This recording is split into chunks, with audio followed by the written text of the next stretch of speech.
35 minutes.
When I met you in the summer, to my heartbeat sound, we fell in love as the leaves turn brown, and we could be together, baby, long the skies are blue. You act so innocent now, but you lied so soon.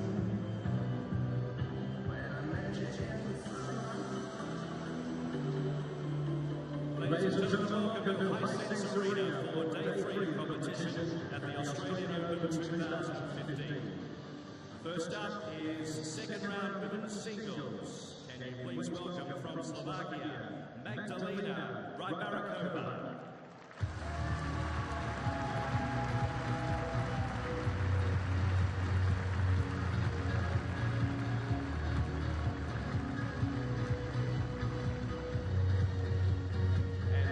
Number 21 from China, Peng.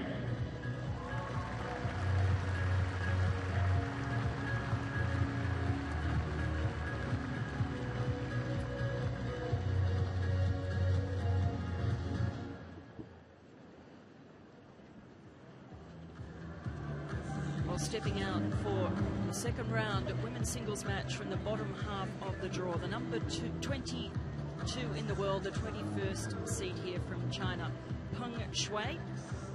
Left the thigh, quite heavily bandaged. Her opponent in this match, Magdalena Rybarikova from Slovakia, the 26-year-old, number 47 in the world. Played their opening matches on day one of the tournament.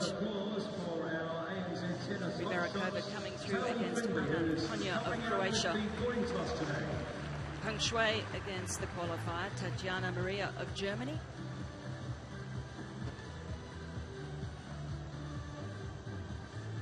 Neither player have had great lead-ups to the Australian Open. Peng Shui did win a round in Sydney, beating Anastasia Pavlyuchenkova before losing to Petra Kvitova. Superb conditions today.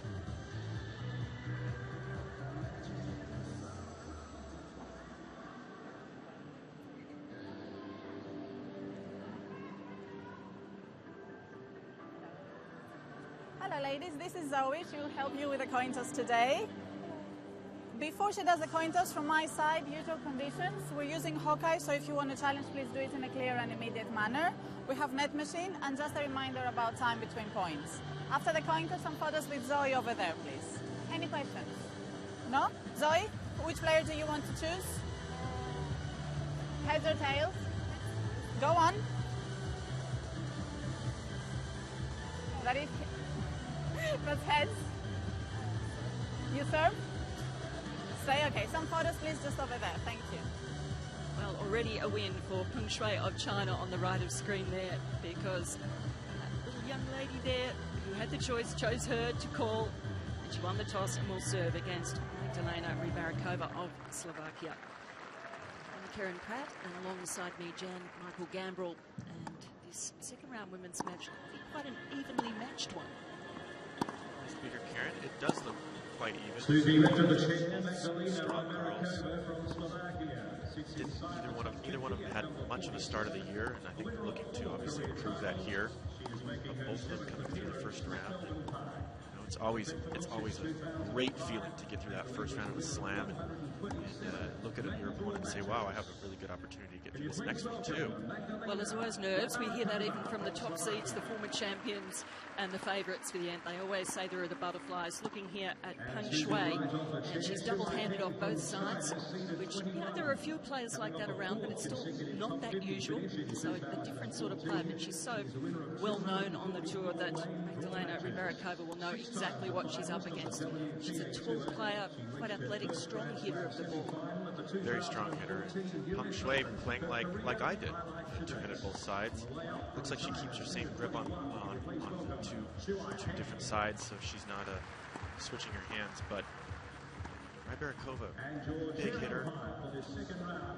26 years of age, number 47 in the world, runner-up at New Haven. That was her big result last year, where she beat Simona Halep, then world number 2, on her way to that final. Also a semi-finalist in her Hertogenbosch, where she had a win over Pedvik Kekkovic, second round here last year. The best she's done at the Australian Open, and has reached third rounds at the US Open, her best Grand Slam results. But a big ask today against Peng Shui, who's a real veteran at 29 years of age and incredibly experienced. Her big breakthrough making the semi-final of the US Open last year, but some other good results as well. Runner-up at Shenzhen on home soil, Chinese soil. Also a semi-finalist at Tianjin, one in Nanchang. So she's had some great results, particularly at home, and certainly inspired by the support of all of China. The Chinese tennis continues to build and get better and better all the time. Their coaching continues to improve over there. A lot of talent, a lot of players that are starting to come out of China. They've traditionally had great athletes in the past in other sports, and I feel like their tennis just continues to improve. Well, of course, Peng Shui leading the way here with the retirement of Li Na, the defending champion here. Eva Azdaraki-Moore in the chair. So we've got Peng Shui, who's the leading Chinese player here, ranked 22. Then there's Zhang Shui, Zheng Saisai, Zheng Ji, Wen Qian. It's quite a list of very talented players who are coming through. They've only met on one previous occasion, these two. Fairly close match, that first one, 7-5, 6-4. So again, there's a clue to us that this will be a contested match, a close match. And both of these players like the hard courts, the true bounce of the hard courts. Rivera, I was saying that she loves hard courts and grass. With the power and the serve she's got. Absolutely. These courts are playing quite fast this year. Faster than in previous years. Faster certainly than when I played here. Used to have the lower surface, the bouncy, sticky surface they used to have in the Australian Open. It's a lot quicker. See, it helps the serves. It helps the players who are hitting the ball flat. Bit of an equalizer. You see some players serving, volleying here more often than we've seen in the past. It's fun to mix it up. I think it makes the sport a bit more interesting in seeing so many baseline rallies. 1 minute. Of course, Peng Shuai also has been to the top in doubles, #1 in the world. A year ago, won the 2013 Wimbledon and 2014 Roland Garros doubles titles with Shai Su Wei. What an achievement that was to get to the #1 ranking, the first Chinese player to get to the top of the rankings ever. That's an amazing accomplishment. It shows how much focus she has. And it'll probably show how well-rounded she'll be. Expect her to come to the net a bit. First to set break, final set advantage. Peng Shuai won the toss and directed the serve. Peng Shuai returns well. You don't get to #1 in the world without having very good return. Expect to see her put some pressure on the Rybarikova serve.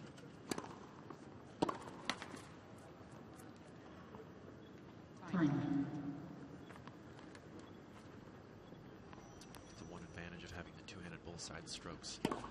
Compact and simple. Often good returners. One of the strongest parts of my game. Sorry? It's just a natural thing, the two-handed off both sides, do you think? Well, I don't know if it's so much a natural thing. I did it because when I was younger, I was just too small to hit the ball hard. It was fun to hit the ball hard. So I put those two hands on there and swung away.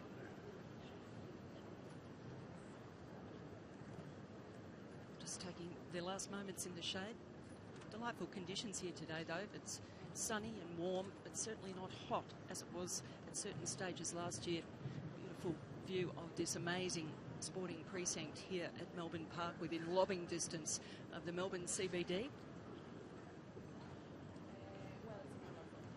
I agree, Karen. It's a beautiful day. The temperatures are a bit hotter than they were the previous 2 days.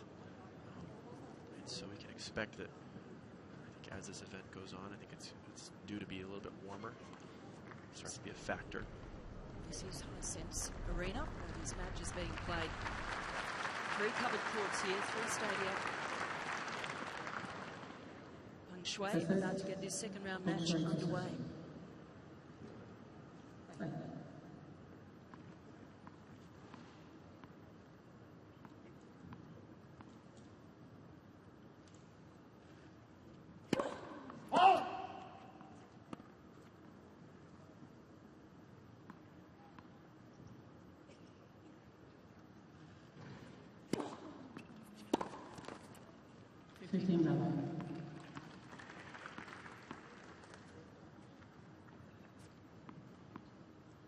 Just taking a look up at the sun there, it's to her right.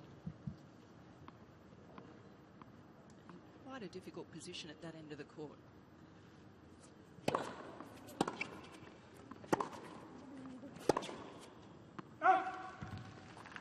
It was a huge breakthrough for Peng Shuai last year to reach the semi-final of the US Open. It had taken her a long time. Her 38th Grand Slam.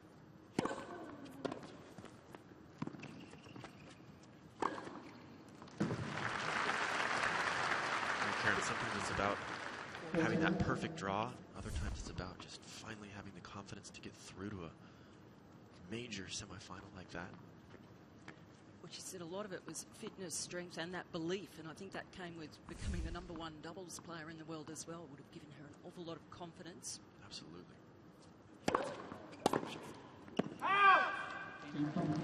She holds the opening game to love. A good start from the 21st seed.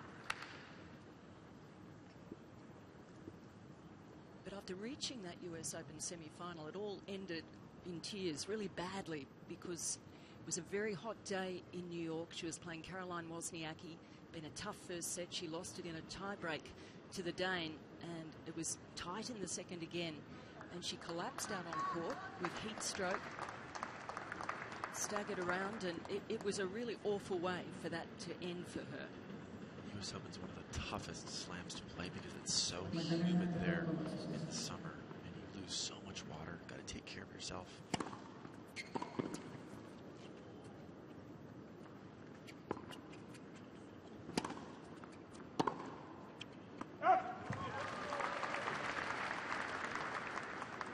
And this time last year, Peng lost her match in searing conditions, having to play 40 plus, and was vomiting on the court.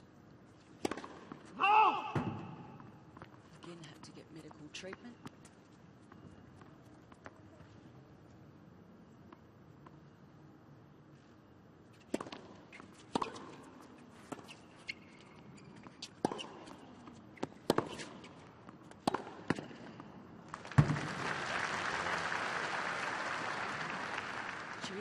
Up well for those. How tough are these to read? It's very tough. It's one of the advantages of the two-handed stroke. You get a good shoulder turn. You really can't see where that player's going to hit the ball. If she's in position, she's going to be devastating. Rybarikova needs to move her around, get the ball out of her strike zone.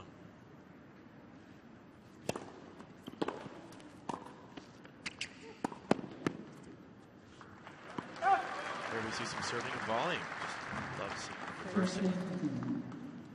Good play off of a solid first serve.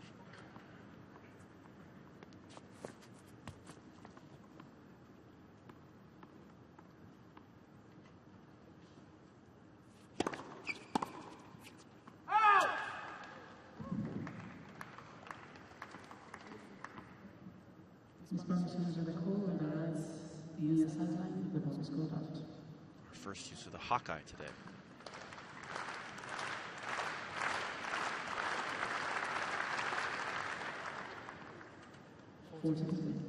Just wide.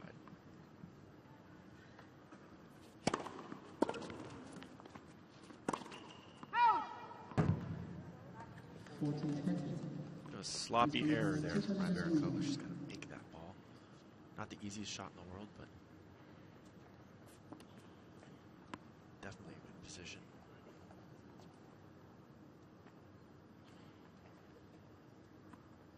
Just trying to compose herself after that miss.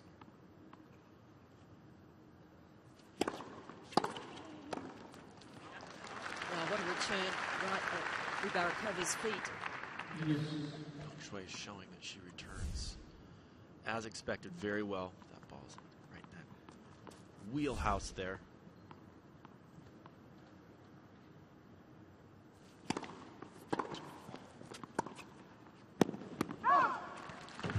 Another excellent return right in that baseline. Depth is so important in tennis. Ball nice and deep, pushing your opponent backwards. Break point.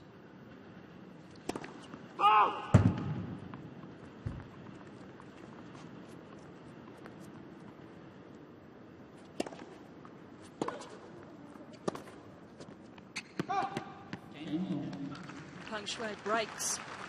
Goes out to a 2-love lead.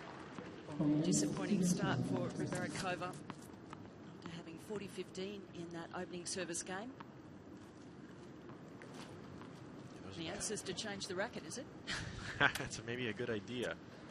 You never know, that the racket might have gotten a little loose. She had it strung yesterday. Feeling of a new racket. It's always solid. But you can't let those games go. 40-15 early in a match. Show that you're there to play and you're ready to go.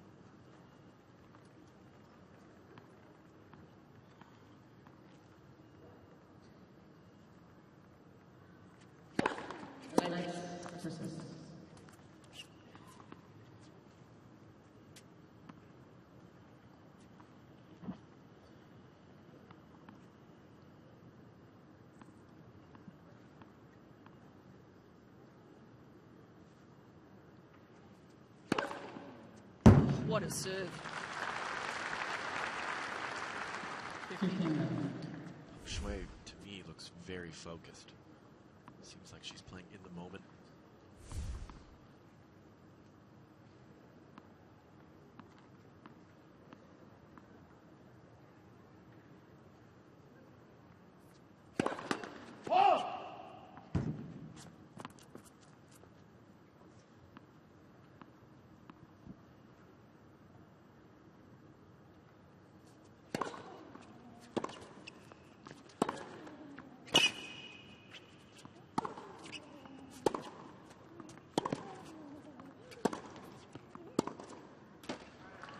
Some great depth there from Rybarikova. It's interesting to see Peng Shui moving around what appears to be her forehand. She serves right-handed. She moves around and hits backhands in the middle of the court. Not a normal thing for a player to do, but she favors that side. I actually like my backhand better than my forehand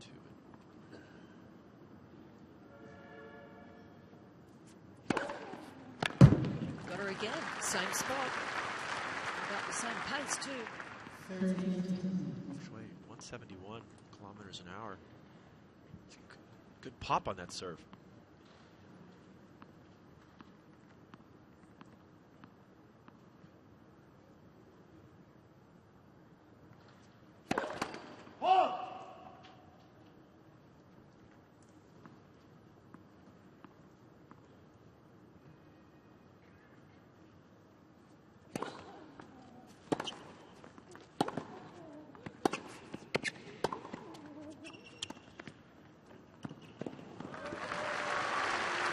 Change up from Rybarikova, just using some variety. Nice slice. Rybarikova way over in the backhand side, hitting that forehand. Good feel there.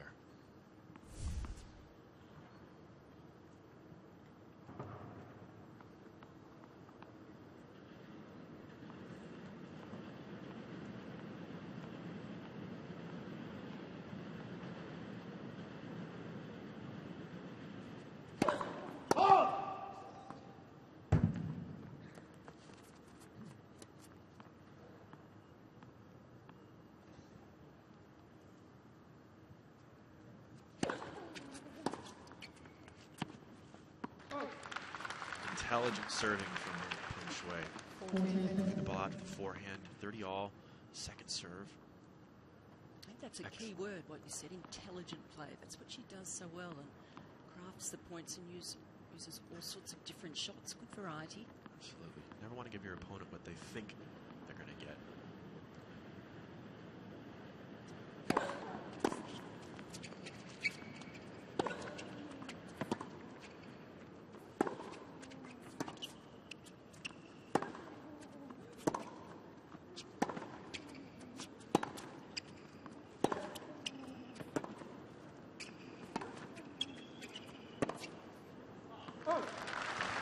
Peng Shui stays in charge, holding, goes to a 3-love lead, opening set. Interesting there, Karen. You see Rybarikova starting to slice a bit out of that backhand side. Would be a good play against a two-hander from both sides. I'd like to see her take that slice up the line, see if Peng Shui can handle on the forehand side. It's a shot that I hated seeing coming at me on the two-handed forehand. Having to dig it out from low in the forehand corner was difficult. Useful tactic against Peng Shui. Change up.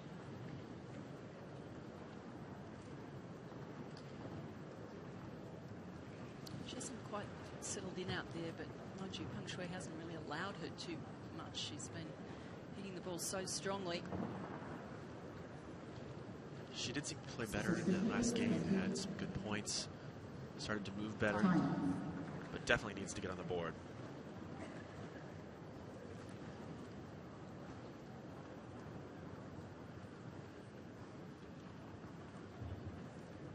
Some promising signs from Delena Rybarikova. So far, it's all Peng Shui's way on the scoreboard.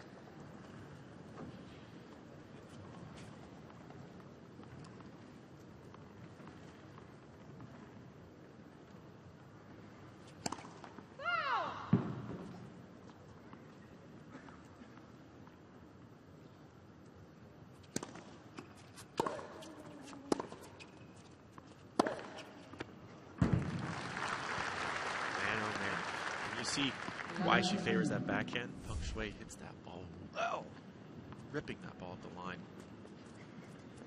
Mirakova needs to get the ball to the forehand side, test it out. Even some second serves to that forehand is a good idea.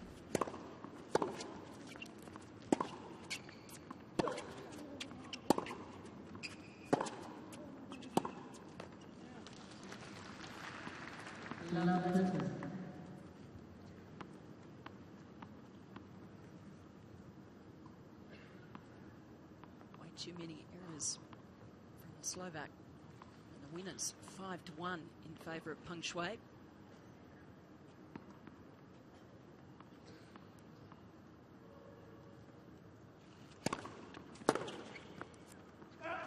Coming in again. Good choice there. Out wide beforehand. Mirakova needs to up her energy level, in my opinion. Peng Shuai is really dominating this match. There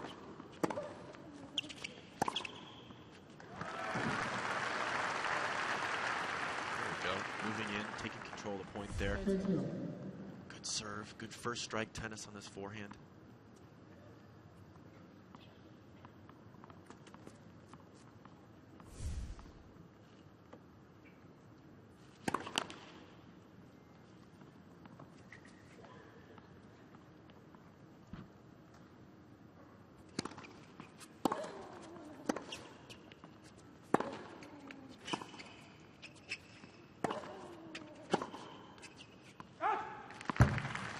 Seems to be playing the strength to get it away from the Peng backhand. Peng Shuai's apt. She's getting around that ball and executing inside out there. Has a clear strategy of what she wants to do. Chance for yet another break here.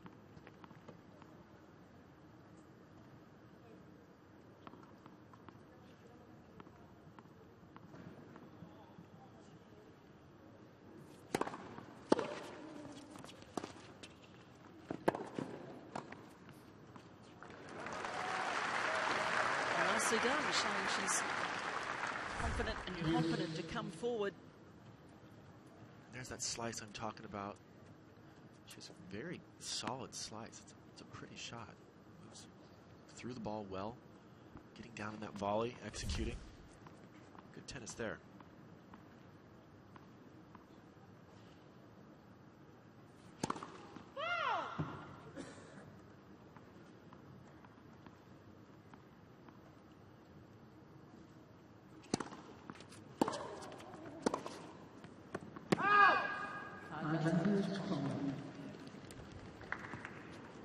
Definitely seeing some weakness in that forehand wing out of the corner for Mirakova. Not getting there in time, not setting up.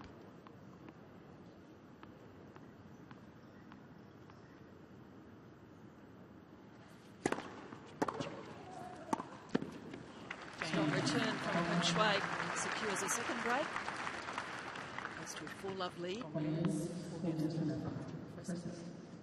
She really is focused.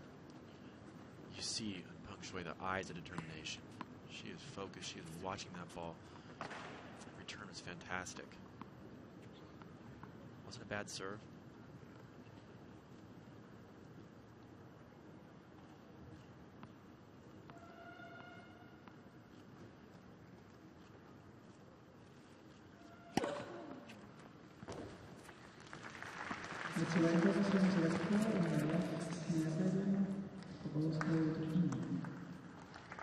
Challenge from Mirakova. I don't think she's too sure about it, though. I don't think that missed.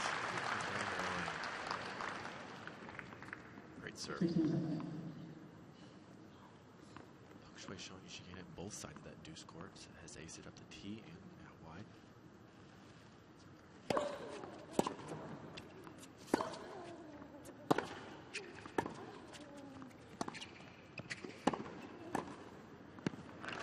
Fantastic tennis there. Mirakova showing again. She plays well from the net.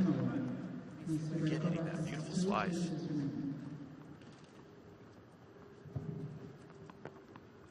Need to see more of that.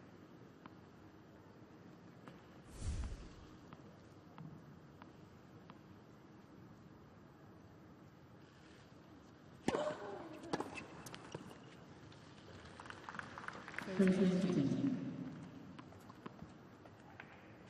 Shui looking very good out here, and I wonder how much of that has to do with the fact that she is leading the way for the Chinese contingent here. A long time since Li Na hasn't been the number one for China. Must be a great feeling. She's come a long way. I think that would inspire her.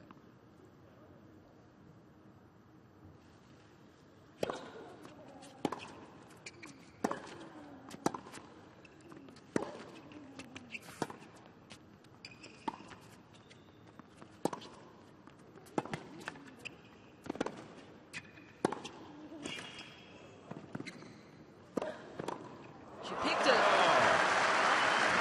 Fantastic. Dimitrov all over the net.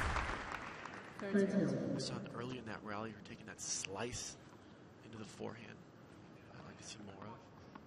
Great hands.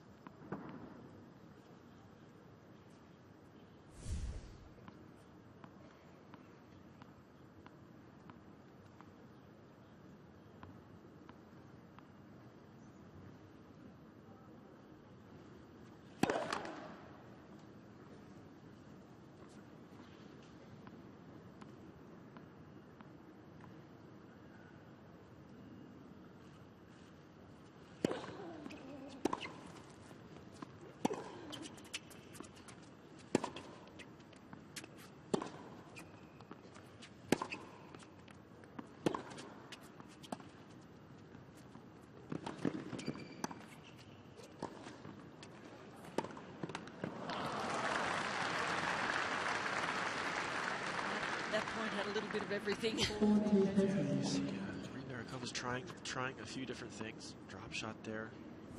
Not quite a good enough lob. Not a bad idea. Almost made that pass.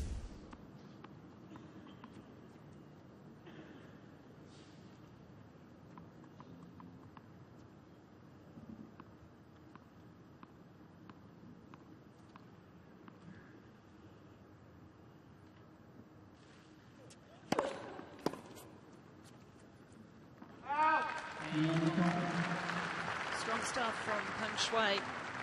5 love.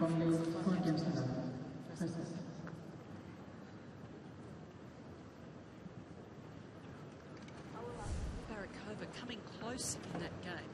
Really close. Trying different things. At the moment, Peng Shui with all the answers.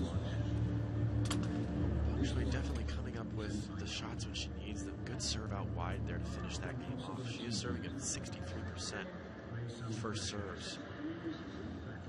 Quite solid.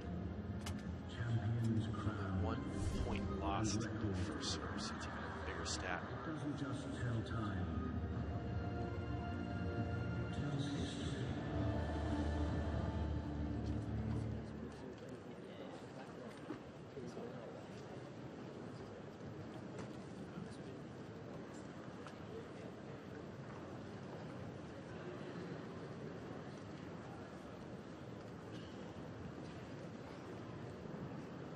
So far, this has been an outstanding performance from Peng Shui. 5 love, she leads. Hisense Arena. One of the 3 stadium courts here, Rod Laver Arena, Margaret Court Arena, and this one. Ground pass holders can come into this stadium. Fantastic stadium it is. All 3 of the stadiums here are fantastic. Beautiful.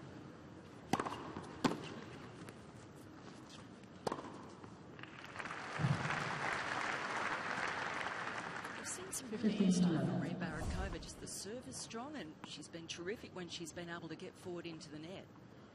Maria Barakova needs to hit that serve well. I think she needs to play first strike tennis here if she wants to make a dent. Peng Shui.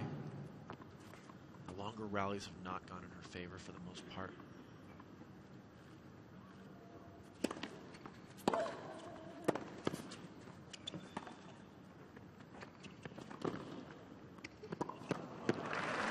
Beautiful tennis. Peng Shui showing some feel with that backhand side. Nice little drop shot, but Rybarikova there with that slice. Love her slice. Excellent. She gets under that ball, just feathers it deep. Not an easy shot to make. See her eye on the ball there.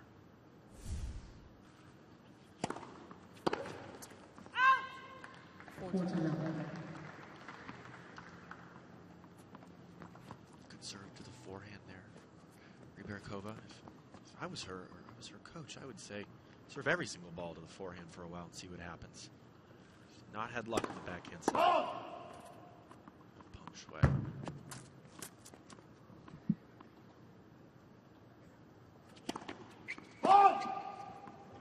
14-15. Yeah, first double fault.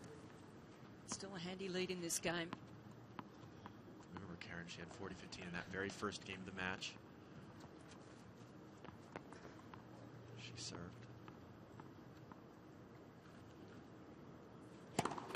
Oh,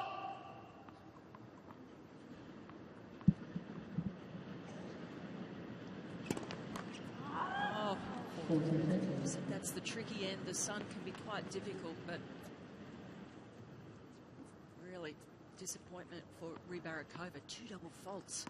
Struggling to get on the board in this opening set. It's important for Rybarikova that she ends this set well, so she can start the second set. Even terms. Use.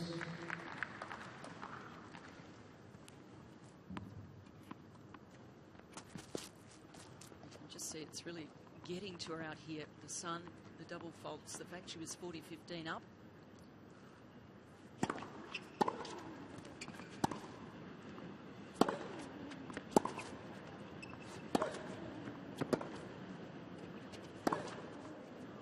And that's going to get to her as well. Some great ball striking from Peng Shuai. Bringing up set point. That backhand wing of Peng Shuai is just devastating.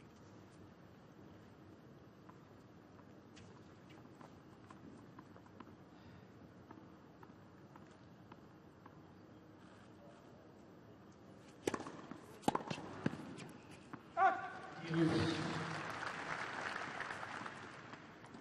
Good choice there from Rybarikova. Getting that ball up the tee into the forehand.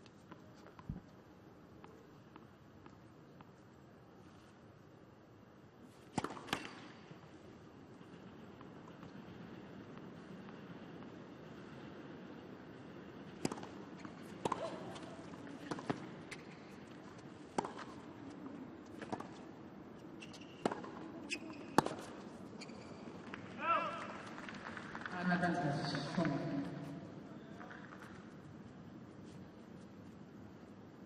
Second set point for Peng Shuai.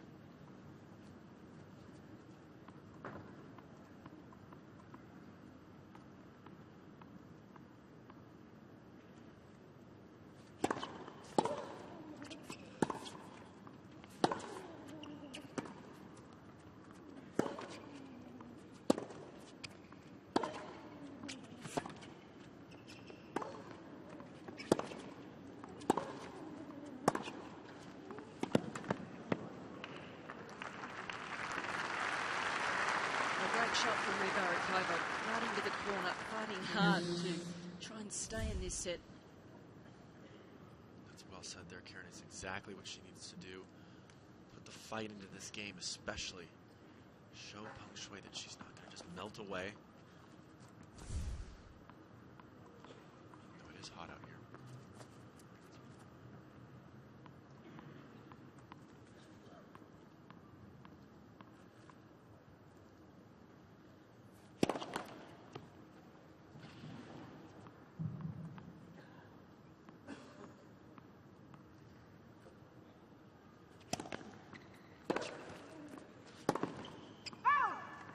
Advantage. From. Bit of a bail out there. Get to that forehand corner. Better off hitting that ball up the middle or cross court, staying in the point.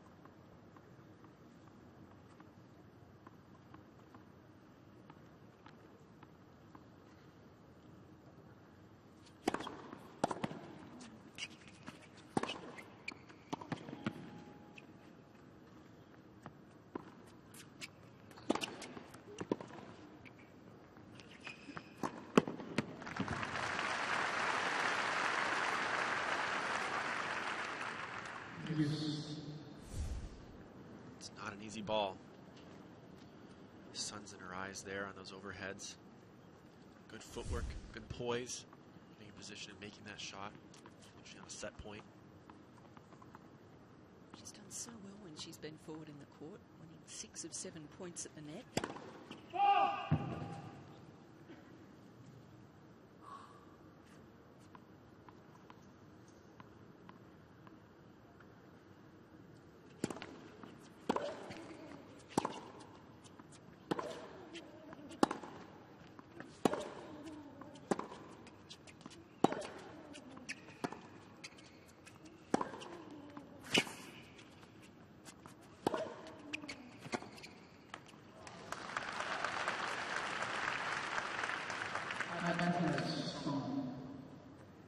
Peng Shuai just continuing to pound ground strokes side to side.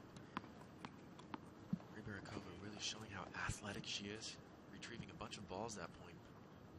Not enough. Another set point.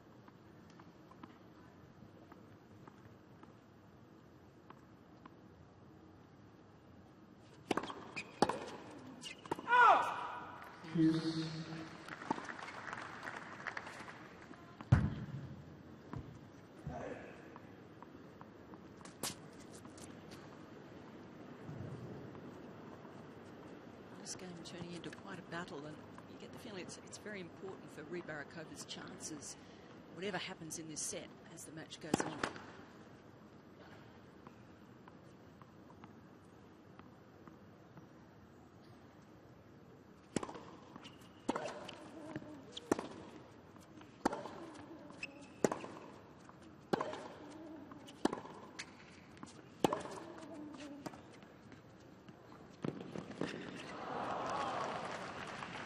Awkward. That did look a bit awkward. It looked like Peng Shuai might have changed her mind there. People watching back home, don't change your mind on a shot. She almost gave it a second little tap there. Not enough. It's the right foot.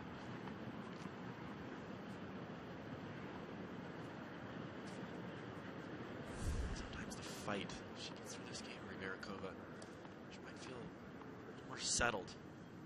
The second set.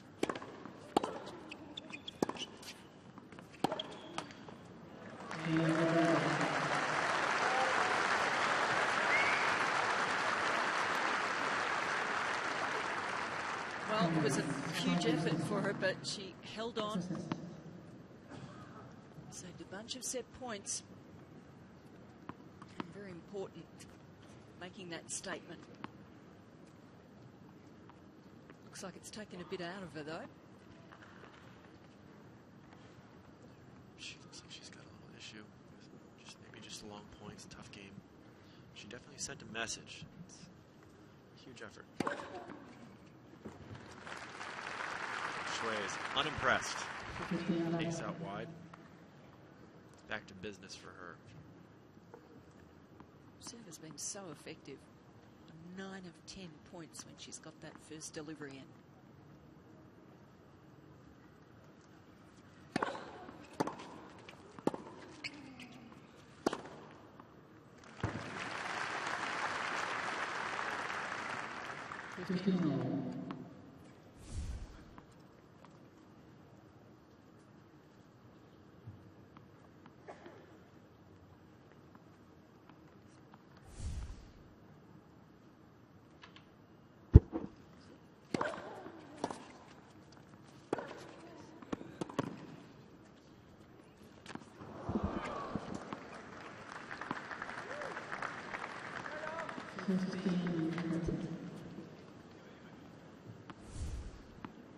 Oh, wow. Up there, clean miss. Not a good feeling.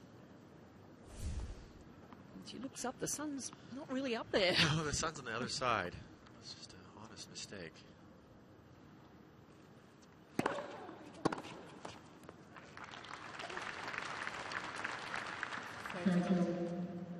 Opportunity missed for Rybarikova there. Still 30 all. That backhand return's not one she should miss.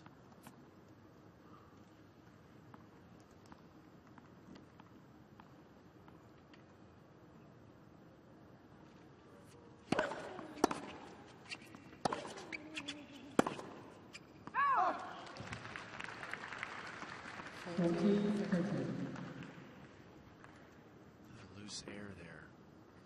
Setting up another set point for Peng Shuai. Number 5, but this time on her own serve.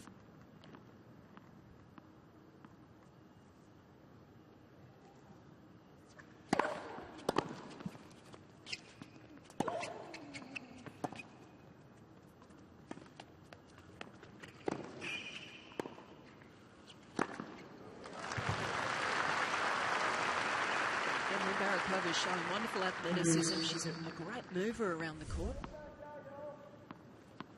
I think, Karen, that's such an important word. She is very athletic. Moves well. Gets low for the balls. Using those legs when she needs to. Love seeing her come forward.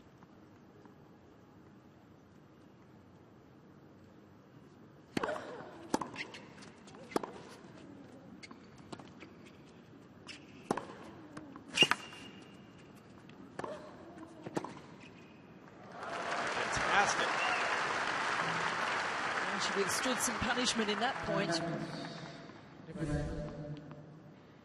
Sliding into that forehand corner. Great pass over there. She saved 5 set points in all and now has a break point.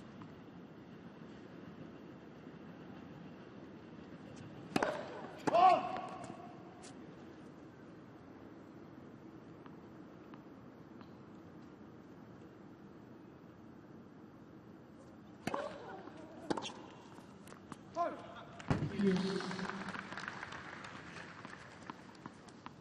afford loose airs like that after the great tennis she played to get there. Second serve. Make your opponent play on points like that.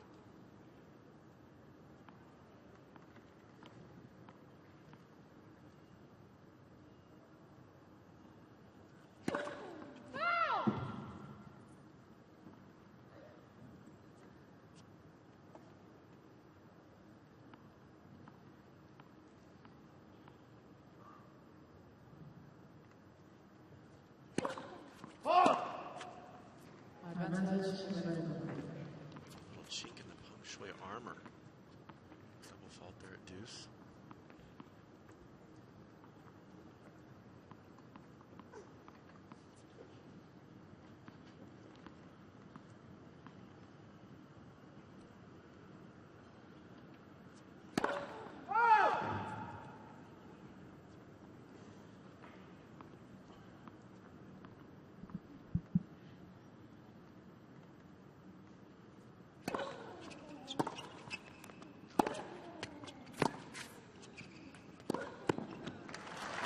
Fantastic play.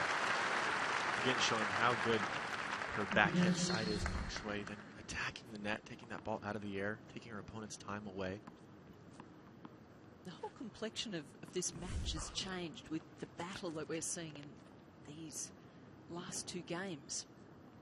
Dimitrov has really started to move well, to change it up.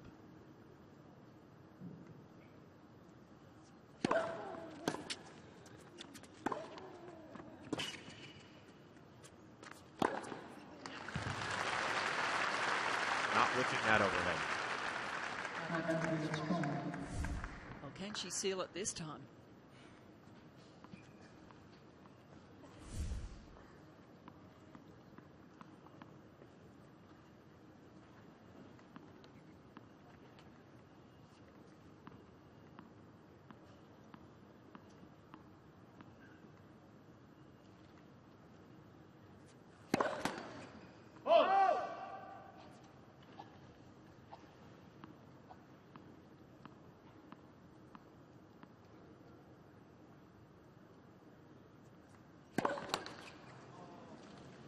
Two double faults in this game, serving for the set. Just a little bit of tightness there. She's gone even in those second serve points, 1 at 50%, 5 to 10. It's not a bad stat. You don't want a double fault there on set point.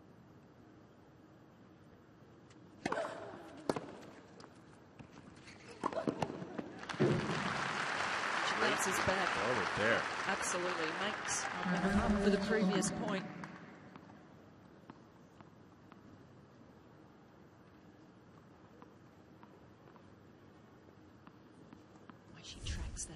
games down. 7th set point.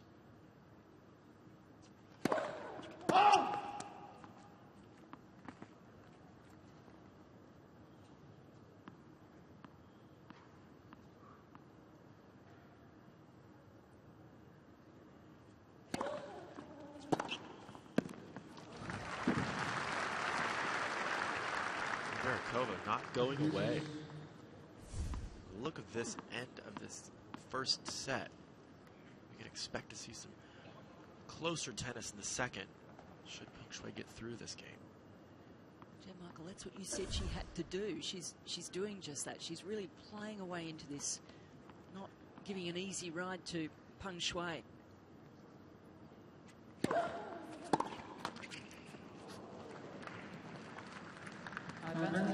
Lucky there. Sometimes in that forehand side, Rybarikova doesn't quite accelerate through the ball. Decelerated a little bit on that last one, not enough.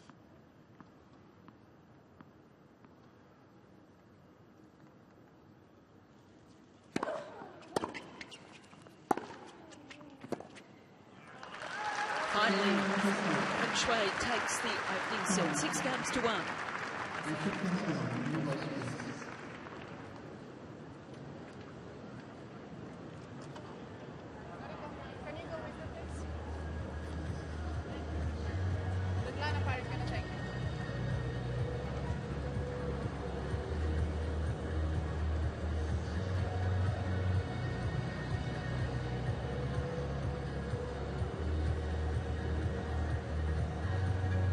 Tremendous first set from Peng Shuai. Certainly, for the first 5 games leading 5-love, she was incredible. Only made 1 or 2 unforced errors. Only made 4 for the set as it was. 12 from Rybarikova, who really came good towards the end of that set. Rybarikova definitely pouring it on at the end of that first set, showing that she's ready to play. She just started out a little bit shaky, in my opinion. Missing too many balls early, letting her opponent dictate, taking too many balls into that backhand side. Just Peng Shuai just powering through on that return and second ball.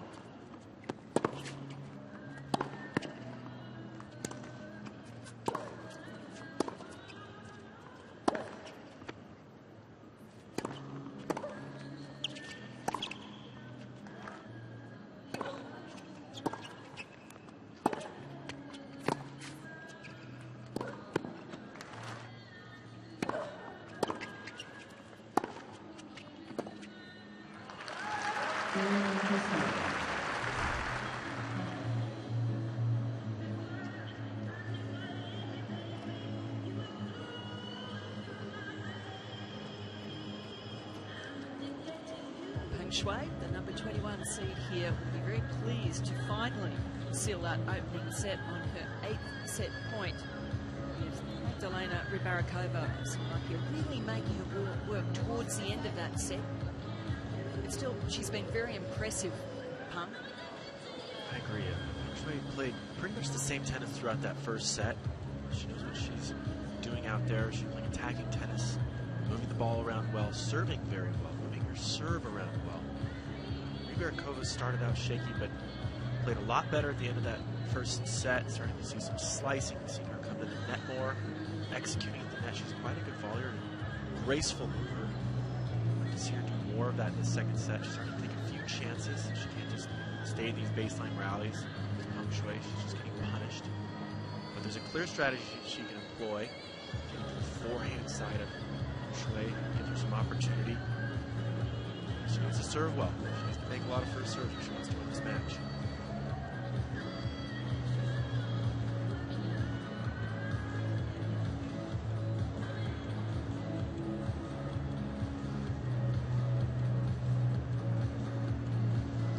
Peng Shuai out there at the moment by herself because Magdalena went off for a bathroom break. She's back now, though. I mentioned the word graceful talking about her, and I think she's got shades of Daniela Hantakova, her countrywoman, just about certain elements of her game and how she moves around the court. I agree. Very athletic mover. Stays nice and low on her strokes. Again, I'd like to highlight how much I like her slice. It looks a bit, just a bit like Steffi Graf's. Or Steffi having maybe the best slice of all time. To see Rybarikova use that shot more. Keep the ball low. Make her hit up if possible, and then get around strike forehands. That inside-out forehand starting to work for her at the end of that first set. You see more of that.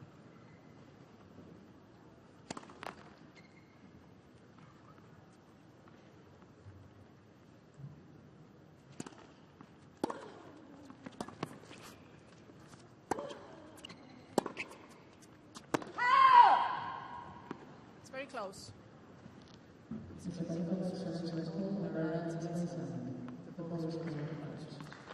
a close call there. See Hawkeye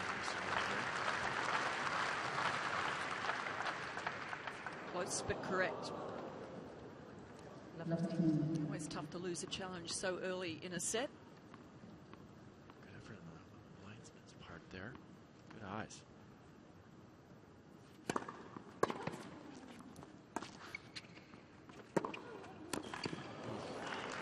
Oh, what a shot. Karen, that's what we asked her to do. She's approaching the net there, using that slice. Nice and deep. Peng Shuai again showing how good her backhand is. That's well struck.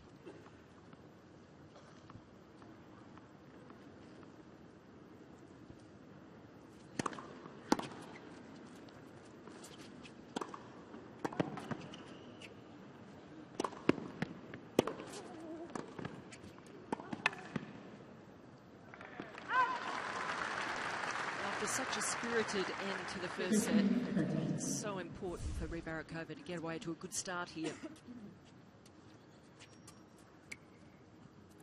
Again, Rybarikova showing her versatility coming forward in that volley. Not an easy volley to make right there to the backhand side. Getting around the outside of the ball. Not trying to do too much with it, but very well placed.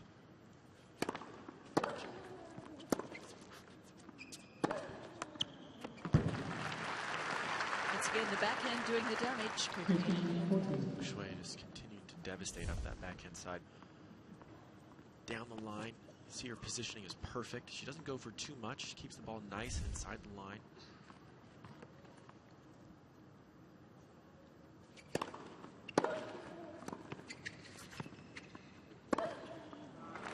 Precise. Brilliant from Peng Shuai, and she gets the break in the opening game of the second set. Not what Rybarikova wanted. She just needed to start positively. Tried different things. Sometimes your opponent's just too good. In this case, Peng Shuai just playing solid tennis. There's a good return at the feet of Rybarikova, and then just another solid backhand. But in Rybarikova's favor, at least she's changing it up. She's playing into the forehand side. She is coming in. She knows she needs to make some changes that from the first part of this match.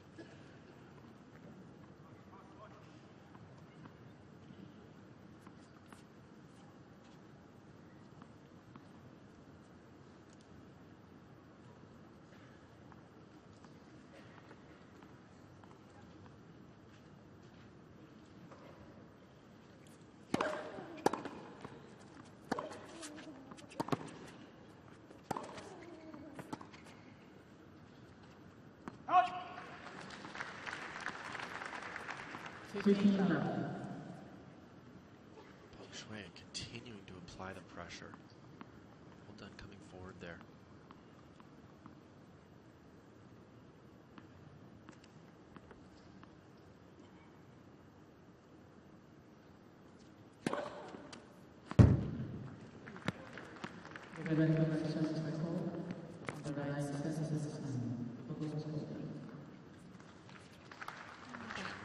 It's worth a look, this one.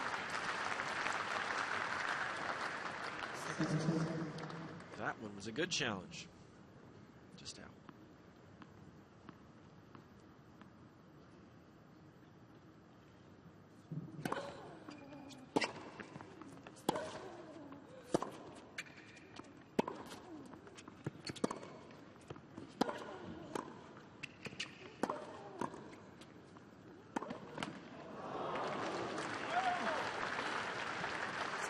Just had to get that one over. Rybarikova had gone.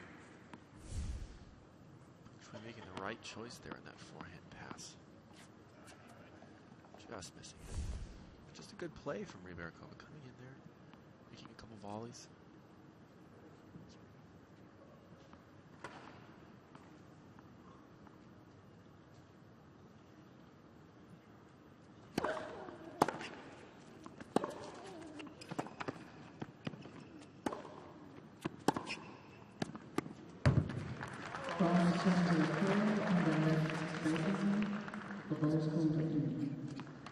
It's a feast of challenges out here. I've seen quite a few, Karen. It's a worthy challenge. Don't want to go down too far in this game. Too good.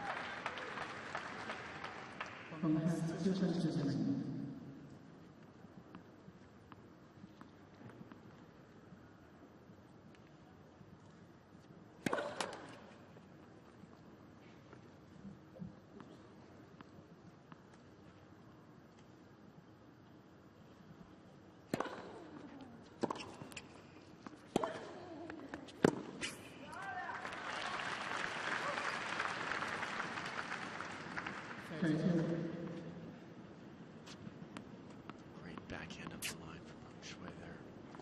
30. Making her opponent move to her weaker side, at least on the run.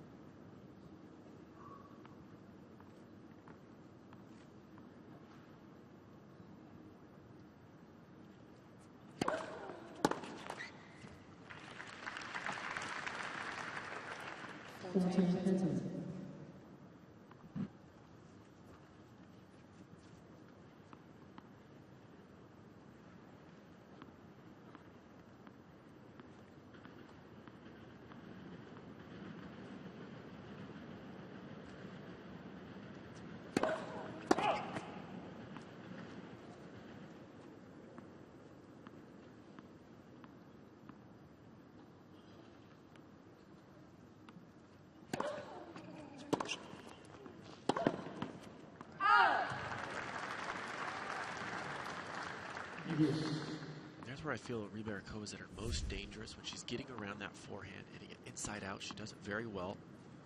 A little bit weaker out of the forehand corner. That was a well-struck return.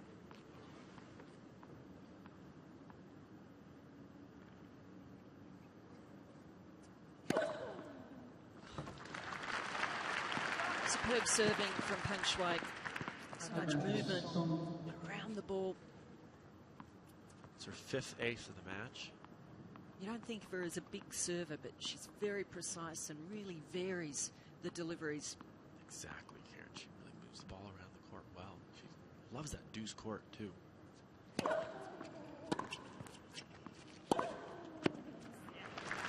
Solid hold. It's 2-love Peng Shuai. Rybarikova doing a good job of applying pressure in that game. But it's Peng Shuai who comes through it. Flying colors, very solid. She can take that backhand anywhere.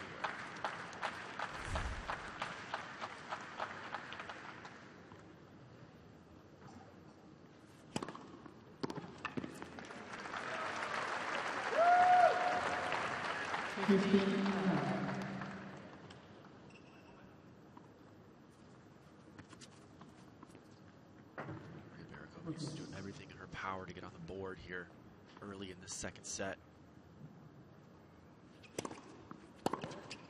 I'd love to see Rybarikova use the jammer serve, the body serve a bit more. Such a useful tool against a returner who likes to take swings and is hurting you in the serve.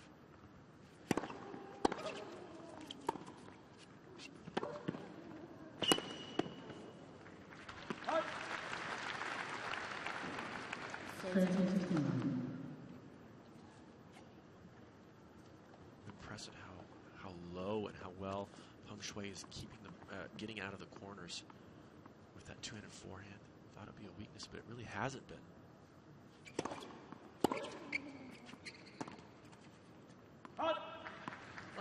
that's one of the things we noticed with her over the last 12 months. She's been moving incredibly well and so much more confident, fit, strong. Saw her get through to that semi-final at the US Open. Wins over Radvanska, Vinci, Safarova.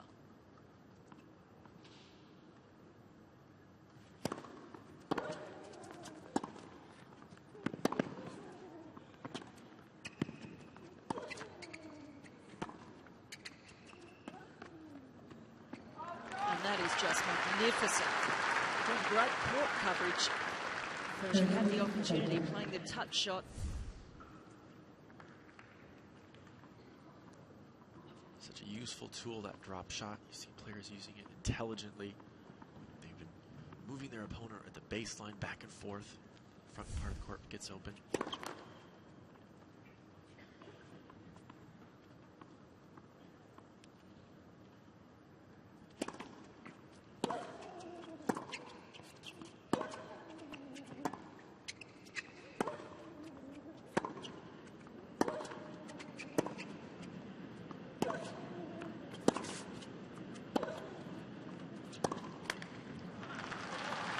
She's playing so tough, Peng Shui.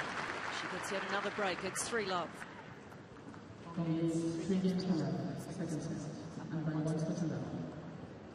This is just looking like such a tough task for Magdalena Rybarikova. Trying lots of things, but Peng Shui, I'm loving what I'm seeing of her out here. I think she's really playing, the word you used again, intelligent tennis out here. Oh, so strong. Peng Shui's very in form. She's a clear vision of what she wants to do in these rallies. She's out there for the long run. She's playing long points if she needs to. She's moving in and taking control when her opportunities are arising. Serving well, moving the ball around exceptionally. You see Rybarikova, some ice on her neck on the sidelines. Starting to get a little bit hotter out here in Melbourne. Heat becoming a factor, perhaps. 17 winners to 14 in favour of Peng Shui, but it's those unforced errors that Peng has been able to keep right down. Only 4 for the match, not 1 in their second set yet.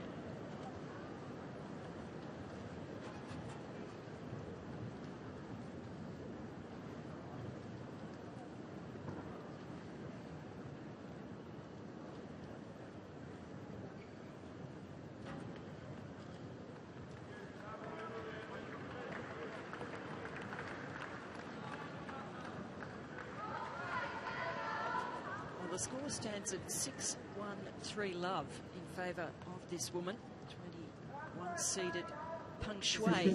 It's been a lot closer than that. I agree, Karen. That's exactly what I was thinking. It's been a lot more heavily contested games. It's just that Rybarikova's not coming out with any of them.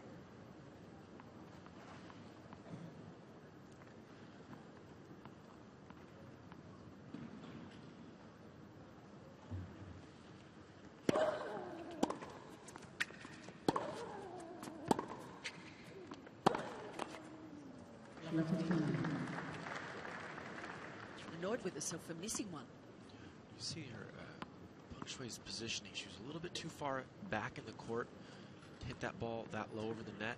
She's gone a little deeper, maybe to hit a positional up the line backhand, but she's not going to get a winner from back there.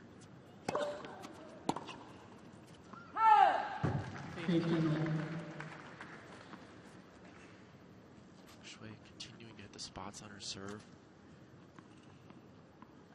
As you said, Karen, she's just not going for such a huge serve, but she moves it around very well, keeping her opponent honest. I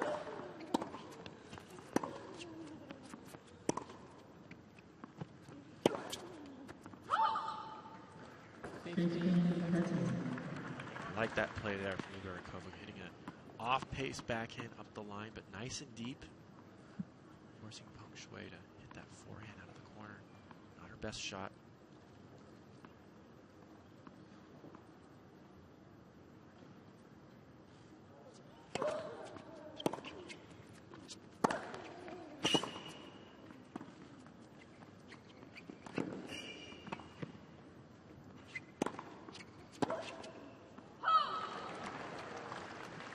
Almost.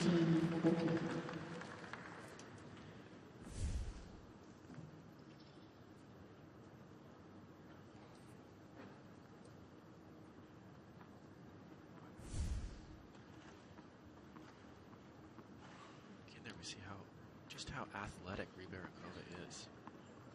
Great overhead, good movement forward.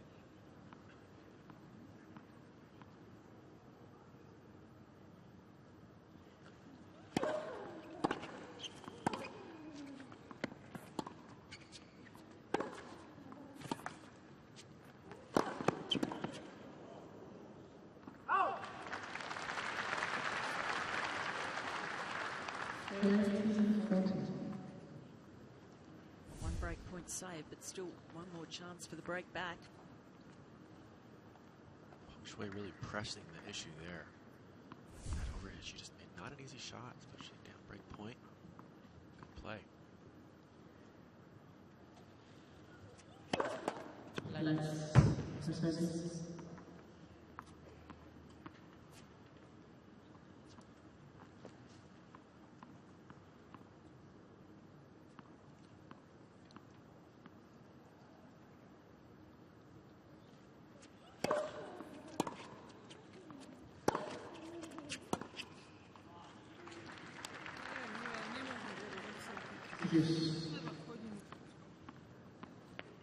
Just hasn't been able to convert those little opportunities she's had. See a little bit of chatter coming from Rybarikova, obviously. Not happy with exactly that, those missed opportunities, Karen.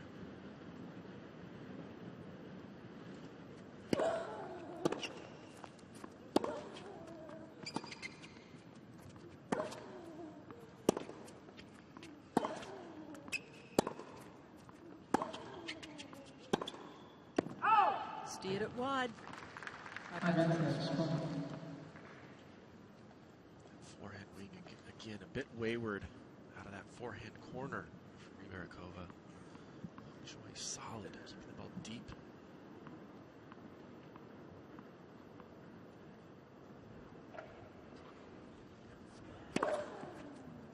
And an ace to save the game and hold full up. And that's got to be so frustrating for Rybarikova, who had the 2 break points to get herself on the scoreboard in their second set. You've got to think some scoreboard pressure's building. She doesn't have very many opportunities left at 4-0. Peng Shuai with 6 aces already in this 1 hour match. That's all we've been out here for.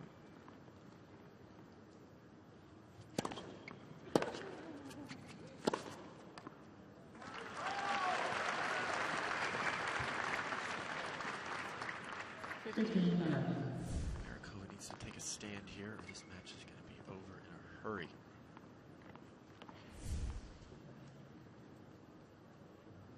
Well, we're seeing some great points from her, but it's just not consistently enough.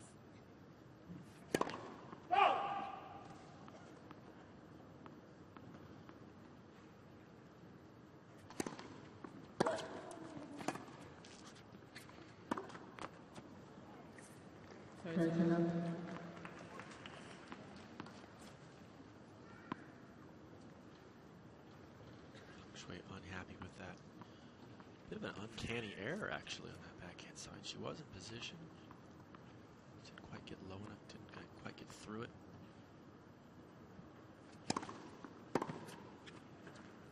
A nice swinging serve, Rybarikova.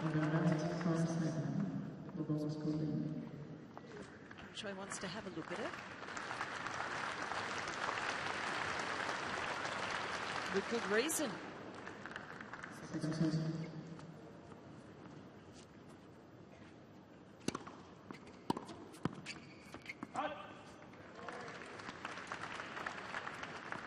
One of her best second serves of the match, in my opinion.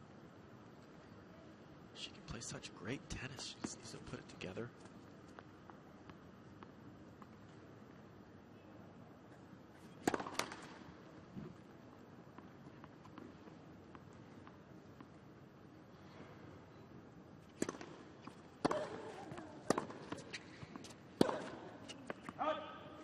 A hold of serve for Rybarikova to love. So on the scoreboard, it's Peng Shuai leading 4-1. And by 1 set left.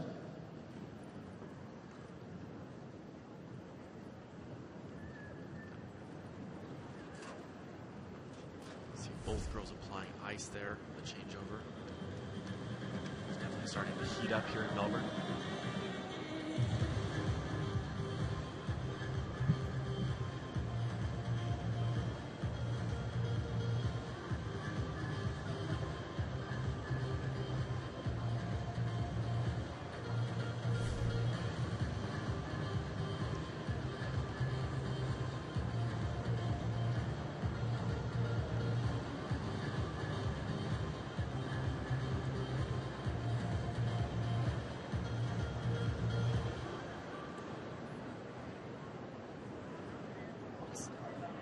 Time.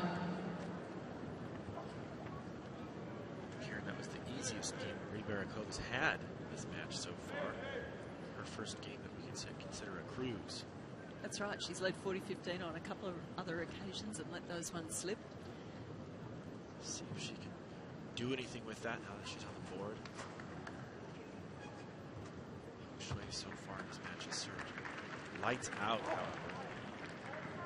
81% first serves in this set, 71 for the match. Those are good stats.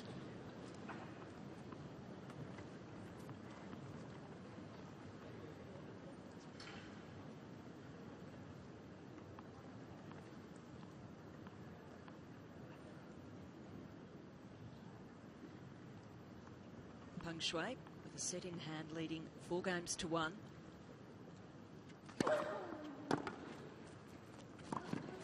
Nice.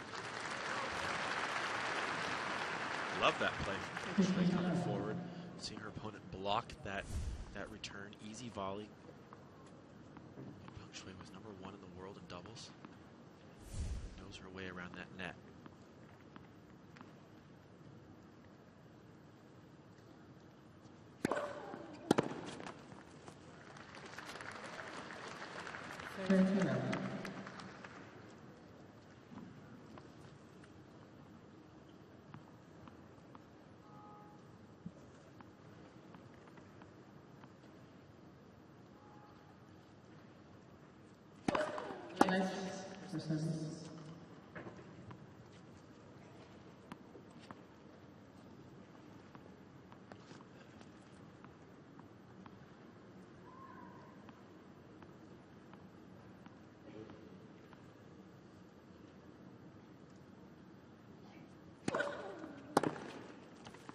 That's wonderful serving. She's looking very confident out here. So had great focus throughout the match.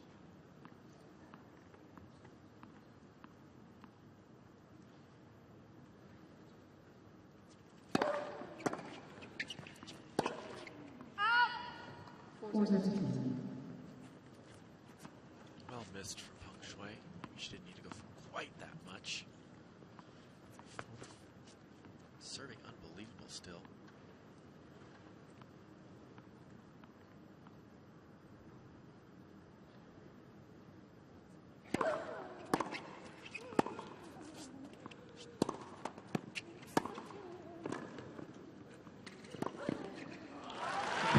Great disguise. A good movement from her. And she goes to 5-1. Entertaining tennis from both ladies here. Great dig on that volley. Peng Shui just playing some of the best tennis I've ever seen her play, that's for sure. Really looking sharp and really taking on the leadership role as the #1 player from China here. Stepping into the shoes of Li Na.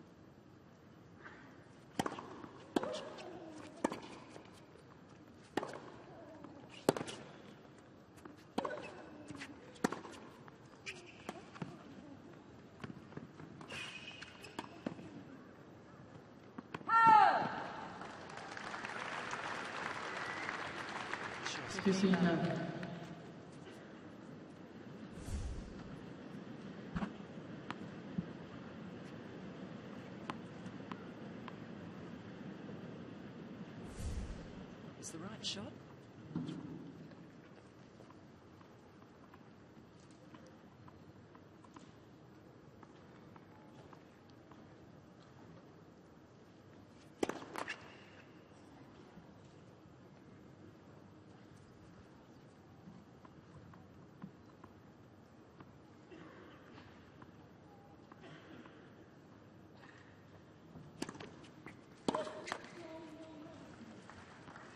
I love how much of a perfectionist Peng Shuai is. Unhappy, even at 5-1, to miss that return. So focused.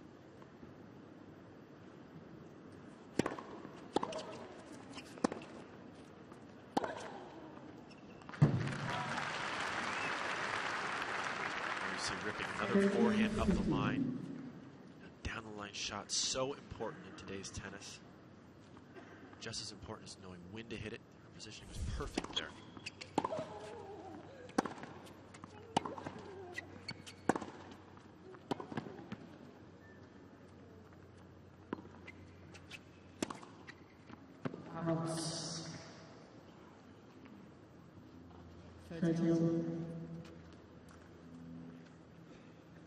Astaraki right on top of that one. Saw it wide. Peng Shuai with smart defense there, knowing that sun's difficult on that side of the court. Where Dimitrov was hitting that overhead.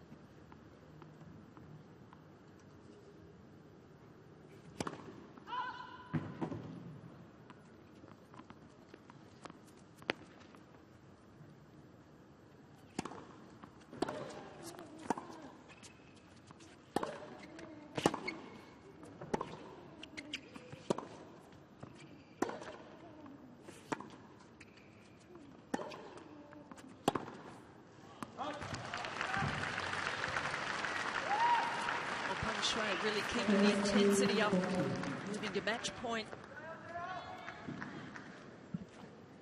Shuai's level of tennis right here, in my opinion, makes her a threat to do some serious damage in this Australian Open.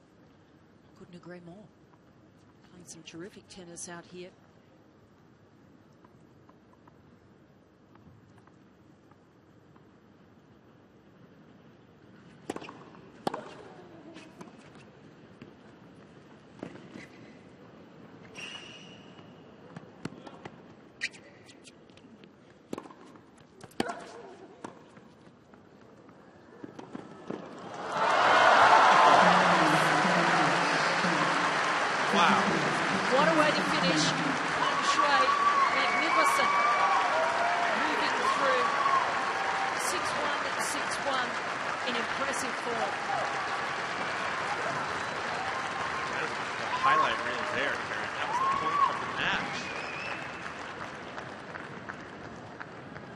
Shake of the head from Ribarikova. What can she do? Peng Shuai unstoppable. Making so few errors. A brilliant match from her. Kept her focus and really came up with the Hollywood shot to end. What a way to end a match. Enter into the third round of the Australian Open. Ribarikova looking like the heat was bothering her just a little bit out there today. Can you please thank from Slovakia? Well, Peng Shuai the only seed left in that little section of the draw, with Lucy Safarova having been knocked out. She'll play the winner of Shvedova and Pug in Sharapova's part of the draw. And she must be so pleased with her result out here against Ribarikova. Let's hear what she's got to say about that wonderful performance. Well done. Through to the third round in 1 hour and 10 minutes. You're going to be pretty happy with that. For sure, because today the weather was hot. So, because last year I was getting cramping on the US Open, so doing a lot of fitness, and then hopefully my energy was getting improved. Yeah.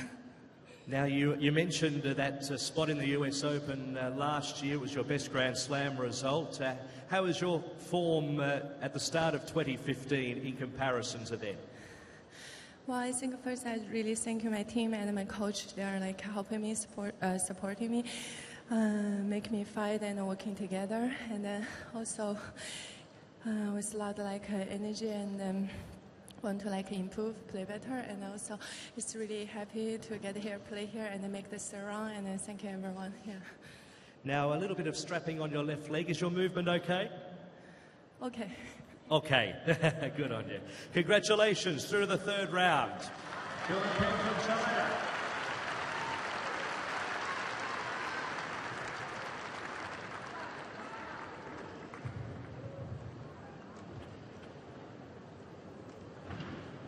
1 hour and 10 minutes it took her. All smiles after that. Happy to be back in Grand Slam tennis and ready to take a further step than she did at the US Open last year. She's been close. You know, once you get to a Slam semi-final, I guess you set your goals a little higher the following year. Once you feel like you belong, you think you can do it, then recreate that again. She was asked how her business here, her leg was wrapped in that match, but it looked to me like it's more preventative than anything. Maybe a small injury, but on that match point, you see her movement is prime. We see the stats for the match. 74% first serve percentage for her. 6 aces, 2 double faults.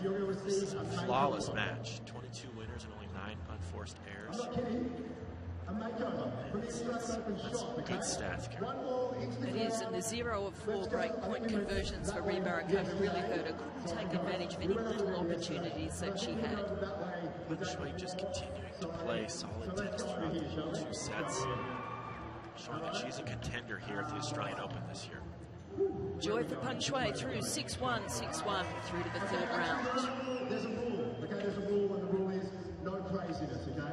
So the ball, if you don't catch it and the ball's on the ground, take a moment, take your time, no craziness, all right? Here we go. Up in the air. Hey, it's up. Oh, yes. That was awesome. Did you see the gentleman just next? He's going across. The lady's just plucked it. She just plucked it. Well done. Draw 4, please. And you receive the makeover. Not that you need it, of course. Not that you need it, but you're going to get free clothes to the AO shop. Head there right now. Great up. Round of applause. Round of applause for the young lady. How cool. All right, competition time has not finished. Next competition, let's get up in the stand, shall we? All right, coming up here. So, what we do this time, what do you reckon? How do we get? Let's go about this way. So, what we do this time, I pick 2 people in the crowd, and those 2 people will be with me after the singles match. All right, just give me 1 moment, please. I'm just going to get over it. Just 1 moment. Sorry, buddy. Can I just get through that? Thank you. All right. So what you need to do is you need to show me something. You need to do something so I can see you, create some attention, and then you'll be on the court with me after the next match, okay? All right, off you go. What have you got? Nothing too crazy, obviously.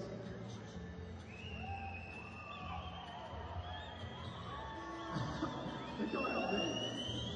All right, come with me, come with me. We've got time. I think we've got time. Come on, what have we got? I still haven't seen anything that I want to choose. Okay, let's go on down here. No, this lady does not want me to pick her. She does not want me to pick her. I won't pick you. I won't pick you. I won't pick you. All right, what are we doing down here? All right, how about we go? You can be on court with me. Excellent stuff. All right, come with me. Come with me. What else have we got? A chips. I love a chips. Thank you. Have you got any sauce? No sauce. Okay. Thank you. All right, what else? Come on. One more person. One more person. What can you do? What can you do? Nothing. Stand up, at least. Can you stand up? Wave your arms. All right, excellent. High five. You're on court with me. Both of you will let you know you're going to be serving. All thanks to Canadian Club. I still have the chip in my mouth. Right? All thanks to Canadian Club, we're going to be on court now after the next match, serving to win a prize. Well done. Good stuff.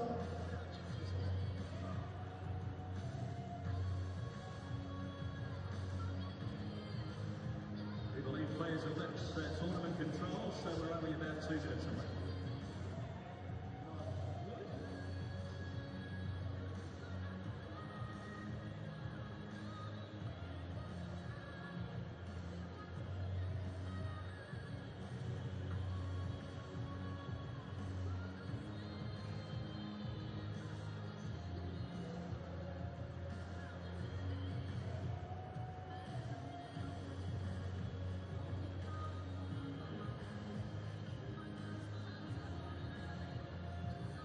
Yes, I am. I've got someone.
Ladies and gentlemen, second up on Hisense Arena. Karen in position, I should say, at Hisense. From France, Dodin.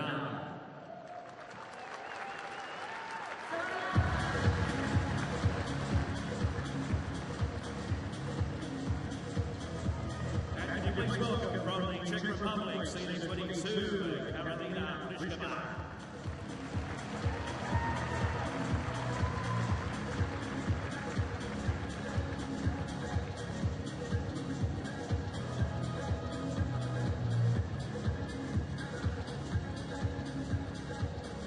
Second round action continuing on Hisense Arena. And the 22nd seed from the Czech Republic, Karolina Pliskova, up against first-time Grand Slam player. 1 from 1 for Dodin of France. Wild card into this tournament. And she made a great start by beating Alison Risk, ranked number 40 in the world, on Monday. Karen, nice and hot, isn't it? 30 degrees, quite humid. Some rain expected later, but not yet. Plenty of sunshine. No, a glorious day here in Melbourne. And just got a nice sweeping view through the gum trees. A look at Hisense Arena. There's the retractable roof that this stadium boasts. Fantastic that no matter what the weather, there will be play at Melbourne Park with 3 stadiums capable of having the roofs closed. Here she is, a lady who's making her Grand Slam debut in the main draw here in Melbourne. Has already won a match. Yes, it's been a good start. Part of the reciprocation they have with the Australian Open and the French Open. She got a wild card into this tournament. And she's got her opportunity after missing out on qualifying a few times at the French Open. And a great start by Dodin. Same conditions as in your previous matches. We use Trinity and Hawkeye, and just keep in mind that we have the Grand Slam time rule. Any further questions? Your choice, heads or tails? Tails? Heads? Received? Players have been doing that. They've been winning the toss and receiving in the matches I've done so far. It's been a terrific start to 2015 for Karolina Pliskova. Made the final in Sydney, lost to fellow Czech player Petra Kvitova. Made a really good match and kicked off 2015. Karen with a sensational win over, I know she's been on the comeback trail after injury, beating former world number 1 Victoria Azarenka in the first round in Brisbane. So she's an emerging young player. Oh, she absolutely is. And to have that win over Azarenka, just because Azarenka's got a couple of double figures after her name doesn't mean that you forget that she's a 2-time Australian champion on her way back. So a great win there, and then the final against Petra Kvitova in Sydney was just so close. It was 2 tie-break sets, 5 and 6 in the tie-break, so there was absolutely nothing in it.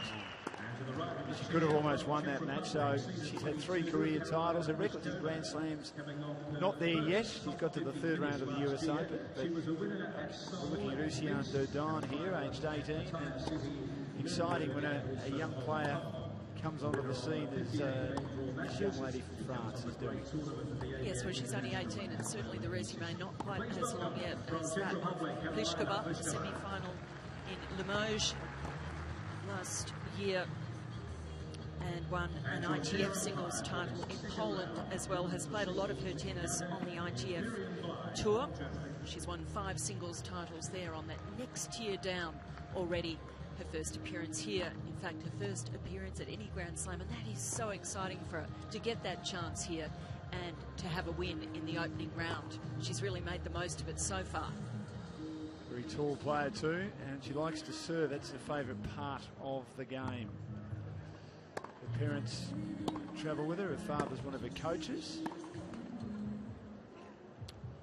Here's her opponent, Karolina Pliskova, age 22, also tall, ranked number 20 in the world. One of 3. She's the 3rd ranked Czech player, one of 8 Czech players inside the top 100, Karen. So there's been a real renaissance in Czech Republic women's tennis over the last few years or so. Oh, absolutely. And looking there at Pliskova's results last year, she won 2 titles, Linz and Seoul, and also reached another 3 finals. So really a fabulous year from her. And yes, another representative from the Czech Republic who's been doing great things. They really have a great culture of tennis in the Czech Republic. They're the Fed Cup champions, led by Petra Kvitova, Lucy Safarova, and I tell you, the list goes on with Radetska, Kukalova, Vorokova, Zalavova, Strisova. They really have a great depth of talent, especially for such a small country. Yes, it's been amazing how much they've improved in recent years. When I was growing up, the 70s and 80s had some pretty good players too, but Anna Mandlikova is one that comes to mind, of course, and Elena Sukova. There's a few others as well. Long time ago now, but look, it's terrific that they've got so many performing well. Let's not forget that Martina Navratilova was originally from the Czech Republic, and Martina Hingis has, even though she's Swiss, has roots there in the Czech Republic. Not surprising that this is the first meeting between these two players, because young Ocean has not been around very much on the big stage.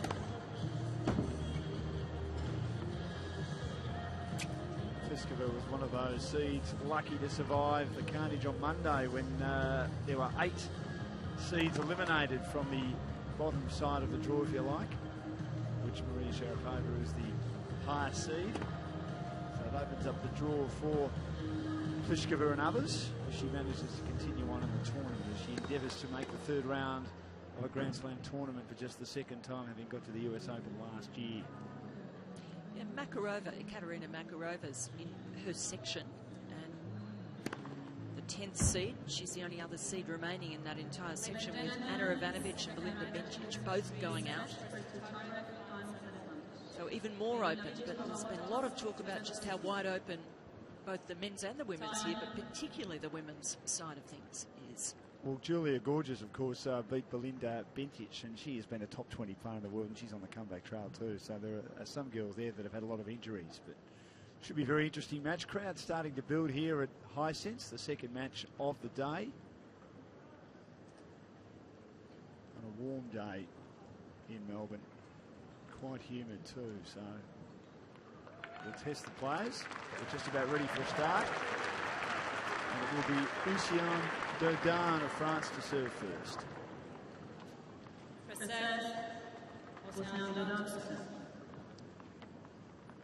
Ready? Play.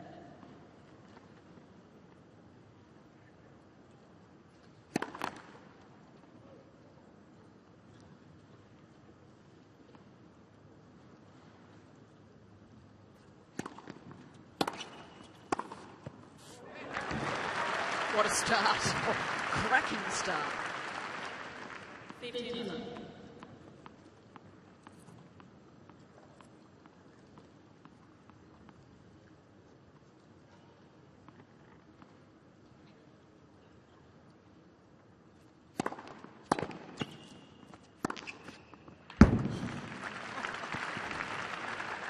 is a precocious talent.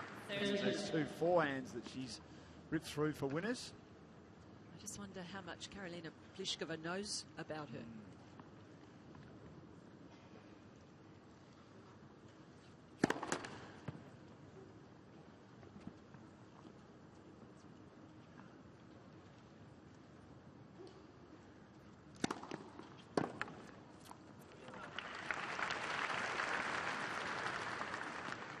It might be an easy service game to get Dodin on the board.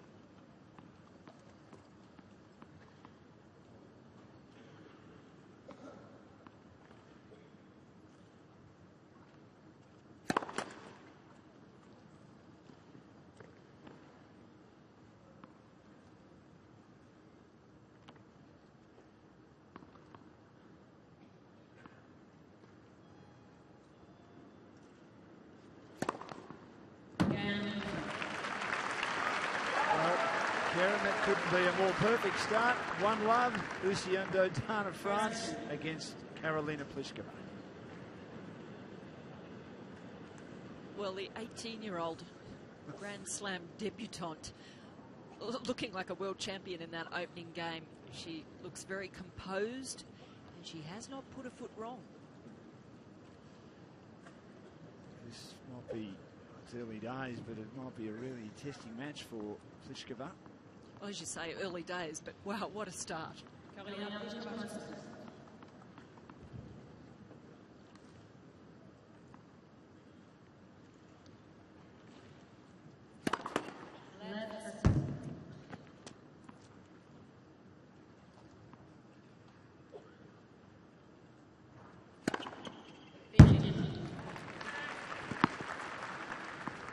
That's the appropriate response from Pliskova. We're going to see a power-packed match here.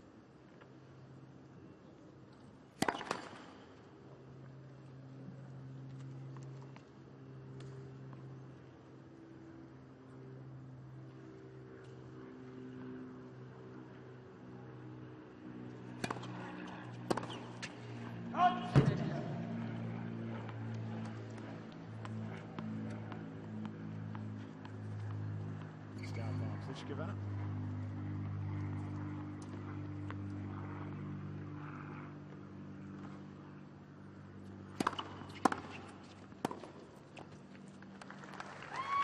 That's a very handy serve from Pliskova. Trying to get it in on that left hip of Dodin.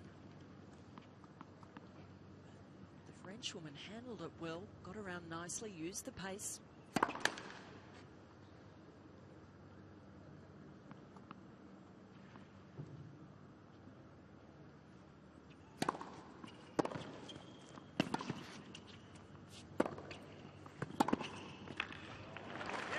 Brilliant passing shot by Pliskova. Well, she got the shorter ball here, Dodin, but she did not do enough with that next one. Pliskova too fast, able to get across, get the balance for the pass.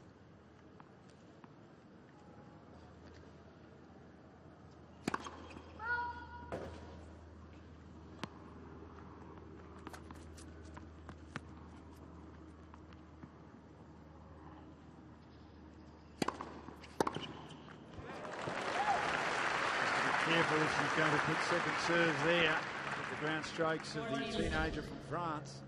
Brilliant backhand by Dodin. Where does she put them though? Dodin just pouncing on that. Had a bit of pace on it at 153, a second serve. She's on the board, Pliskova. One game all. One game.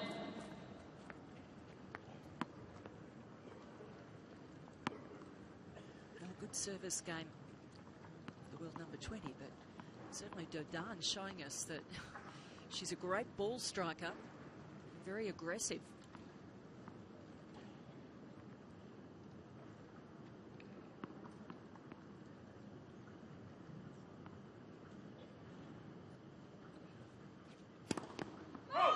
Worst time of the day to be serving from that end of the court. Sun in a very awkward position.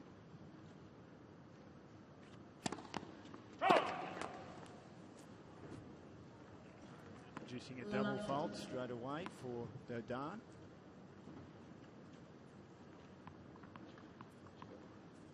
She's got to think about where she can put the toss to serve around it, because even if the serve goes okay, you've got to be able to see for the next shot.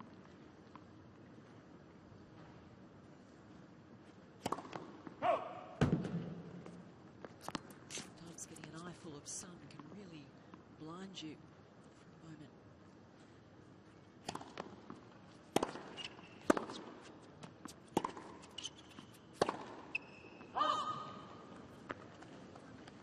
Serve percentage of concern for Dodin, 17%. Mind you, Lean R in the final of the women's last year at the Australian Open. Karen was at one stage about 15% in the first set. She went on to win that final.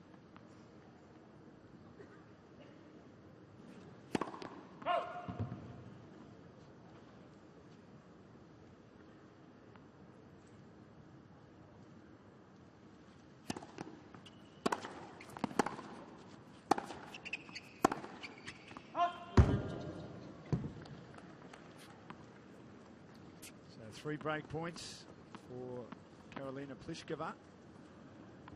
Loose service game by Dodin.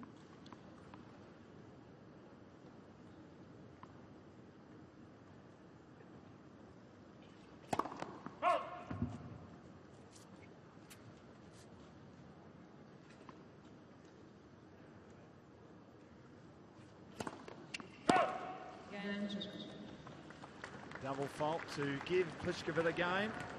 2 games to 1. Caroline Pliskova with the early break, 2-1.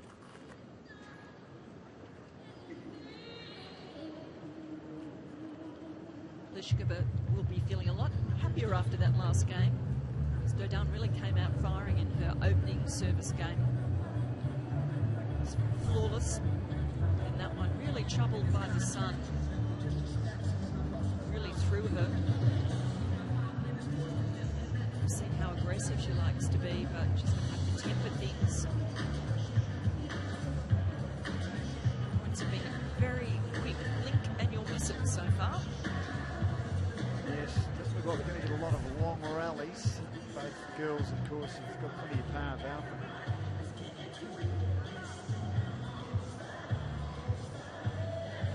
Carolina Pliskova has a twin sister who played doubles with her. That one a couple of tournaments last year.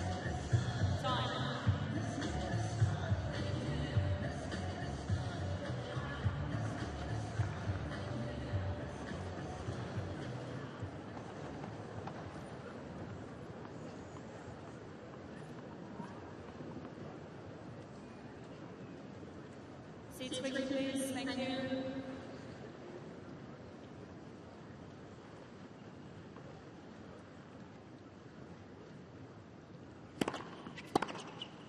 Oh. 15.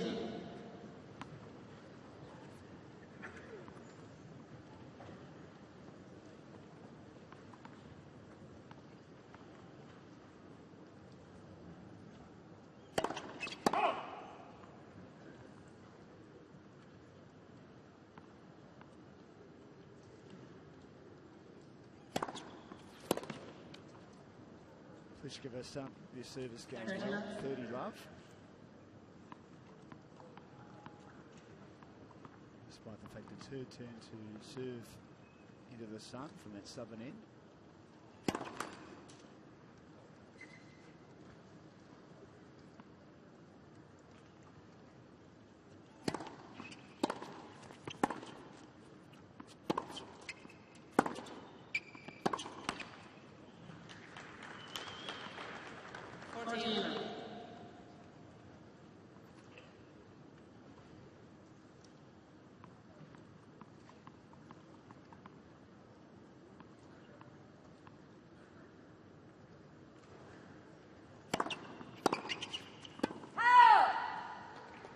Well, winning to love. Pliskova consolidates the break. 3 games to 1.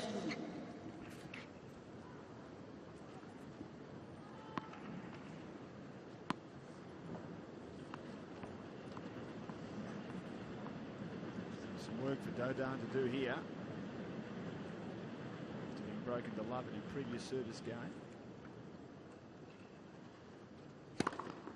And what a difference not having the sun up there as your second opponent makes. Much more rhythm there when she's putting the toss where she's accustomed to putting it.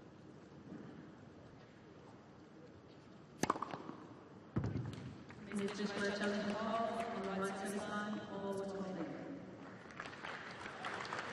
looks pretty confident in this challenge.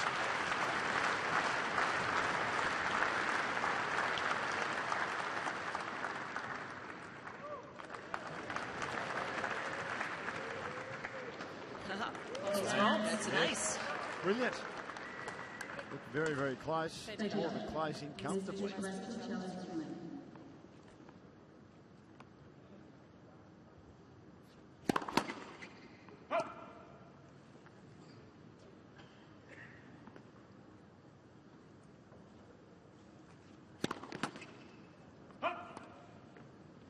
Third double fault for Dodin.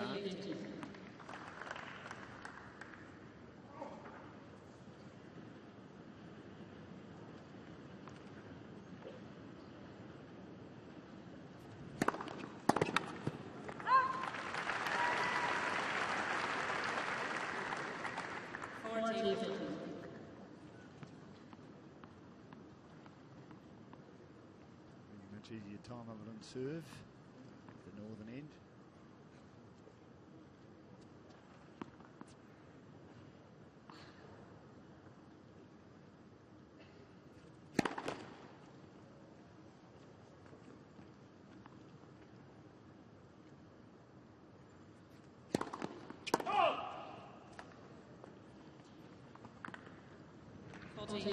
Very hit and miss at the moment, up and down.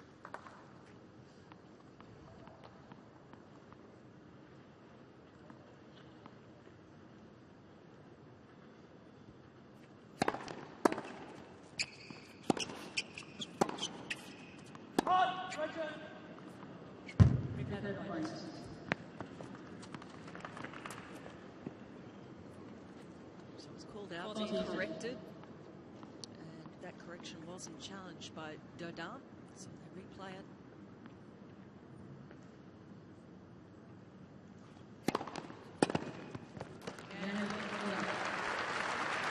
Old serve. But she's down a break, Dodin. Pliskova leading 3-2.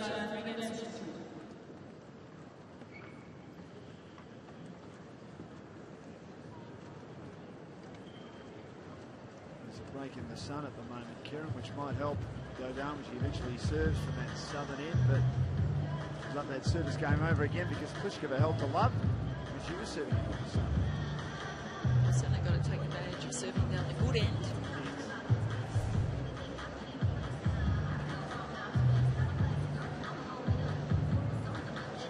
Three top 10 players last year. She really started to make an impact on the circuit. Not so much Grand Slam tennis as yet, but maybe with so many players losing in the first round on Monday, she might be able to go a fair way at this Australian Open. She's not doing this match yet. Certainly has the game, doesn't she? She does.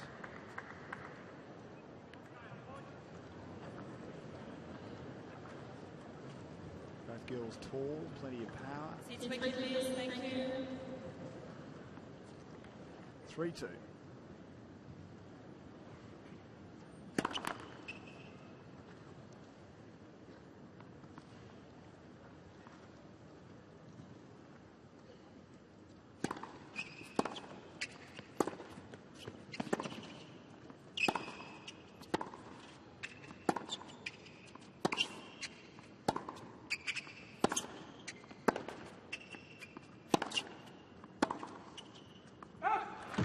Longest rally of the match.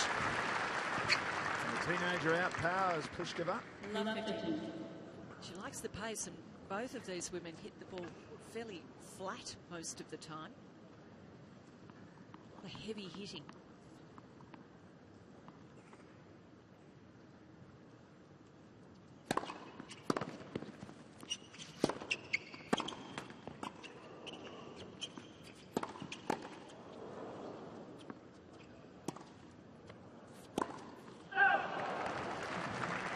Enough at the toss, Dodin, that it didn't matter too much. Pliskova putting it wide. Straight at the body. And this one, didn't think she quite got it high enough, but not back very well for that overhead. Pliskova. Giving Dodin an opportunity here at love 30.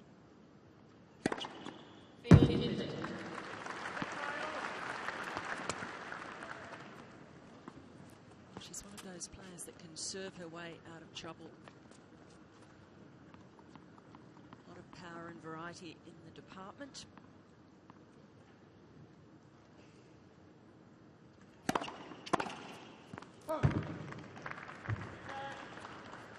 It's a real take no prisoners approach that Ocean has. All out attack. I suppose with time and experience she'll learn to temper that, but it's good to watch when she gets it right.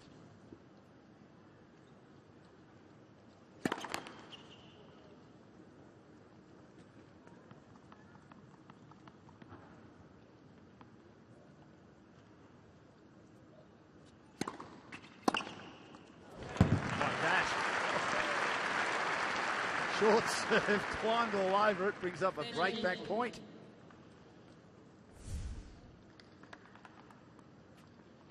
Very quick to get around, rotates really well through that backhand. Generates a lot of power.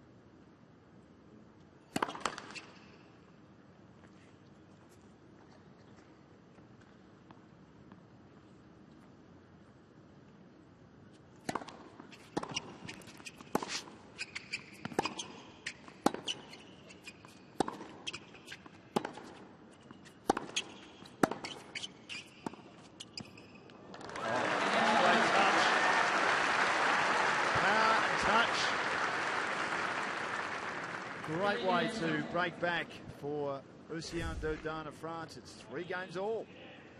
Well, just showing us that she's thinking very well out here. Very clear head with the power, sending Pliskova back, and she puts in the drop shot. Beautiful touch.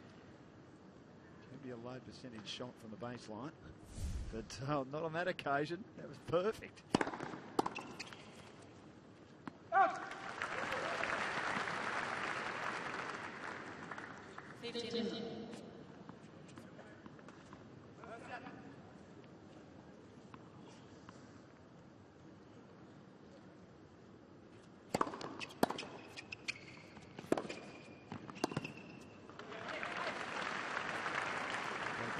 Should be more comfortable in that southern end without having to contend with the sun, and she started well in the service game.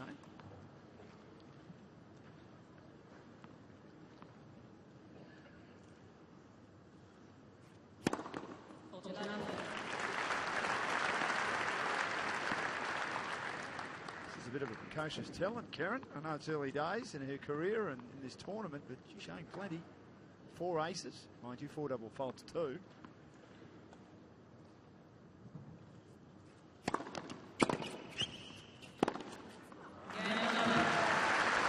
Holds to love.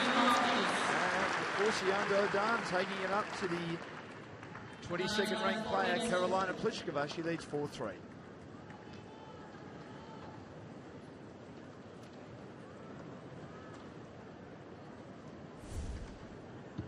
This is amazing play from Dodin. So powerful, so aggressive.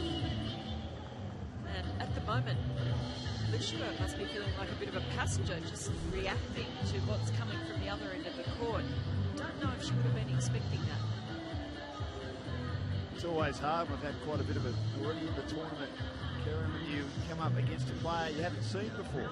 You can't really do a lot of homework, can you? No, because she hasn't been around on the main tour, so Pliskova's team may not have really been able to find out too much detail. They'd have a fair idea. They would have done their homework, but how much detail, I'm not sure. And also, you don't know how a youngster's going to come out and perform in this sort of situation either, so there's a bit of the unknown there.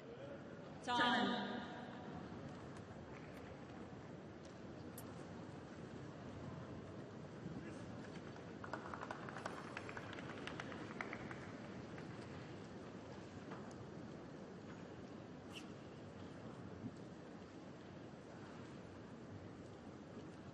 Fluffy clouds around. They were predicting some rain later on in Melbourne. Still fine enough at the moment. So the game's back on serve, but Pliskova down 3-4.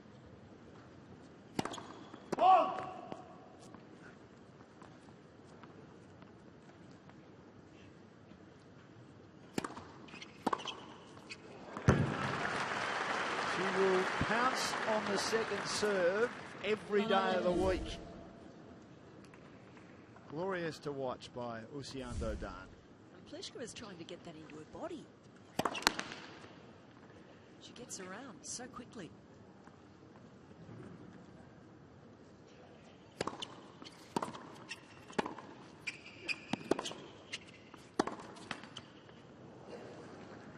Winners for, in fact, I think 11 winners for Dodin so far.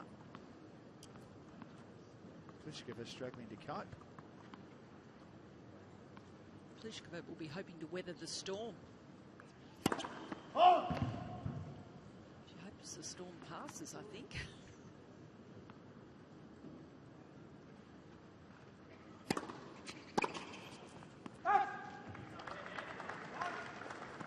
The last 3 games after, of course, that break to love, and then she held serve to love. From the end, she's serving at now the southern end, but since then, the match has turned on its head.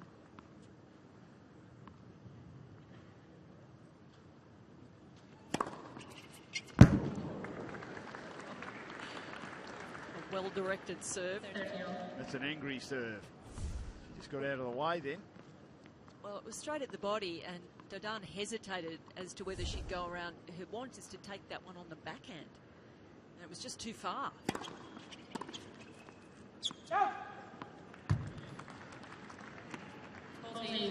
Bit of decision on that shot as well.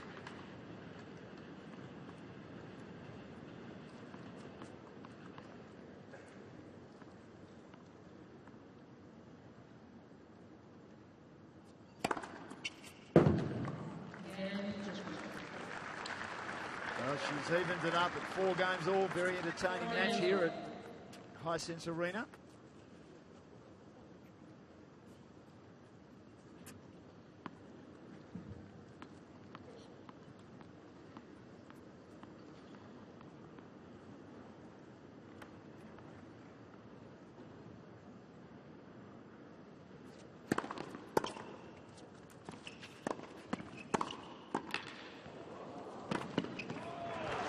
Tremendous self-defense with the volley.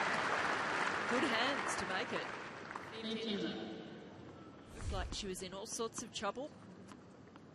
One there straight at the body. Again, just managed to get the racket face up in the right spot and get her body down.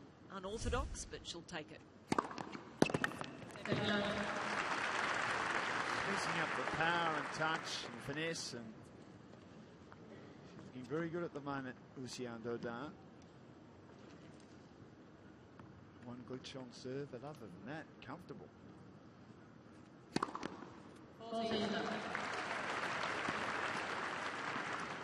5 aces.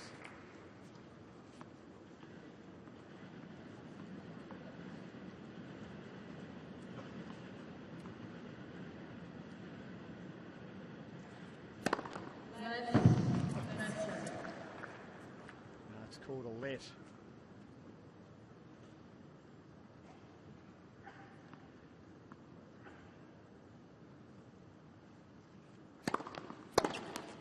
Well, that was very easy indeed by Dodin. She leads 5-4 in the first set.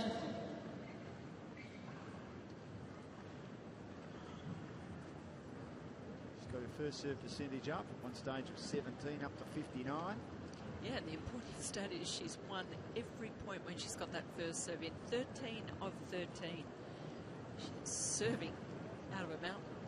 190 k's her fastest, but she's also placing them superbly. And Pliskova just not able to get a read on them. She's now powered at the moment. 22nd seed.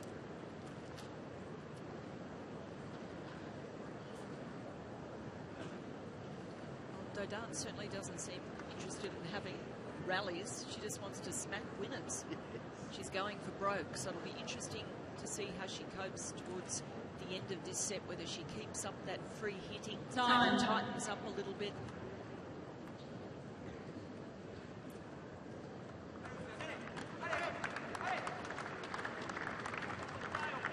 Karolina Pliskova, the Czech Republic, serving to stay in this first set. One stage she led 3-1. She did break Dodin to love in the 3rd game of this set.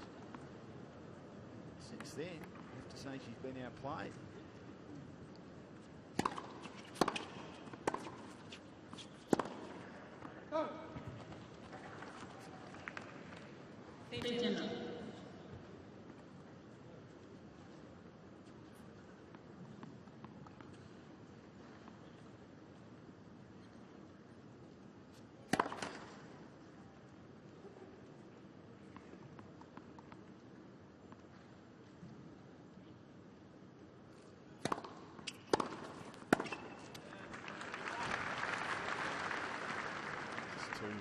Too good, too powerful, too quick.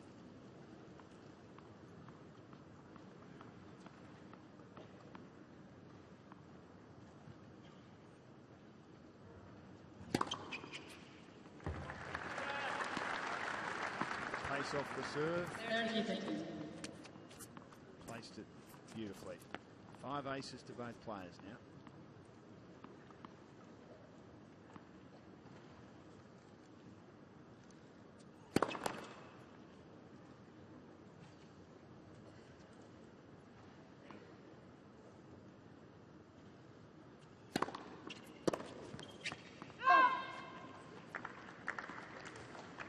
It's getting up quite high, and she just found it hard to control that high backhand herself to get over it.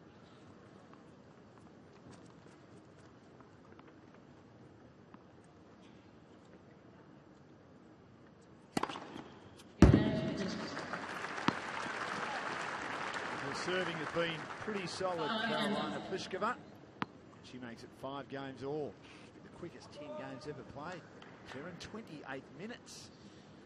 Well, we said at the start, blink and you'll miss it. They have been very short points. We've seen a couple of good rallies, but the majority have just been aggressive short points. Both women going for winners very early in the points.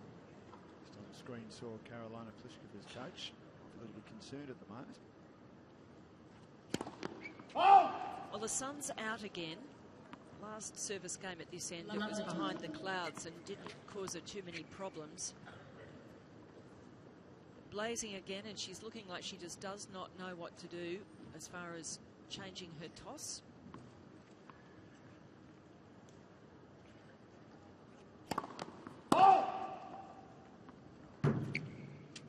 Worst time of day for this dilemma.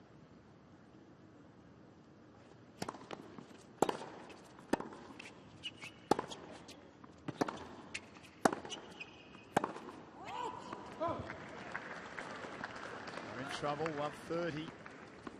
Yuri Peng is Carolina Pliskova's coach.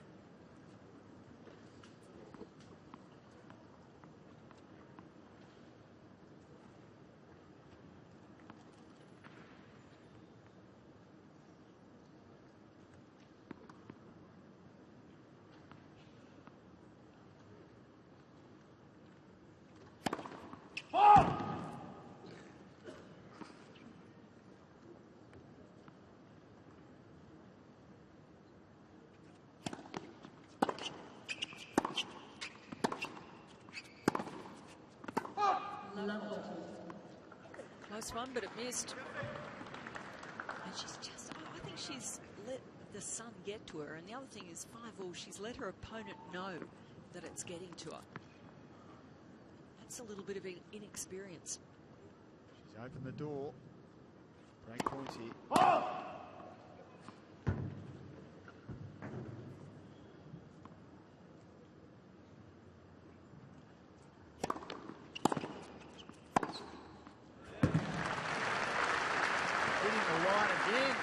Awesome forehand by Dodin.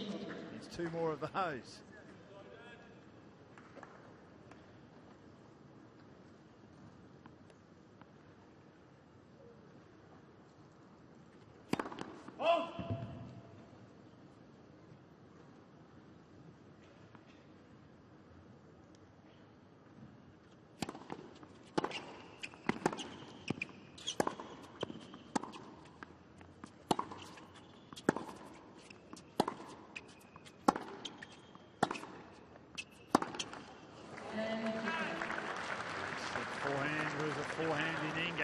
Didn't hit it well, and she's given up the break. Dodin to Carolina Pliskova, who leads 6-5 in the first set.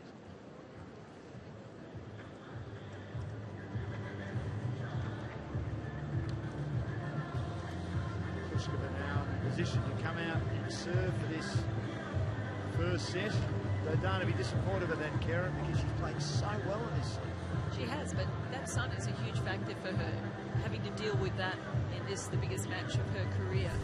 And I just think after that first or second point, she threw her hands in the air, looked up at the coach, and Pliskova would know. She'd be going, yep, good on you. You're upset now. I've got you. She just didn't cope with it that well. It's not easy. It's really difficult serving with the sun right in the spot where you normally throw it. Just let that message get to Pliskova. Missed a couple. She hasn't got much margin for error on those big shots that she's been blasting away.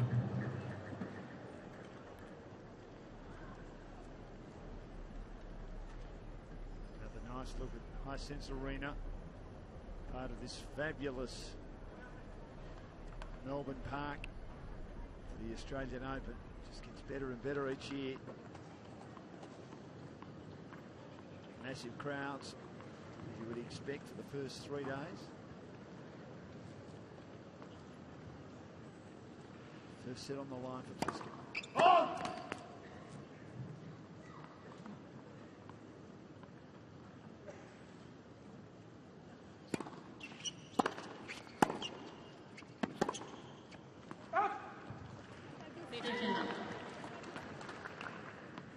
19 unforced errors from the racket of Lucian Dodin. Yes, overtaken the number of winners as this set has gone on.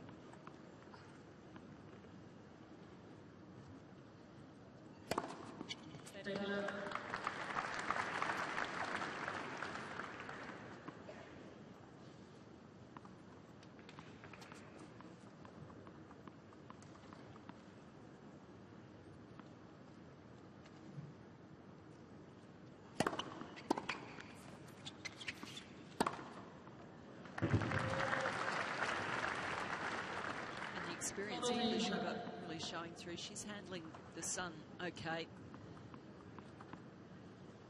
Set points.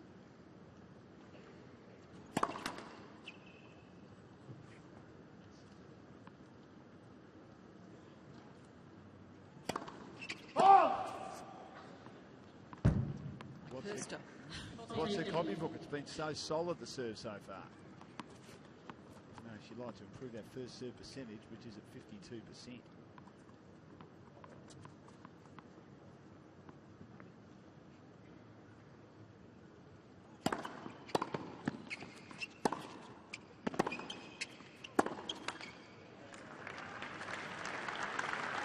Some work to do yet for Pliskova to close out this set.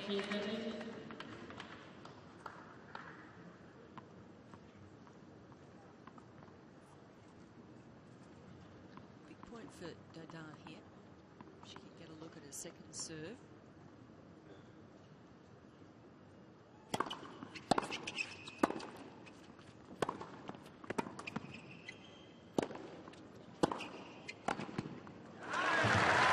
Well played.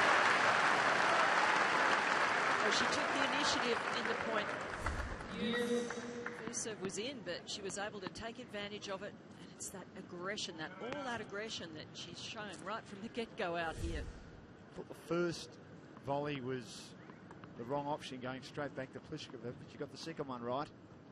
Back at deuce now. She saved 3 set points. And that's a return that she's hit so well throughout this first set. Maybe just tightening up a little bit. Set point. No, that is clinical. Great way to bring up the first set with a big serve. She served 8 aces, Pliskova, in the first set. She's won it in 35 minutes, 7 games to 5.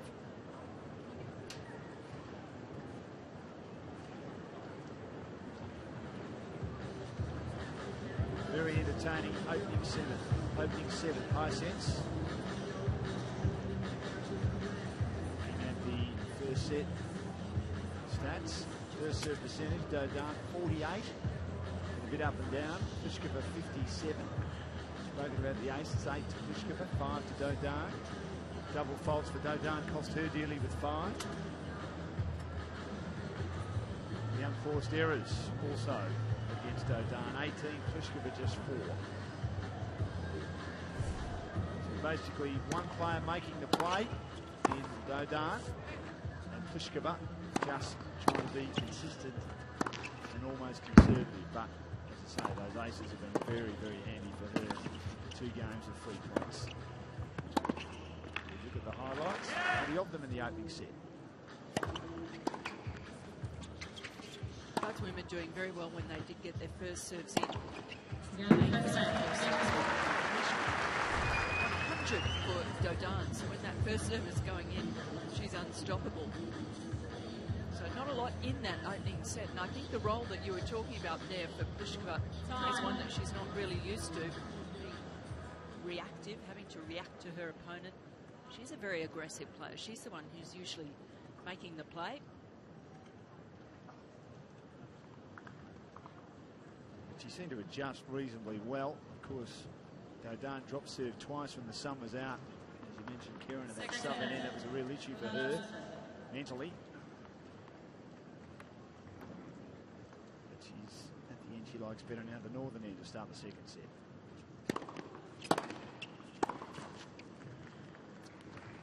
Left hand.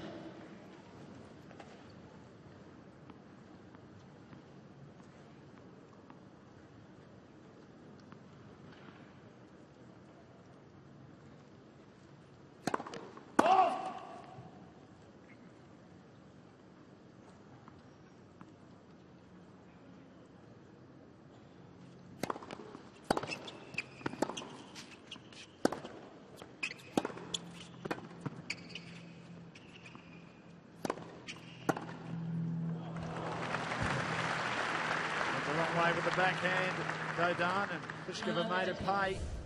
Some trouble for her now. Some good driving, that one there from Dodin. She got the shorter ball, but couldn't do enough with it. Pliskova, she was already moving in that direction. Dodin had already committed.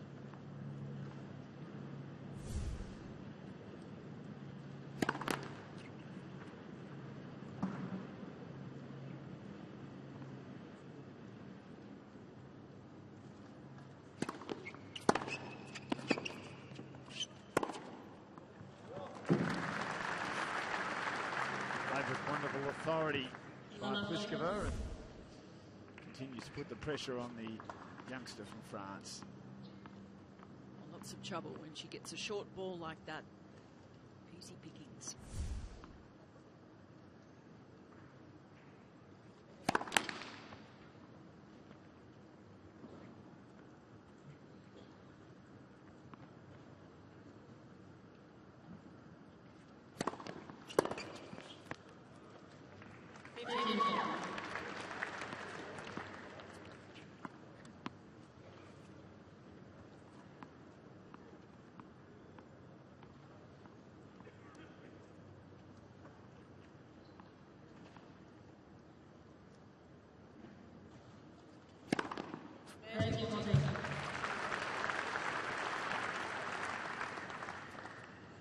And serve right down the middle. Great to watch.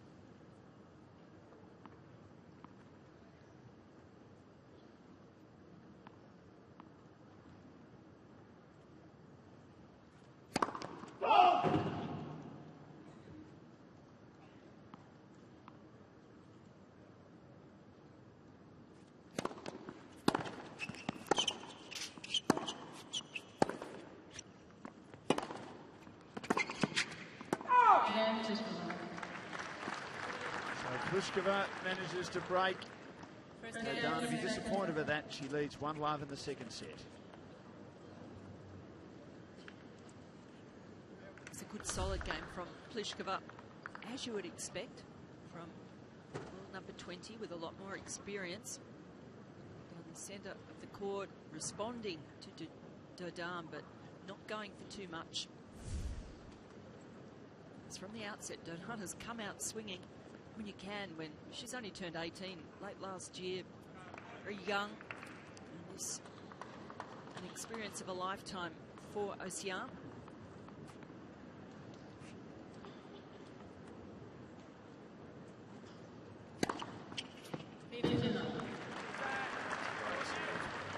We're seeing a wonderful serving display from both women out here, both incredibly strong servers.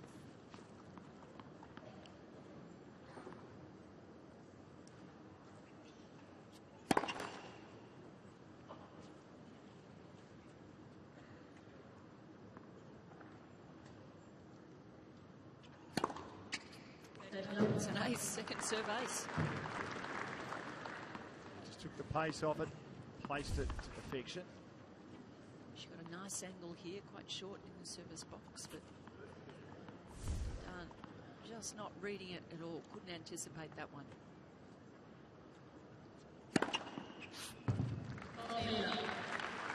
That was this serving display by Pliskova. 11 aces, 3 in this game.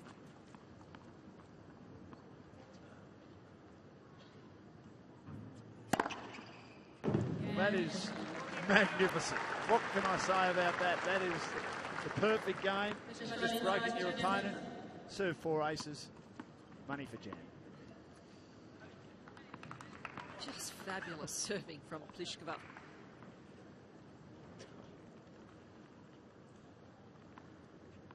Can't say any more about that. That was superb. As was that. She's ramping it up, and at this stage, teenager can't go with her. Pliskova very impressive here.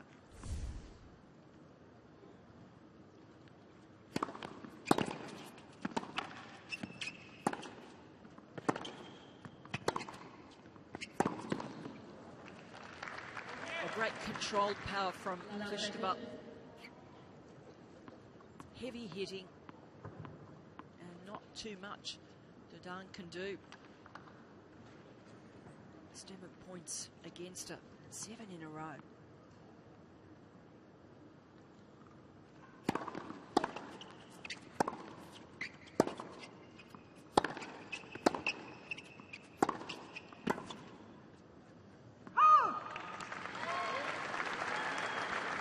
It's not often you see a match as aggressive as this, with shots hit as flat as this, low over the net, travelling at such pace.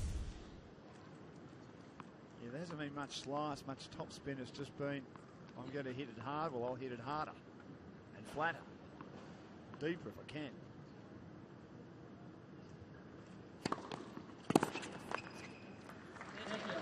Nice change of pace on the serve there, serving around the sun, finding a way there.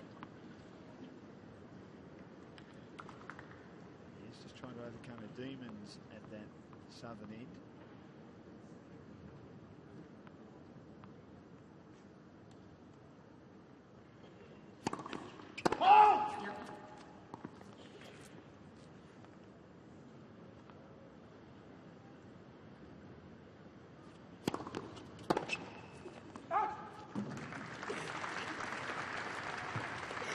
Recovery here for Dodin.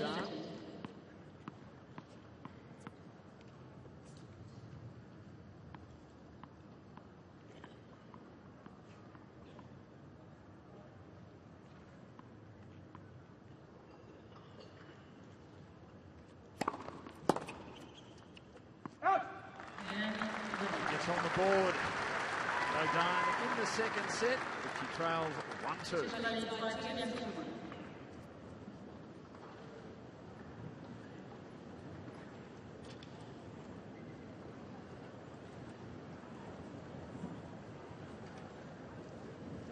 Two coaches, one of them is her father. Her parents travel with her on the tour. Well, she's so young, isn't she? So it's always great to have parental support.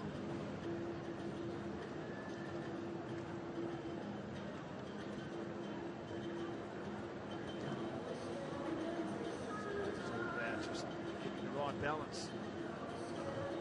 Getting the right people around you. All of these players, they have to get the right team around them.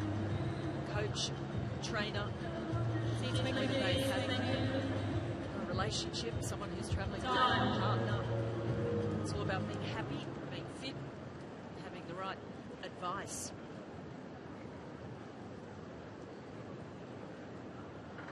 You don't see, it's a good thing, I would have thought, the dominant parents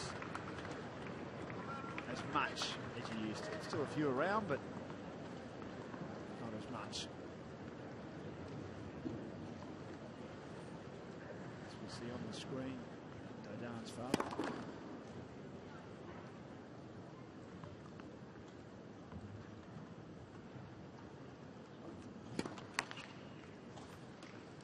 Rare error with the serve from Pliskova. The last service game, there were 4 aces.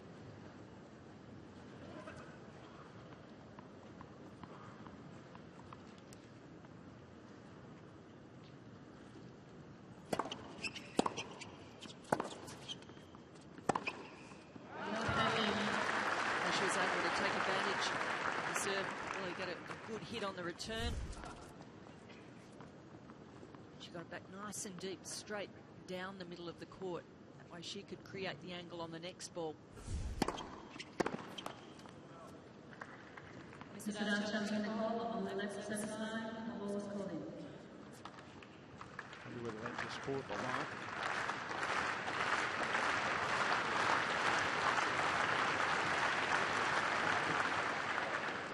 Hisense. 15 seconds.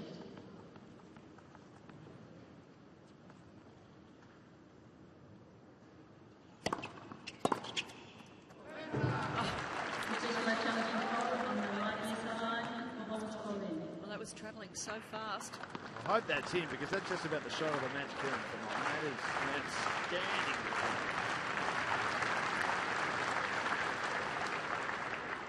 It is. Oh, brilliant. 15-14. Both players have 2 challenges remaining. A chance to get back in the set.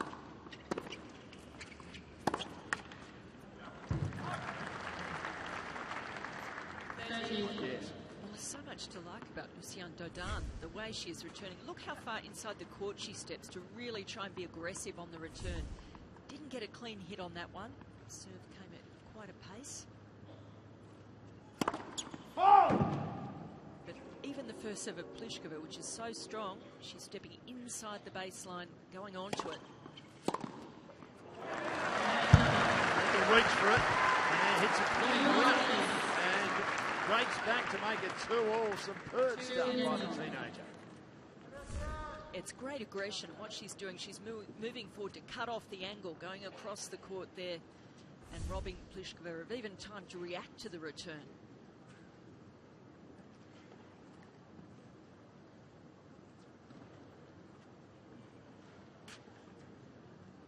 High standard match. She doesn't believe in changing the pace. It's full on or nothing. Dodin. It's magnificent to watch. Emerging talent.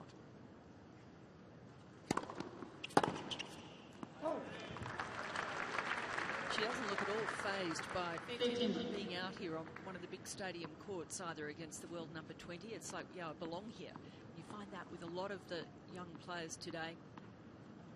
This is what they train for, these opportunities, and they have the mentality, the belief.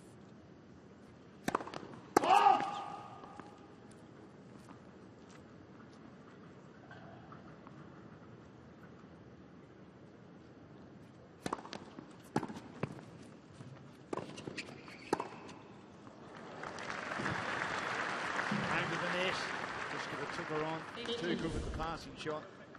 Dodin has said, Karen, in her notes, that her aim simply is to be number 1.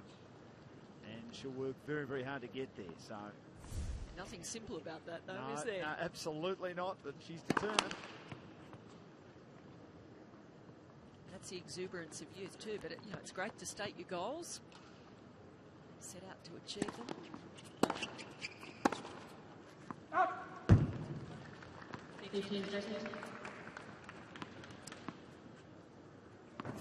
Forced errors now 20. She's got 19 winners. 19 winners for Pliskova, 7 unforced errors. There's the difference.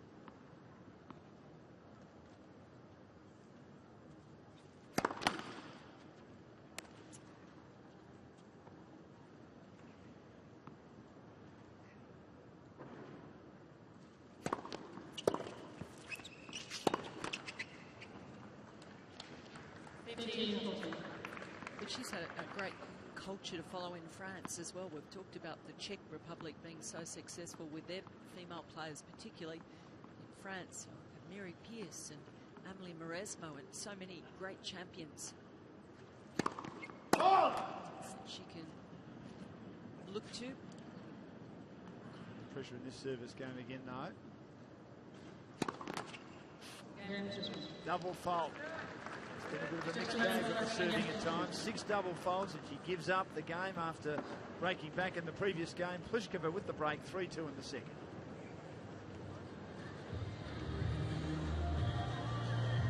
Two minutes on court. They say a good game's a good game. I'd like this to keep going for a while yet. 19 winners apiece. Just those unforced errors creeping up for Dodin.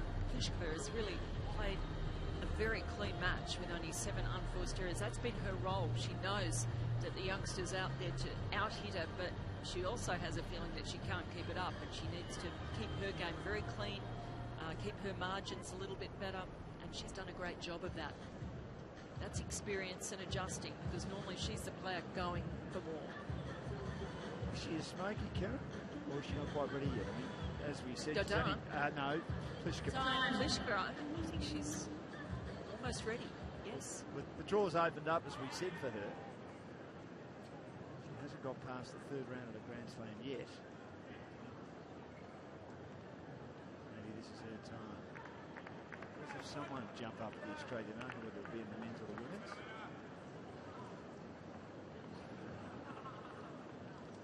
So can she take advantage of the break this time? She couldn't in her previous service game. 3-2, Pliskova. Makes an excellent start. Another winner. 20 now.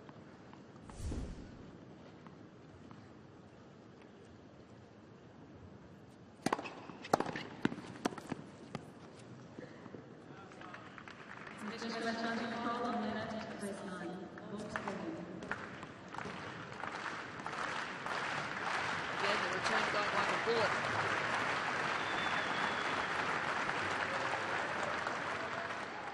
Too deep.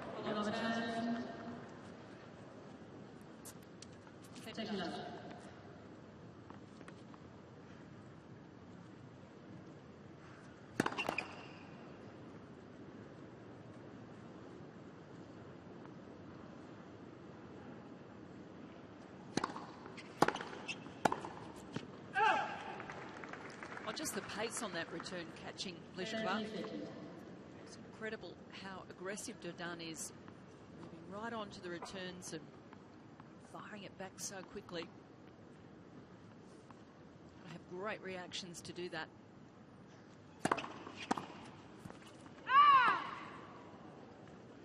Again, showing us that she's good with the improvisation. Thought that was going to go in for a moment. Played that shot quite a bit, hasn't she? Almost like the squash shot in front of the face. When she's trying to move around, gets caught.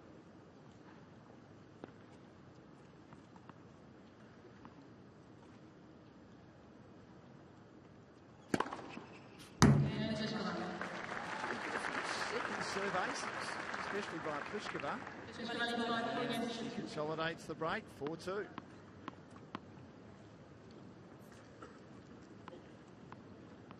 Wonderful serving from Pliskova. 12 aces for the match.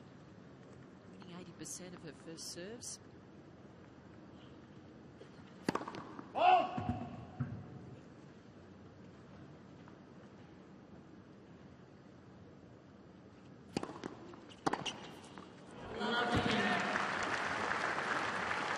She anticipates the direction of that serve.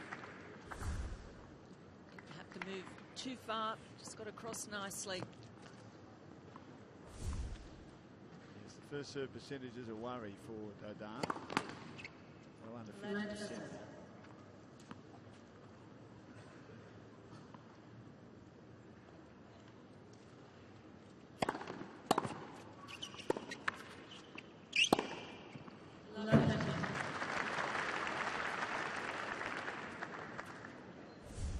Pliskova really taking charge. Some good depth on the return. Gets the shorter ball. No mistake there. Very solid. Trouble holding serve now, Dodin. In this match.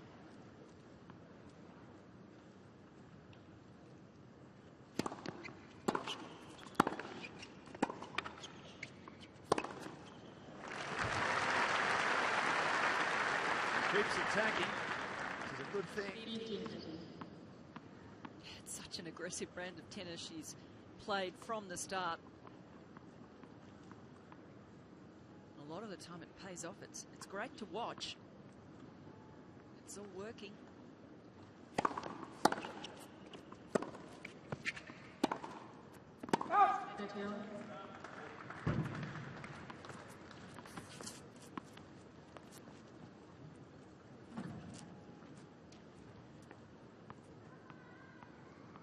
Hang around Dodin and keeping the pressure on Pliskova.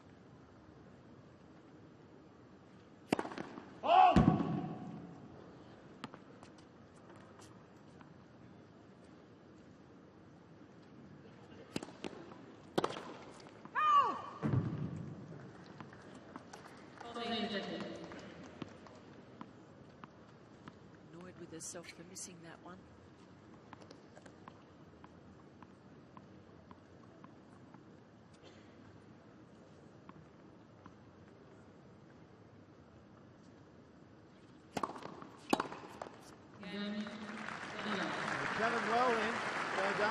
still down. A break, 4-3. Pliskova leads in the second set.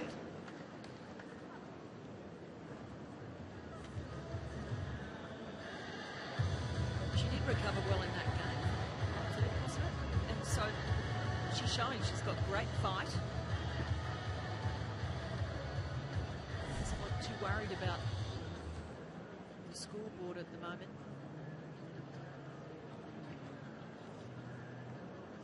It's exciting. There's lots of good young players out there, Karen. So many. And this woman, definitely one of them. Remember, she's only young as well. Only 22 years of age. Won the junior girls title here at the Aussie Open in 2010 by Laura Robson. That's right.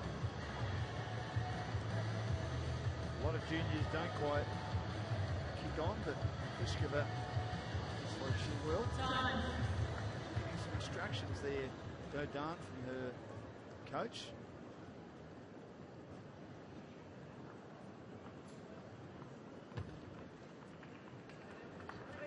Just some encouragement.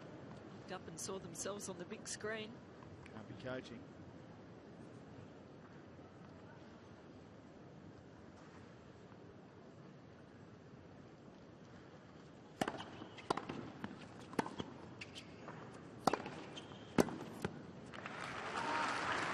Good attack again by Dodin. It is, it's all out aggression. And that aggressive return stance, positioning, court positioning, where she's on or inside the baseline.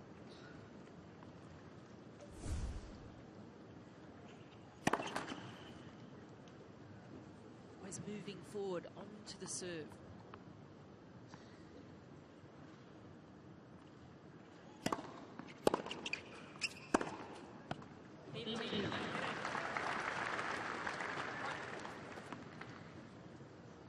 Those cold, clinical, clean winners from Pliskova.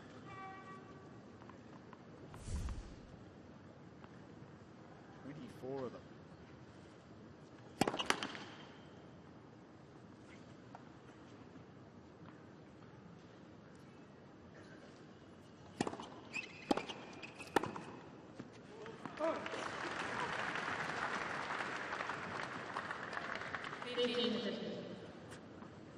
Again, just how incredible the pace on the return is. Hit so early. There's one for the highlights here. There was one earlier I thought was a shot of the match. It's just about beating it, that forehand. It was almost like a jab. Did it have power on it? And again, inside the baseline, handling a 174 serve. Take back opportunities here.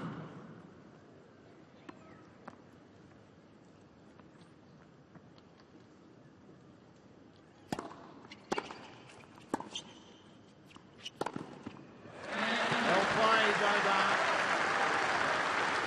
Just kept the aggression going and took it to another level if that was possible. It's 4-4 in the second set. Entertaining tennis at Hisense. She is taking the ball on the rise for the return, which just does not give Pliskova time to react. Back in behind her for the winner.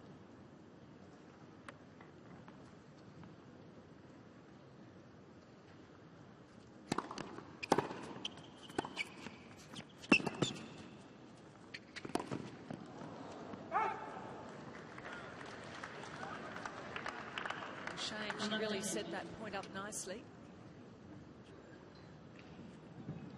This one just dropping a bit on her.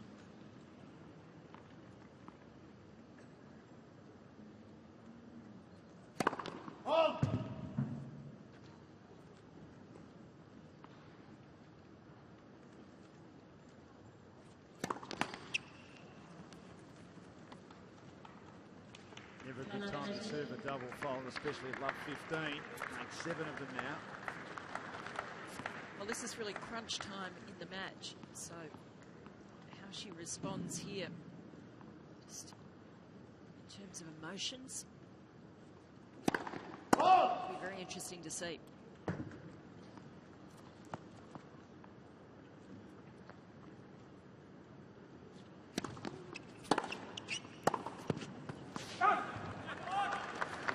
too well with that one. Again, serve deserting her and putting enormous pressure on herself. Well, two bad misses and a double fault, just showing that the pressure of the situation is telling.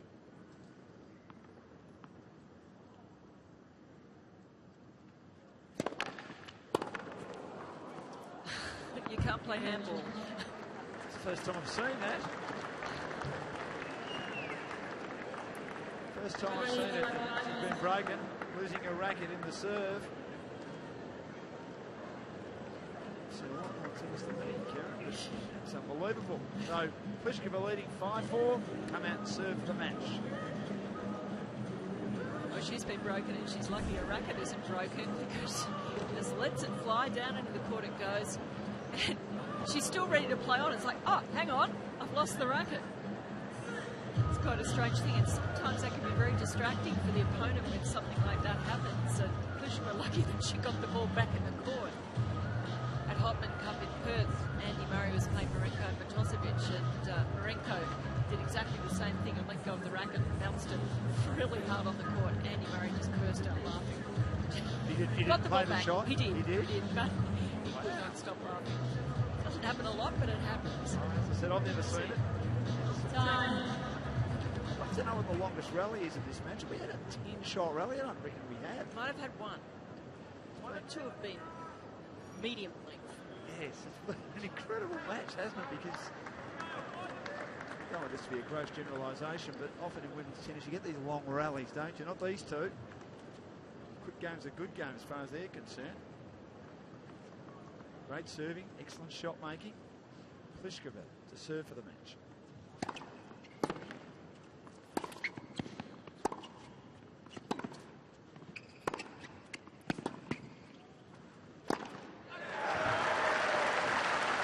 There's so much to like about the game of Dodin. The aggression you've got to love. The way she's been returning, really taking the Pliskova serve on.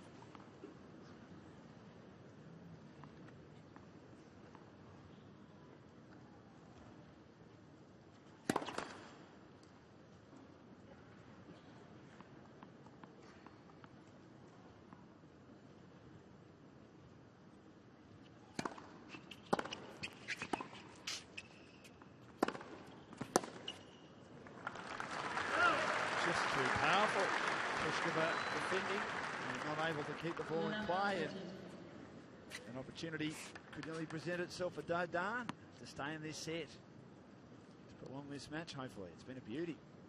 It's a great bounce back here from Dodin. He really looked shaky in that last game when she was broken, throwing the racket with the serve,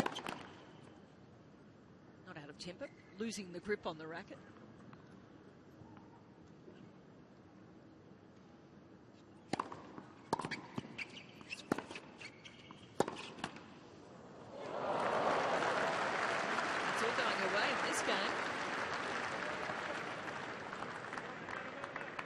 Two hands up because it obviously was very favourable towards her. Could have stayed on her side. Great points for it. Oh, what a great return that was. Pliskova can't control it. We're back on serve again. 5-all in the second. Having a rollicking time at Hisense. What a match this is. That's a great serve, but she again meets it so early, sends it straight back down the middle of the court, leaving Pliskova very little time to react. All the jitter up there in the stands. Just needs to start holding a serve. Will help.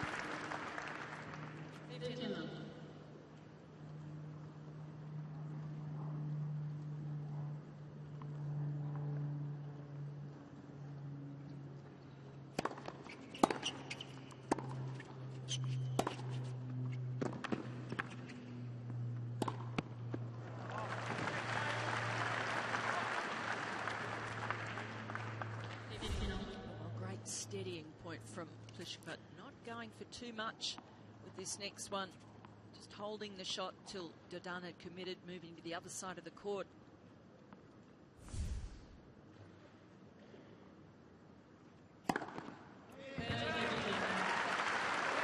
served an ace for a while.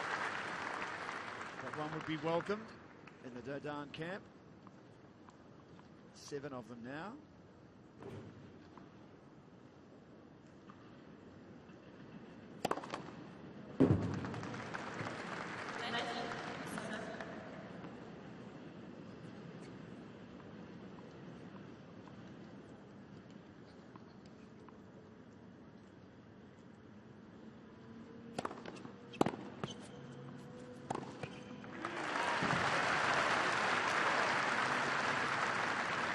Service game.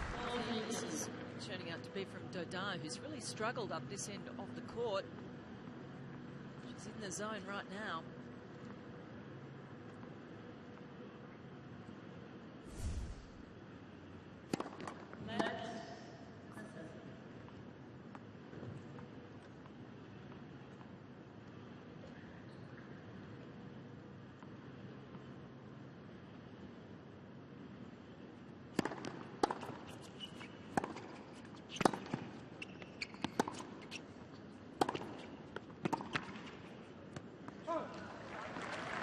Excellent scrambling by Pliskova. Dodin, as we mentioned a few times, just a bit more uncomfortable when she has to defend at the moment. Oh, incredible penetration on those 2 shots from Pliskova. Heavier.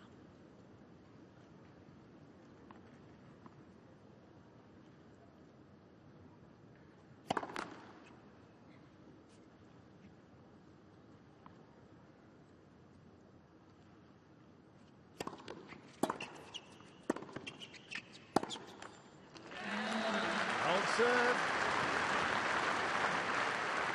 Dodin leads 6-5 in the second set.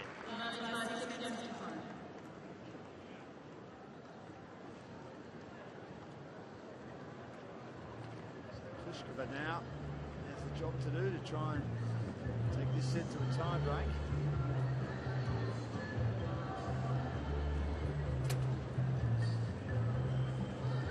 Just the inconsistency carried with Dodin's serve.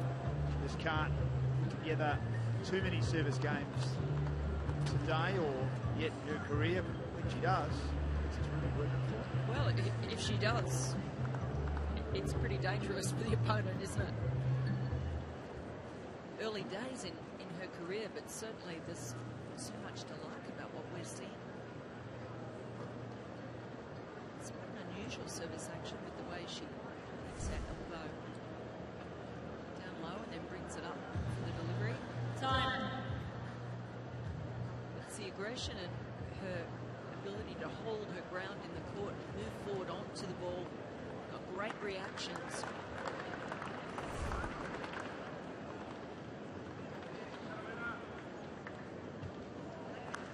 That's 12 minutes. Let's give her 5-6 in the second set.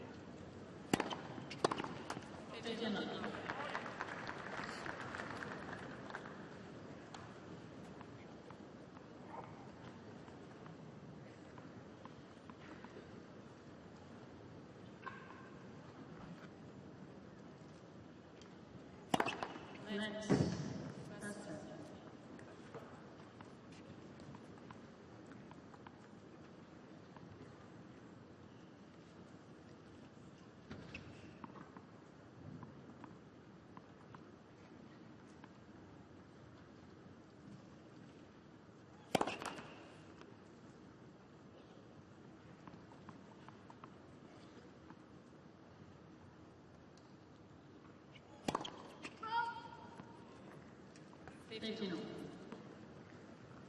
can feel that coming on. Certainly not the time for a double fault. Seems to be tightening up a little bit, Pliskova.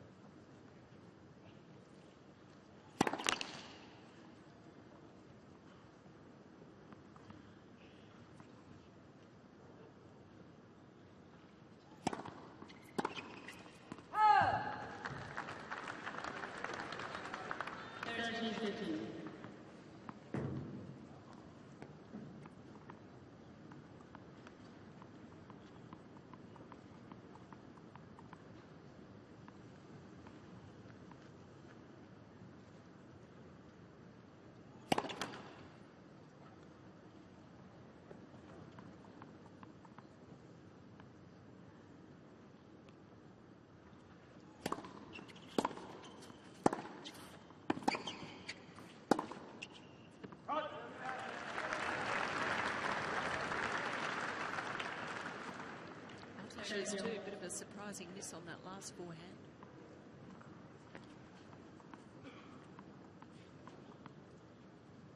They're done right in the hunt here to maybe make it 1-all.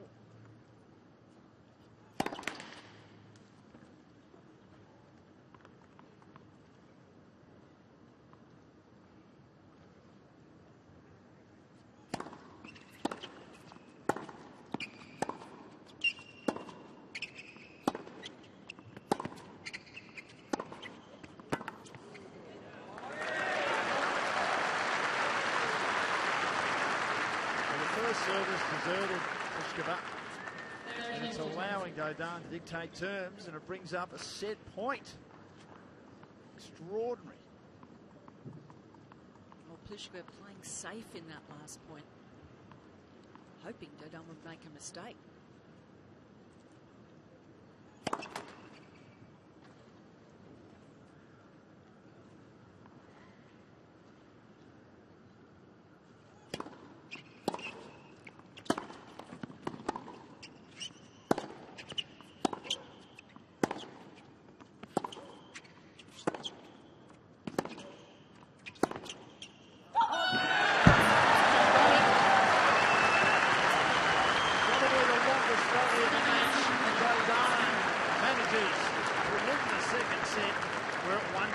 Hisense.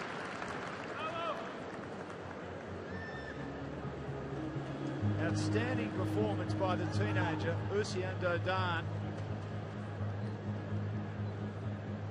Just keeps singing her praises. Serves let her down a bit, but she really did just find another gear at 5-all count. She did, and I do think that Pliskova tightened up a little bit, played it too safe. Instead of thinking, hang on, I've got to win this, she was thinking maybe Dodin would be the one that would tighten up with the situation, but she wasn't. So all credit to the youngster for keeping on going on with what's got her there, that aggression and going after her shots. And it'll be an interesting third set, won't it? Unforced errors, just one more for Dodin. More winners for Pliskova. If you look at those stats, you might be thinking that Pliskova had won that set. It's Dodin that converted the one more break point. The highlights. Points in that set, 32 points to 31. Just one in favour of Dodin. That just shows you how close it was. Early in the set, it was Pliskova who looked like she was going to take control and just have too much experience. And it got close in this match. But Dodin, she's really shown that she's willing to go after every shot. She's fought hard. Played the right sort of tennis at crunch time in that second set. Now she's really fired up. It's been a magnificent match.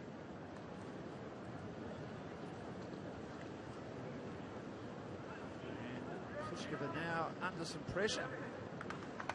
1-all, knowing we've already lost a lot of seeds in the women's draw, especially from this side of the draw. The open day on Monday. Usian Dodin playing like she's got nothing to lose, and she doesn't. In the first Grand Slam singles tournament. 1-all. We're away for the decider.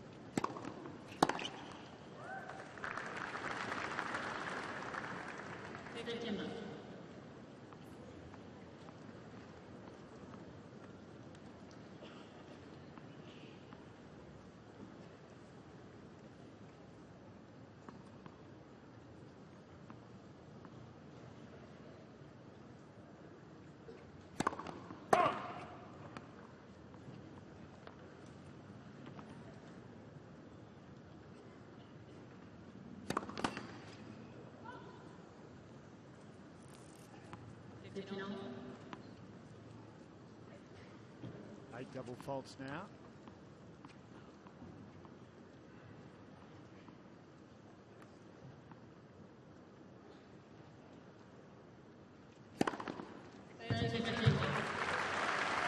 Eight aces.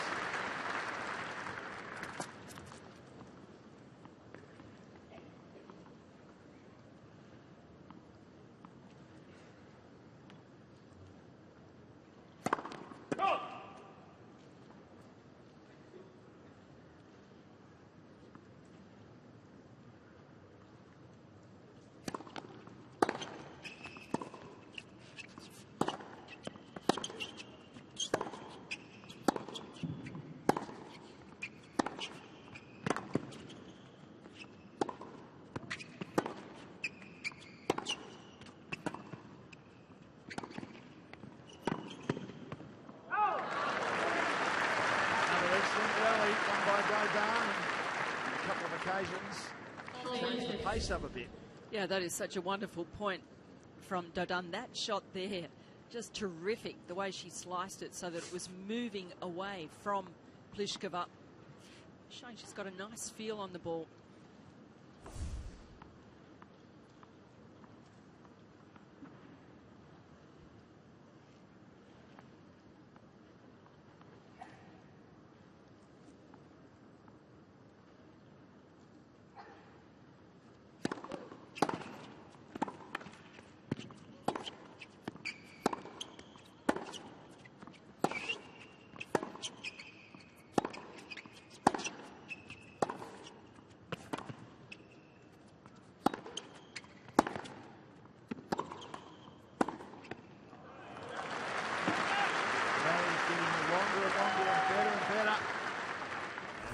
Pliskova prevailing.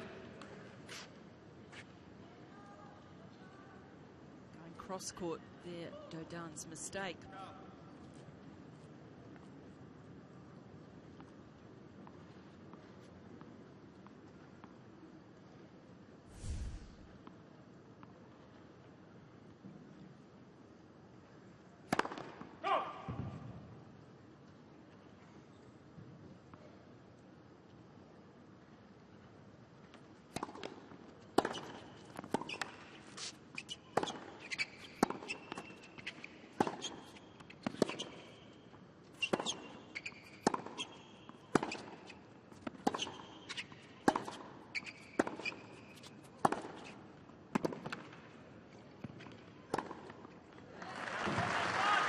Fabulous tennis. Oh, it is.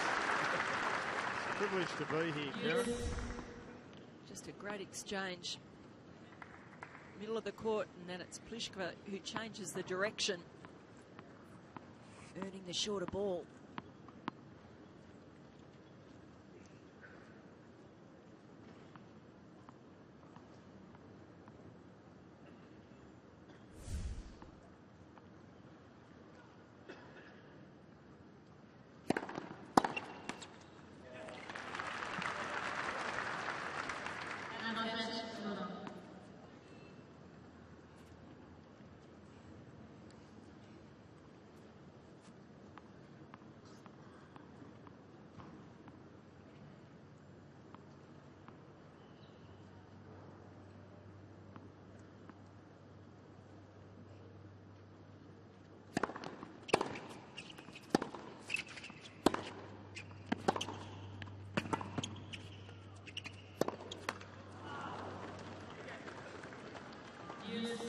The longest games of the match. Haven't had too many go to juice. The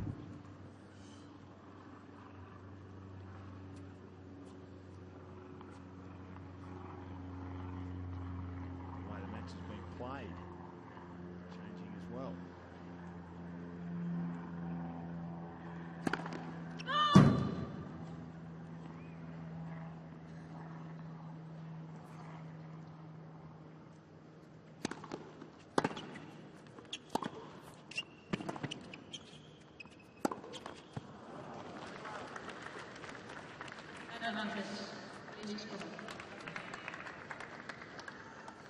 Chance for Pliskova to get away to a good start on the Dodin serve in this deciding set.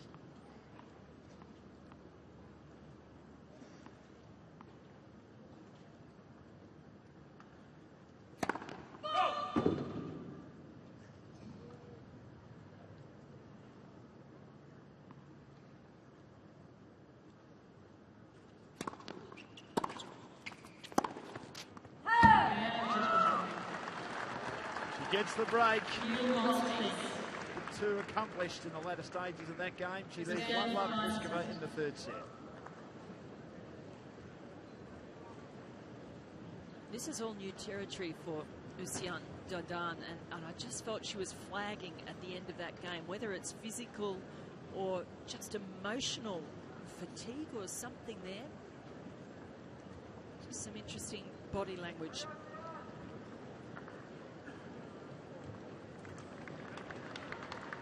She took 3 sets to win the other day.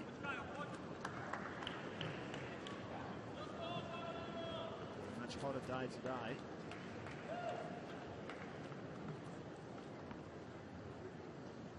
court, 84 minutes. Pliskova take advantage of the early break.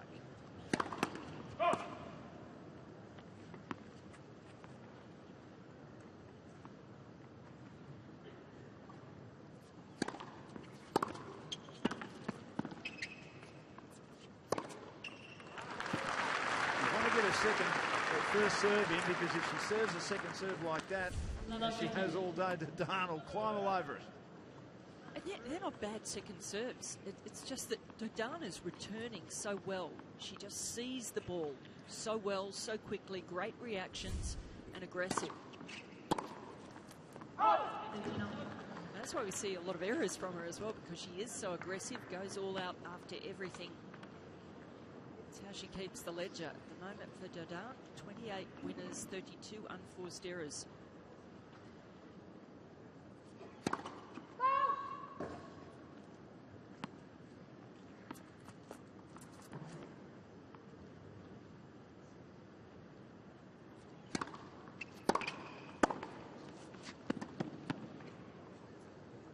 A good pickup from Pliskova.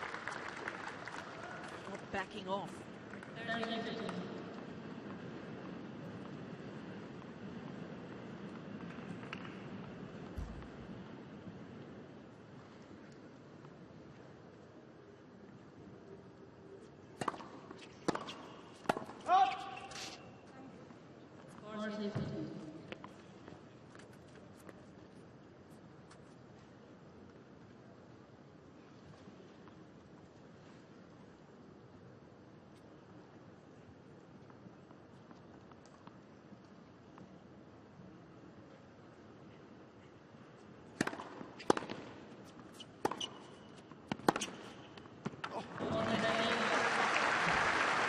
That's outrageous for him.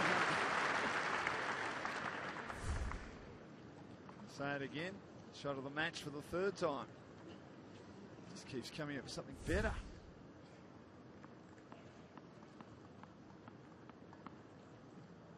She's playing the best tennis in her life, having scored her best win ever in the opening round here. World number 40. Pliskova manages to ensure that she takes advantage of the break in the opening game. She leads 2-love in the third set.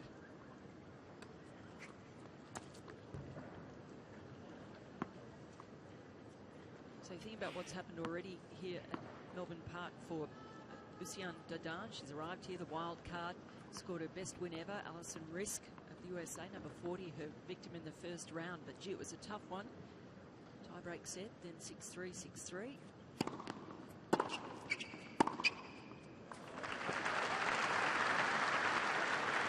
So she will have the belief. Yeah, but mentally, the intensity is just so different with these sorts of matches to what she's accustomed to having played. Her experience hasn't been great.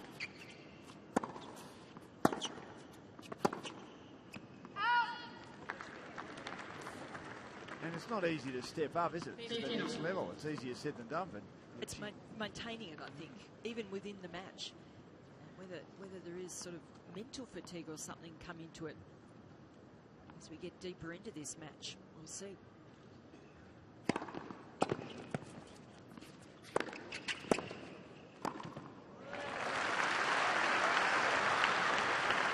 a very proactive point then, Dodin. Well, everything's proactive about her. She likes to be in charge. Takes charge of these points.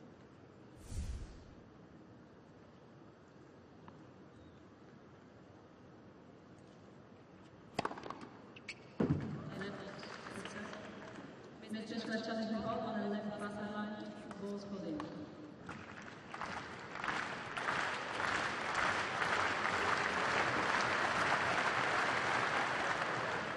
Good challenge from Pliskova.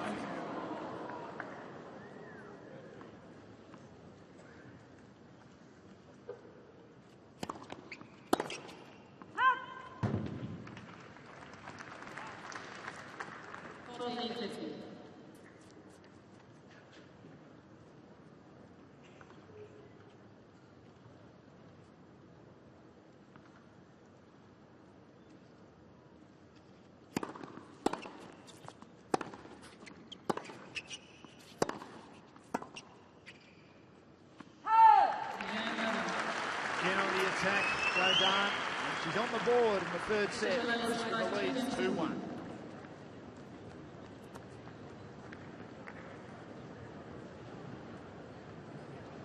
She may be asking for some assistance, just the way she was looking in that last game, bending over, going up to the umpire, indicating that she's perhaps having some trouble breathing. She's a bit distressed, doesn't she? She does.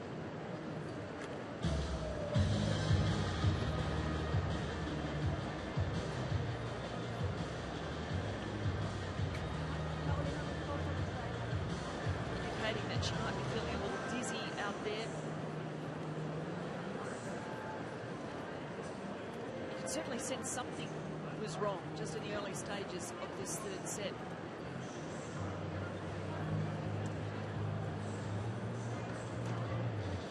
The blood pressure taken. The father and her other coach, as I say, there's two coaches looking quite concerned.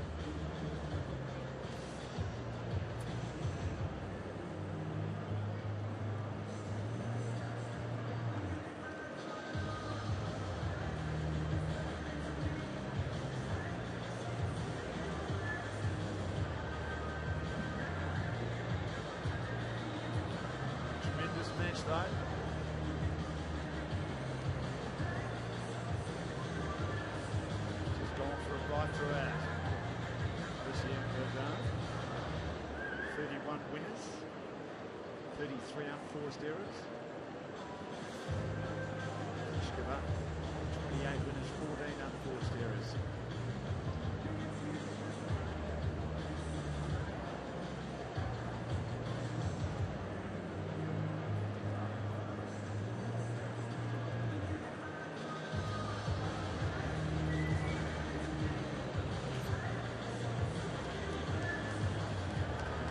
Medical inspection out there. Dodin. No, it's hot conditions here. She's got the wrist around her neck, trying to keep cool. Obviously just feeling too good.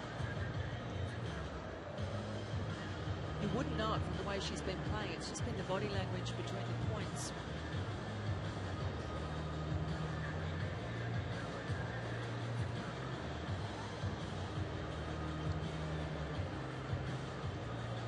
Three-setters we mentioned Karen on Monday, but she's not used to these longish matches in warm conditions yet. It takes a while, doesn't it, to get accustomed to it?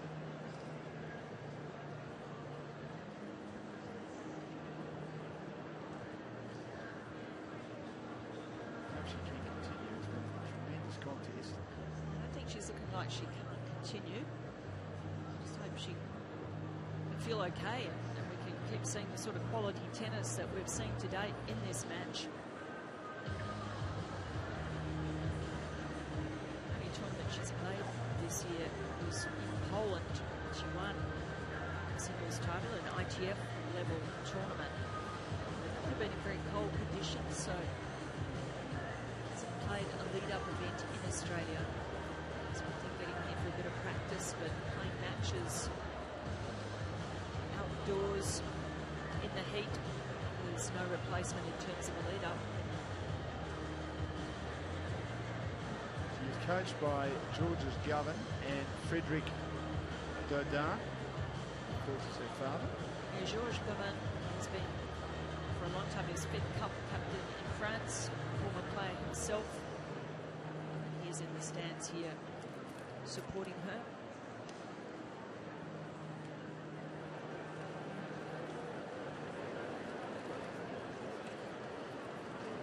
Taking some time. Well, they have to do a good evaluation, a thorough evaluation, and then medical staff will decide. They've called the doctor, which means that there will be a medical timeout.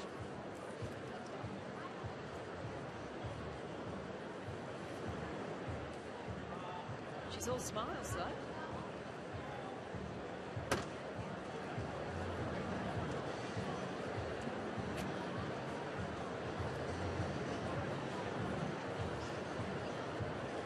Concerned that the doctor has been called.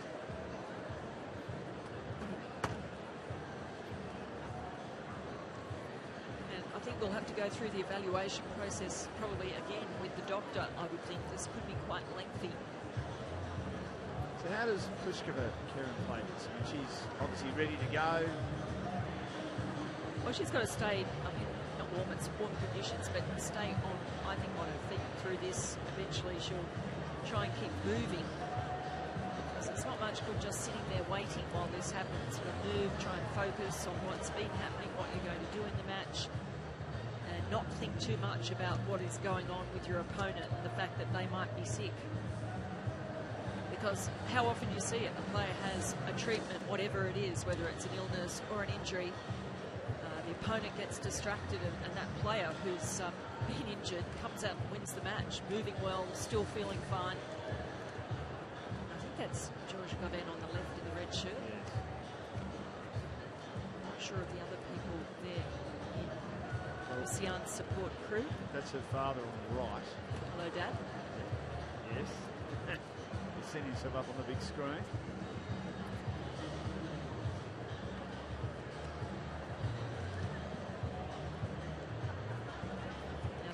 Been a doctor over here at Hisense Arena, and with how busy the grounds were, it could have taken quite some time to get here. Probably run through the crowds.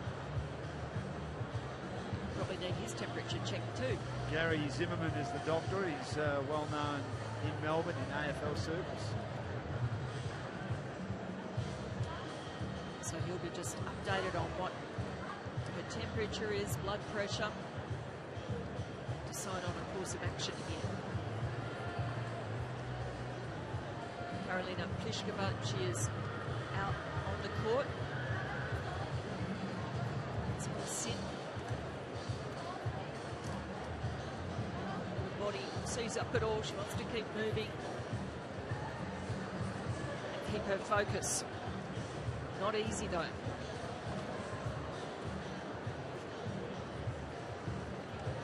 She's asking for some balls. Got the match balls from some others, just serve a few, just keep her body moving. Look great. Lucia and Dodin.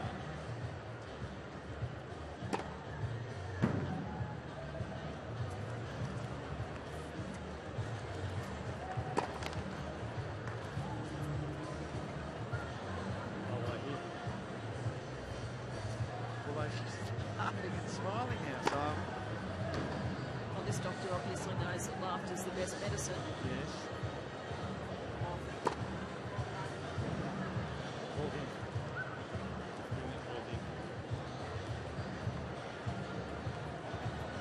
Not yet.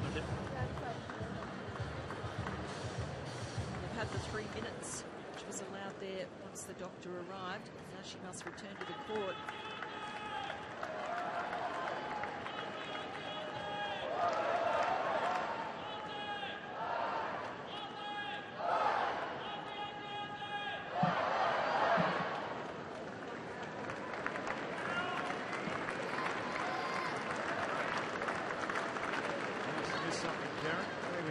Out there, but anyway, the crowd trying to entertain themselves.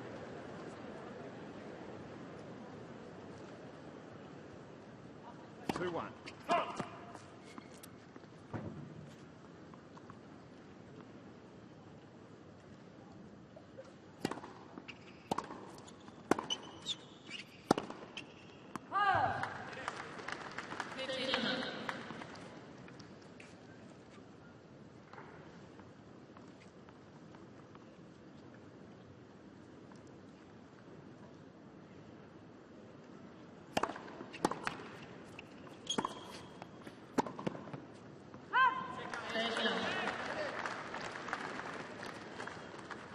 A bit despondent, Lucian.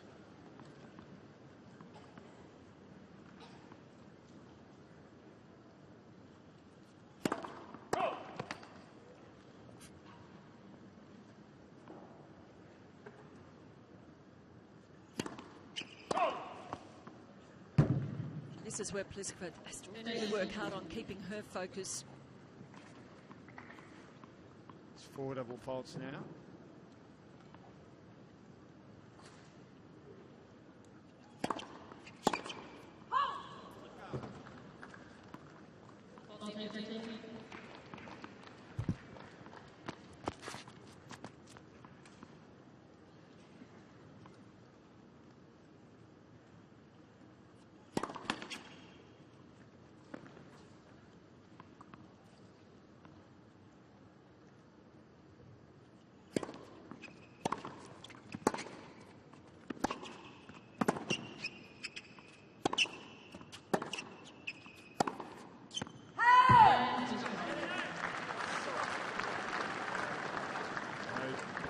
banks the break. 3-1.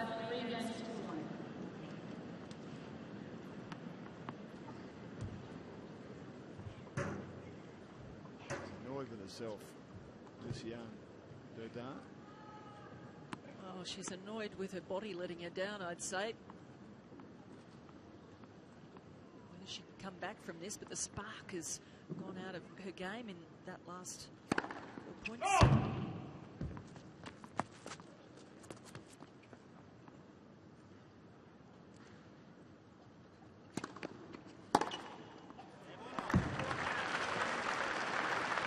Short serve and put away, as you would expect by Pliskova.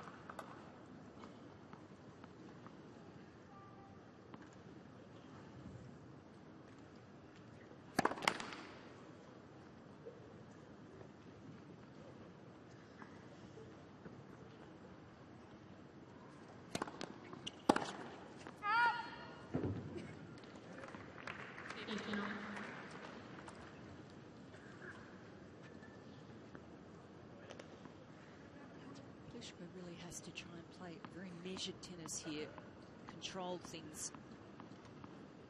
She'd be trying not to think about it, but she does know that her opponent has been suffering. Just not give away too many cheap points.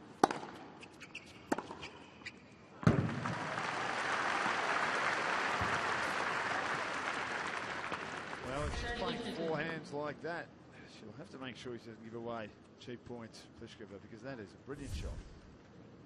Set up by a great serve.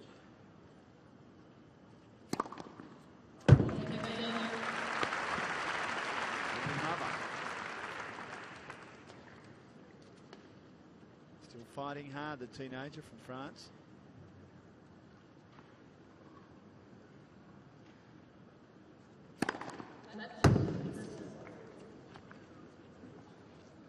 New heat on that serve. Would have been at quickest 190.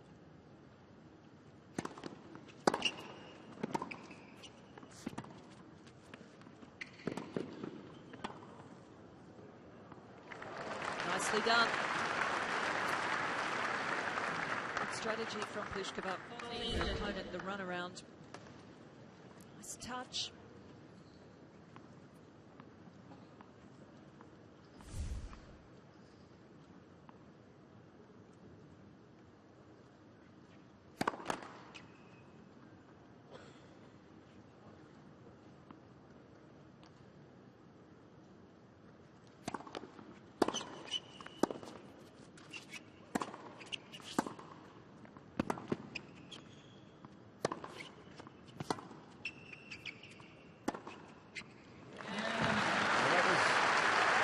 Tremendously constructed point, lots of defence and her usual form of attack by Dodin. And she wins the game, but she's down 3-2 in the third set.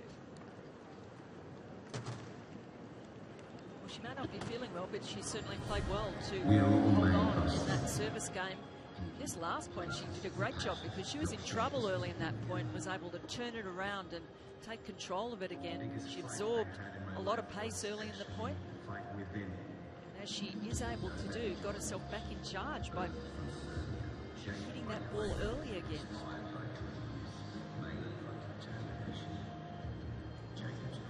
Clearly struggling physically though.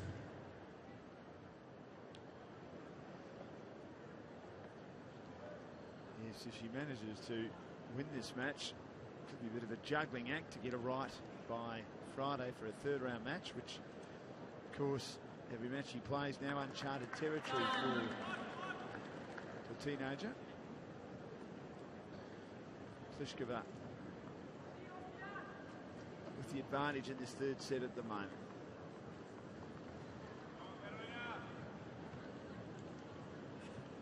It has been a high standard match on Hisense. Round 45 we've been going now.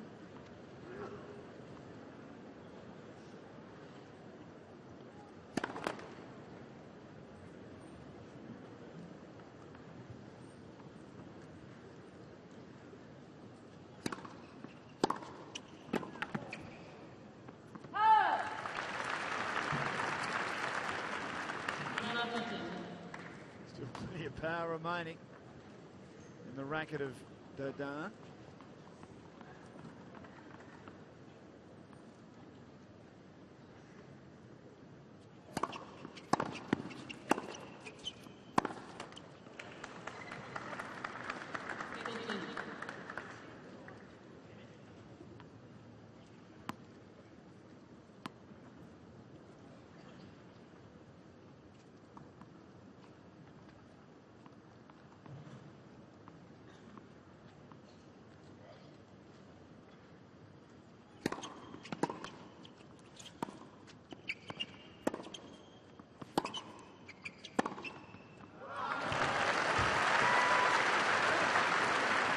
Great depth. Another one for the highlight reel from Dodin. Putting pressure back on Pliskova.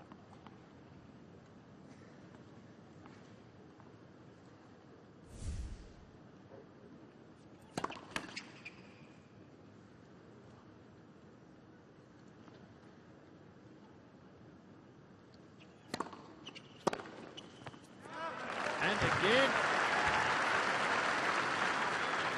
She has just returned so incredibly throughout this match. And well inside the court, on the rise, she takes it. Break points.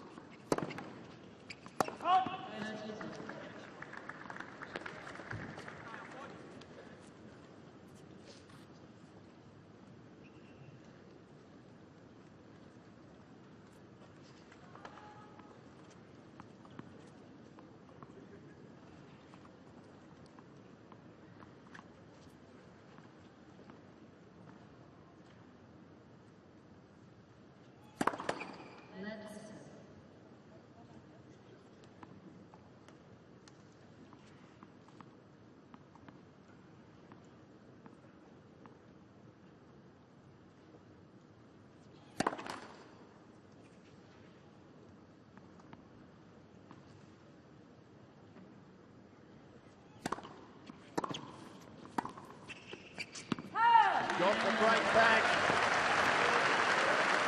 Well played, Lucien Dodin. It's 3-all in the third set. Going right down to the wire, this. Well, I felt the spark had gone out of her game a couple of games back, but she's certainly got it back now.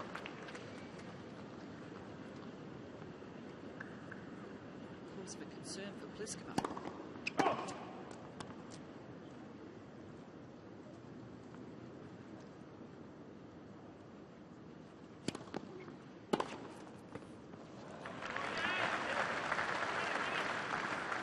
Been 6 breaks of serve each in this match.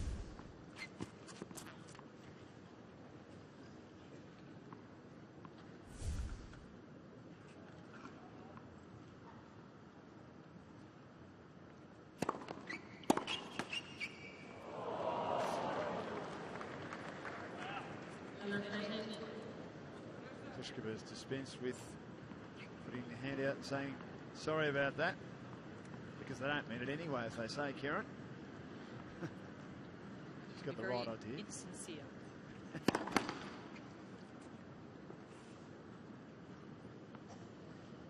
Pressure now, Dodin.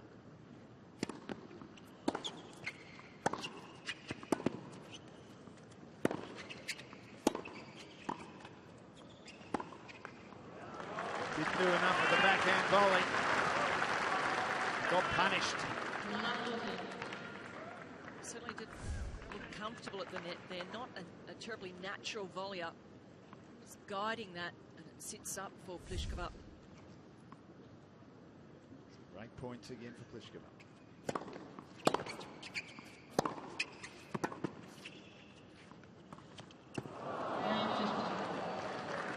The drop shot didn't work then. She played one from the back of the court earlier in the match. And she's given up the break back, so Pliskova with the break, 4-3 in the third.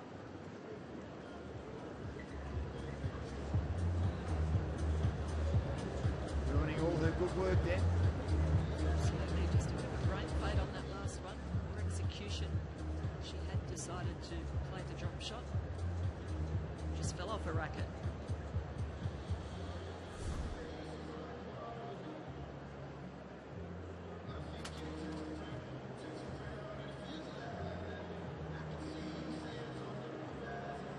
we've seen some wonderful tennis from this young Dodin. She is a real find. Making a Grand Slam debut, and it's to imagine that she's not going to have a lot of success. It's a wild card well used, Karen, isn't it? Definitely. I think the French Tennis Federation would be pretty happy with the way her game is coming together and developing. She tried to qualify for the home Grand Slam on a couple of occasions, hasn't got there yet. I think if she has to qualify this year, although on this performance, maybe not, she might be able to get automatic entry to get a ranking up.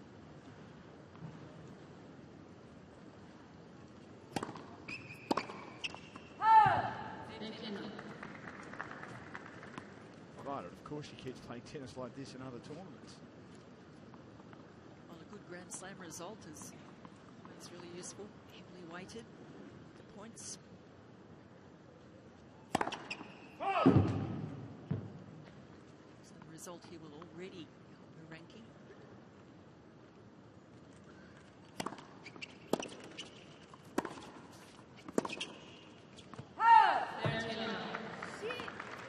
Can't give away the easy points, though. She has produced a lot of unforced errors, 39, but we've constantly harped on the fact that she's gone for it all day, 36 winners in there as well.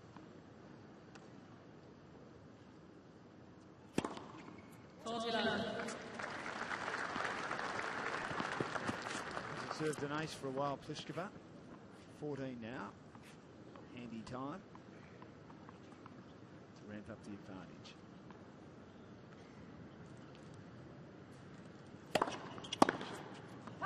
Yeah,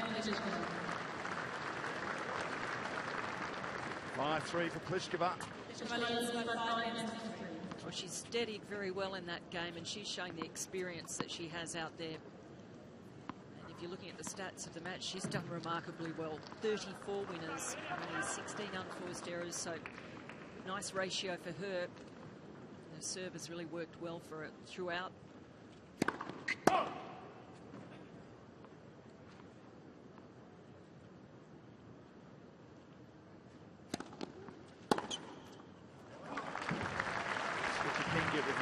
Can't you? I mean, we've had this performance out of the top draw from Dodin, and then some inexplicable lapses, and we're getting that at the moment as we think we're coming towards the end of this match. Well, it's been a tricky match for Pliskova in that respect, because she's facing a player she wouldn't have known much about at all, only 18, with absolutely nothing to lose and everything to gain against her today. Come out swinging very freely, and she's done that. Closing in now, though, Pliskova.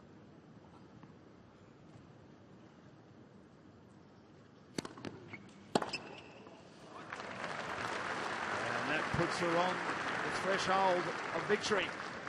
And a spot in the third round of the Australian Open for the first time.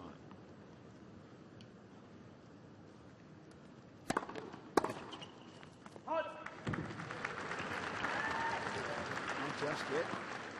15.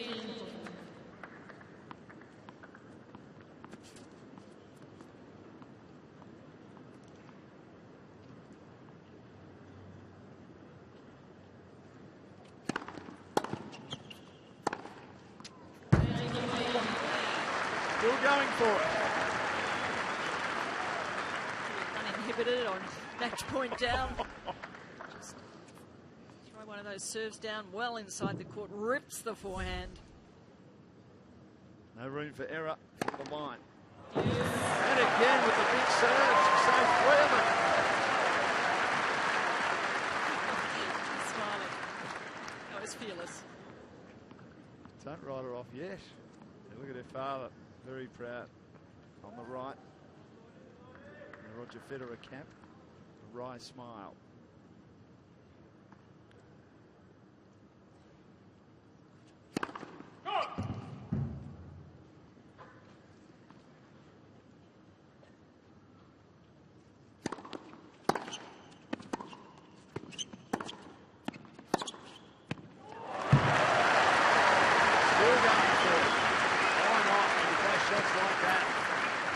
outstanding from Dodin. Club 40, the game point. Pliskova really not doing too much wrong in those points. Good percentage tennis. Dodin really going after it.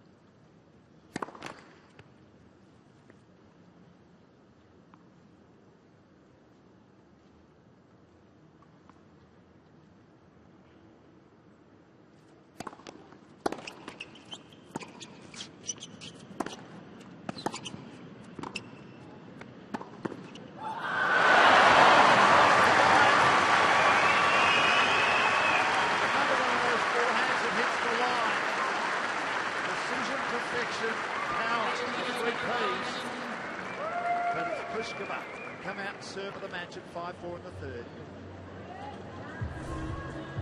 Well, how incredible. 18-year-old coming up with some amazing shots. Back to the wall, down the 3 match points.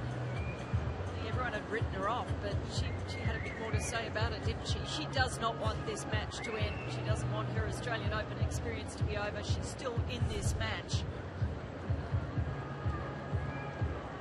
A huge disappointment for Pliskova, not able to seal the match. Should have seen the coach here to say too much, George. He was very level-headed. It wasn't until Dodin's father said, "Come on, get excited." He gave a bit of a smile as well. Good stuff. Time. We're approaching 2 hours in this match.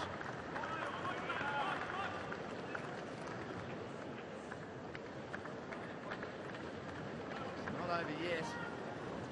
The match is on. Carolina Pliskova, 22nd seeds racket. Having a great time out there, isn't she, Dodin? She's smiling and chirping away. 5-4.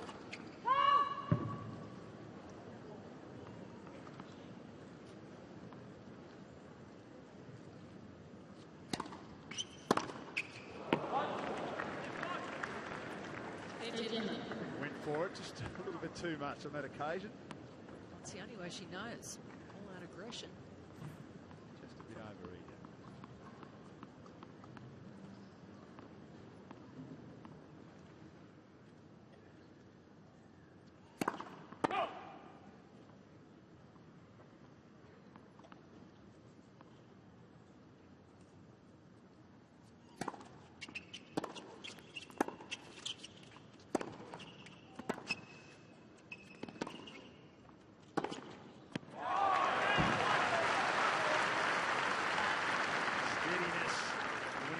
At the moment, although there have been some blistering winners as well from Pliskova. That was another one.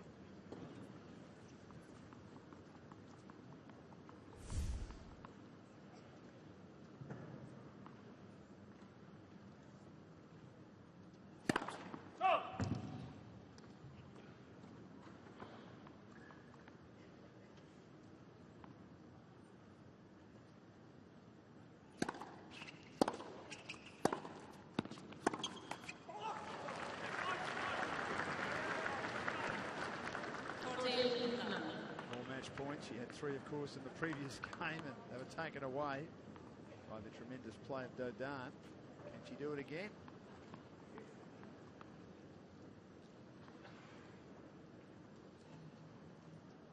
She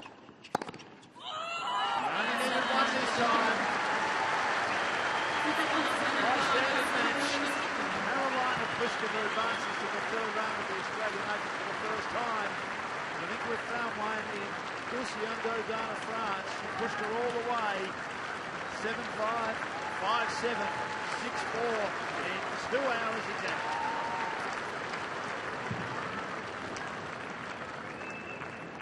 Well, it was great to see Dodin out there showing us her wares. What a game she has. So aggressive. She had to come out swinging against a great player like Pliskova.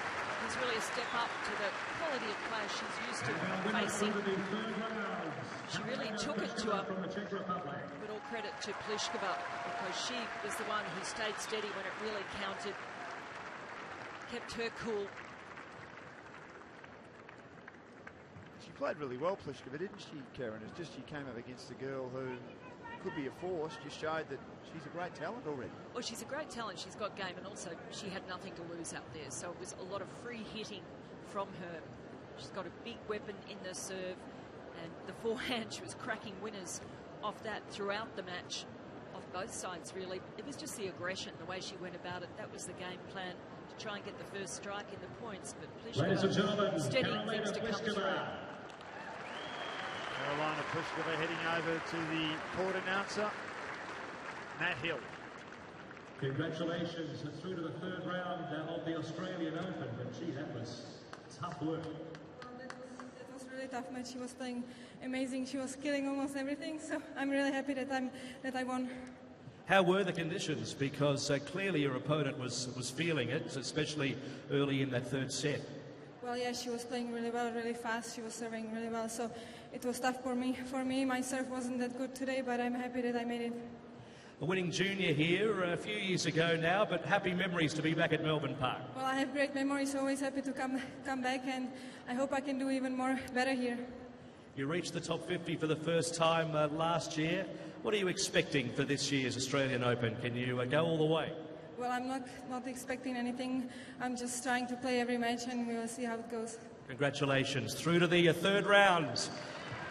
Carolina Pliskova from Czech Republic. Well done to Carolina Pliskova. Second time in a Grand Slam tournament. She's made it to the third round. A breakthrough year last year. She got to the US Open in the third round. And an excellent performance, but a terrific display too by the girl she beat, Aussie Dodin of France. Really went for it with 40 winners, 41 unforced errors, 8 double faults and 10 aces. Pliskova just a little bit more consistent. 14 aces, only the 4 double faults. And of course, if you look at the match summary, 37 winners for Carolina Pliskova, only the 16 unforced errors. It was a high standard match. Managed to break 7 times. Mind you, Dodin broke her 6 times. One of the best matches in the women's tournament so far. A lot of upsets, but Carolina Pliskova manages to go through to the third round on Friday. She has won in 2 hours over Aussie Dodin of France, 7-5, 5-7, 6-4.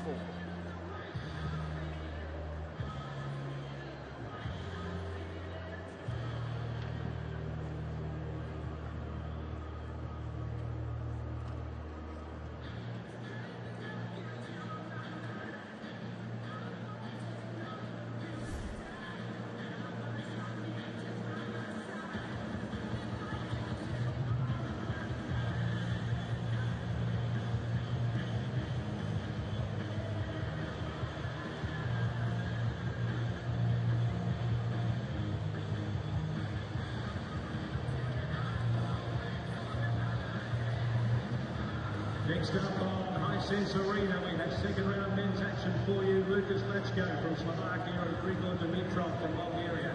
Next up on Hisense Arena, players have been called approximately 4 minutes away.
spectator a makeover.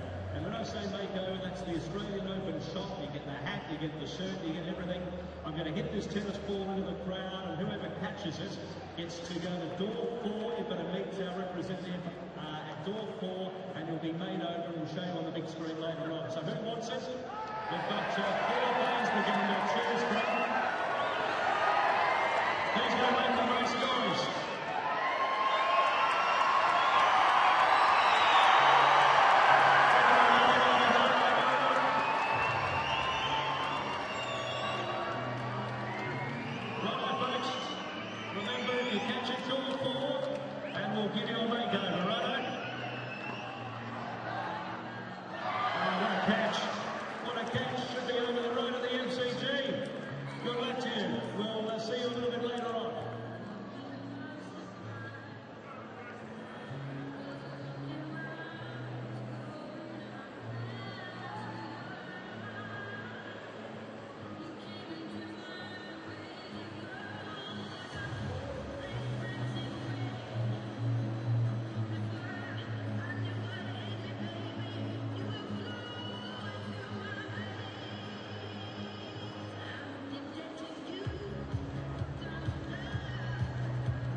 Ladies and gentlemen, our third matchup on Hisense Arena, second round, men's and singles.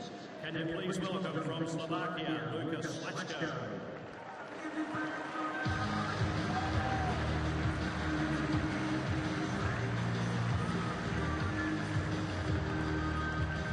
And the 10th seed from Bulgaria, Dimitrov.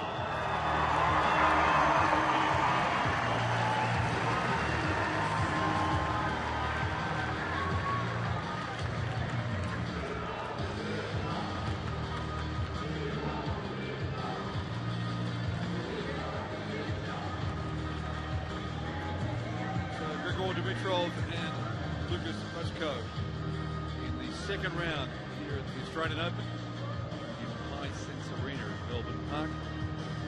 We'll see one of the bright young players, the future of world tennis.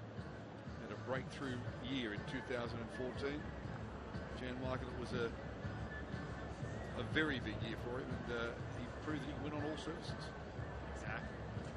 Three different surfaces last year. It's impressive. He's such a versatile base that serve. He neutralizes his opponent's serve very well. He moves exceptionally well. And he's, the biggest thing about him, he's confident. Hisense Arena, it's 31 degrees today. It's going to be a little hotter on centre court. But yeah, he won Queens, the traditional lead-up tournament to Wimbledon, of course. And as you say, also won on clay and on a hard court. He at Queens, Marinka went down. Acapulco, he beat Murray on a hard court, and then Bucharest on clay. So some player reached the semis, lost to at Wimbledon, lost to Djokovic, reached the quarterfinals here last year, and at just 23, he's playing the Australian Open for the 5th time. So plenty of experience for a young man. Exactly, plenty of experience for so young. And one of the most exciting prospects on tour. He's been as high as number 8 in the world, number 11 right now. He's keen to return to the top 10. And he's playing a player that has never beaten a player in the top 10. In fact, I think he's 1 from 30 against top 20 propositions. So a big step up. Like a bag of ice? Ice towel, yeah. Hey, Lucas. Hey. All right, so usual things, Grand Slam, 5 sets, no tiebreak in the final set, and Hawkeye here. Questions? No. Would you like, this one is heads. Or tails. Yeah. Okay, yep, your call. Receive.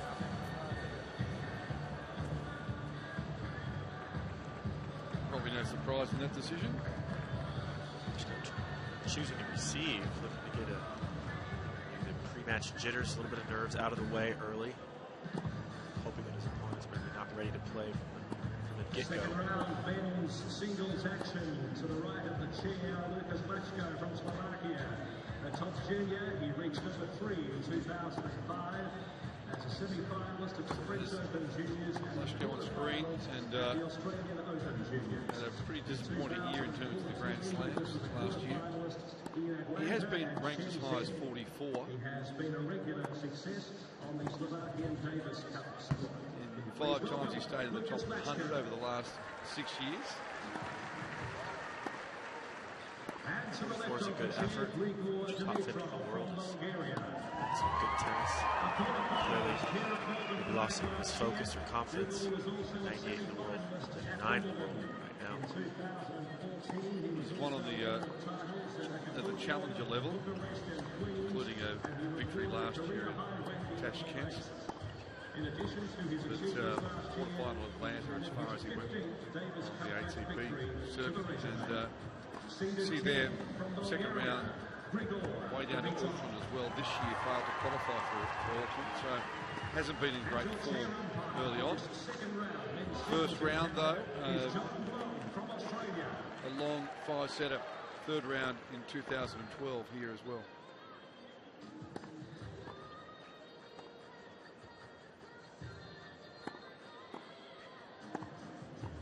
Big Gonzalez, 3 hours and 28 minutes on Monday.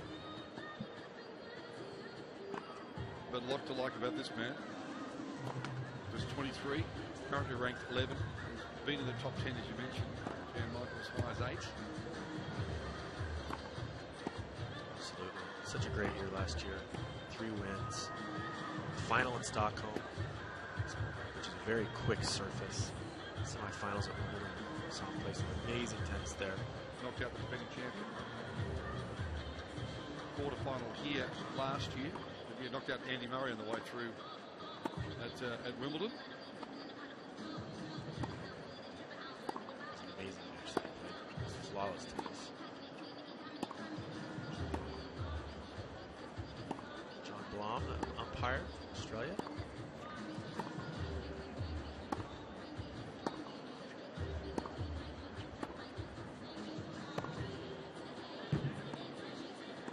First meeting between these two players. Yeah.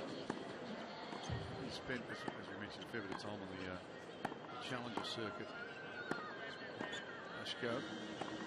He's got 8 career Challenger titles. He's I'll be perfectly frank, I haven't seen much of him play at all, but told that he has a powerful forehand, good serve. He's playing a man that's got the lot. He definitely is. In Lashko's favor, Dimitrov hasn't seen him play very often. You said the Challenger circuit, John. Roger Rashid. We've been working together since October 2013. So Rashid was alongside him for that breakthrough year last year. Definitely a partnership that seems to be working well.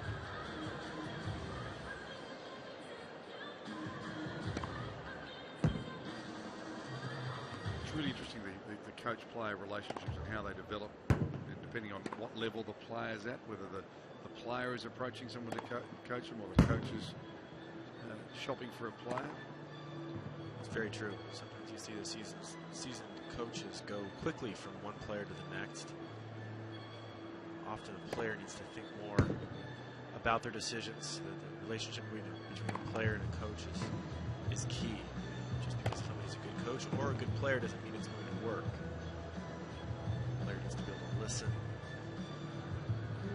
feel comfortable, day in, day out. You travel with that individual weeks and weeks of the year. You can't get tired of seeing their face. No, you sure can't. Because you're going to see it a lot. I think the only one where it might be even more difficult is a golfer and his caddy.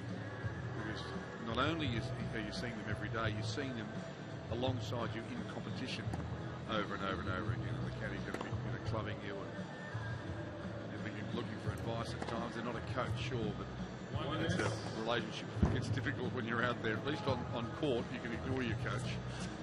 You can try and ignore your coach. I've tried and failed at that many times. My dad, who used to coach me. Well, that's difficult in anyone's language. Interesting little conversation between Nadal and his uncle, who, of course, coaches him. He's got the racket that provides the data of where the ball's been struck, whether the ball's been struck in the centre or not, how many forehands, how many backhands. And Nadal said, his uncle said this way, when I'm telling him that he's not middling it, he has to believe me. And Nadal said, because I've got the data. And Nadal said, yes, you've got the data to prove that you're wrong. It's very funny. Interesting new technology. Babylon's come out with. Of course, they can't use it during. They can collect the data during a match, but they can't switch it on and have a look during a match. Just as you can't switch on your mobile phone, you can be test messages from the stands. The officials savvy to the new technology of the world. Keep in place their non-coaching rule. And we see from time to time there's some things said or some signals from the coach to the player.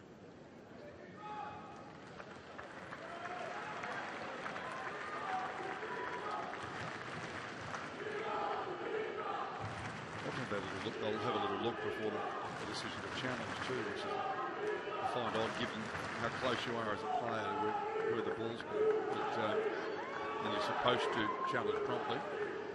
This is true. Any kind of way you can derive confidence from the group. First set.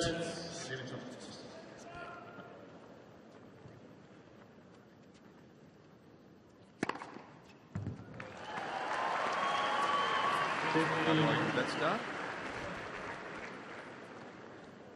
217 up the tee. Not holding back.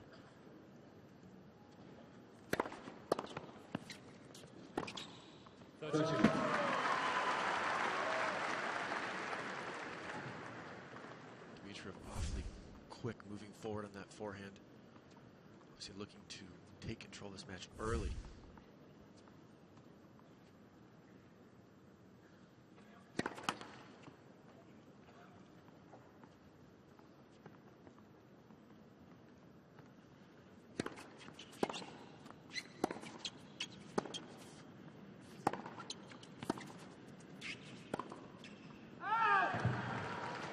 Wasn't much in it. And his opponent beaten. Probably took a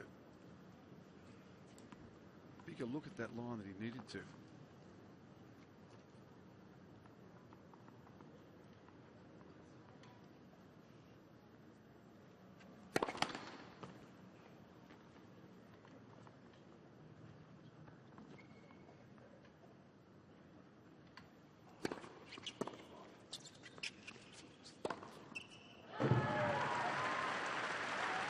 Again, you know, he's pretty confident with that off forehand. He had the whole ball. He could have put that almost back into the service court on that side and won the point. Likes to take that ball up the line. Missed one, made two. The one he missed wasn't a bad miss. No, missed by a breath, didn't it?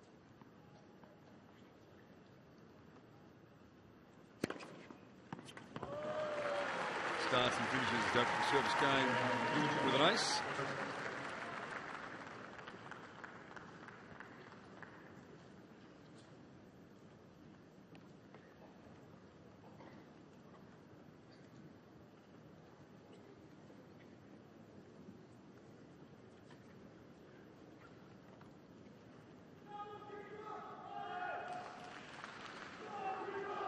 There's one of these breeders, a handful of men born in the 90s that have won ATP Tour events. He's won 4 of them. First look at the Lashko serve. Crowd starting to get into this match.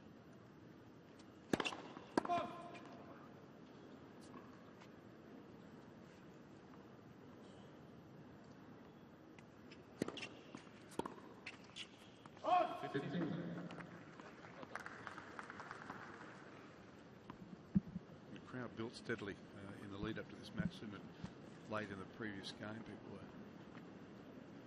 streaming in.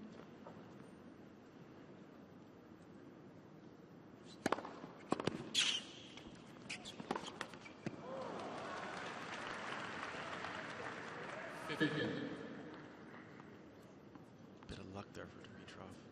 You'll see him throw himself at those returns. Blocks balls back. Uses his athleticism to look for the next ball and move to it.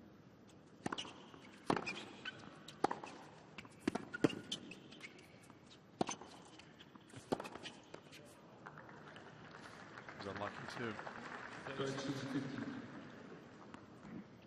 Seen that net deny a few let courts today.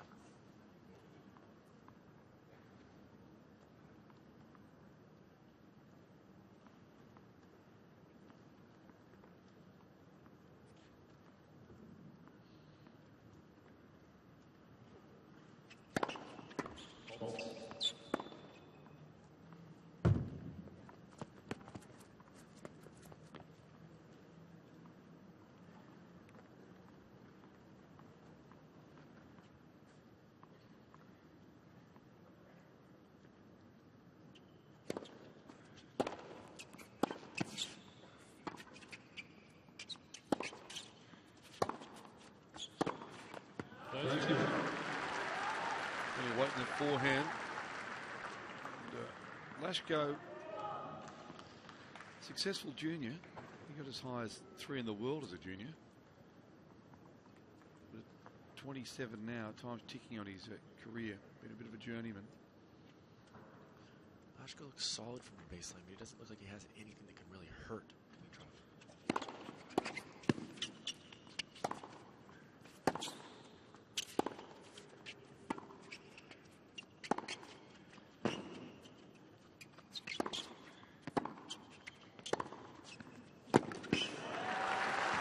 Good point. So without a huge weapon, Dimitrov's going to make him play a lot of balls. Right. They're going to keep coming back at him. Well struck forehand there. Lashko might disagree with me on his capabilities. He's really put a lot of balls in play.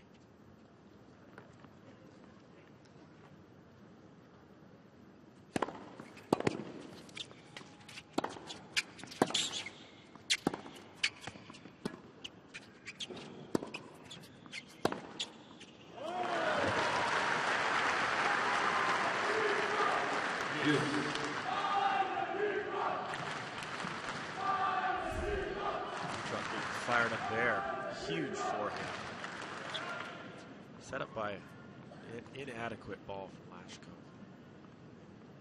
Too short. Came off his weaker wing as well, didn't it? The backhand side.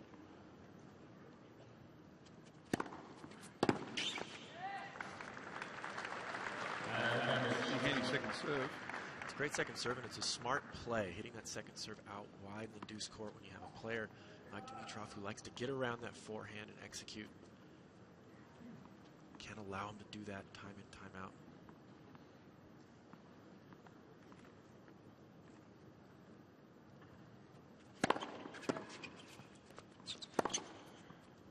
Sorry, always a challenge. Ball was called good.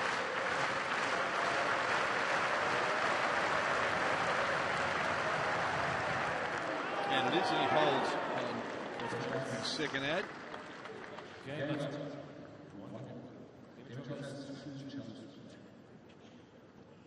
Well played game from Lashko. But a good effort from Dimitrov, putting a lot of balls in play. I think we'll see a lot of that throughout this match. He's not going to make it easy on his opponent. He's serving.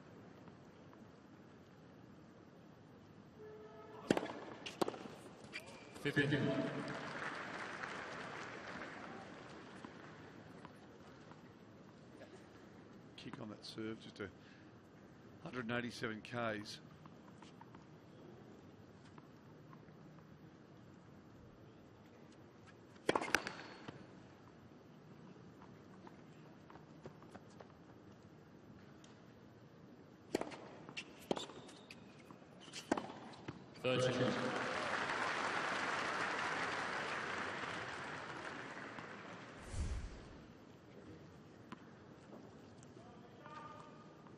Such fantastic racket head speed and acceleration through the ball from Dimitrov. So you see him get such good control, such easy power.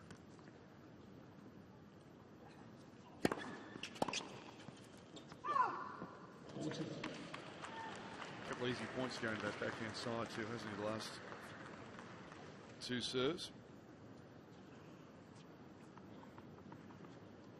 Do it again or go down the tee. Okay. So down the tee like that, Dodin's really good enough. 2-1.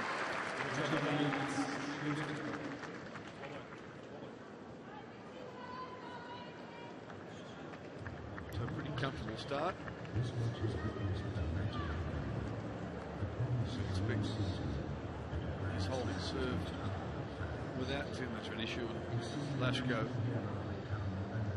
taken to juice a couple of opportunities and finally took his first serve after the second ad, but he just does look as if that backhand side is going to be exploited throughout this match. Certainly on return, John, he hasn't done anything so far with Dimitrov's serve.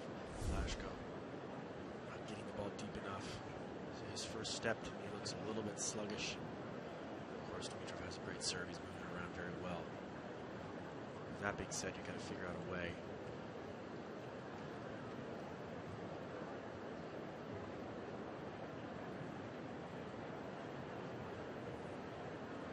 people filing in. Yeah. It's one of those courts that you can just join, of course. So you don't have to buy a ticket to come into Hisense.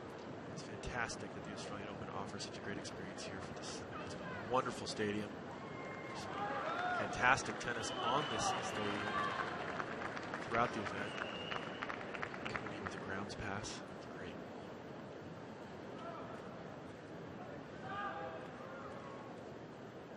Let's go to serve. 1-2.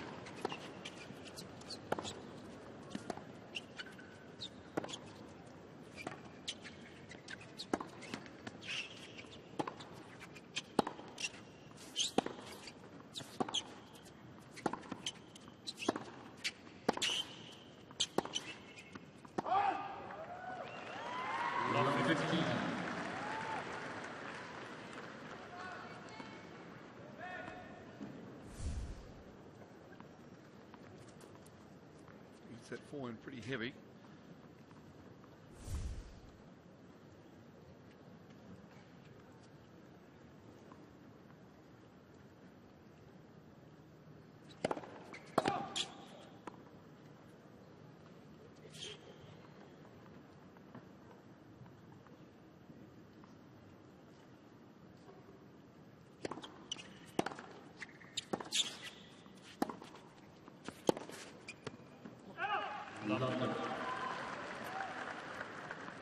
Second time you see this in this game that Dimitrov has attacked the forehand corner of Lashko. Clearly he's identified that that's a weakness.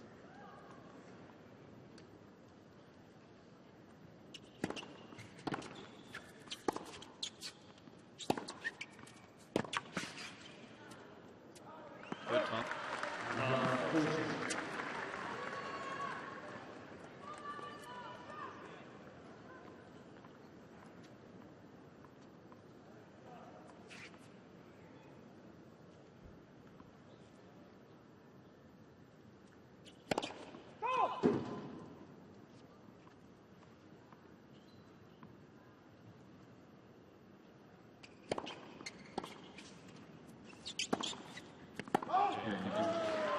First error there. So the early break. Dimitrov on serve now. Taking himself out to 4-1. He'd love another comfortable and quick service game to put the asset straight back on his opponent. It's tough when you have a player like a Grigor Dimitrov or a Roger Federer that can block that slice return back, puts the pressure right back on the server. Did it well there in the last point of the game. Neutralize your opponent's serve.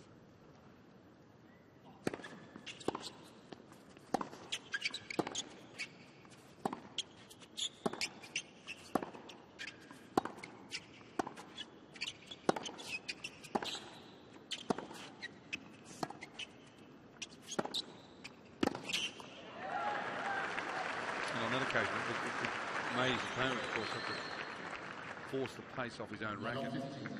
Exactly. And he overcooked it. It's difficult to generate your own pace.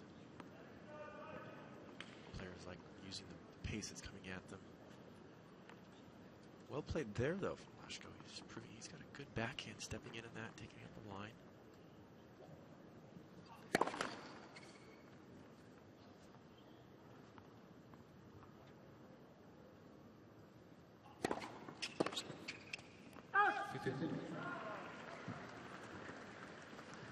Pretty handy second serve, though.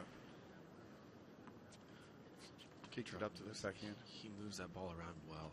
Yeah. Really got to move your feet. Lashko's proven that when he's in position, he can hit it. He hasn't been in position all that much so far.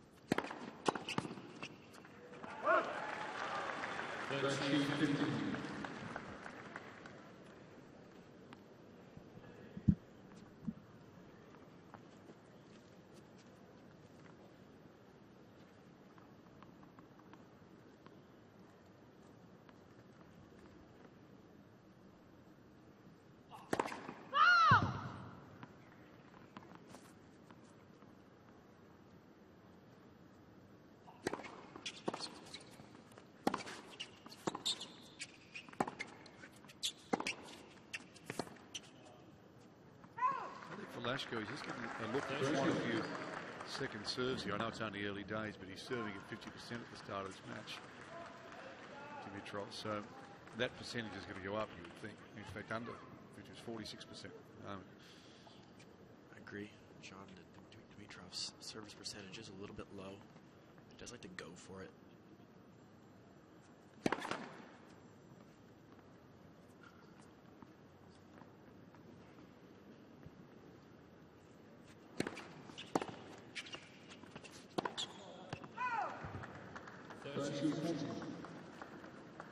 Chance to break straight back.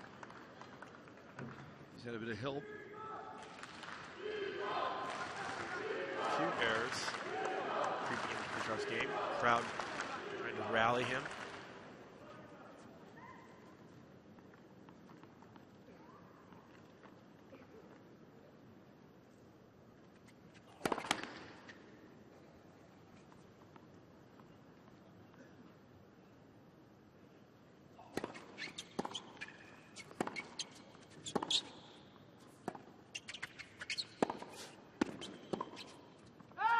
Right back. Dimitrov tried to find the line. We're back on serve. 3-2 Dimitrov.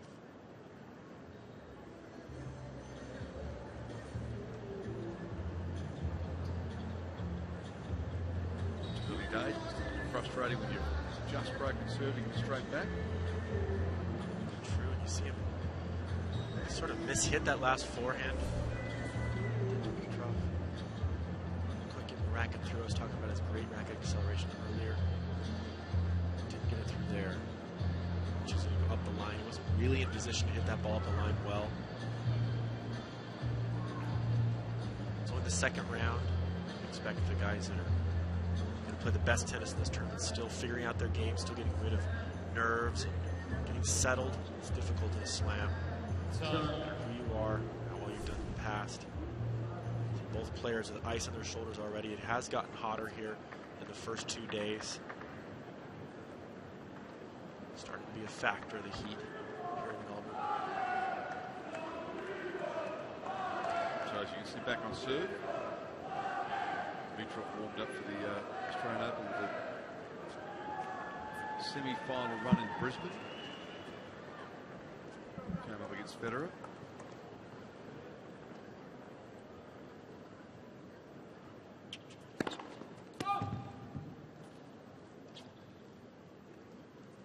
Lashko wanting to take a look at that. I'm not sure exactly what he thinks he can see out there in the corner.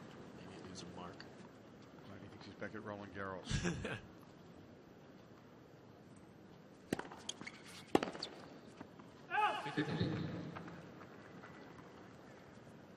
Dimitrov does look a little bit unsettled.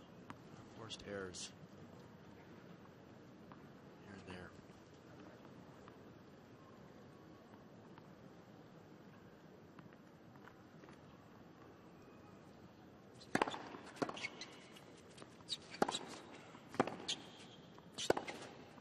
That's a great shot.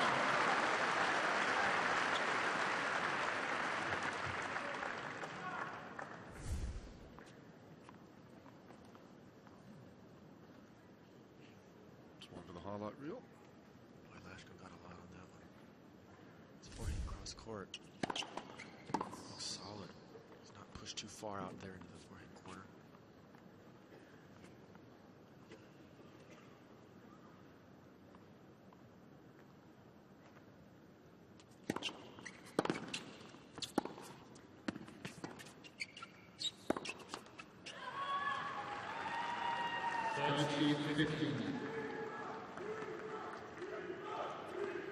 Grigor's been it's been favorable for him to use that slice backhand. Expect to see him do more of that. Force his opponent to generate his own pace.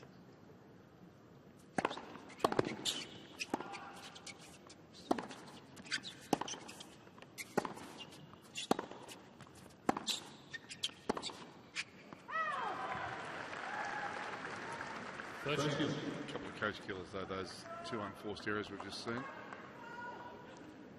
Absolutely, John. You see that his forehead's quite a flat shot. He's not right in perfect position. It will fly on him.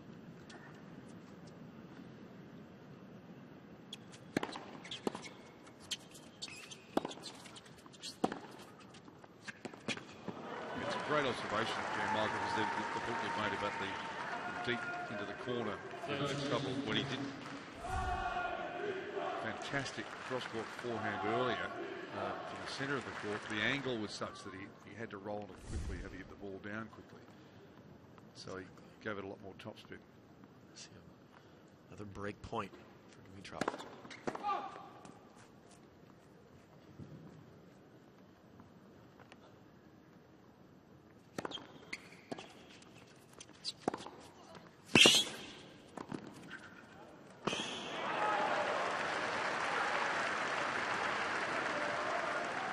Saved.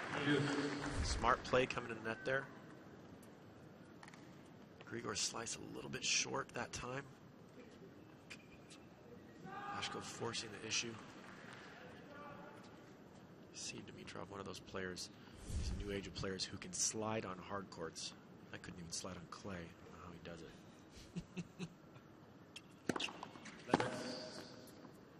It's new shoes.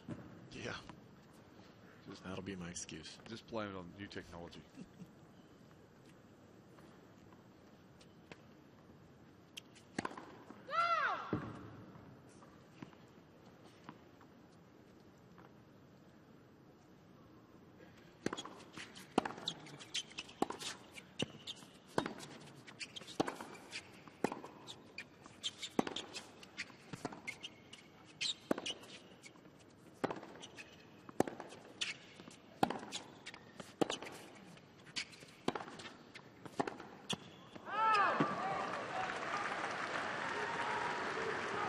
Well played point, well constructed point from Grigor Dimitrov there.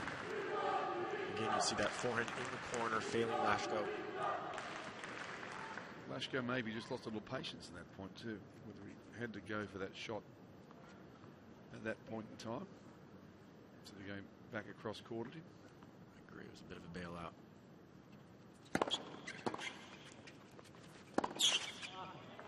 That'll do that. Saves the break point. Good.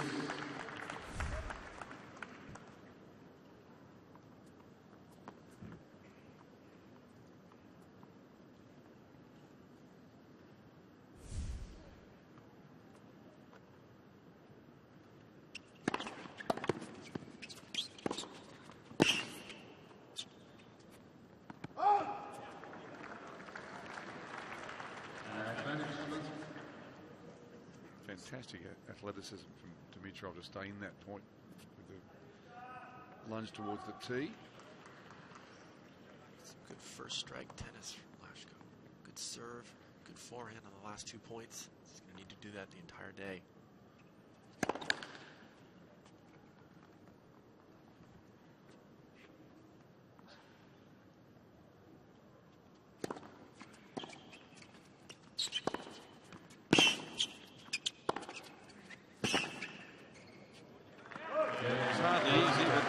Held serve and we're back at 3-3.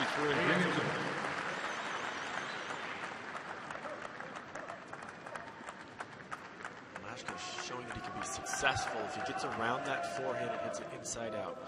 Able to hurt Dimitrov several times that game.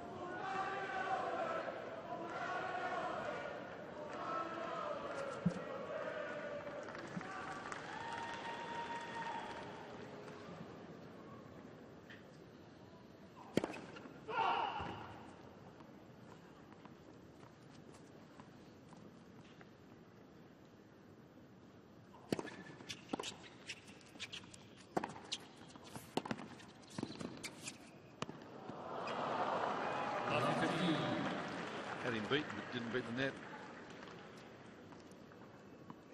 Well played from Lashko, getting that ball down at his feet, undefensive. Such a great shot when you're in trouble. That slice at the feet of the volleyer, making them hit up.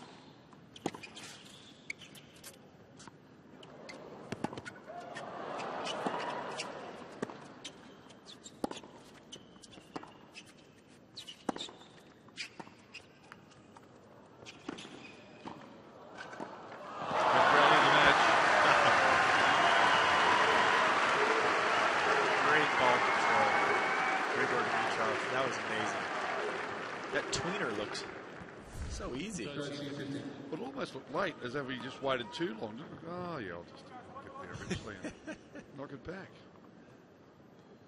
Such a good athlete.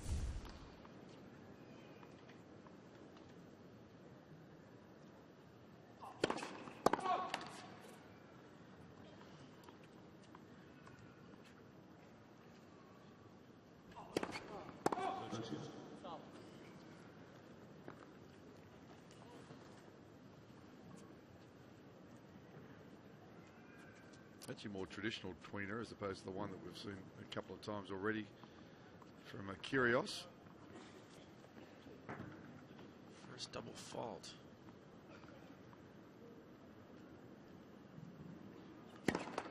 Let's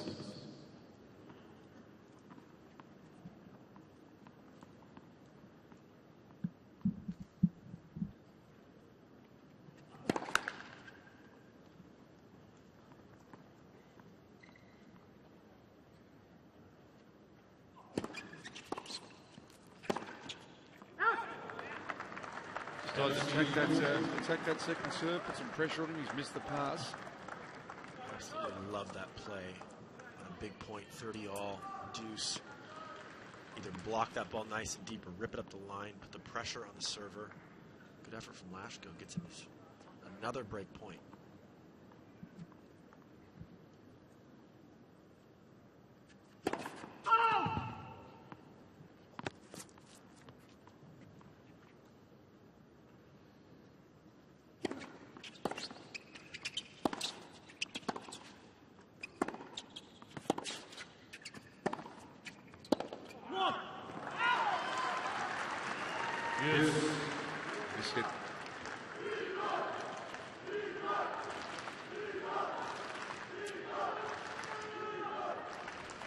Dimitrov first serve percentage has dipped below 40% at 38 for the match. Let's get that up. To me, it looks like his toss is drifting him over his head a bit. He can control that.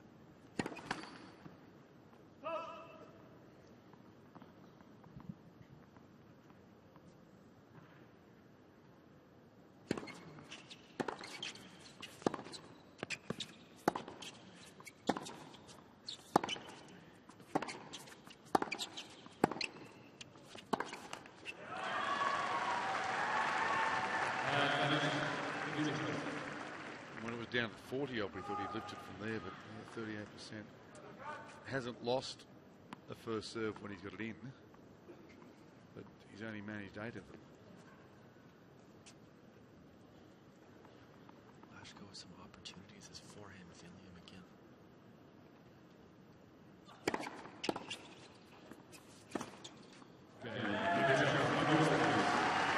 Something of a struggle, but holds.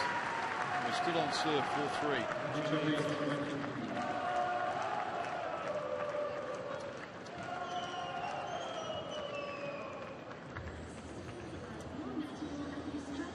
It's so vital, a consistent ball toss, isn't it, Jim? Absolutely, John. Your ball toss is everything. It really looks to me like right now, first and second serve toss is almost identical. It really shouldn't be. So kicking a lot of the second serves, the toss is a little bit more behind your head. First serve is a little bit more to the right. It's causing him to miss those serves. It's tricky. It's ever so slight. A few inches, one way or another, and that percentage just drops through the floor. One of the hardest things for kids to learn. You've got a youngster starting out, a pair of football socks and throw the socks out. They're doing it at home as well. A little bit of gear change. See a sign, do a new pair of shoes.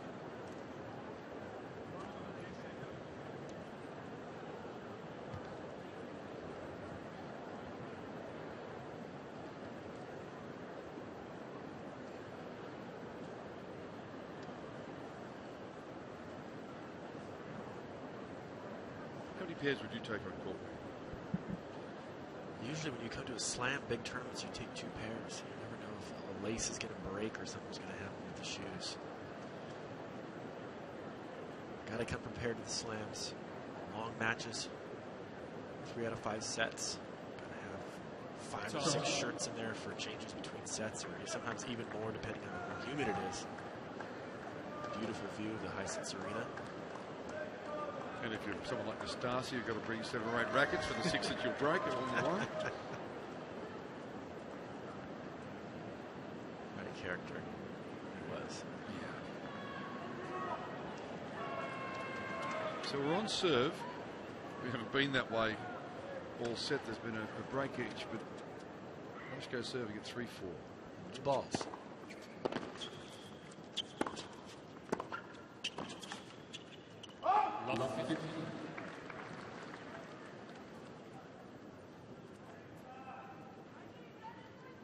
Lashko continuing to come to the net, to attack his opponent, take control of these points. It's good play, but he's got to make those volleys. Might have just been a little bit tentative with the approach. Gave Dimitrov enough of a chance to get that ball down low. Didn't miss the volley by much.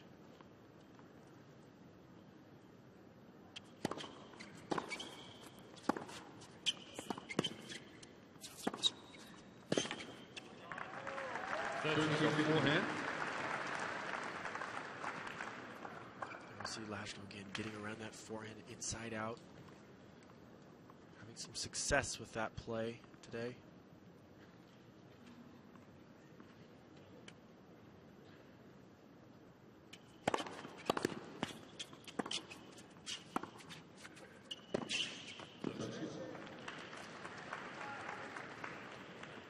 Dimitrov again pressing the issue. Chip and charge. See players come to the net a bit more this Australian Open. Courts are faster. Ball's moving through the court. It's a good play.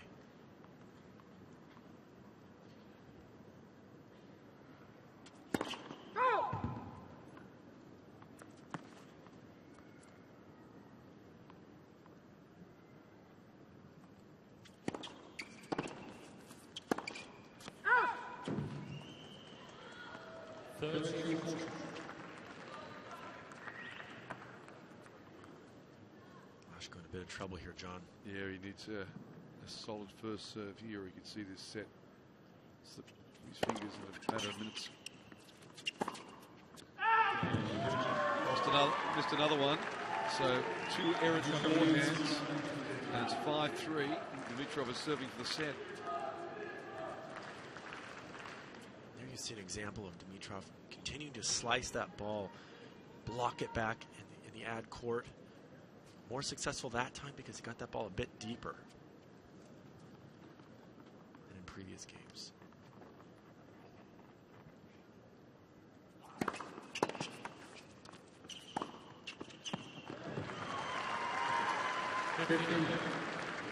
Wide swinging serve to open up the court.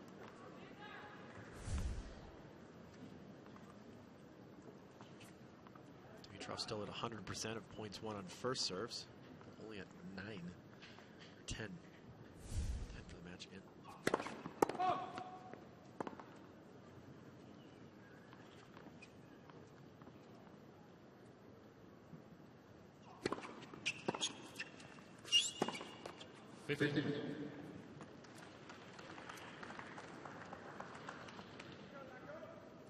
He's made that play over and over again, that running around the forehand just got him a little quicker. He didn't have quite enough room that time.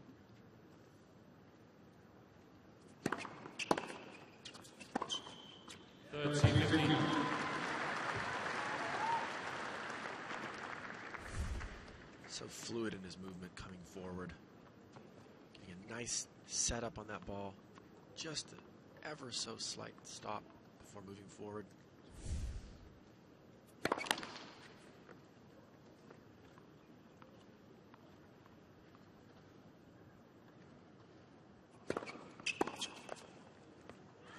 A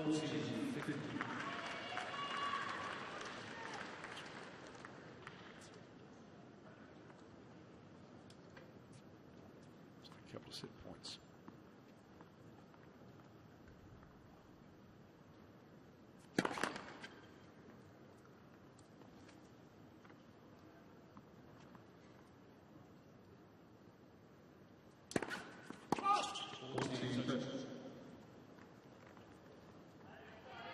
Another double fault.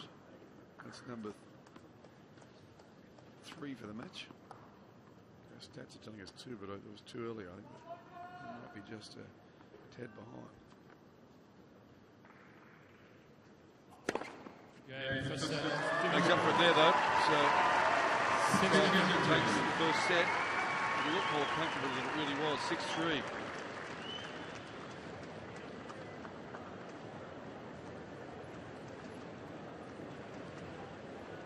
It's funny how quickly it can turn.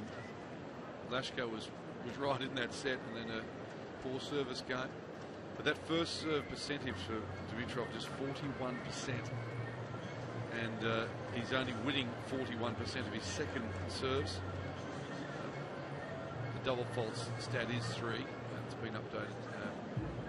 3 aces, 2 double faults rather. And Lashko at the moment just being slightly outgunned, but it's really only around a couple of points here and there. He was in that set. I think it's the unforced errors that you've got to look at there. Dimitrov not having the best set that I've seen him play, certainly. But still had more winners than unforced errors where Lashko was the opposite. Yeah, 11-5. More unforced errors than winners. It's a huge offset. 6-3. And Jam, like so many are coming off his forehand, which his favoured weapon. Lashko's done well when he gets around that forehand into the backhand side of the court. Look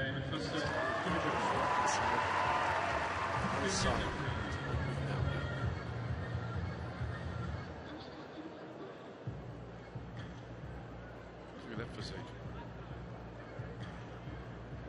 You can expect that the players will do anything in their power to cool down. Have to change those shirts between the sets. Got to replace the water that you're losing.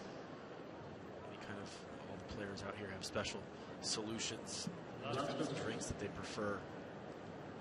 So make sure you're eating something. Banana would be one of the best things you can eat as a player when it's super hot. Yeah, it's nature's energy food, isn't it? Banana.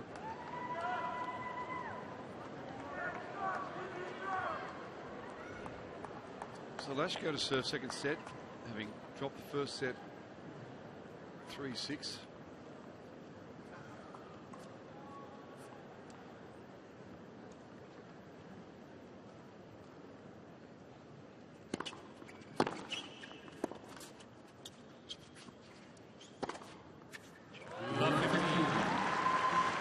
Unbelievable.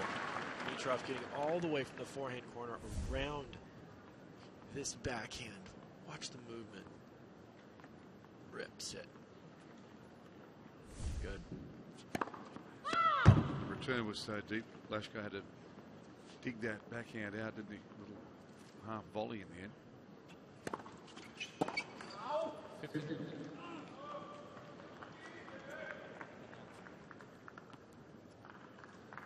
As the best players do, I expect to see Dimitrov improve as this match goes along. Not the best first set. Still got the job done.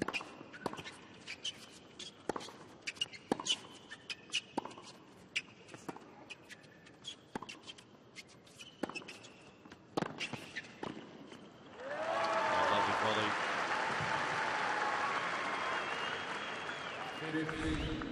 Love that play.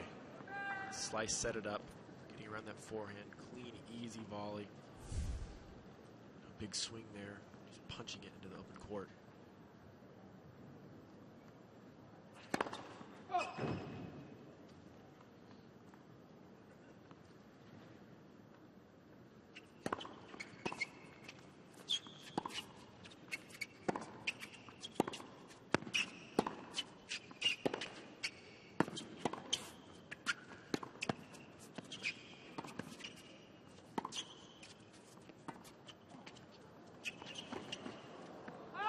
Well, he ran him all over the court, side to side, and brought him forward.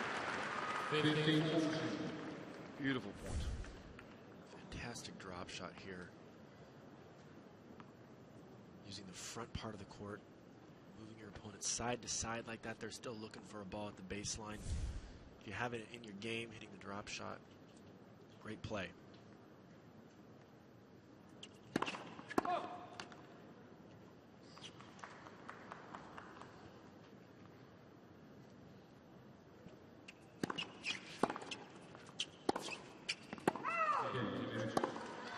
Another error off the forehand side.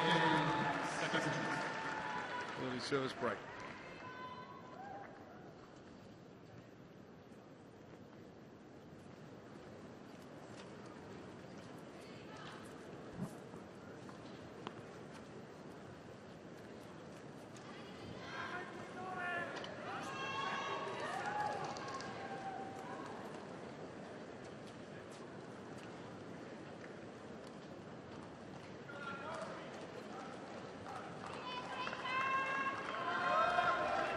Expect Dimitrov to try and fine-tune his serve here. There we have 41% first set. I think he can do better.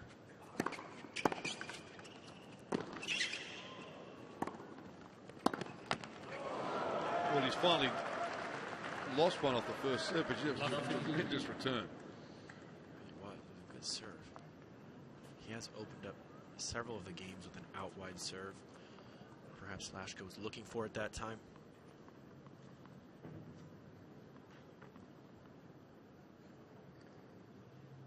There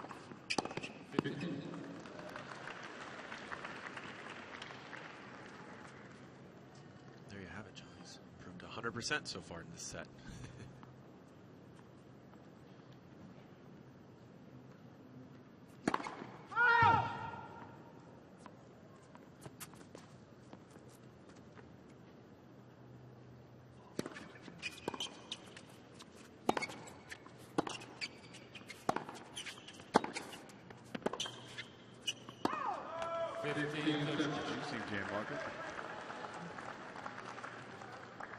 Good deep forehand there from Lashko.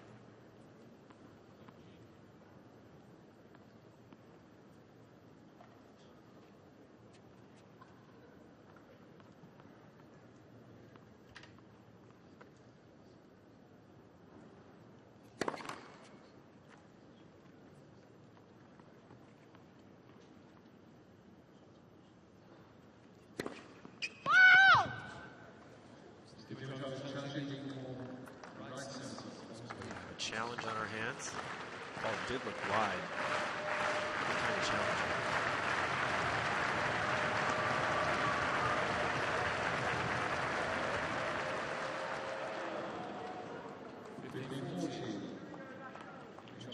Dimitrov in some trouble here on his own serve.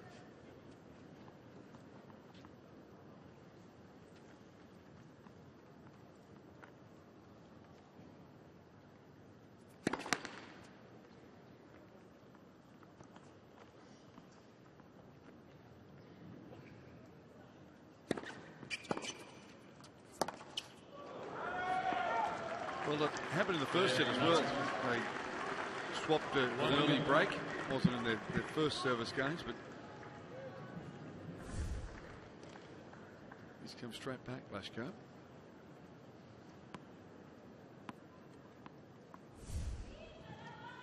Dimitrov not looking as focused as we've seen him in matches last year.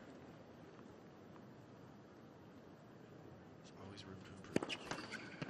You don't see him hit too many off the rim, do you? Which he just did.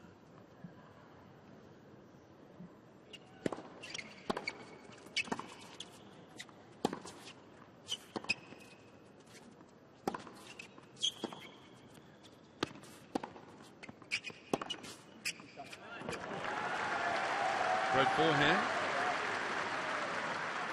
At a point where he was able to keep Dimitrov well back in the court. This is what Lashko has to do if he wants to stay in this match, wants to push Dimitrov, take some chances.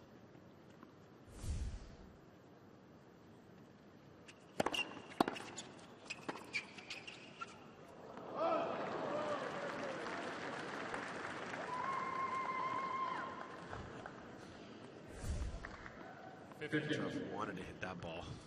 That was a juicy one right there. All of Sampras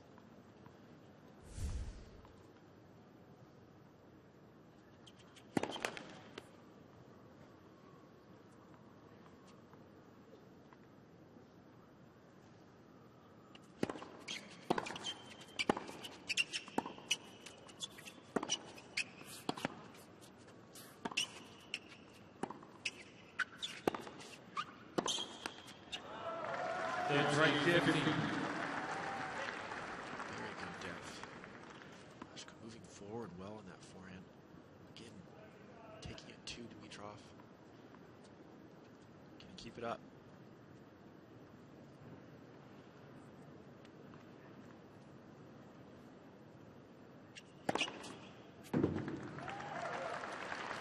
Nice time to find your first ace.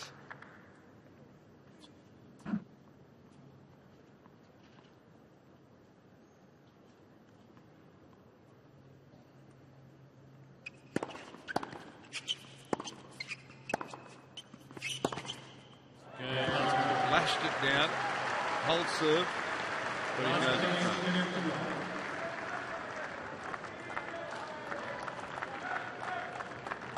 And given Dimitrov has started to struggle a bit on serve, be interested to see what happens in this next service game. Just actually starting to make some inroads, taking some chances, attacking when he has opportunity. You see that amazing.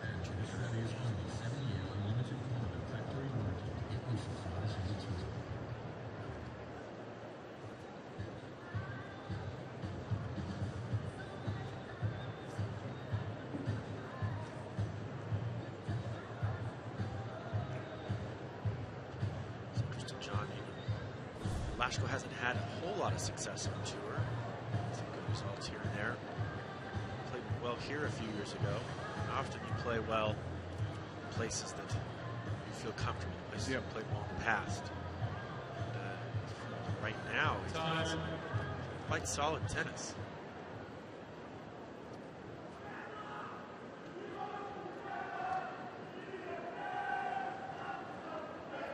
Here he is. He's still he's upped his winners to 8. He's been able to limit the unforced errors. I think, from memory, he had, was it 11 unforced errors at the start of the set? That's right. And he's only added 1 since then, and 3 clean winners. So on the right side of the ledger, which he wasn't in the first set.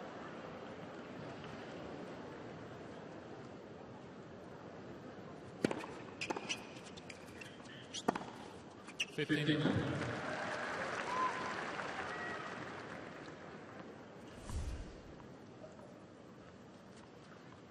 Dimitrov preferring to take that first serve of the game out wide in the deuce court.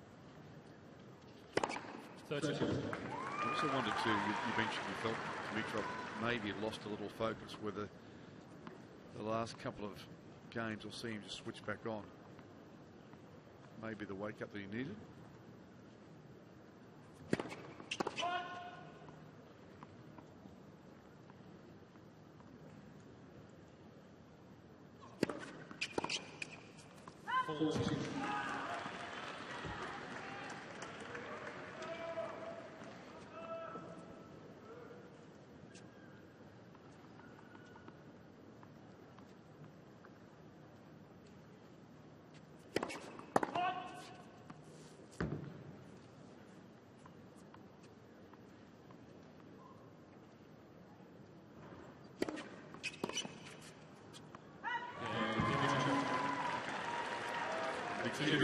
Out to the backhand side, nice, comfortable service game.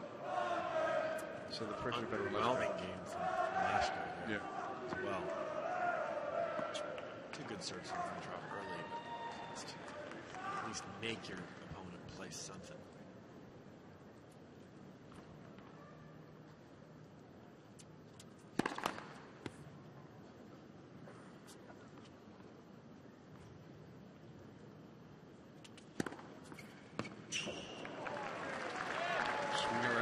You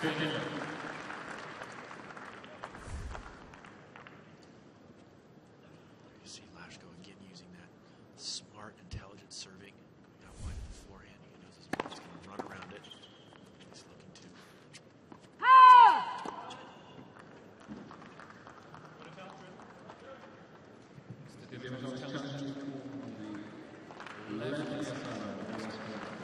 Interesting challenges across the other side of the court.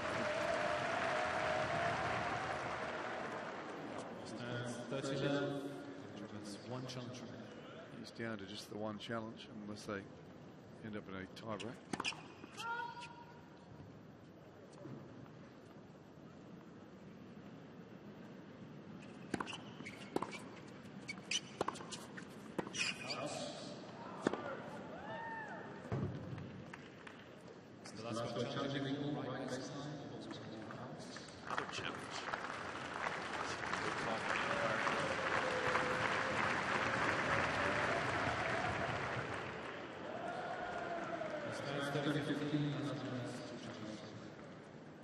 Certainly ended arguments with umpires. Very much true.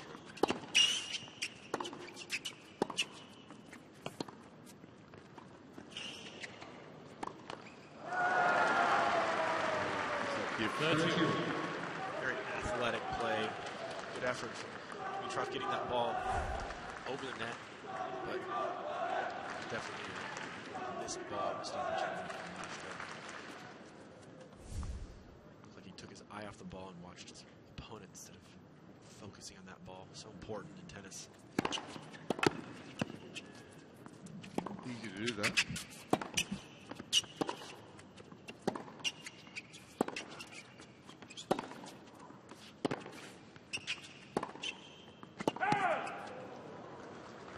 Good point. He's going to think about this, but he's only got the one challenge left. He'll let it stand. Unbelievable effort from Dimitrov getting that serve back. How he got a racket on that even.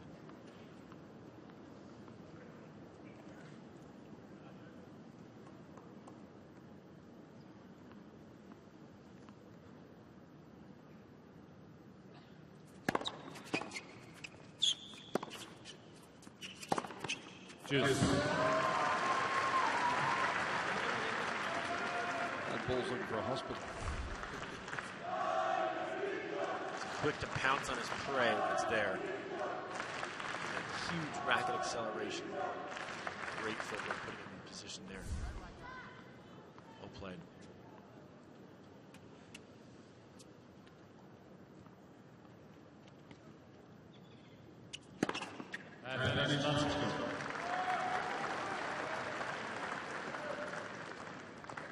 So 3 aces for the match. They've all come in this set.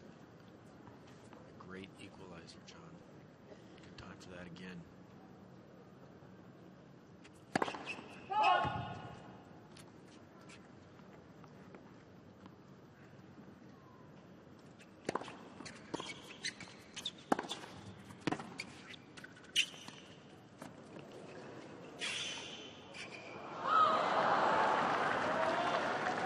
All the hard work to get there.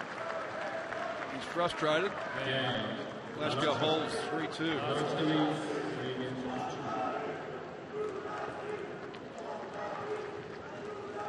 Dimitrov was there on that drop shot. With so much time, it's almost like he had too many options. Yeah, it's interesting. You talked about earlier as well with Glasgow maybe having a little look at Dimitrov when he came in. Both of those shots, it's almost that issue of being in two minds. I'm going to go down the line, I'm going to go across the court. Oh. And then you make the decision late, having been there for, well, he was there for it. Sometimes if you can get your opponent's eye, force him to make an easy mistake like that, really it's all you can do in those situations. Shoulder fake.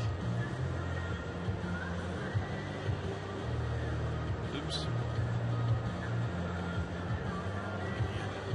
Just being a little too cute with that shot. Get there set up and just rip it up the line.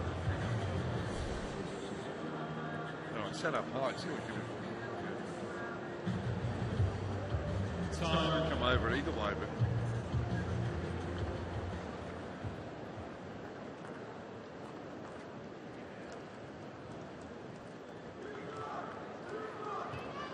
it was 31 degrees when this match started. Roger Rashid, Dimitrov's coach. It may even be a little hotter now. So we're into the second set. We're on serve. Dimitrov took the first set 6-3. 15.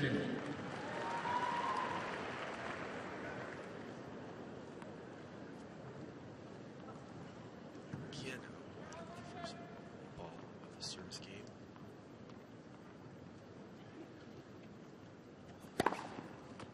slowly starting to lift his service percentage, though. 32. Another race this time. Straight down the tee, but he's up to 55% for the set. Definitely finding his range a bit more.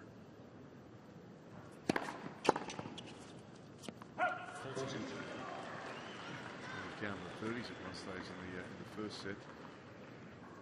Last couple of games have been brief. That's how I think Grigor would like it to be.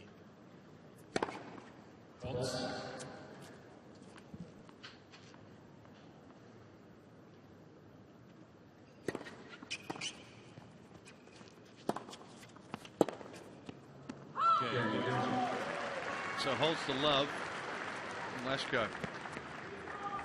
He's been struggling but holding. So a bit of pressure on him. Regan's the seventh game of the second set. And that much of a break. Here we have the big 3-all game. Tennis player lore. For some reason, that seventh game is always ever so important. Doesn't matter what level you're at. Let's see what happens.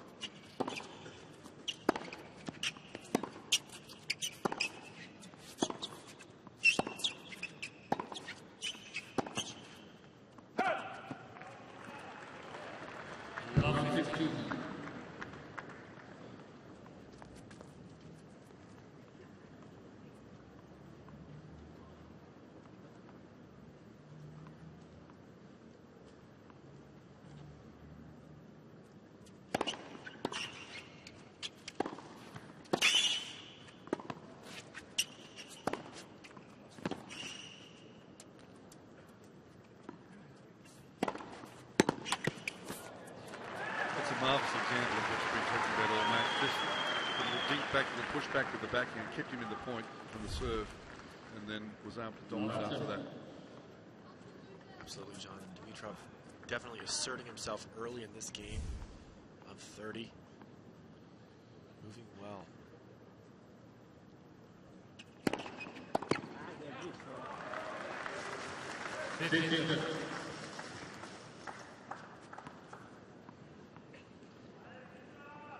A good serve there from Dimitrov.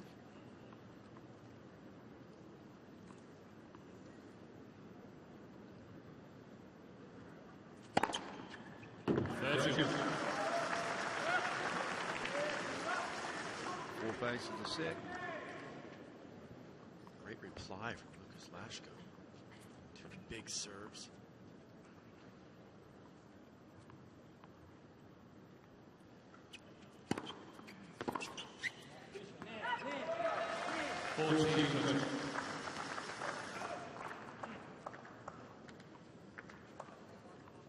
It's a well-placed serve as well. He's just 157 Ks, but swung it wide. He's gone there often.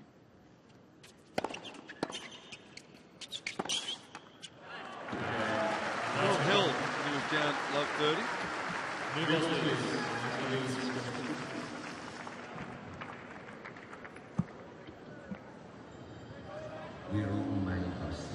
So we're just on an hour now in this match.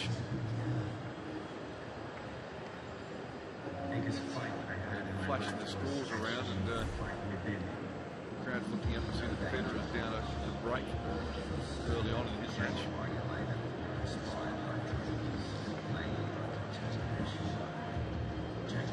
A lot of smiles in the crowd, enjoying themselves. Really knows the show's having a good time. It's fantastic grounds. Brand new stadium, roof, Margaret Court. Lots of viewing areas in the grounds to watch the giant screens. It's a great slam. I really feel like the slam has really upped their game. Continues to be better and better every year. Time. Definitely the most fan-friendly.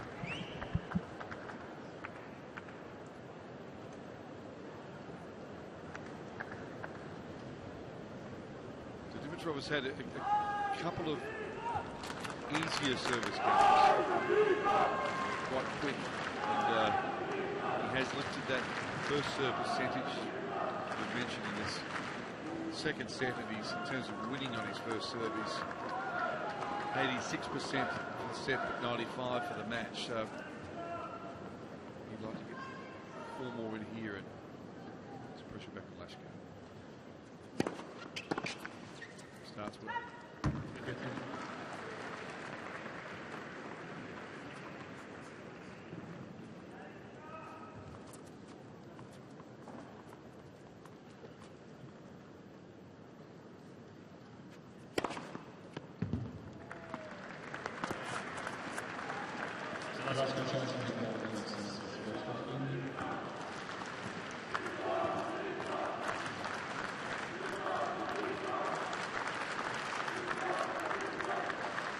hoping for.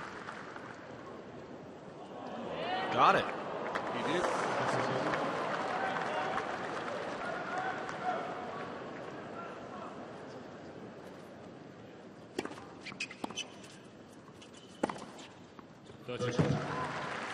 Didn't help him.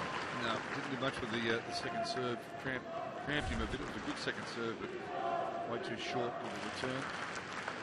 It's impressive, John, this new technology we have. Hawkeye, you can see that ball so close. You never get an overrule. Higher than that. It's too close to call. Human eye.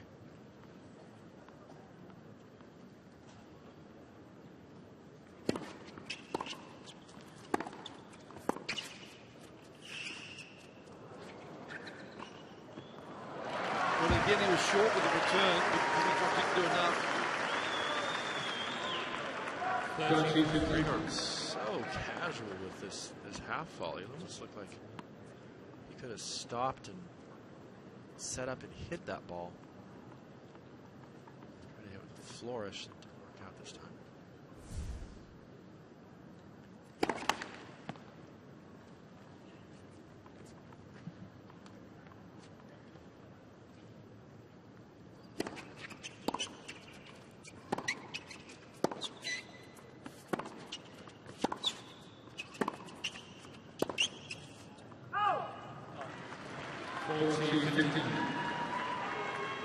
Well struck backhands from Dimitrov. Gets so low on the shots, using his whole body. Starts in the legs for all these top players.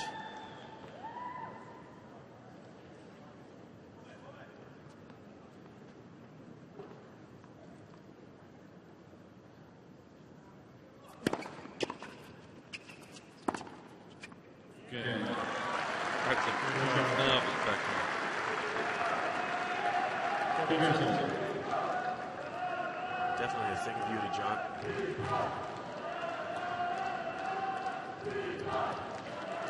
You pay for your ticket just to see a shot like that.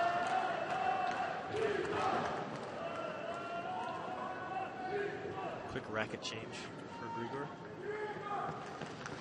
Last few backhands left his fans happy. Let's see. And your strings loose.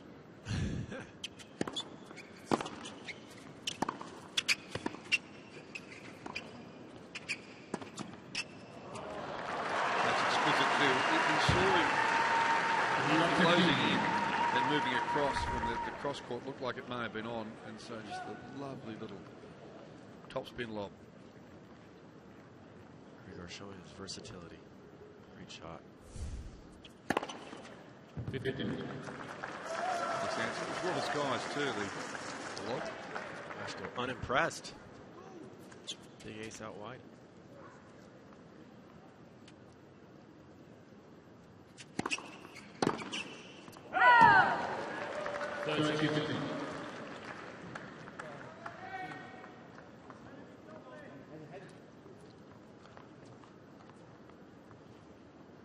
Lashko at 70% first serves for this set.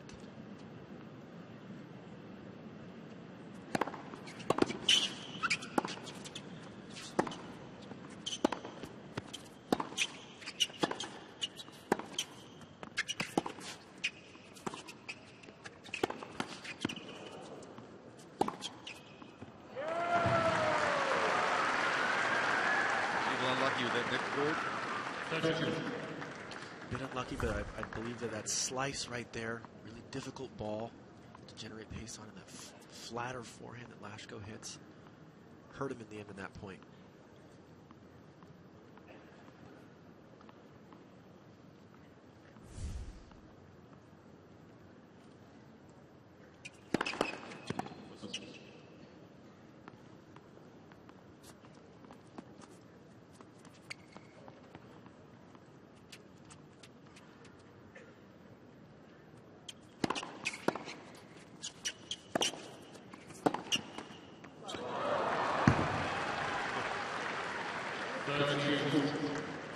John, that is certainly unlucky. He was nice enough to wave afterwards. Arguably the biggest point of the set right there. You don't know what happens in this next one. Break point, Dimitrov.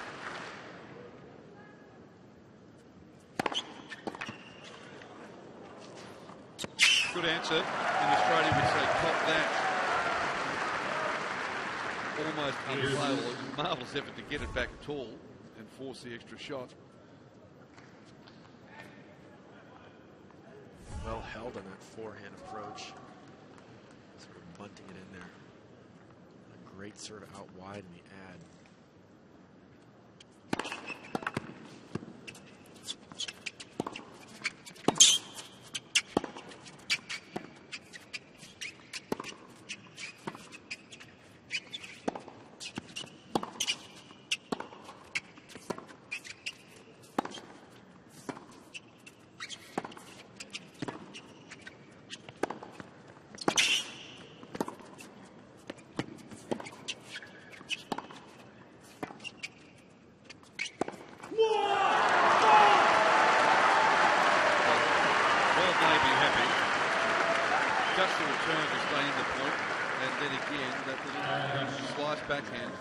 Taking the pace off the ball creates the error. Just can see Dimitrov continuing to work that slice around the court.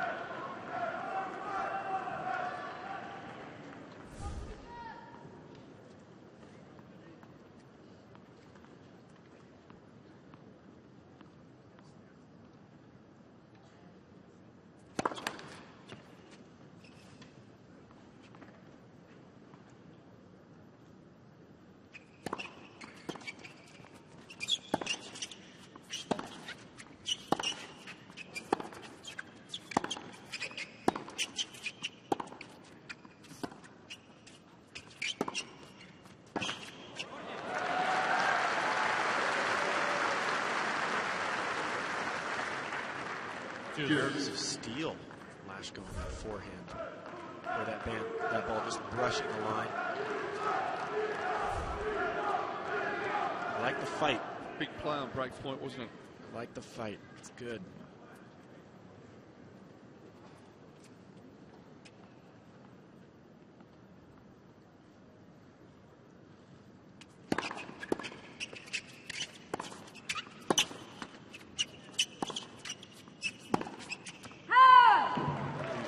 Dug deep here, Lashko, and a chance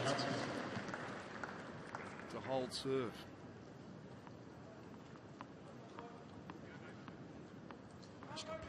Pushing Dimitrov to his limits. It's starting to really serve well.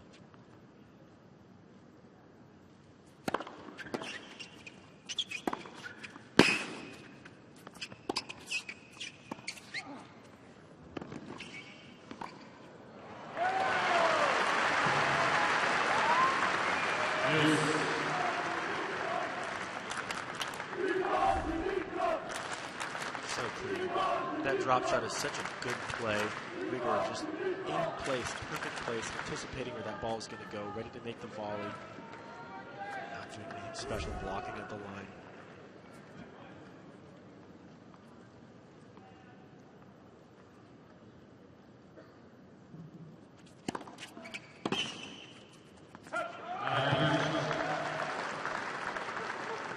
The second chance now to close it out. So much riding on this game here, John. Yeah, it's big. You know, 3 deuces. It's now becoming a big game in the context of the match. Yeah. But he's held. Well, he's 5-4, second set.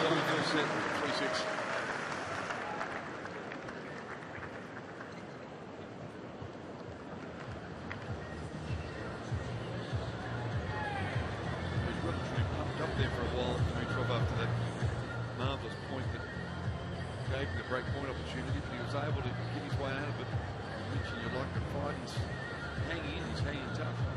Absolutely, I'd love to see the fight.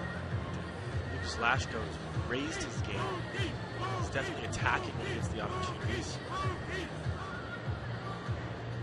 Look at his first service percentage. And the winners are starting to approach the unforced errors. At the start of this set, there were 11 unforced errors and 7 winners.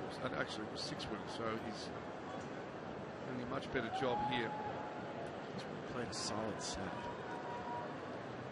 Both players early in the second set. But since then, it's been hold after hold. A few opportunities. Dimitrov some break points. Lashko not ready to let go. Rising to the occasion. Love it when I see a player rise to the occasion. If you're the heavy underdog, you still got to go out and do the work. He's doing just that.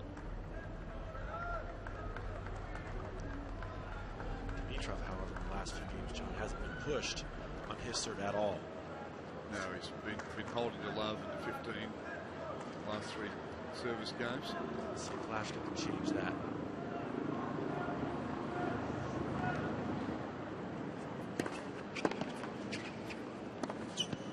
What you were making earlier, Jim, like he hasn't necessarily always been served out of it either. There's been a few returns where you thought he could have done a bit more with it.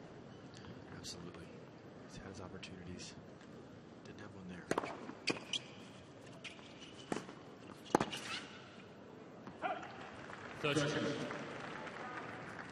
Grigor Dimitrov does such a solid job on those balls that he should make. Attacking whenever there's an opportunity. Moves forward so quickly, taking away time from his opponent. No answer to that.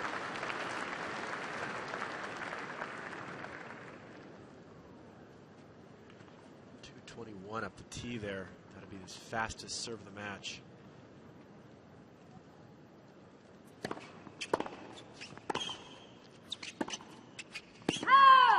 And there's just no response from Lashko. Again, to be under pressure on his own serve. He just can't make Grigor work hard on service games, but it looks 3 fantastic serves. Grigor Dimitrov still looks to be the more polished player. Lashko's making up for that. Just sheer effort.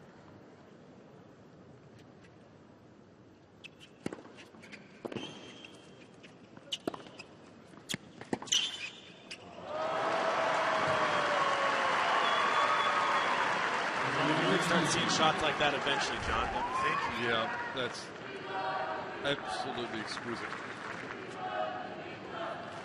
The dirty roller. Such a good shot.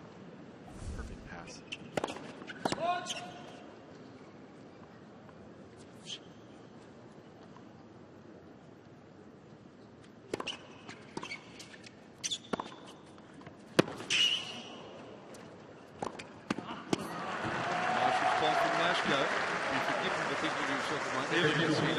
Service game.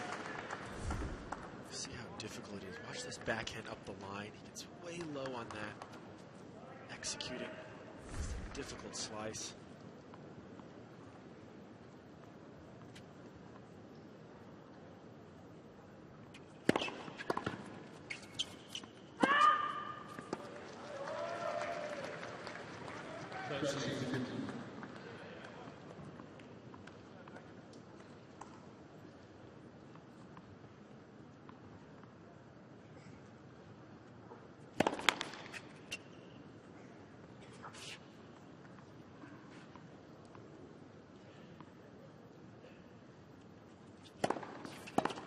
I'd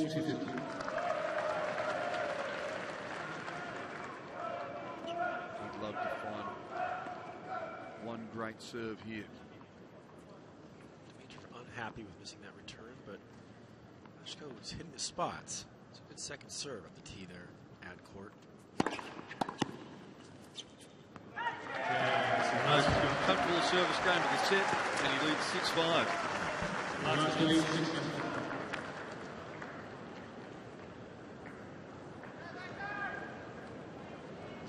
battle. Dimitrov is. This bloke's not going to go away. I think, John, this is one of those sets that deserves a tiebreaker. Sometimes it's such good tennis. I feel like they're both playing very solid, good tennis. I feel like it should be decided with a tiebreaker. I hope we get that.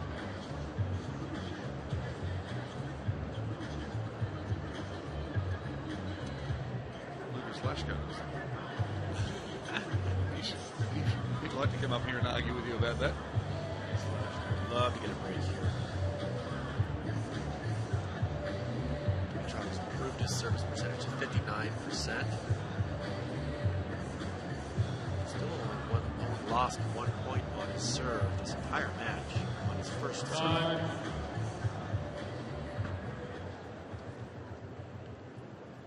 thought the last game he served was one of his best.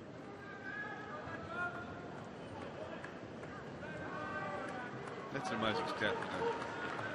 2 sets in, 6-3, 5-6, and you've lost 1 point when you put the first serve.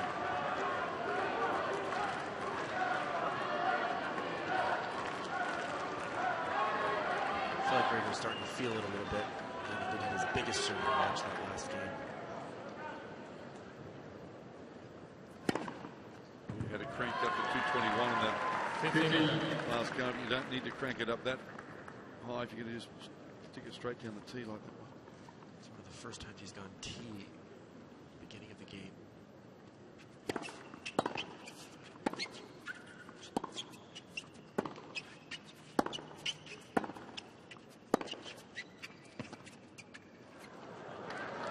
Good success with that shot at that time. Yeah, he's been swinging this juice cord out to the forehand.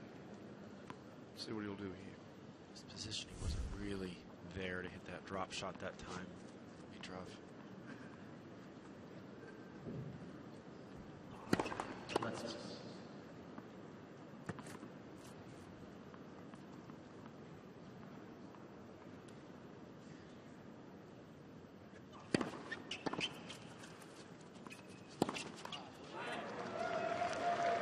The doors are slightly ajar.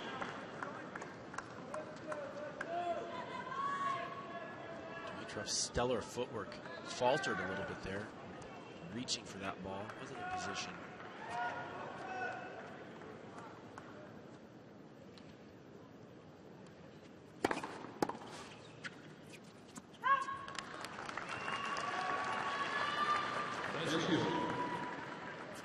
Close serve there. Mako looking up to see if he should challenge it. Too late now.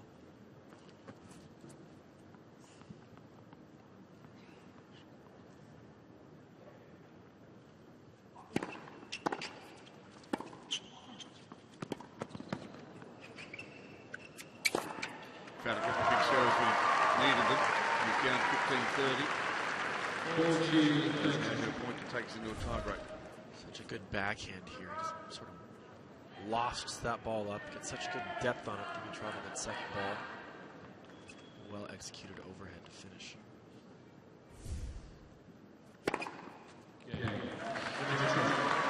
So a tiebreak we have.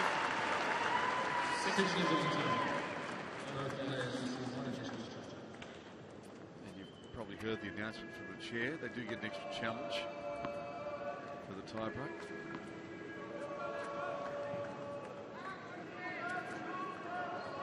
Because we're talking about a challenging area. Challenge as often as you like if you keep getting it right.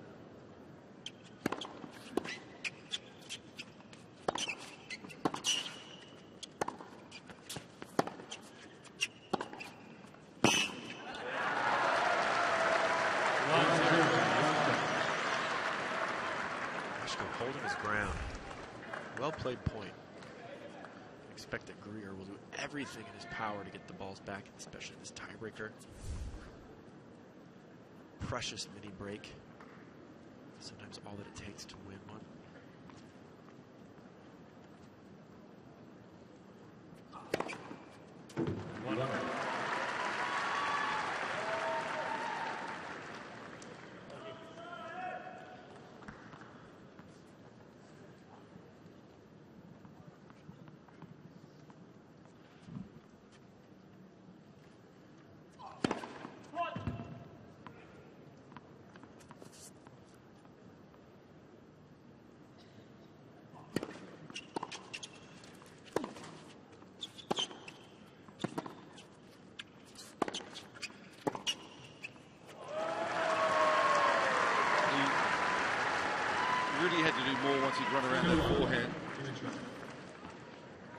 up the court.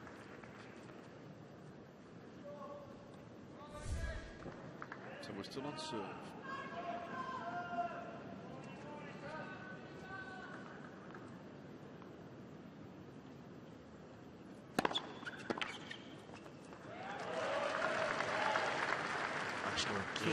Ball out wide in the edge court. He's hitting that serve very well today, especially in the second set. He's got it when he's needed it.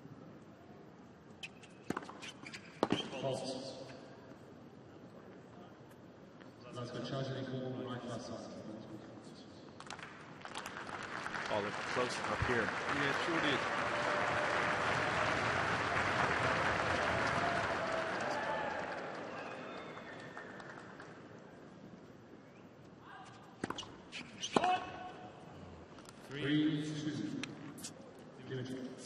Give up a double fault for the mini break.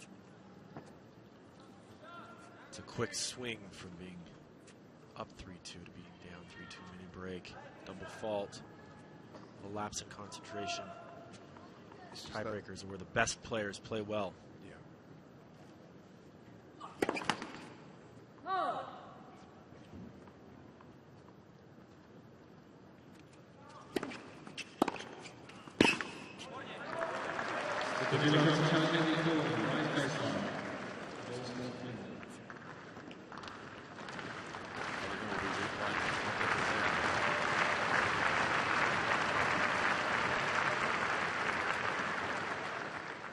Catch it. Well, people are going to be wondering where we're sitting with both of those last two Hawkeye calls wrong, but Dimitrov has one challenge. It's the far side of the court from us. It's a little harder to call it. Best time to break back. Either service break or mini break is the very next point. Lashko did it there, taking a chance in that forehand return.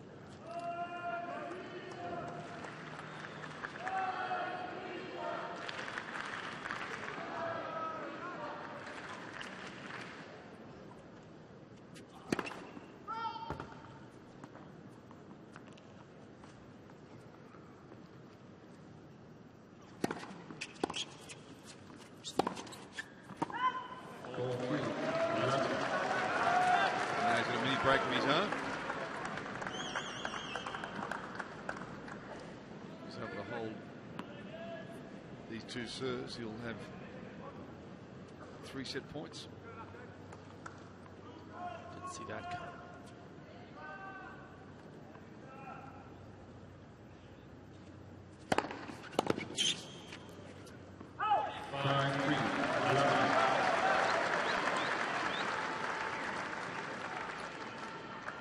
Lashko unrelenting, continuing solid first serves.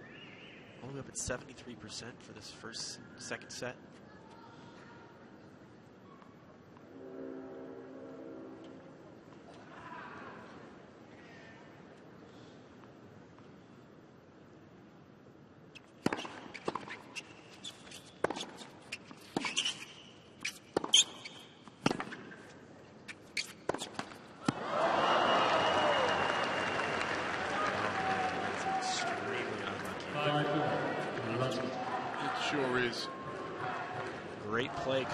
One of my least favorite shots in the game of tennis is this swinging volley. It's just waiting for an opportunity like that. If you just mistime it, you're going to hit it in the net. Prefer to see him volley that ball.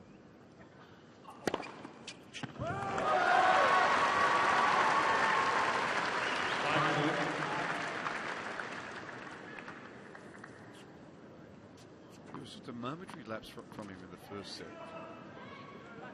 This match has been really tight. It has been. It's been high quality tennis.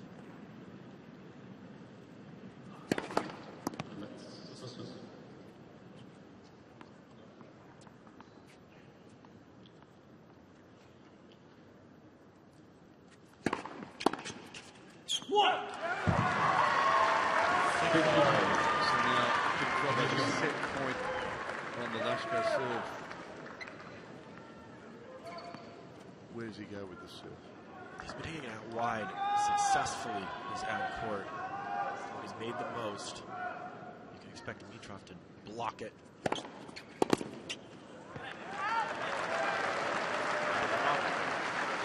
It certainly had been, though, and maybe he thought he'd gone there too often and concerned about that little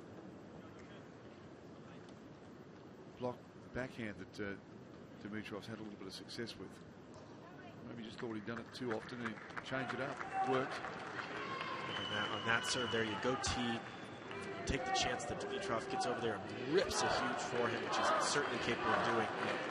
Or go to the backhand and you see that same block again. Which is the more difficult prospect each of the tee.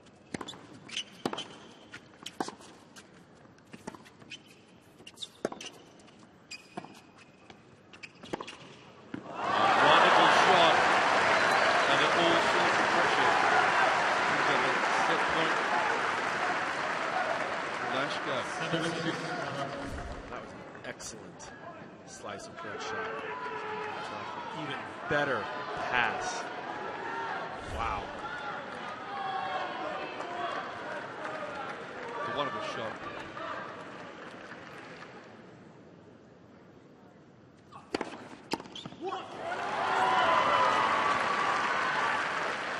That's the answer to the top tenner. The difference I'm seeing right now is Dimitrov hits a big shot like that and gets fired up. Come on. Lashko hits an unbelievable pass and didn't even look like he was excited about it.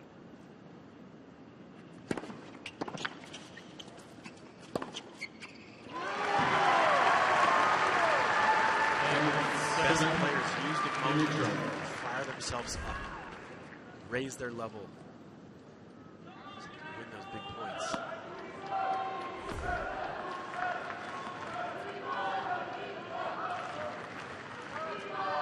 now he's back on the defensive. Set point. Kingston on the serve. That's that out wide serve, John. This is great tennis. Both players.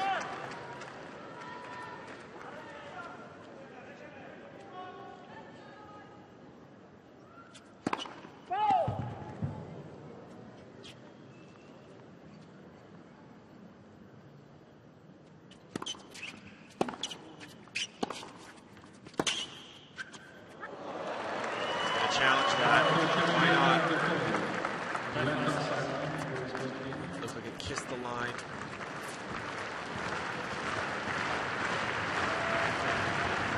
Didn't.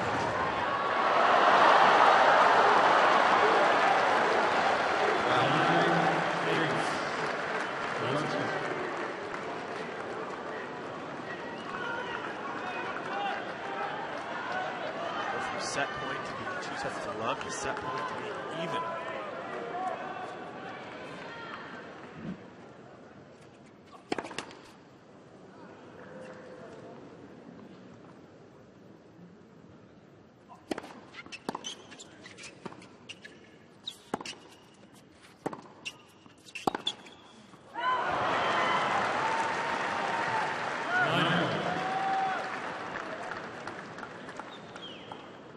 John, that was a nervous forehand from Lashko, in my opinion. A little bit of a bailout. Needed to stay in that point, see if he could apply pressure to Dimitrov there. Instead, going for it when it was in white position.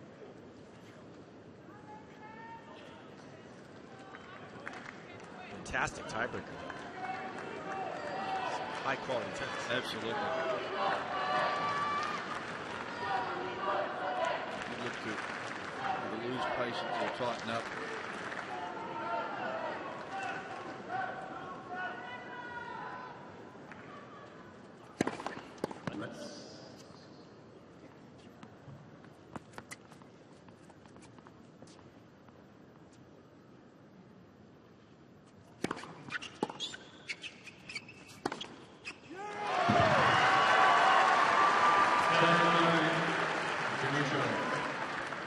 Good foresight from Dimitrov there, choosing to go body with that first serve. It's an easy block. Winner. Smart tennis. And now we're back. This same decision. This time he does go to his favourite white side. The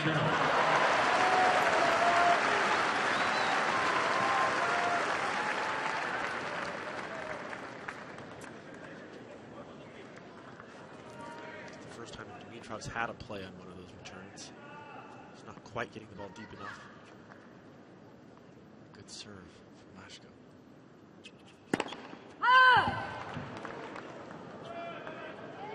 See a challenge from that.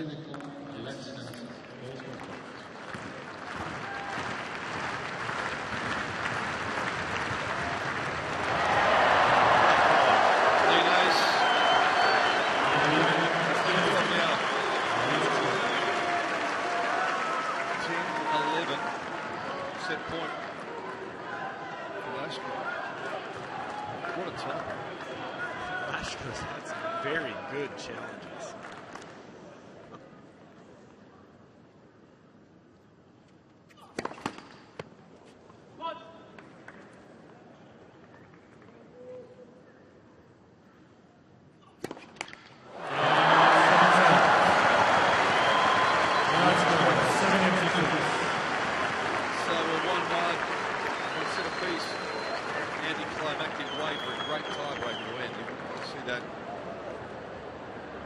Better. Love to have seen it decided by a clean winner, but nonetheless, this is turning into a bit of a dogfight. I think we're in for a treat here at Hisense Arena. Expect that this stadium may be no seats available very soon. The stats from that second set. So Lashko serving at 75% in that set, and he's converting plenty of those verses. He also cranked a couple up. Dimitrov, he got himself to 221 kilometres an hour at one stage. He's serving a little bit better in that second set as well. The winners, 26, and Dimitrov. From the set. Lashko with 7 aces in that set, 7 for the match. All of his aces coming in that second set, really pouring it on. He's playing tennis like he belongs here. Yeah. The quality of his play is better and better as the set went on, better and better as the match has gone on. For a while at some of these points he looked like he was just hanging in there. But then cross court, that running forehand cross court, those sorts of shots give us some relief.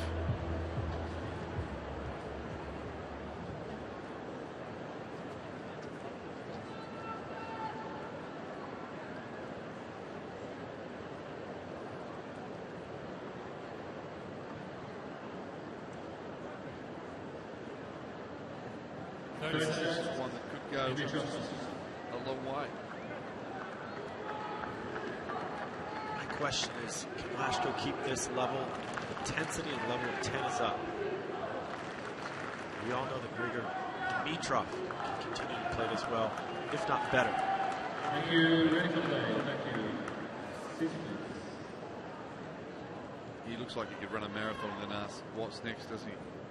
Start of the third set.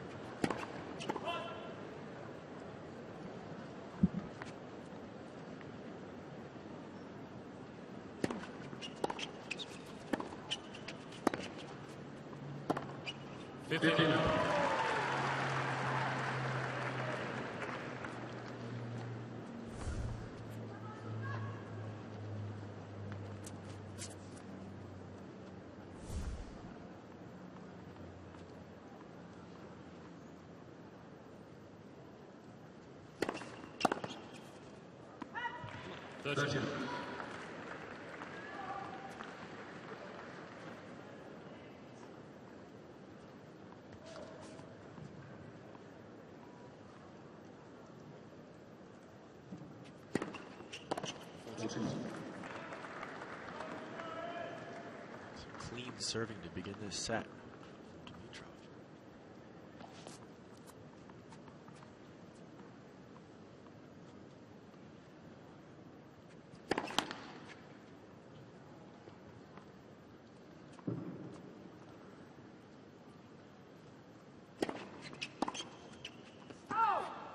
Hold it So he's held again the last. The thing about the last set, though, so many of those service games he looked completely comfortable until he finally dropped serve.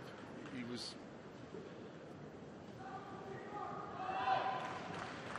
looking completely untroubled, rattling through service games in just over a minute, and suddenly got himself in a bit of strife, and Lashko was back into the set and then took the tie break.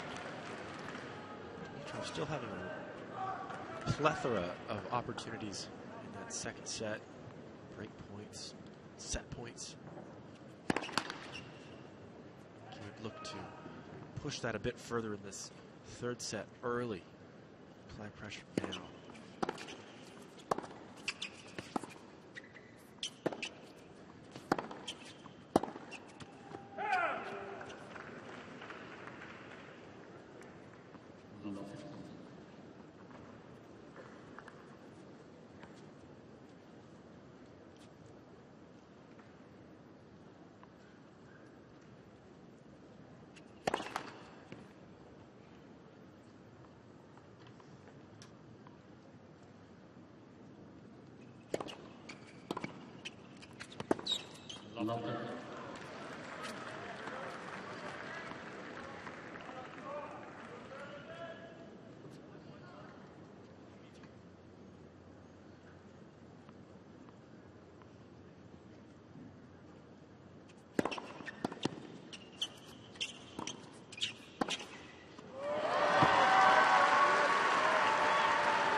Storybook if Dimitrov can quickly get the lead here, write it any better.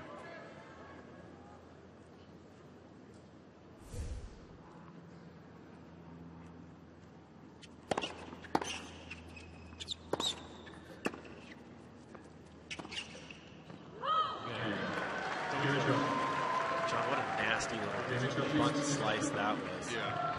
And it just floated and floated and landed on the line. As a player, that's the last thing you want to see coming at you at love 40. Tricky shot to deal with at any time in a game.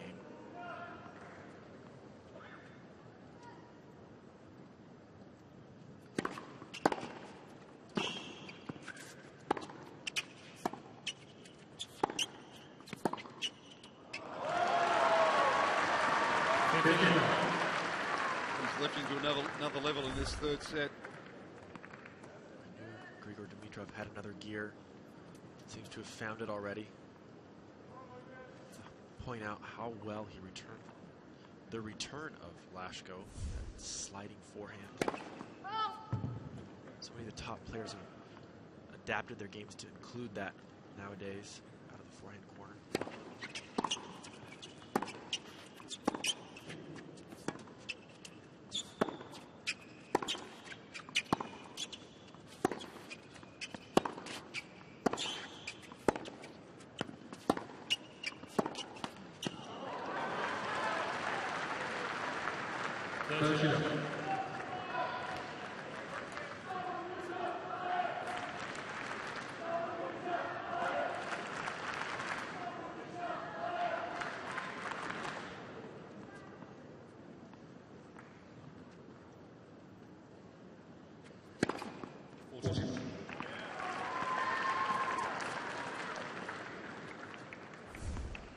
That'll be 11 points in a row, by the way.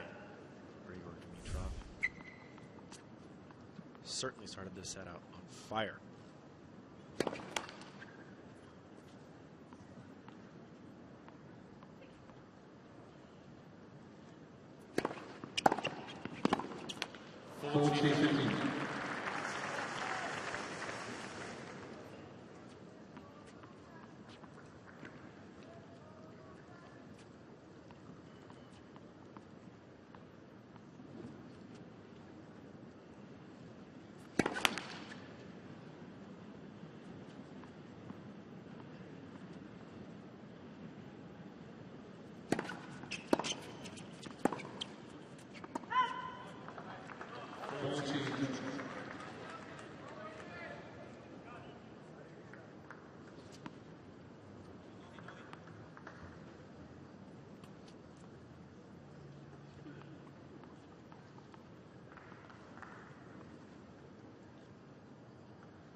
set.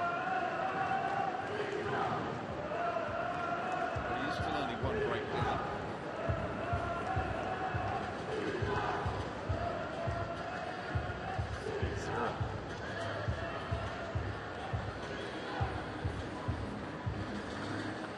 Lashko just needs to take point by point, get himself back into this set. Dimitrov has shown that he's lapses of concentration. He hasn't been able to keep the same level of intensity throughout that. He'd be thinking to himself already that he should be 2 sets up. That's one way to look at it. You can think that you should be up 2 sets to love, but again, it's Lashko. A very, very good second set. High quality, served well, executed well where he needed to. Got a little lucky here and there in that tiebreaker, but came through on top. If anything, I've seen that Dimitrov has improved his game, and maybe in the long run, losing a set like that can help you. If you're one of the guys that's looking to go far in a slam, you're not looking to have too easy of matches early in the slam. Because when you're tested by one of the top guys, you need everything in the bag to win it.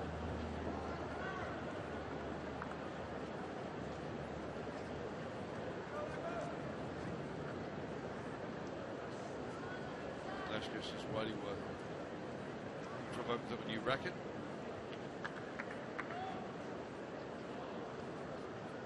That's prompted him to go back and do the same, has it? Yep.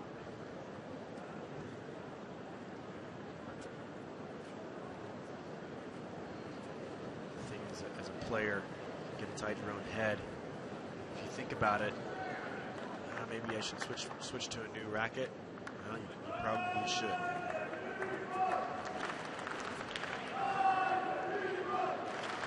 Sure, most like he hadn't thought about telling his opponent. Thank you.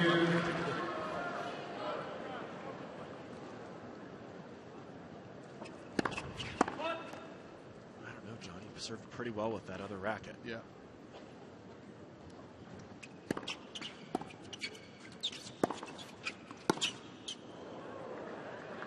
Much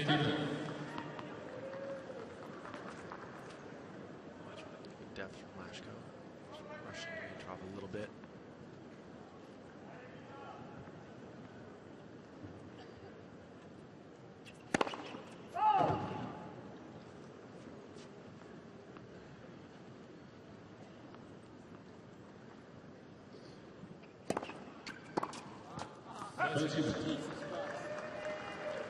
Frustration. Dimitrov there, he just Lashko though, getting himself back into the sets. A long way to go on the sets. Just the one service break.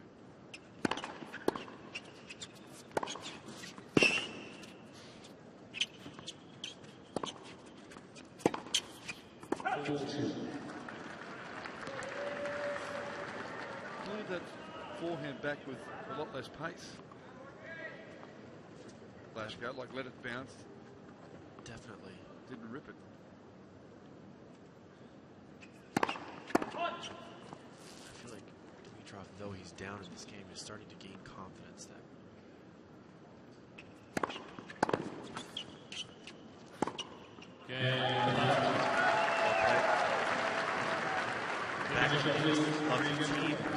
one of the first backhands he actually was come over instead of blocked or sliced. Whole match. Hasn't been doing that too often. Lashko again showing why he won that second set. Well executed forehands and good serves.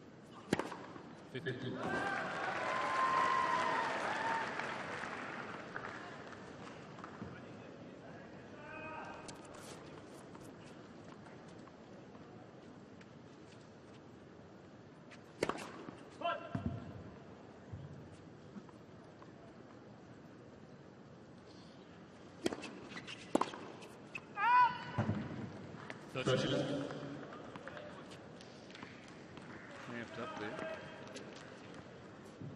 Good choice in the second serve. Body serve. Lashko looking to get around it. Didn't get in position. Lashko needs to get back to what got him in that second set, got him through it, making a lot of returns, a lot of balls.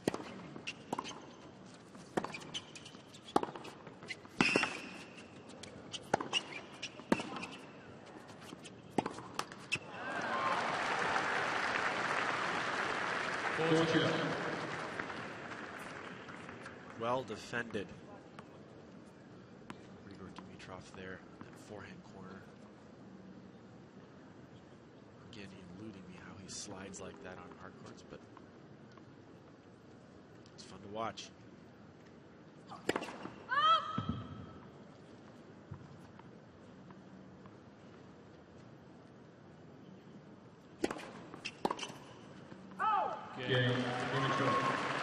Again, comfortable hold. 4-1.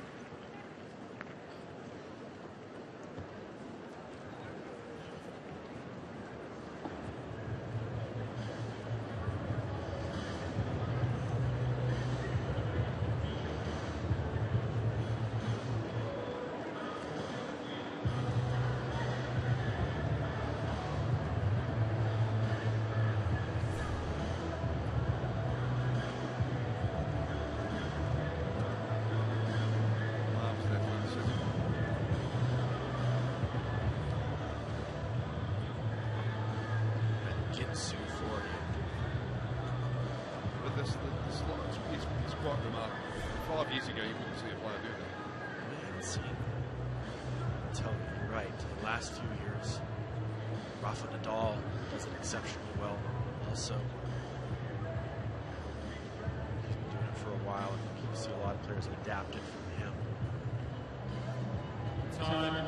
Beautiful view of the city, Hisense Arena. It's a really nice day here in Melbourne.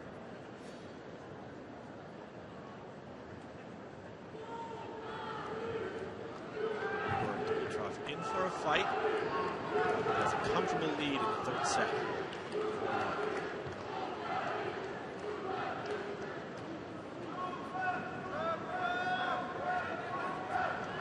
Wonderful thing about Melbourne Park is how accessible it is for fans as well, how close it is to the city.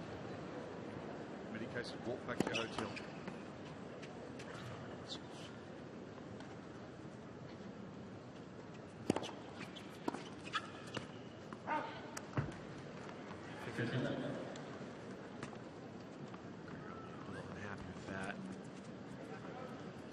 John, it's unbelievable how they have the free tram service between the park and into the city. It makes life so easy. Did such a good job designing this center. Fantastic.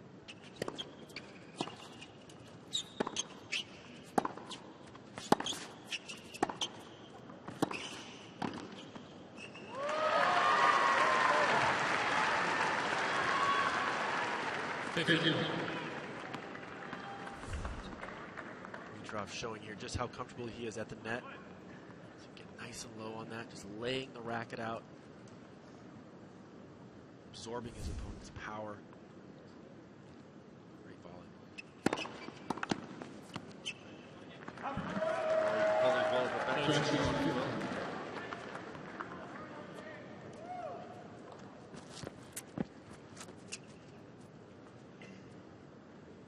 Let's see this match. Almost at 2 hours and 1:51.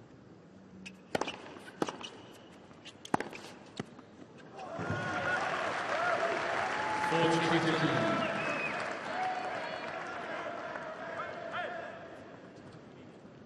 1-2 punch there. Yeah.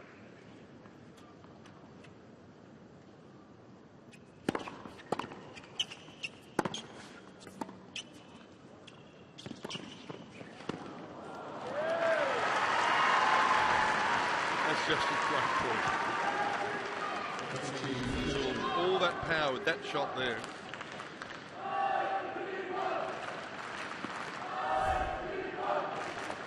Dimitrov just like a surgeon there, that's dissecting the court. Excellent feel.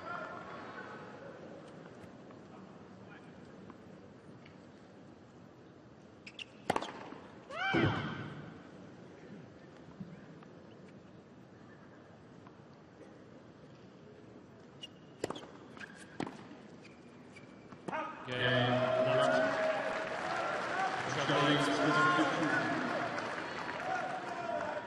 the early service break is still with Dimitrov, but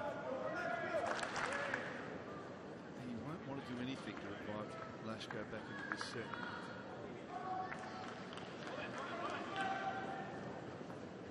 He's just retain focus.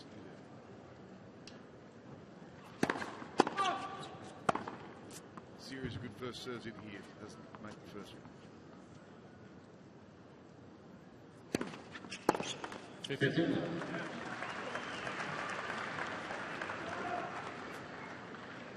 Intelligent serve out wide yet again, stopping his opponent from running around that forehand and dictating on it.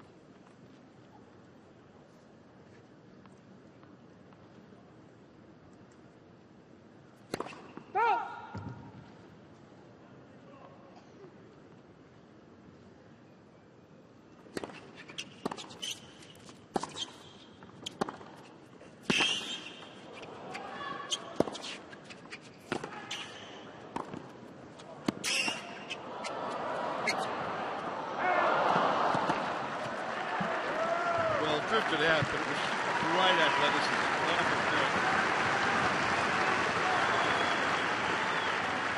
Easy kind of get those balls back in that forehand corner.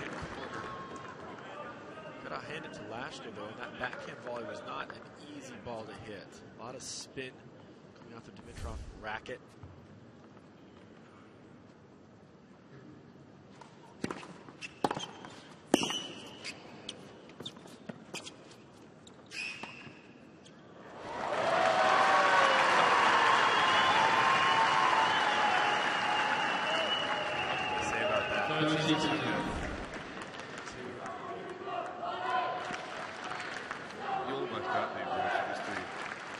It's just fun to watch. It's a pleasure to be up here watching that kind of tennis, that caliber of tennis.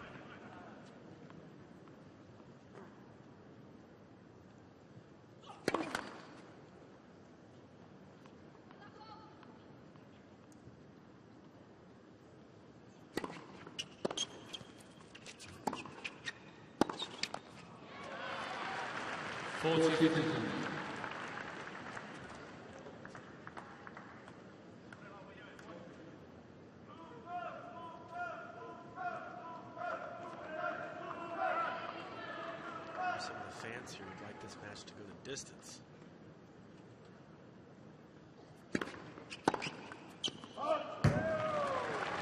Maybe still will. Right now, probably 5-2, third set.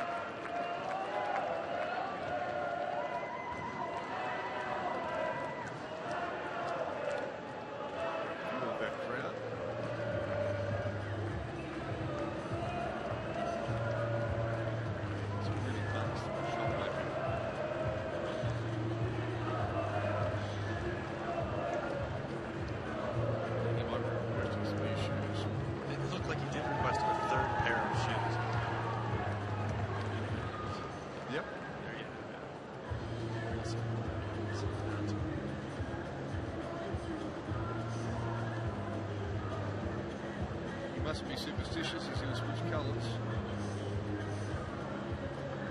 Do you have any superstitions when you play? You always start at the same I had plenty. I think tennis players have plenty of superstitions. I was no exception. I had this strange idiosyncrasy that Nadal has. My drinks had to be exactly the same spot the entire time. I couldn't stand it when people would be right there lined up. Nadal and I share the same birthday. Maybe that's why we have these strange habits. You see players pulling at their clothes differently. Most players don't like to walk on the lines in between points. But the easiest way to sledge you if you're playing is just walk over and move your drinks.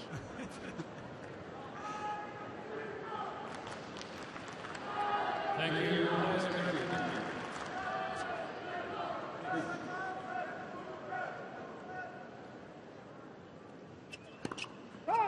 So Lashko serving to stay for the third set. Trails 2-5.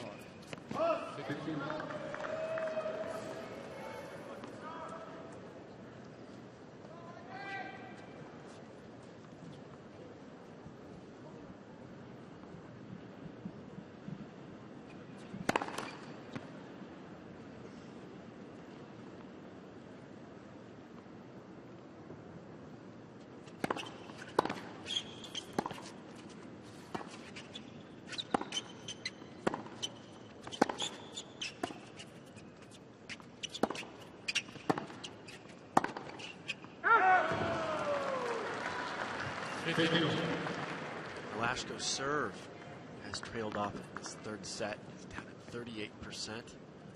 Still at 66 for the match, but you saw such high numbers in that second set, and that's why he was able to stay with Dimitrov. Too many opportunities for Grieger in this set.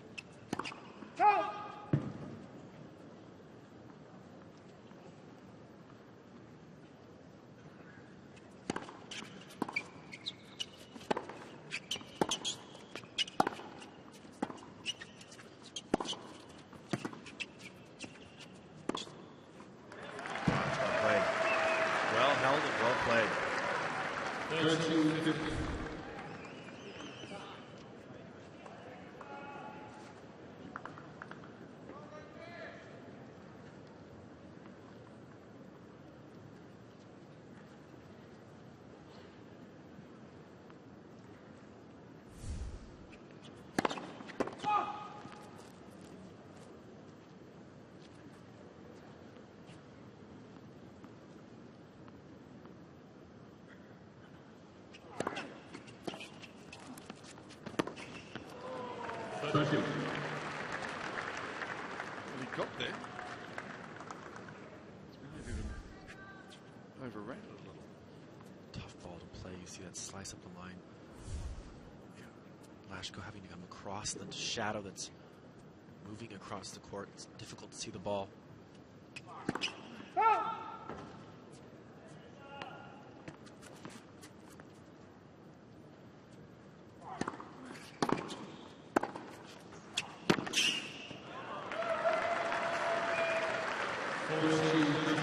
Chance to hold serve. Will make Dimitrov serve out the set.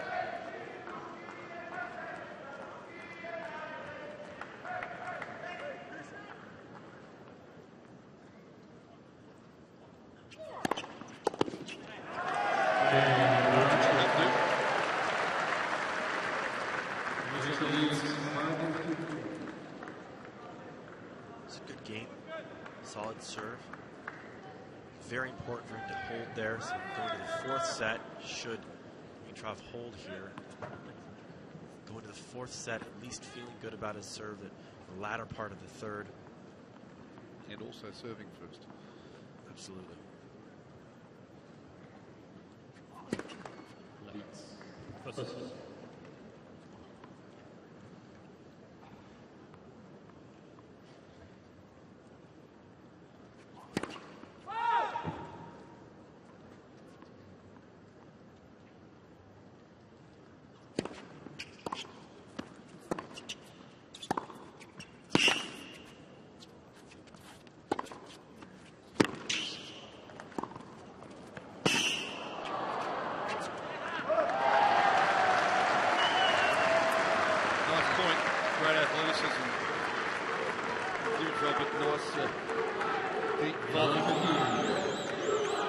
I love that play.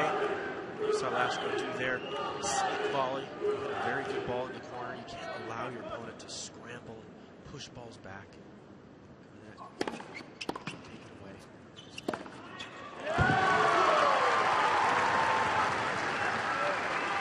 Good answer.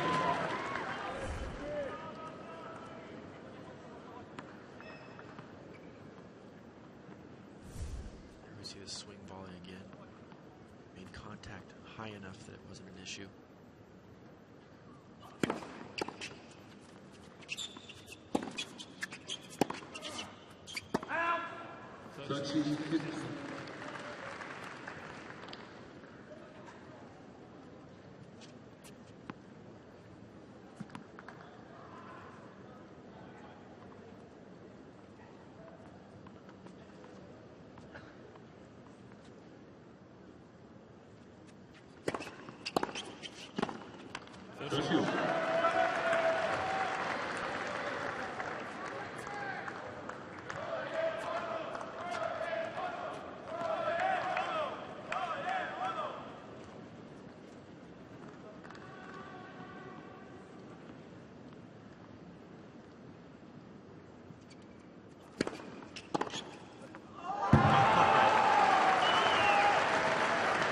Fantastic return to bring up break point.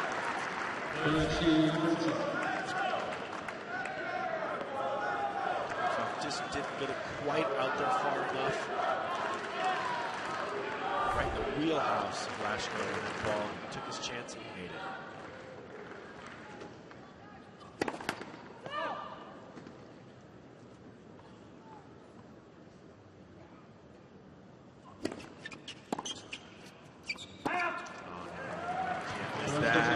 Second serve, that's just one of those ones you want to kick yourself afterwards. Kick something. He doesn't show much emotion already. Might have been better off now moving back. Let's give him some time.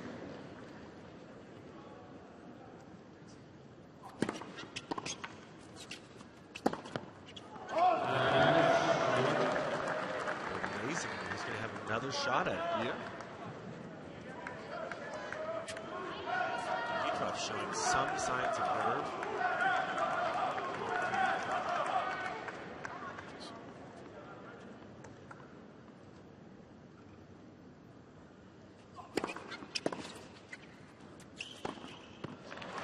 Great first serve though, wasn't it? Deep into the corner. Yes. On Hisense, this shadow gets interesting, not so much from Dimitrov's hand, but Lash goes into the right-hander serving into the 8th court. There'll be a period here where it'll get quite annoying on the ball toss. You really have to focus when that shadow comes down the middle of the court there from the roof.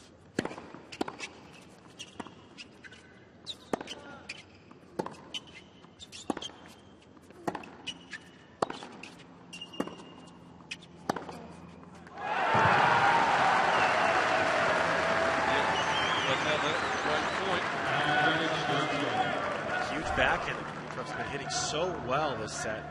Didn't quite get enough on this one here. Lashko able to move in.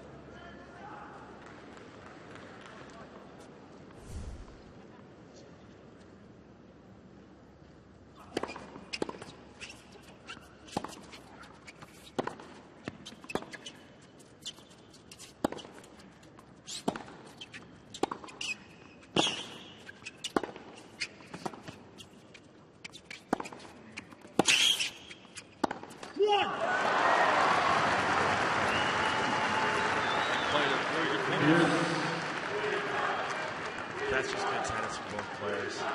Barely missed that last forehand. At least you can say that Lashko made Dimitrov play there. Excellent defense and offense. High quality.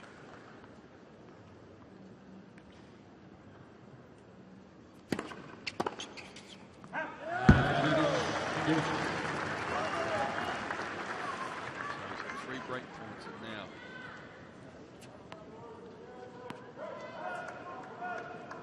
Took a chance to close out the set.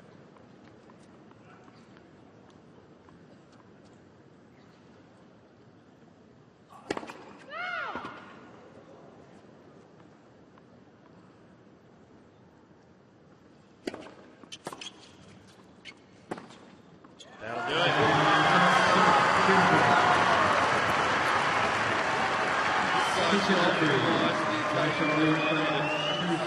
He leads 2-1.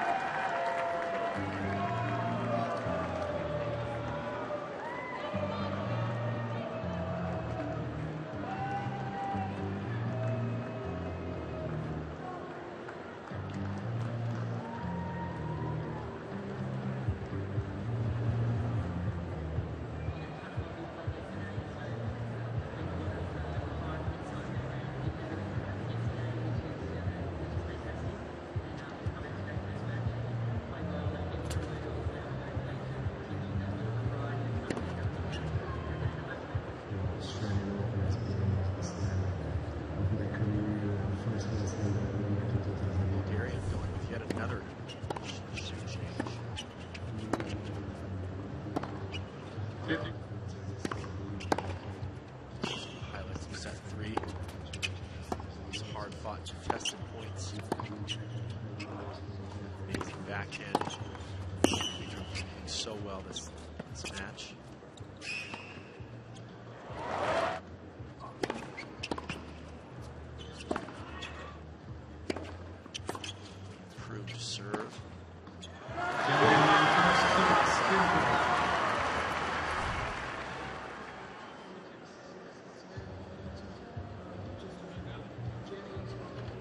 another change of shoes. You wouldn't see Serena do that. Red shoes, black socks. Serena had to change the shoes. I reckon they'd be colour coordinated for sure. Red goes with black. Different. So Dimitrov does not have the colorful clothes that Federer and Nadal have on. Opting for black and white. If you're Lucas Lashko, though, you're thinking that, man, I'm playing pretty well against the 10th seed. Upcoming players in the tour. No reason he can't continue to stay in this match.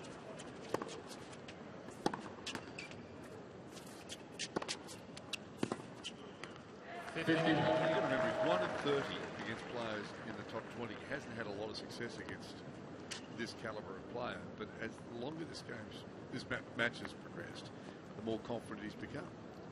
Exactly right, John. He's got to use that hunger to eventually have those wins against those top guys if he wants to be the top guy himself. Can't stay in the past.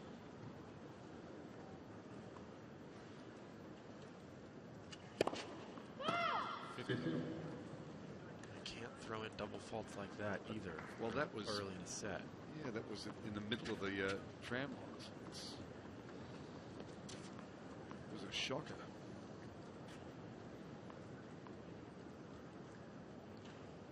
Gosh, going to want to get on the board early, quickly in this fourth set.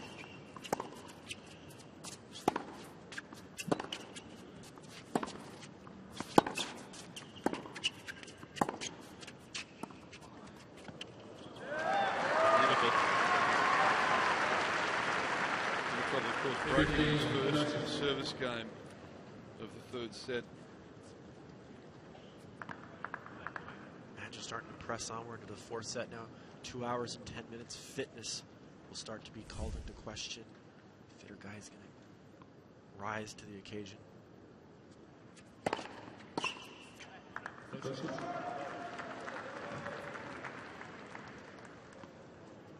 a lot of long rallies, John. Yeah. Imagine these guys are starting to feel it just a little bit. On a quite a warm day. Let's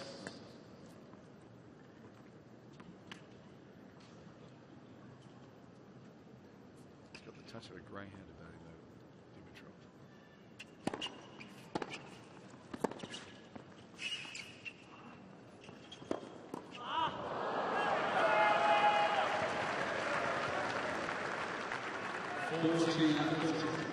Not quite as good of a drop shot there. He does look like he could run all day, doesn't he? He definitely does look like he can run all day. Very fit. Lashko going at it with that ball. Often a good choice. If your opponent's looking to move left or right.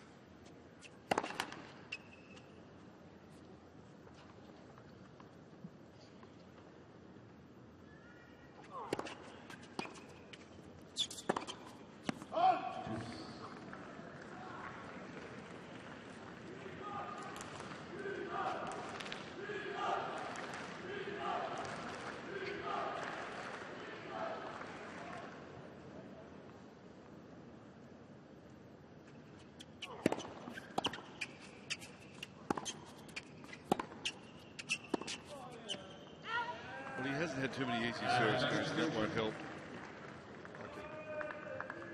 Tired shot, didn't move his feet.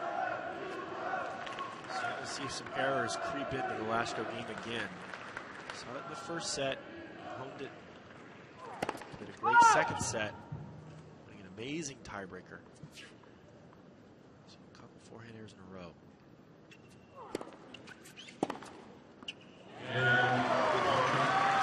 Well, he couldn't recover in the last set from an early break.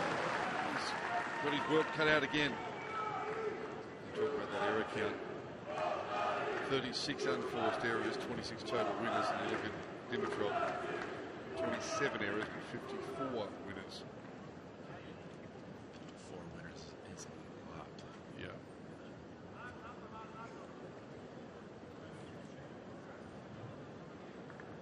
So far, John, it doesn't look like those red shoes have hurt him any. No. No. 3 changes of shoes, though, in how long have we been going? Just over 2 hours. Every player's got their particular thing. Yep. Maybe he wants their shoes just so. They do a lot of sliding.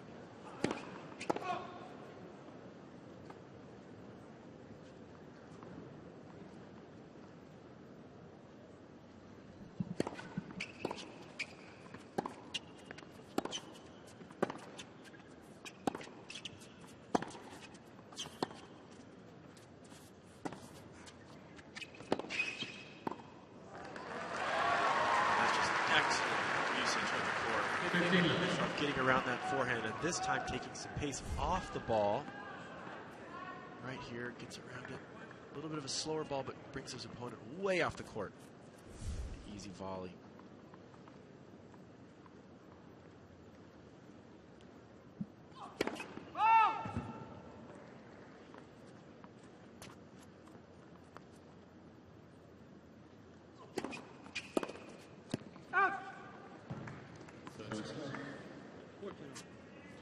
Another unforced error off a second serve. Needs to get into the points. See that shadows crept across the court, right where that ball hit. That was an issue there. It is a legitimate issue, though, not necessarily an excuse. It's tough to play with that line. But John, we are seeing quite a few errors creep into the Lashko game. Could be signs of fatigue. It's been a hard fought match, and it is warming up.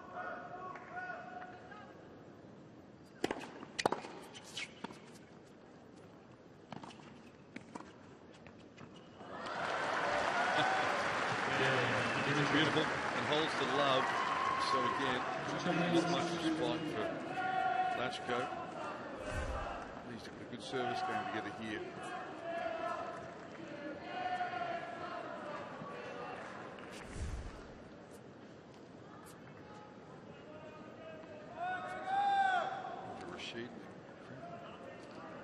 Roger looking quite pleased with the turn of events here.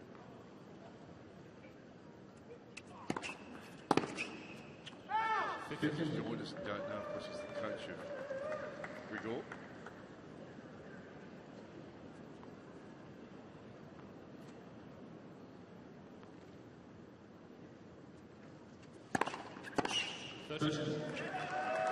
There's an out wide serve that we've seen so many times in this match, John.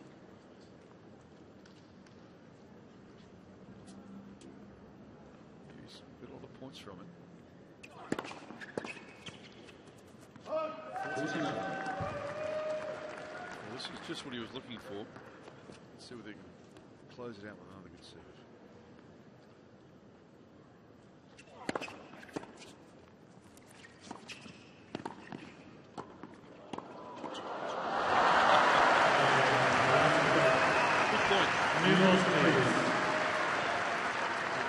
Still down a break. Dimitrov will come back out to serve a few balls in a moment.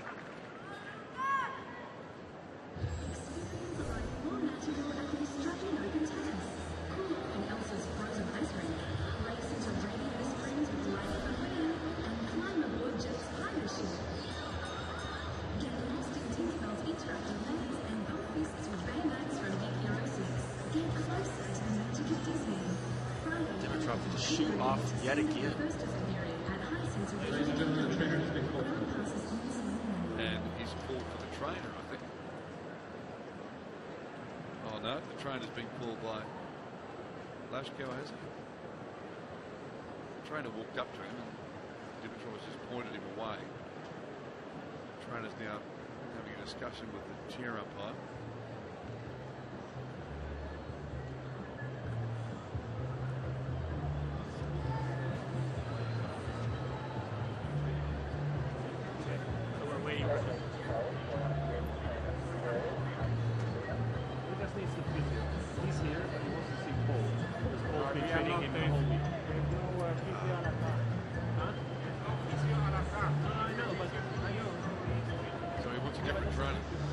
wants the trainer that's been working on it the whole week. It's clearly a specific issue.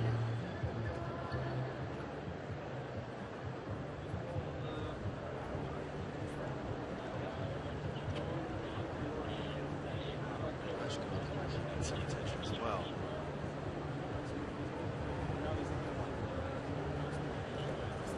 This is a brilliant sport. These hard courts particularly, they take a lot out of you. It's tough. Out there for 2 hours plus already. Fourth set, really long points.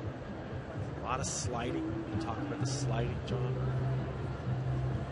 You turn the clock back a long way now, but it's when there was the US grass court season, Australian grass court season, grass in England, obviously. Certainly adapted, not as punishing for the body, a lot difficult to maintain to get consistent tennis on with a bit of weather as well, but not as punishing for the body as a hard court. It's true. You don't see as long points on the grass as you do out here. You're seeing today. Some high quality tennis from both these players. It's to be expected. There's a little fatigue, possibly some niggles of injury.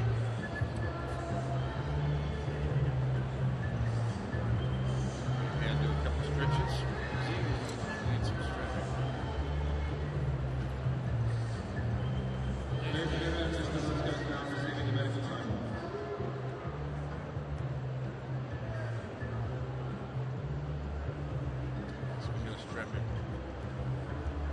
Putting a little heat cream and some massage on that leg. So keep tweak to the right leg.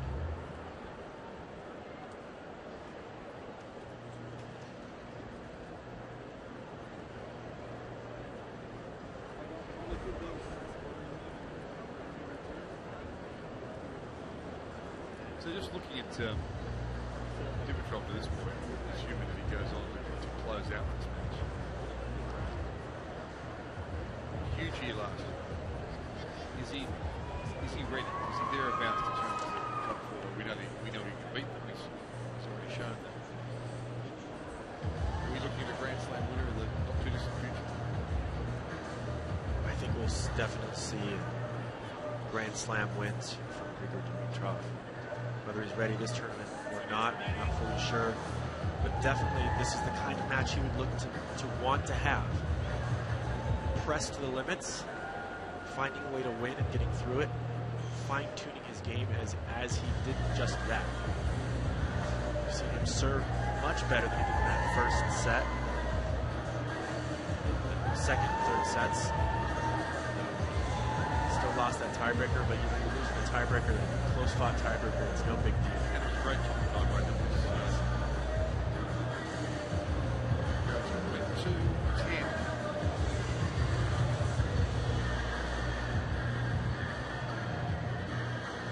To me, it looks like Grigor Dimitrov has a good attitude. Haven't seen him get overly negative.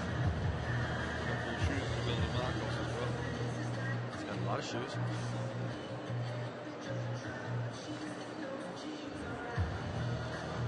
He seems focused.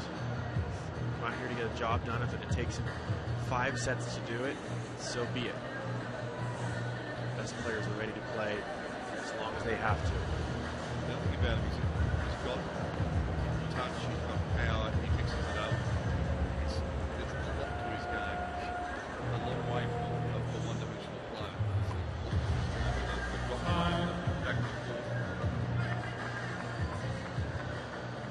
So far, he's used those drop shots with unnerving ability.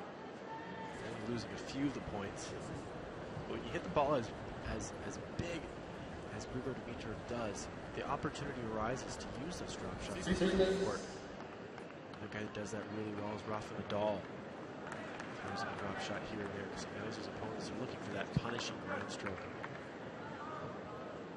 Roger Federer does it extremely well. So new balls. And we'll see whether that slight delay does anything to the rhythm of the match.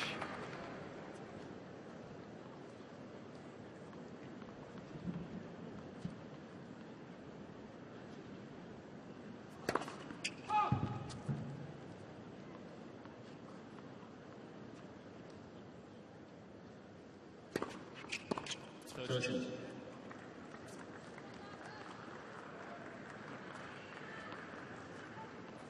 Two quick points for Dimitrov.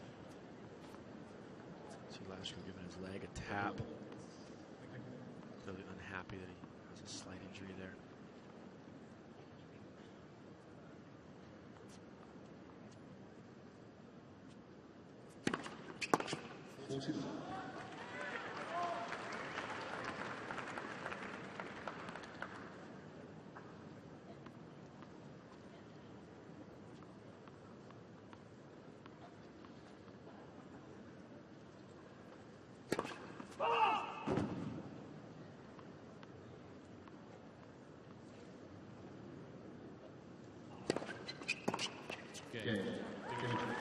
So another service going to love.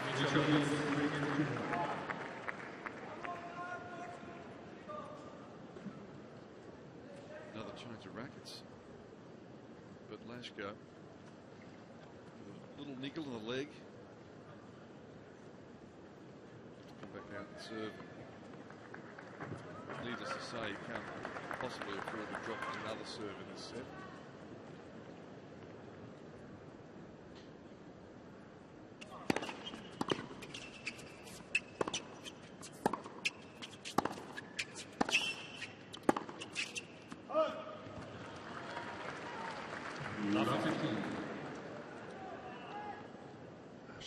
Not winning a point after that break so far.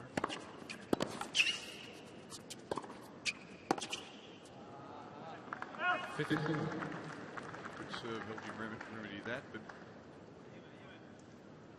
can you just have a look at, if you get into a longer rally, his movement and how much it affects his patience.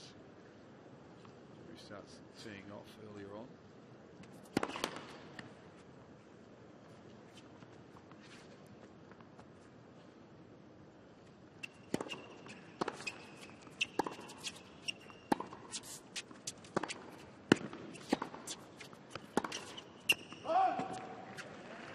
One of those errors in the forehand corner. Lashko started moving better, but this injury might be hampering him a bit.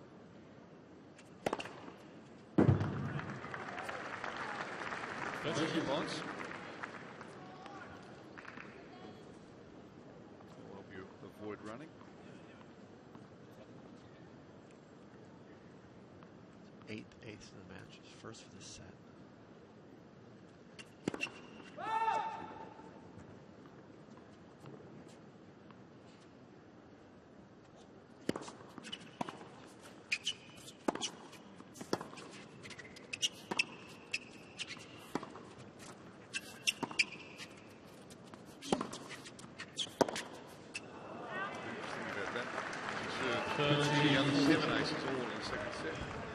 I was about to point that out, John. You read my mind. That's exactly what I was thinking.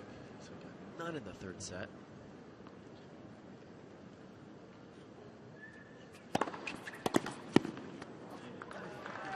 Great server.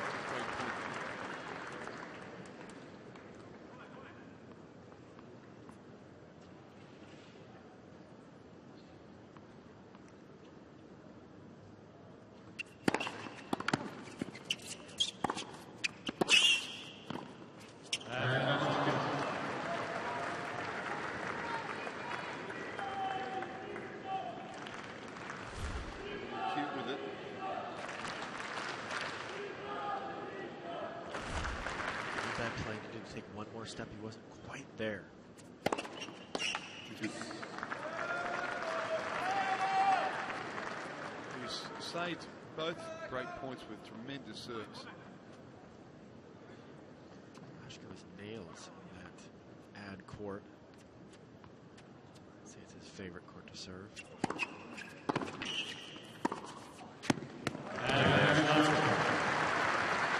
Well done getting that out wide serve off the court there, pulling Dimitrov way off the court here. Didn't need much to hit this winner.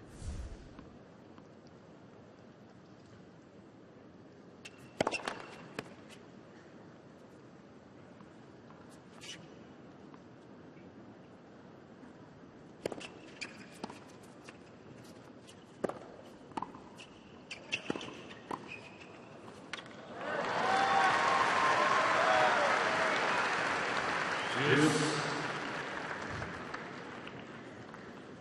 change up there. Turn looked like a bluff. Dimitrov showing just how solid he is. Mid-court, going into the net. Pick up on the half volley.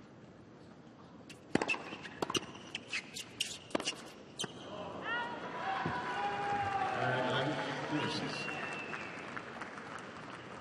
the third time he's faced a break point.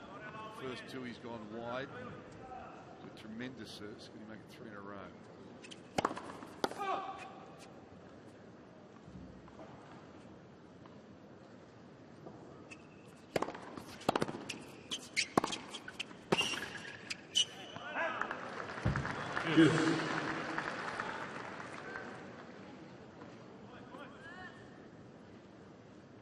Lashko wisely not holding back. Good forehand approach there.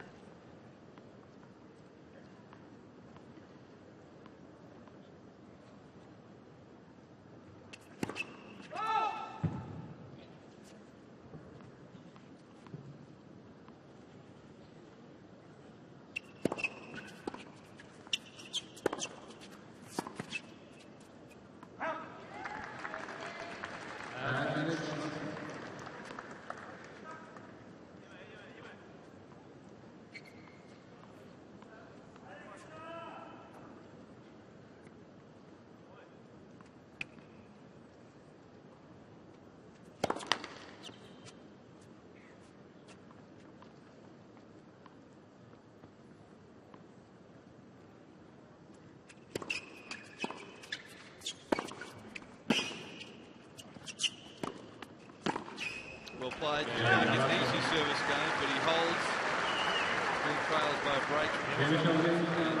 2 sets to 1. That's the lead for Dimitrov.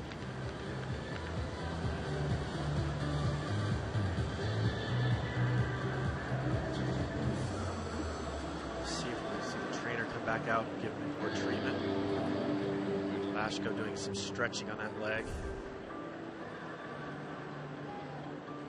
Didn't look overly inhibited by that, John, in that game. No. There's some unforced errors, but it seems like he's still moving fairly well.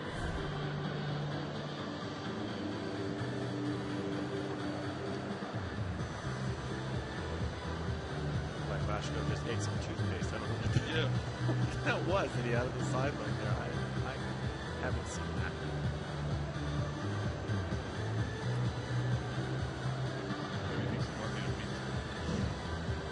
Time.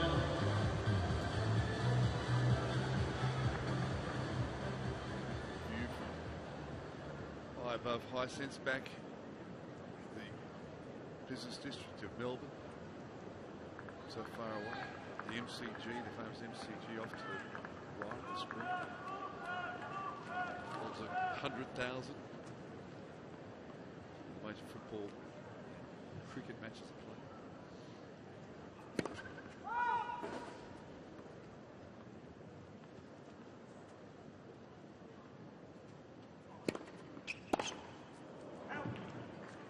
Tried to climb all over that. Absolutely wild error. Lashko, not sure what his plan was with that forehand.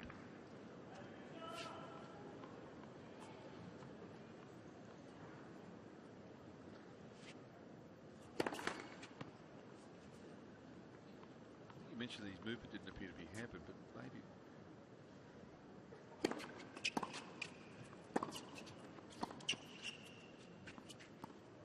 Maybe at least mentally he's thinking, I need quick points. Absolutely, John. That's a very good point. When you start to get in your own head, you second guess yourself. Back of your mind, you think maybe I'm not 100%. It's tough. You stop playing in the moment when that happens. And that's the worst thing a tennis player can do.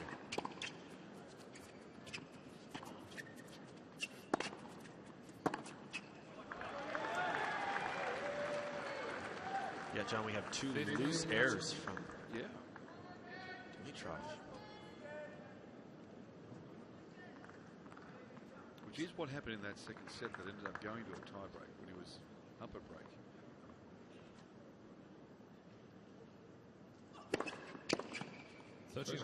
Switches back on though.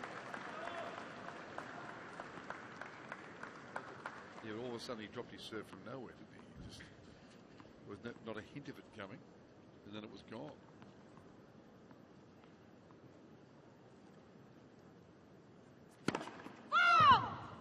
See, Dimitrov's first serve percentage is not especially high in the set, 42%. 30. Another error. So break point. Lashko to get back into this set and therefore back into the match. See some signs of fatigue in both these players. If anything, mental fatigue. Both fit, but difficult to focus for 4 to 5 sets. Makes tennis slam such a challenge.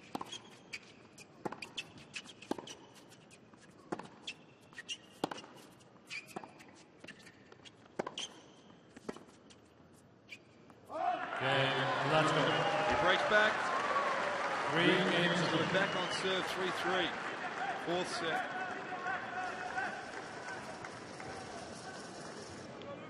Grigor Dimitrov continuing to fiddle with his shoes. Almost as if there's something wrong with one of his feet. Like he's got some kind of a foot issue. Goes further than him just changing shoes once a set.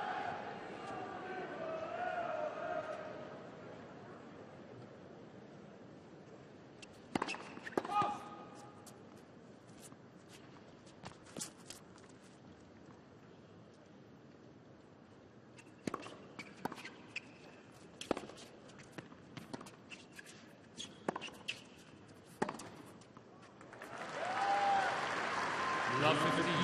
That's where I like it. Yeah.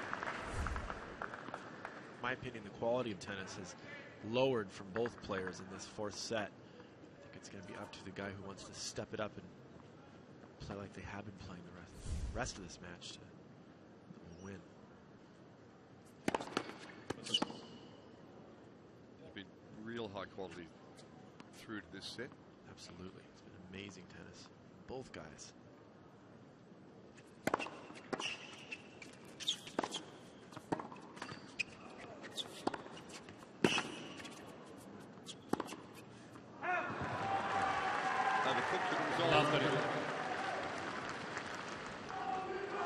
Lashko will not want to give this game right back to Dimitrov. I don't think you see Grigor allow an easy break like that again in this match.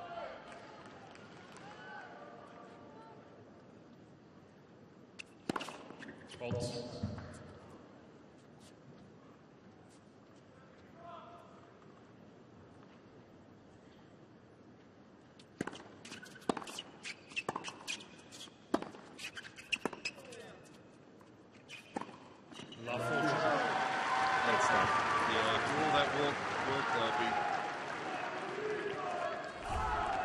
Drop serve here, he's going to want to go and headbutt the chair.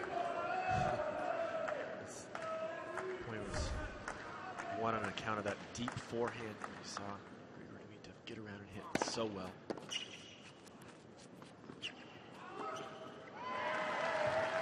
So he's one of them. Tremendous serve out wide.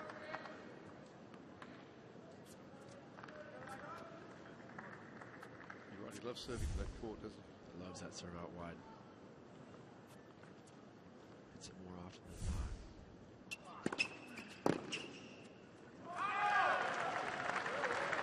You think one more out.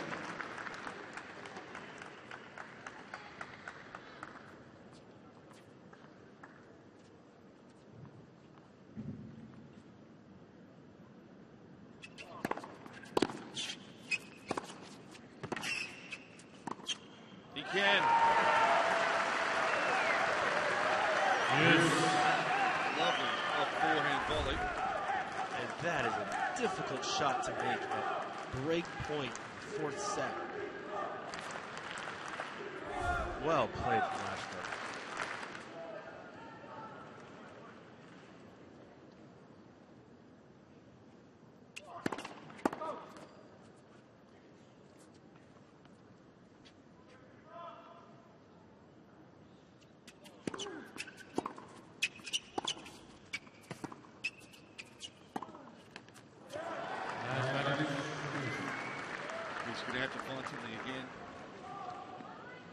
Leshko making a strange decision, choosing to slice that ball. He hasn't really been slicing that much in the match. It's not what's gotten him in position here. Keep his focus.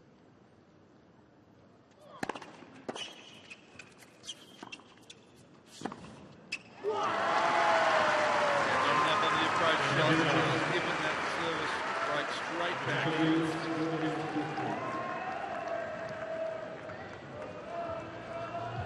4-3, 4-7.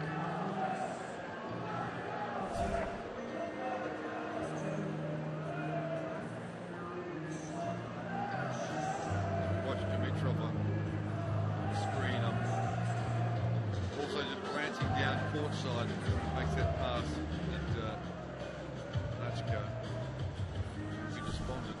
See that extreme focus in those eyes, intensity after he wins the point. Knows he's very close to closing this match out, moving into the third round.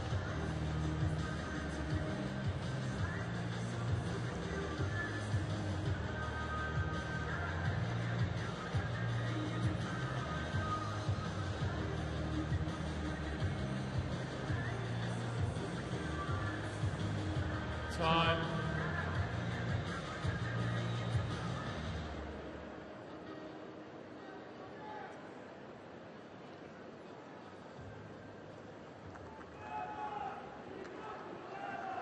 So mentally, Leshko's going to be thinking about the last service game. Dimitrov's not his. In fact, he's broken him already. Can he do it again? But you won't think that he'll be given those couple of gift errors that he was in the last service game.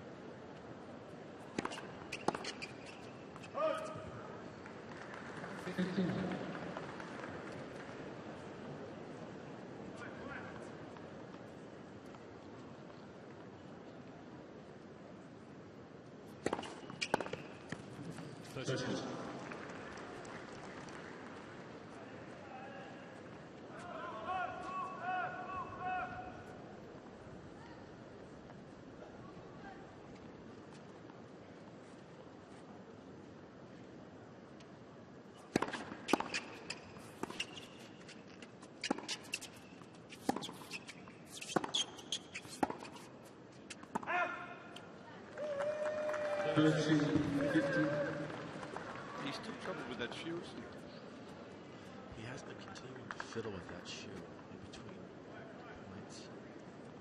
It's always the same foot, so I think you're right. There's probably something. He might have like a blister or something. Yeah. Easy enough to get. Play a lot of matches. So it's ace number 14. He's first for this set.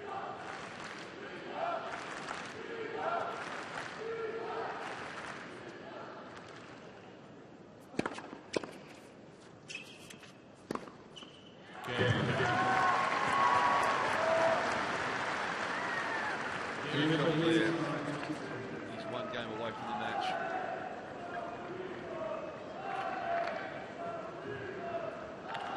Leshko just needs to regroup here. Nice feeling to have when you're Grigor Dimitrov. 2 hours and 42 minutes of tennis. Getting closer. Leshko has to make him serve it out.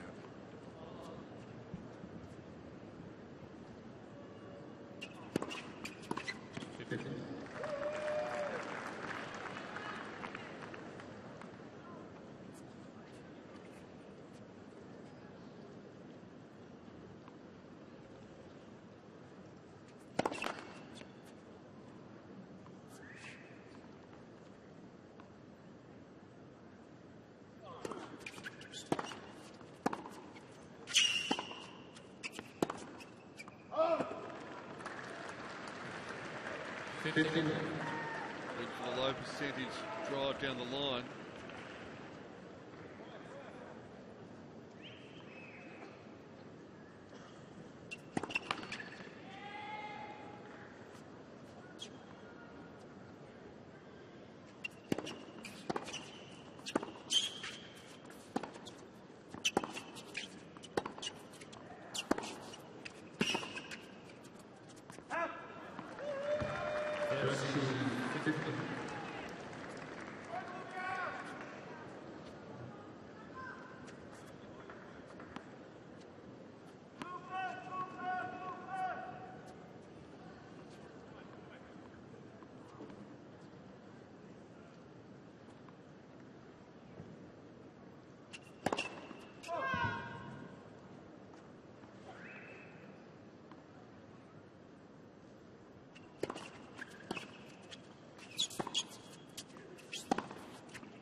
Dimitrov. Still that solid footwork even late in the fourth set. Well executed.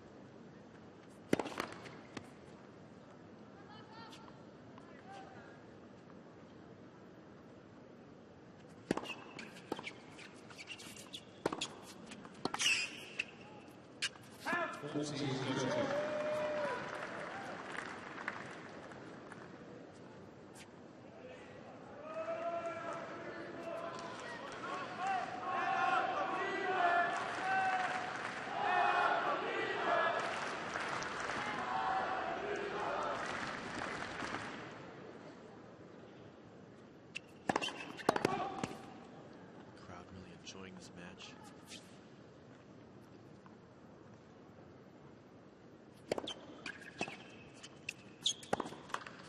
Juice.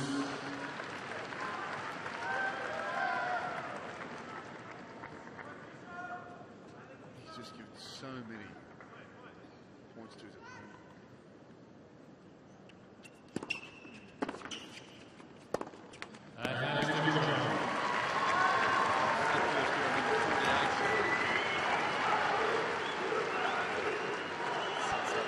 Match point.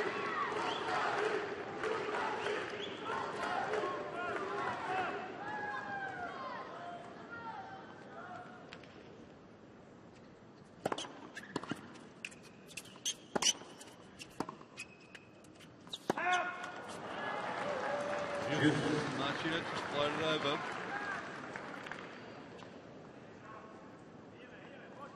It's tough, John, when your opponent continues to block those balls back and make you play so many balls on your own serve. You can start to wilt under that pressure of the long course of a match.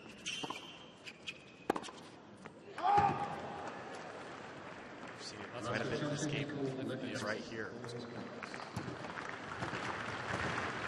Challenge that one over 3 chances left. Yeah, it's one of those. Hopefully something goes wrong with Hawkeye challenges.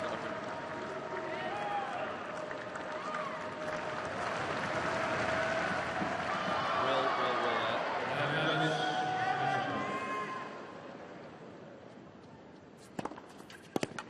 Juice. Big serve this time down the tee. Going wide, we did earlier. Looking at how well Lashko's played in this match, I don't understand why he's not ranked higher. He's got a good game.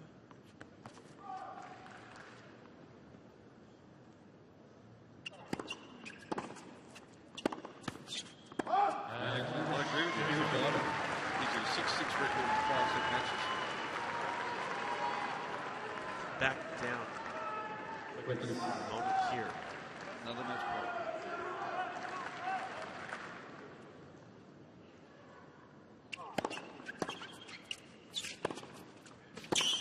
Juice.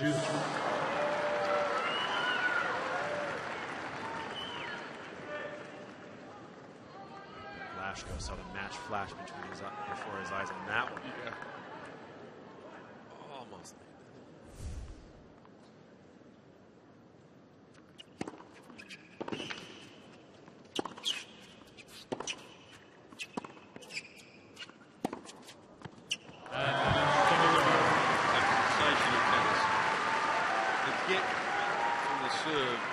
Come up with that 2 shots later. Another match point.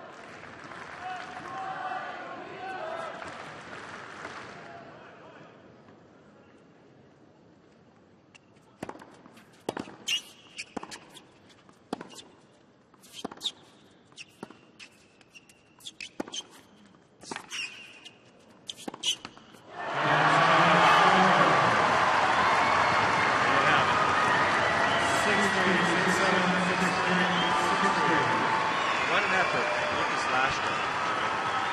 Absolutely. 2 hours and 49 minutes. He's hung in. Go flow. Dimitrov is through. Third round here. Dimitrov, ladies and gentlemen, through the third round of the Australian Open.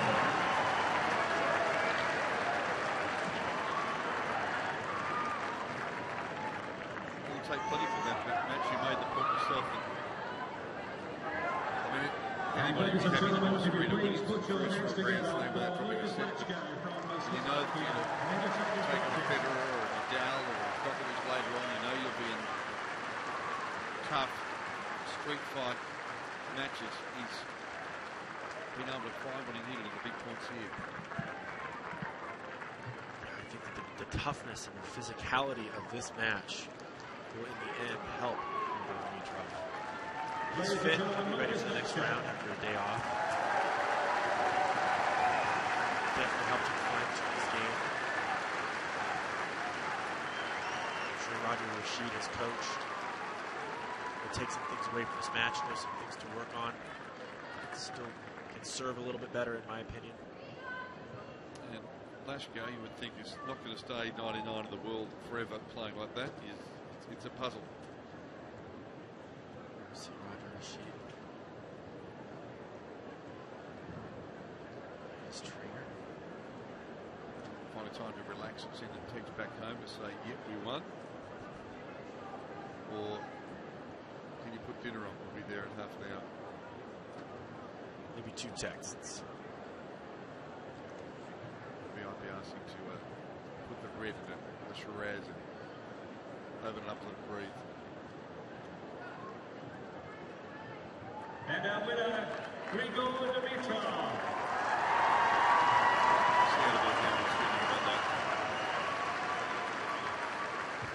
Well done, Grigor. Well, it was a breakthrough year for you here 12 months ago. You must love coming back to Melbourne Park. Oh yeah, today was one of those days that was a little bit warm, so I'm actually really happy that I played a match like that. Even though I dropped the second set, I felt quite good, quite confident in my game. Struggling a little bit with the shoes, as you all saw. So, but yeah, overall it's been a great so far. I'll ask you about the shoes in a moment, but what was it, 2 hours, 49 minutes for a second round match? That's just about as long as you'd want it. Yeah, I mean, as long as it takes. I mean, I don't care how long it's going to take me to go through a match. I'm just, happy to go through. And as I said, the body's feeling good, which is the most important. A day off tomorrow and back on court on Friday. How deep do you think you can go through the tournament?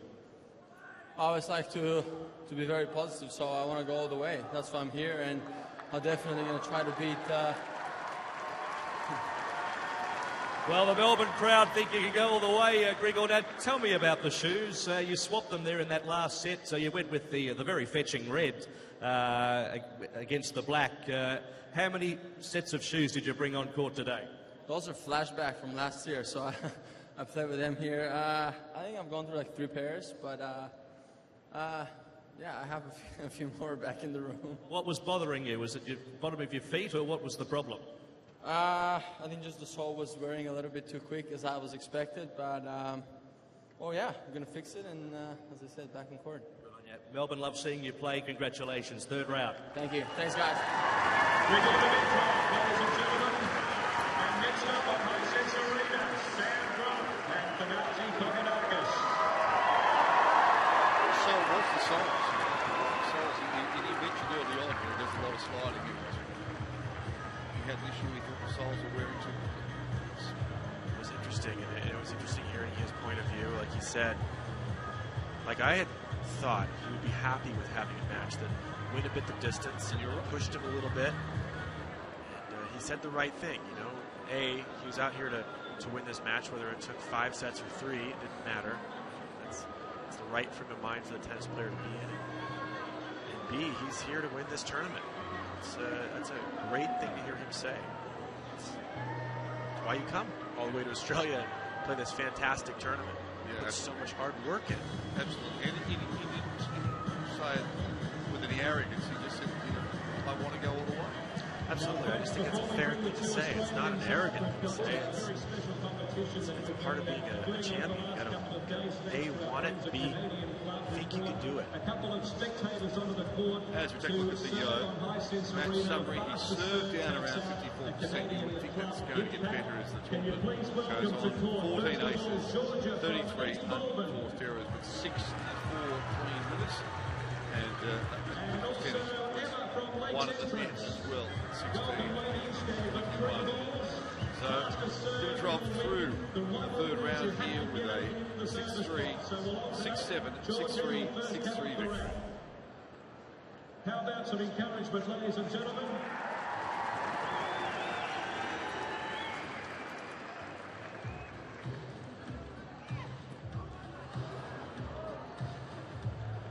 Here we go. Emma.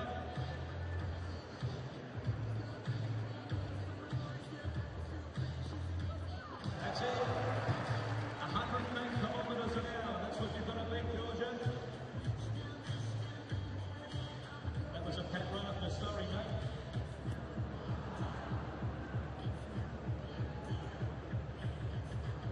Here we go, Em. That's a fault.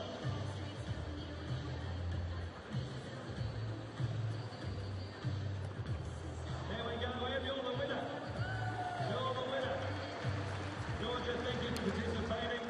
Emma, congratulations. Gift pack for you. You've been able to have a serve on Hisense Arena in front of a packed house. How good's that? Good on you. Well done. And ladies and gentlemen, the two Aussies are about 2 minutes away.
Well, ladies and gentlemen, welcome to Hisense Arena for the Battle of the Aussies. Our fourth matchup this afternoon. Can you please welcome Thanasi Kokkinakis from Australia.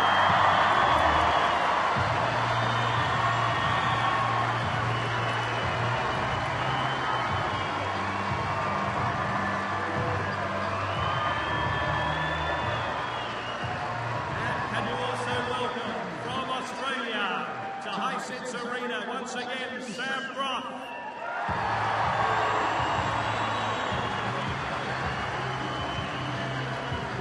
Well, big cheers for both Australian players. Hello and welcome to Hisense Arena, the final match on this court for day 3. And it's second round action, and it is Australian versus Australian. Sam Groth taking on the wild card, Thanasi Kokkinakis. And as expected, there is a big crowd on Hisense Arena. There are very few spare seats at the moment, and they're looking forward to seeing what will be an interesting match. Still warm outside in Melbourne, sitting on 33 Celsius. That will come down as the match goes along. Breeze not really an issue. The nice sunny conditions. We were expecting some rain, or the possibility of some rain and some storms today, but they haven't eventuated, so it means this match will be played under the roof. There is Thanasi Kokkinakis. What a performance against Ernest Gulbis. Say 4 match points. They ended up winning 8-6 in the 5th set on Monday evening. His good friend Nick Kyrgios is also in action today on one of the other outside courts. Now he's looking to continue his good run. For Sam Groth, he beat Filip Krajinovic 6-3, 7-6, 6-4 in the opening round. His first match win at Melbourne Park.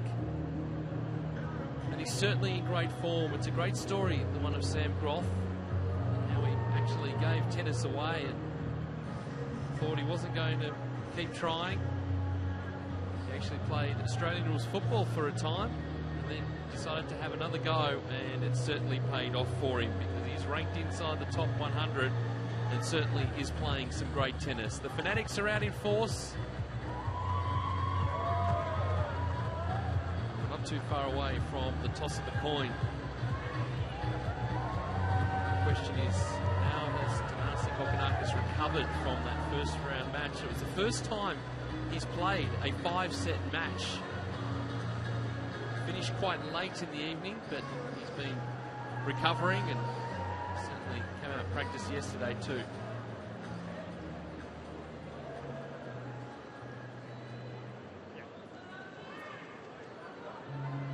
Been great for the Australians so far in this event. 11 have made it through to the second round.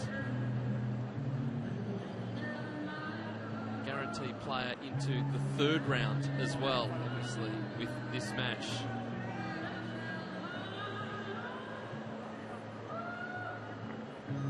Interesting to see which player the crowd supports.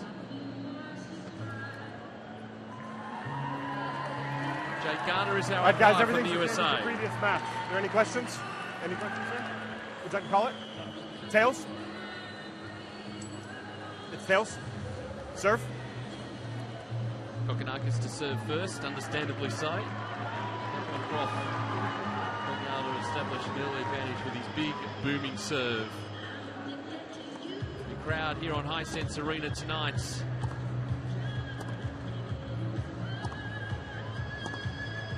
Ladies and gentlemen, to the left of the Some chair. great action on this court already today. It's set to continue. 18 years of age, hailing from South Australia, finding himself in the second round of the Australian Open for a second time. After an epic 5-set There'll be a lot of short points between these players, particularly on the serve. That man, he'll pick up a heap of free points along the way. 6-3, 7-6, 6-4 his opening round win. So it's pretty comfortable. He'll certainly be the fresher of the two players. And also adjusted to playing out here. His first round match was on Hisense Arena.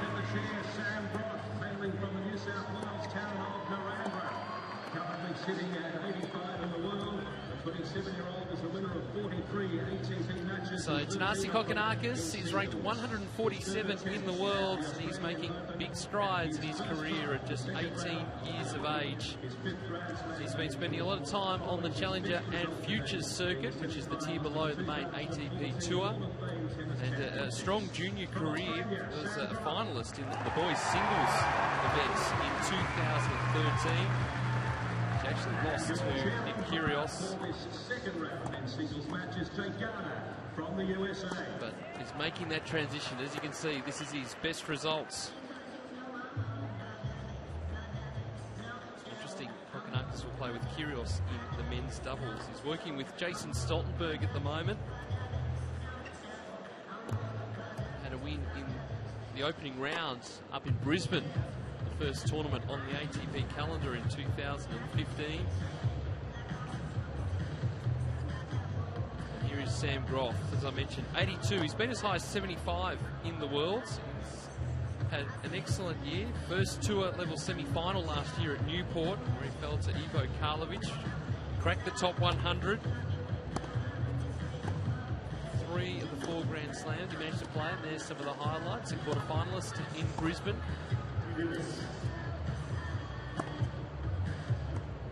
It's the 3rd straight year that he's reached the quarterfinals, particularly 2015. This year, a couple of weeks ago against Milos Raonic, he fell to him.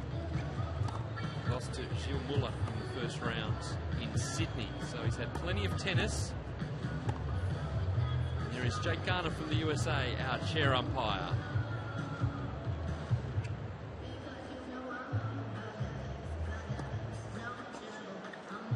And this is the first meeting between these two players.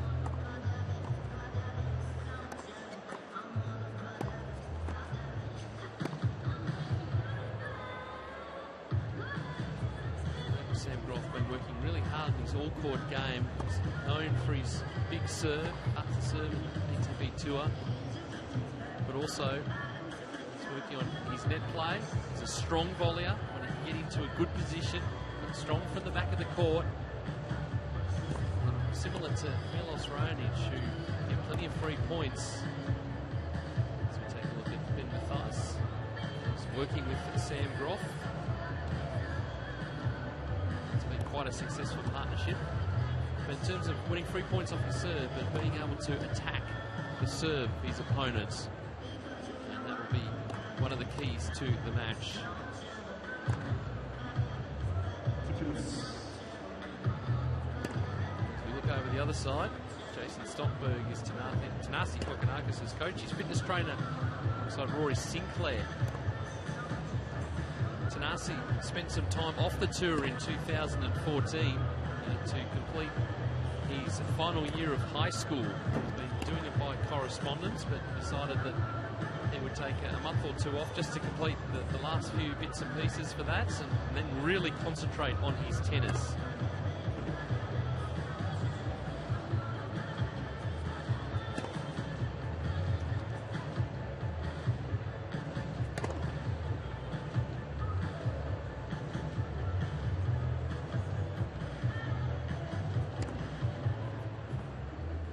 Kokkinakis, as I mentioned, been playing on the Challenger and Futures circuit. He reached the semi-finals as a qualifier of a Challenger tournament in Germany, and also at the tournament Challenger in Lexington in the USA.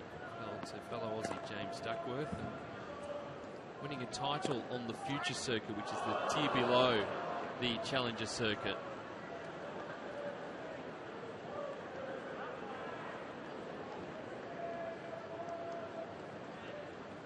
Mentioned, very few spare seats here at Hisense Arena, and the word is filtering around that the players are on the court. The 2 Australian players are on the court. It's going to be a nice night for the spectators, nice night for tennis. There are the fanatics who are dividing themselves up around Melbourne Park because of the Australians playing at the moment. There's Nick Kyrgios playing on another court at the moment, and later on tonight Emila Gaidasova will be in action, so there's a cluster of Australians in action. So they've been kept busy over the past couple of days. And certainly they travel to all the events where the Australians are at, particularly the Australian Davis Cup ties. Obviously, big force, and Hewitt certainly appreciates them being there. Been around for many, many years to provide the colour and atmosphere.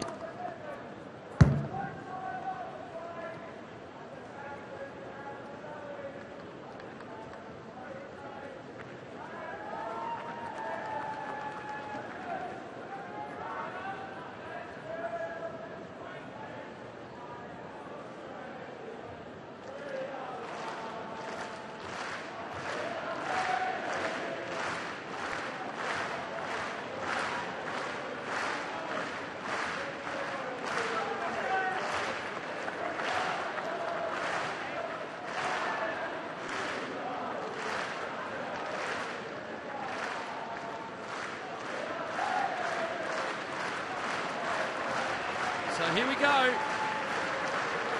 Second round action at the Australian Open on Hisense Arena. Australian versus Australian. Marcy Kokonakis to serve.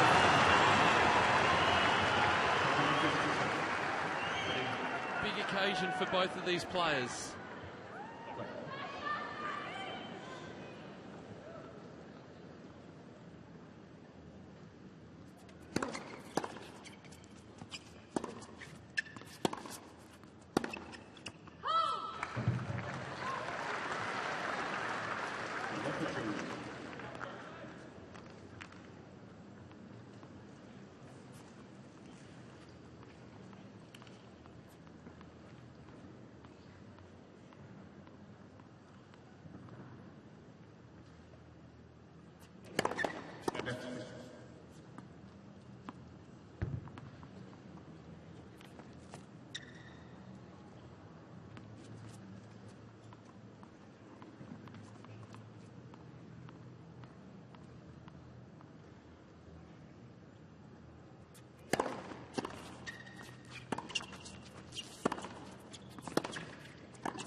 That's from Sam Groth. He's going to try and be aggressive, try and get into the net.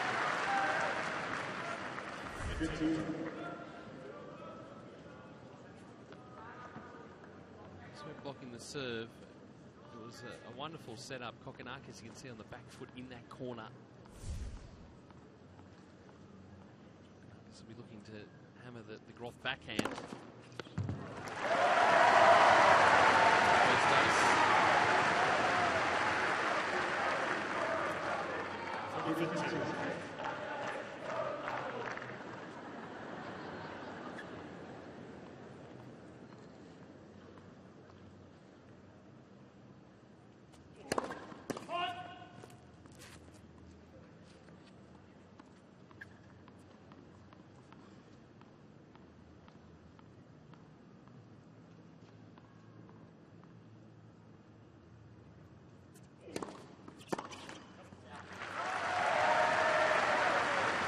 Trying to step in on that serve into his backhand.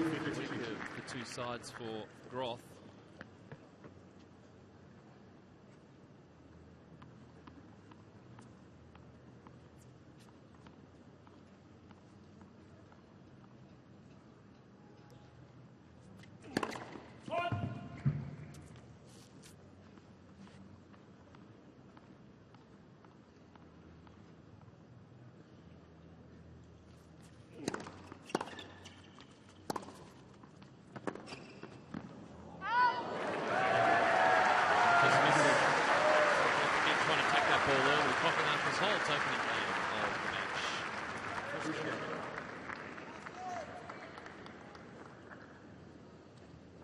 Good look at the tactics that Kokonakis is going to use against the big Sam Groth serve. Finding opportunities on the second serve. Groth.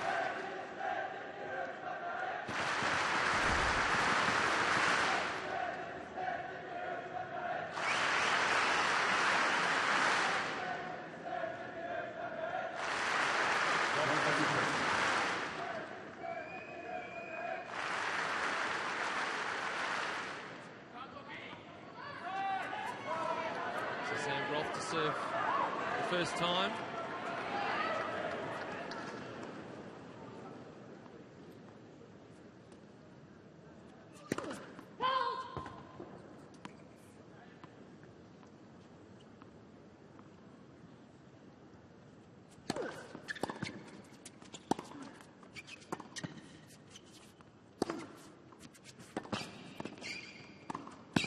Nice play. So Kokonakis was going to be out of position. Tall guy got down low to this one. So nice set-up ball. Kokonakis full stretch. And then here, playing it right back behind him.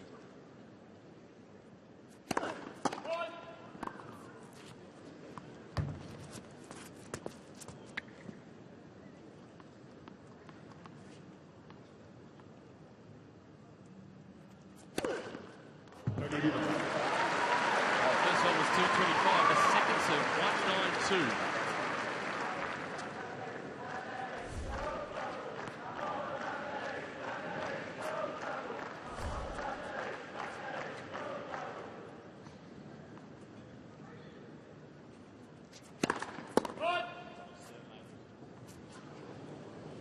Find that Groth likes to actually talk through his matches.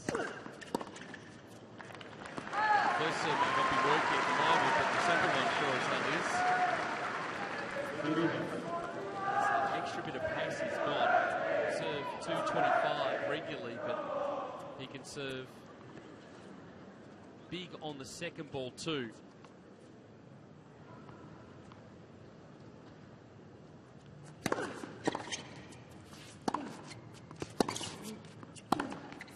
That's nice from Kokonakis.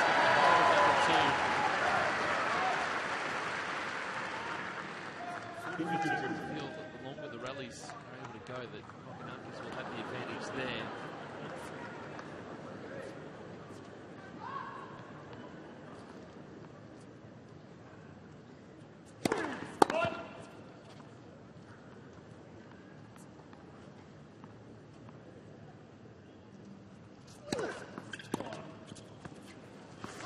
Ball really jumping up from Kokonakis, the rider there on the sandbox serve, 1 game all.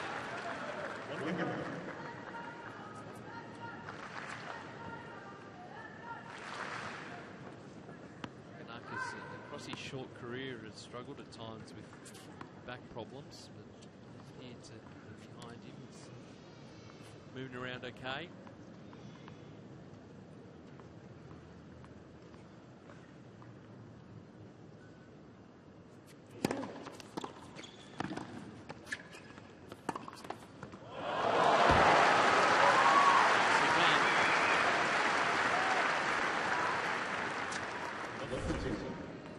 He was just patient here, Groth. Got into position nice and early, just held it. Back in.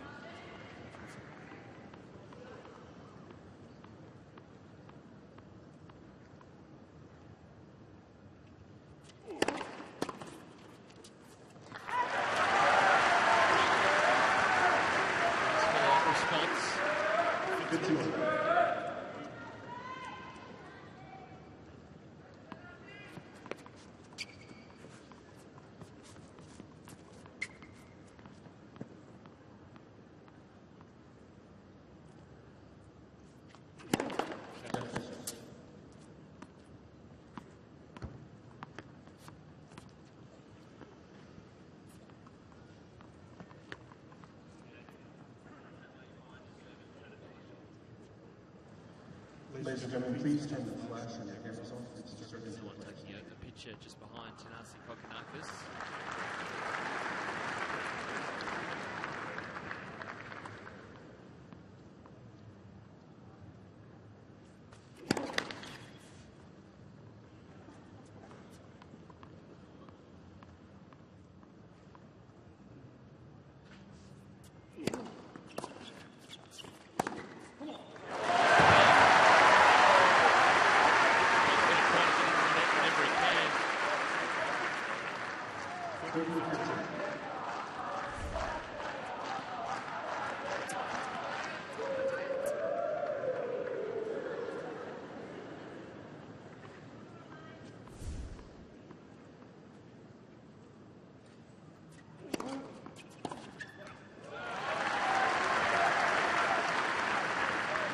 good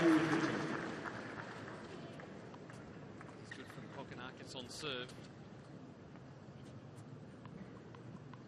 Just indicate the pressure on seeing Sam Groth on the return. Just trying to be really aggressive, stepping in.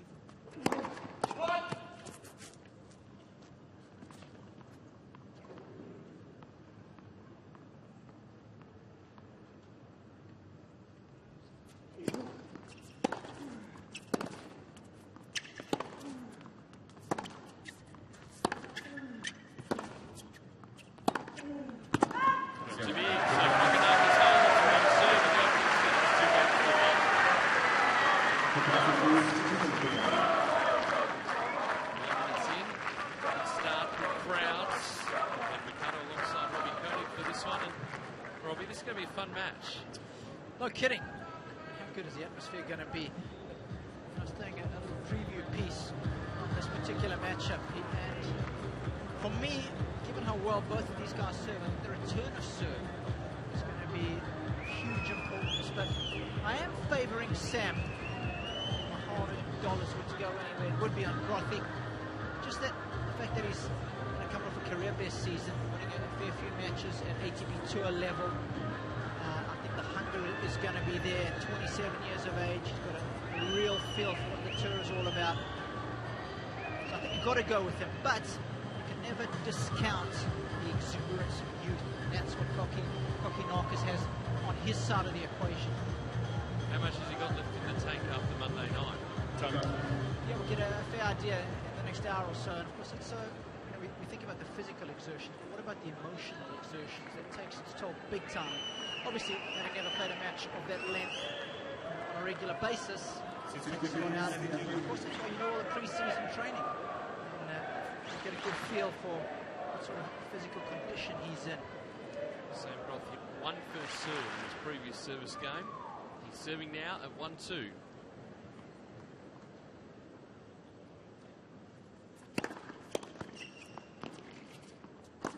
It's interesting, a couple of times he's just waited for that ball to bounce. He's not quite hitting the volleys at the moment.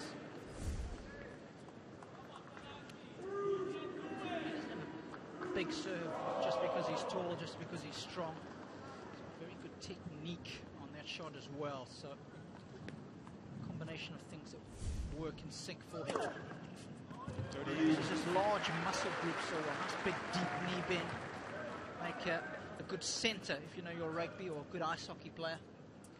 Well, it's easy power that he gets. If he was to go out there and serve as hard as he possibly could, well, he wouldn't be out here now because he'd probably be injured and off the tour. And that's the key.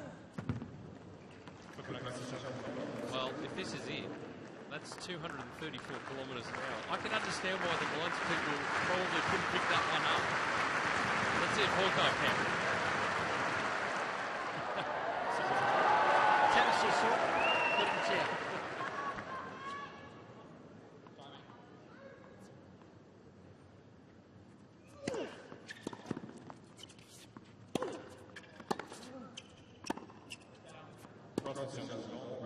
Looked out to me. It's always the toughest one for a player, right underneath their nose. They can't see the other side of the ball, if you know what I mean. It's like closest to the baseline. Good call. I remember when Bjorn Borg had the biggest argument of his career at Wimbledon. It's all about that very shot, that very core, right on the baseline. Groth holds. 2 games all, see, opening sets. Of course, we've spoken about this matchup and what it means for both these players. Spot in the 3rd round, so that comes with a burden of expectation. They know it's a massive opportunity. Of course, it's either Kohlschreiber or Tomic up next. So again, even more opportunities. It brings its own pressures, the situation.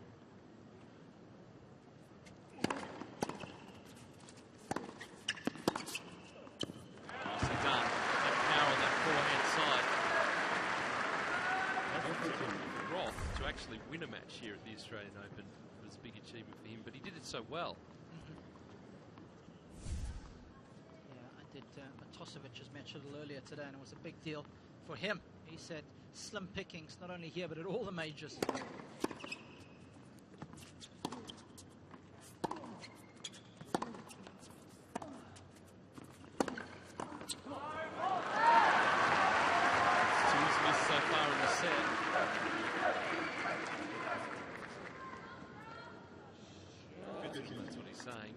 Part is, Robin, we won't have to do as much commentary tonight because Sam's going to do it for us. Yeah, we'll have to. Sometimes profanity provides a relief denied even to prayer, as the great Mark Twain said, and we'll see plenty of that tonight.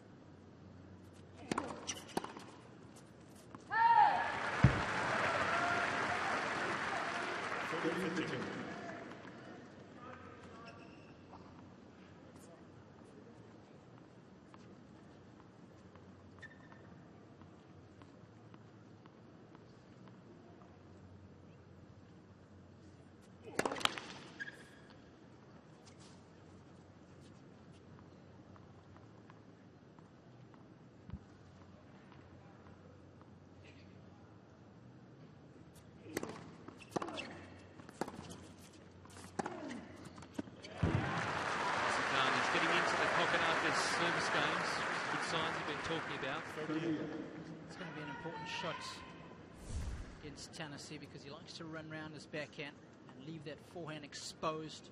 So backing up the line from Groth will be able to hurt the youngster. Such an important shot in the modern game.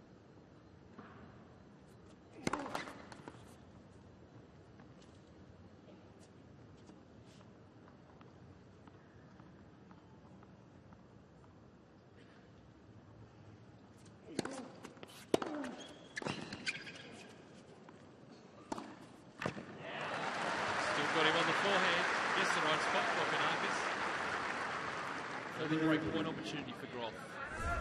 I like the way that Sam doesn't try and hit this passing shot too hard. Just picks his spot, puts lots of dip on it, so even if Tennessee was there, he's going to be following up.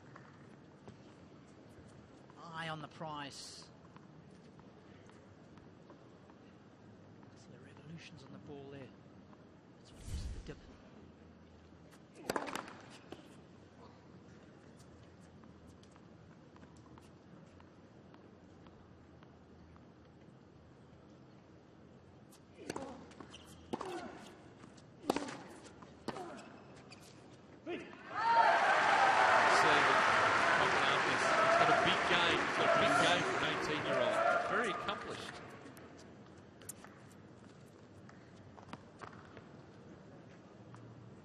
So key these days. I mean, the average size of a tennis player, 6'2", 6'3", it's the norm. Plus, they all move so well. It wasn't the case 20, 25 years ago.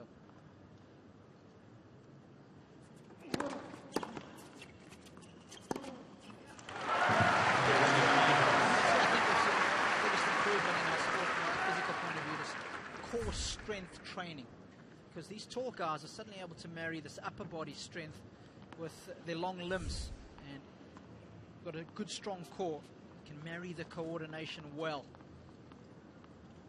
Guys like Thomas Burdick. Martin Del Potro springs to mind as well.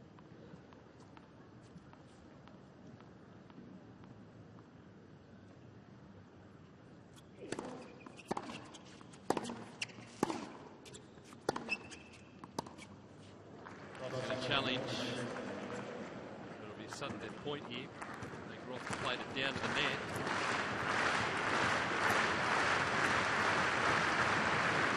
The players still got all challenges attacked. Okay, early stages. This one is in. Kokonakis holds serve. It's 3-2 opening sets.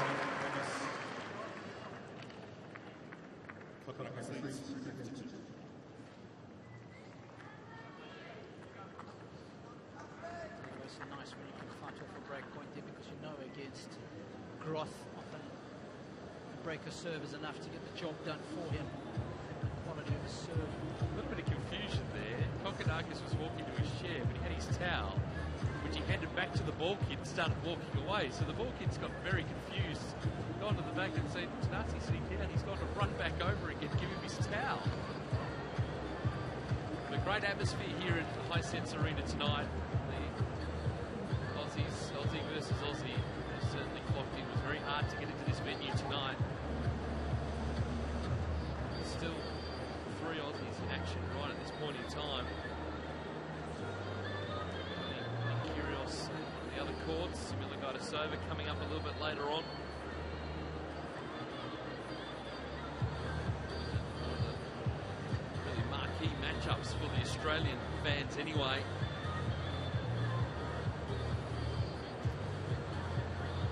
Time.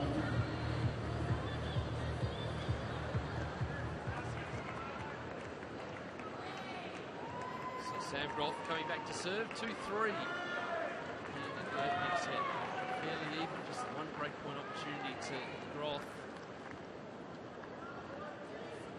No signs of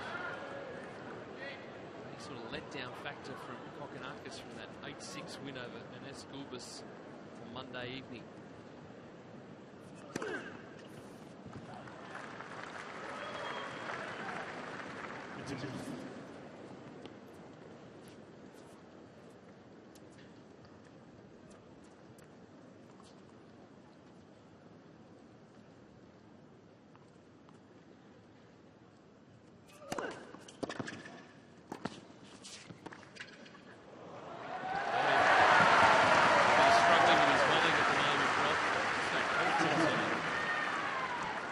Spatial awareness from Kokkinakis here, understands what part of the court is exposed.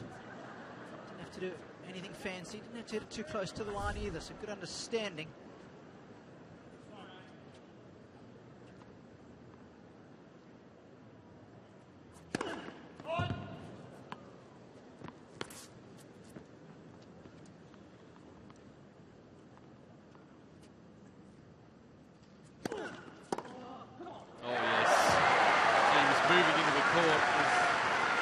Was going up, just leading to it nicely. Gee, that was impressive. Wonderful hand-eye coordination, and that's the way this game is going. Our sport, we're going to have these youngsters taking the ball on the rise more and more. It's always nice when you get a response like that, though. And I think, again, when I was doing a little piece on these two, I think the ability of Groth to serve himself out of trouble could be a key factor in the outcome of this match.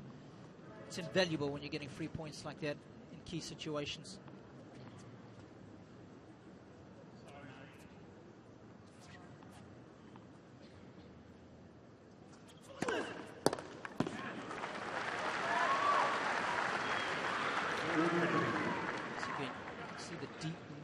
That he gets, and it's the kinetic energy from the large muscle groups that then goes through the core, the whole coordination chain to the arm, and that's why it's easy power. He's using the large muscle groups. It's so key. Come on. Just looked a little tentative on that movement forward, Sam Groth. A couple of times playing half volleys. He's volleying, he's missed a couple already. A little bit of pressure for himself. Mathias, his coach, struggling with his ball toss too. So he's feeling a little bit of the pressure early.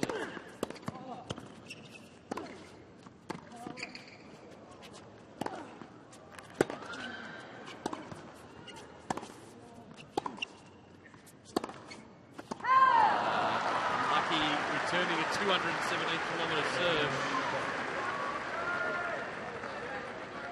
Yeah, you've got to make the most of those opportunities, don't you? Especially when you're in the rally like that. It wasn't like he was behind the 8 ball. That's a routine forehand for Kokkinakis. Yep, goes the wrong way. Groth holds. Bit of a struggle. 3 games all.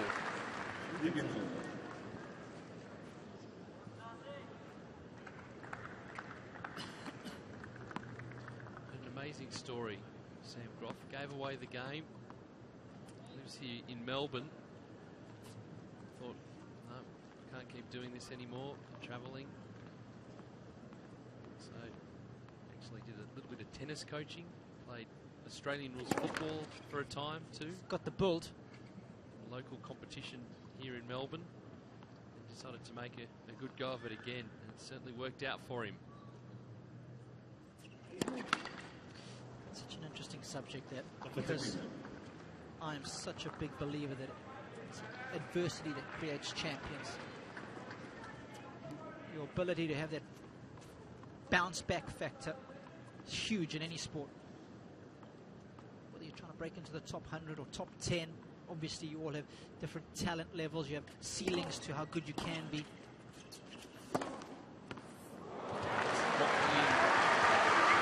Just on the tour, throughout the year, the ATP Tour, how far can someone like a Sam Groth go, who's 27 years of age, but we know that the top 100 is getting older and older. You see the guys at the top, they're still sticking around.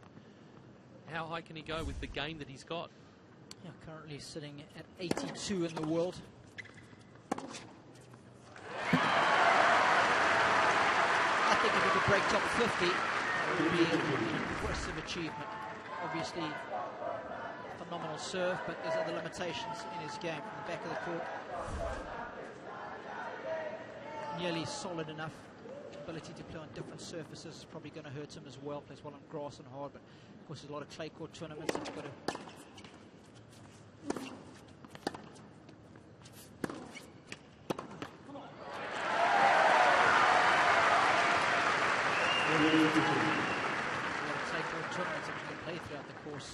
of the season. If you're not really good on that surface, it can hurt you, Pete. As I said, it's size 75, so top 50 would be good.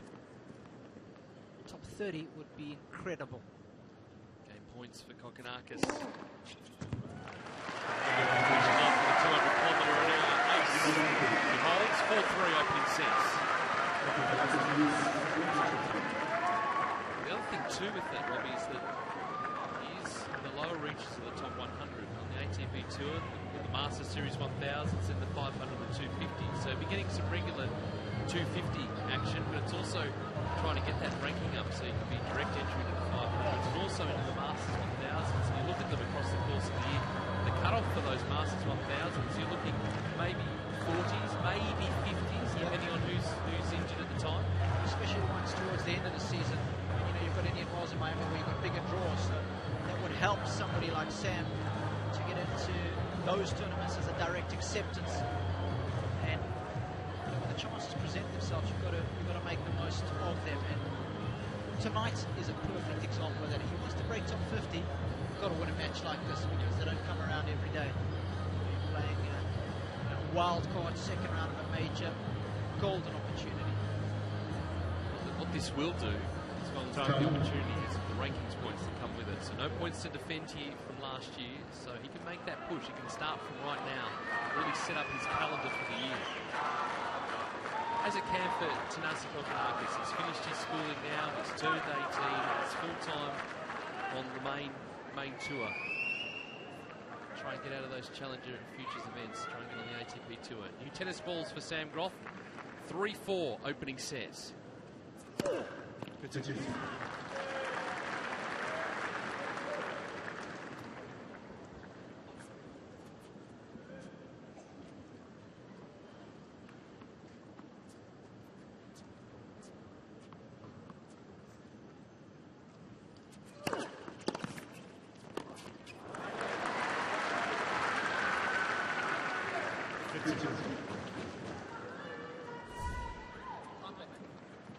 Manage his emotional levels as well, especially if this match goes long. It's important for Sam to get too down on himself. It's a long way to go here.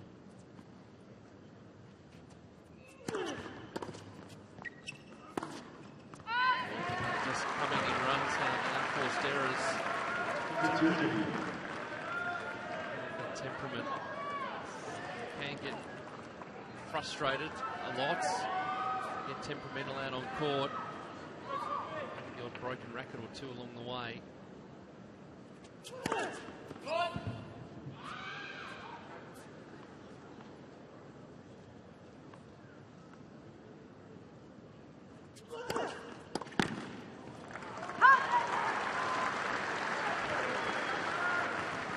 That's a pretty safe surfer as well. It's got much spin on it.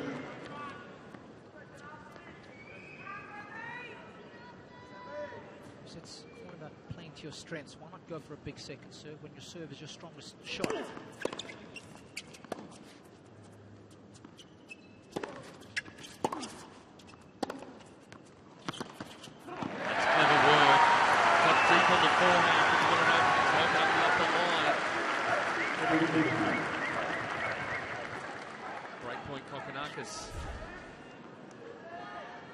And I love the fact he's not passive here, taking it to Sam. That's key. Don't expect him to lose points. You need to go out there with the mindset of winning them.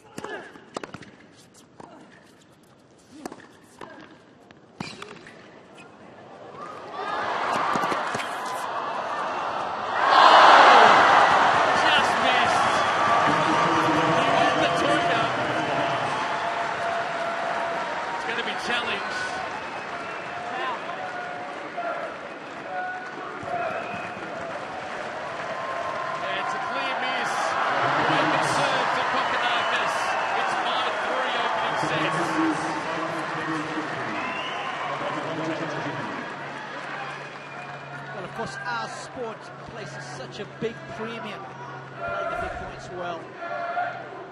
He almost pulled it off. I'll tell you what, all props to Tennessee Kokonakis. That was an outstanding point. Well, it would have been shot of the tournament so far if he was able to pull that off. Serving for the set now, Kokonakis.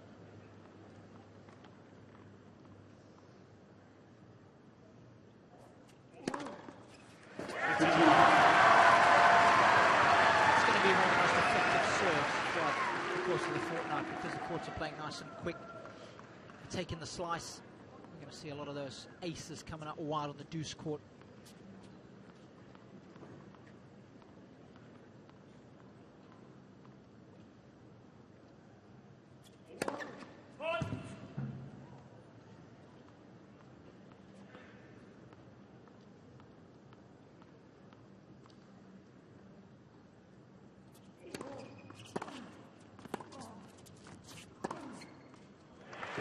Putting Kokonakis there, set up nicely for Groth.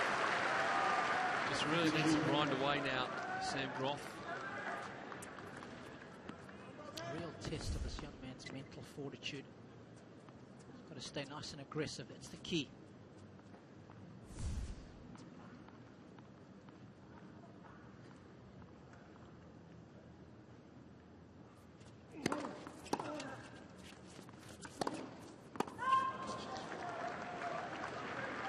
From the chance he's going to be challenged. Pressure on the Kokonakis serve. Just going for a bit too much. I was just saying to Jukka Elting in our previous match, that shot, that inside in forehand, gets players into the most trouble out of every other shot selection I see throughout the course of the season. Why wouldn't you go inside out there, over the lowest part of the net, to your opponent's weakest side, to the biggest amount of court, when the pressure's on?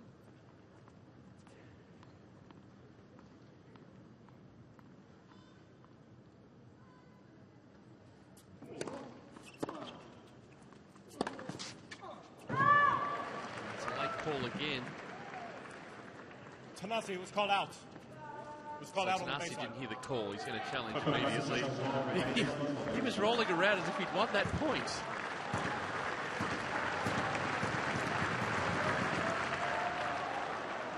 now he's under big pressure.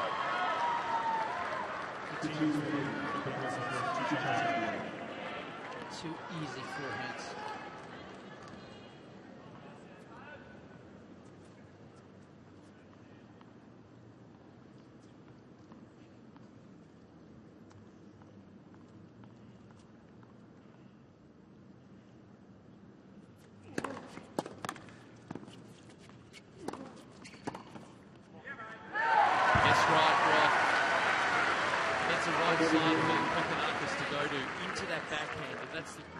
Break down.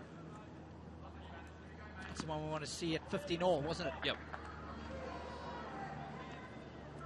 That he's learnt his lesson, made that adjustment.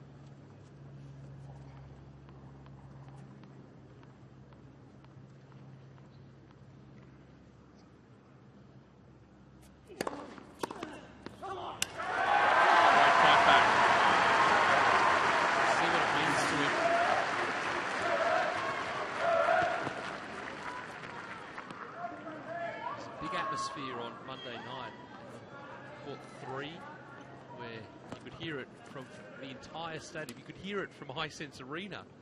I'm pretty sure his friend Nick Kyrgios could hear it from inside Margaret Court Arena as well. He knew what was going on. Now,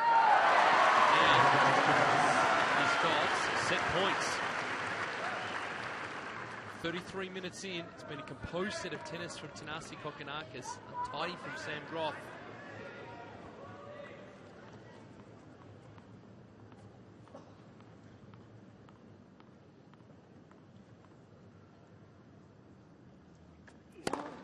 And he's got there. First set, Thanasi Kokkinakis, 6 games to 3.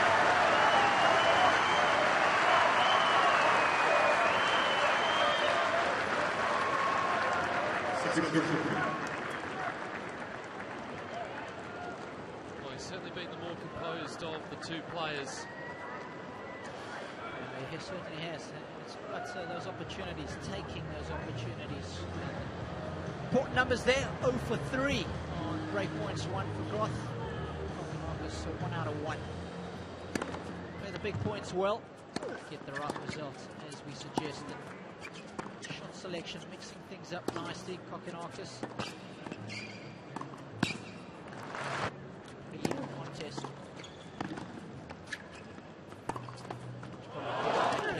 Set as far as Groth was concerned.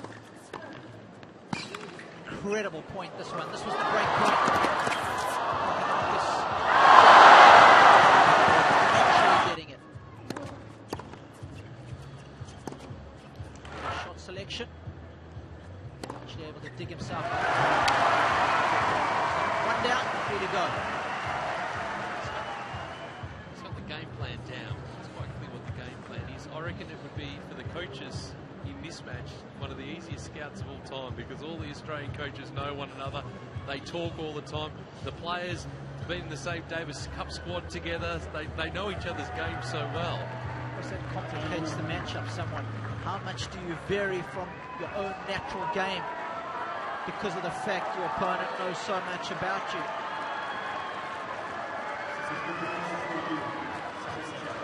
Balance right. It's going to separate the winner from the loser. First blood here to Thanasi Kokkinakis, 6 games to 3. Groth serving first in the seconds. Bit of movement behind Thanasi. Spectators clamouring to get in.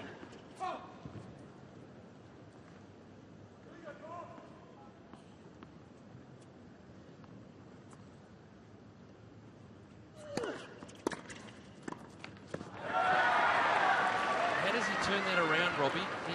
The most natural game for Sam Groth off that serve is to follow it in and play the volley. He's not hitting his volleys at the moment. You've got to stick with your game plan. I don't think that it's time to change things up yet. You have a look at the numbers. He was the one who had more break points, but it's about taking them. So I wouldn't be too worried if I was his coach here. Too soon to panic. Challenge here. And often once the first set is behind you, you start to relax. It'll be interesting to see if those volleys improve. It's a nice line licking serve, that one. Good for both boxes, actually. He's 1 from 7 in terms of points won at the net so far. So if I'm his coach, I'd probably argue he can only get better. Yep.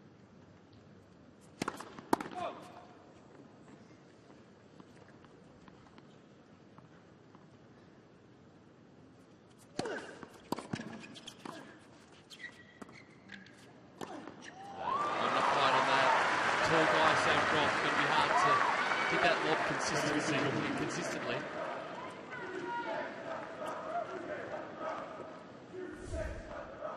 Those two best backhand smashes in the game. Pat Rafter and Pat Cash. Ashley. So I put my money on. I think Cash invented it, and then Rafter perfected Went with it. Almost dunked the backhand smash like a regular smash, couldn't Rafter. So strong in the shoulders and the wrist and the forearm.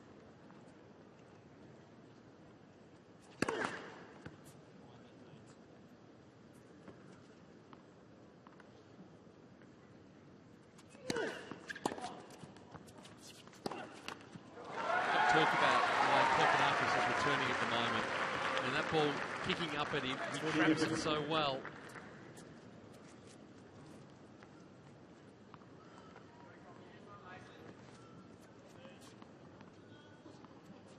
It's where it's so advantageous to have two hands in the return. Love that play. Not sure where to go. Rip it at the guy at the net. He's not going to get out of the way of it.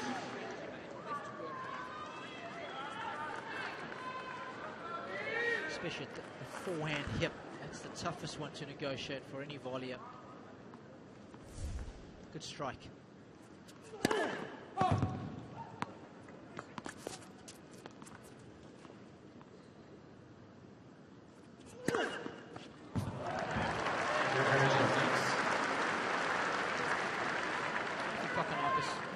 This match, Peter, you've got to have the mindset that this is going to happen. You're going to get aced on second serve. He's going to come up with some ridiculous serves on big points.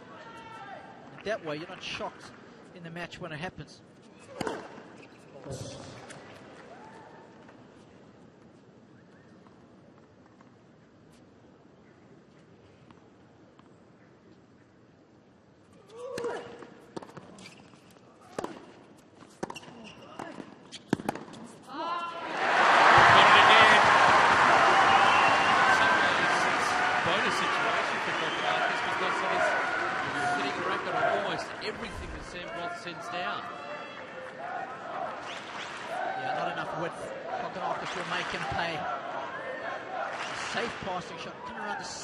Ball.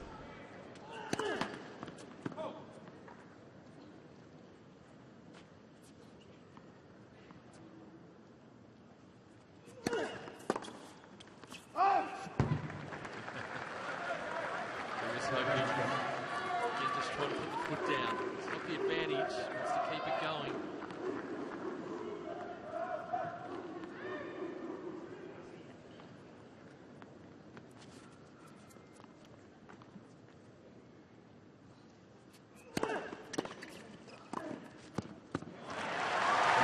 Confidence, Groth holds at the end of the game, second set.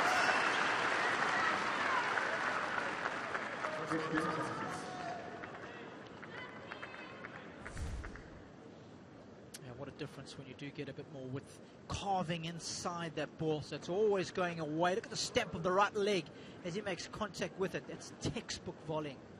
Thanks for coming.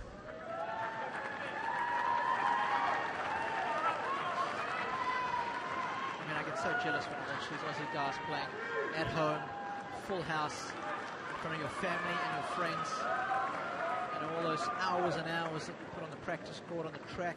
You live for moments like this. What a great atmosphere we have here.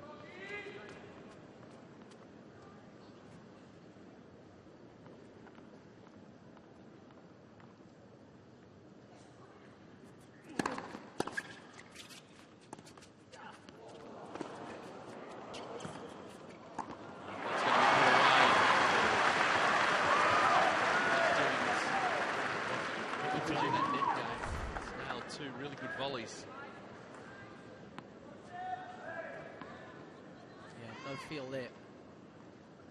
Groth all over that. Such a big presence in the forecourt.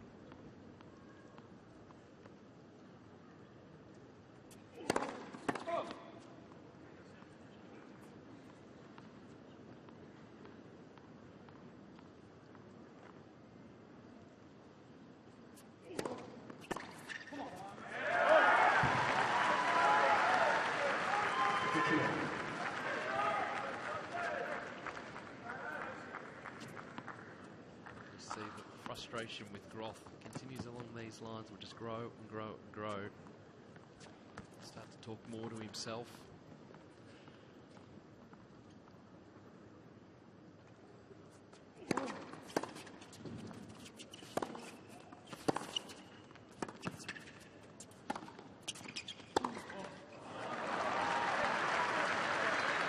Wants to keep the pressure on. Yes, got away with one there, Peter. Miss-hit this approach shot straight into Kokkinakis' hitting zone. It's a donation.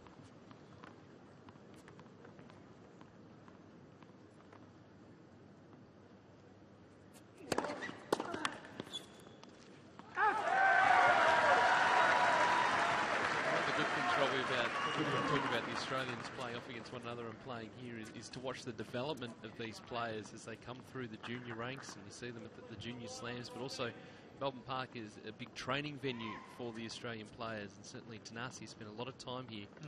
But just some amazing development. Obviously that power game he's got, the touch.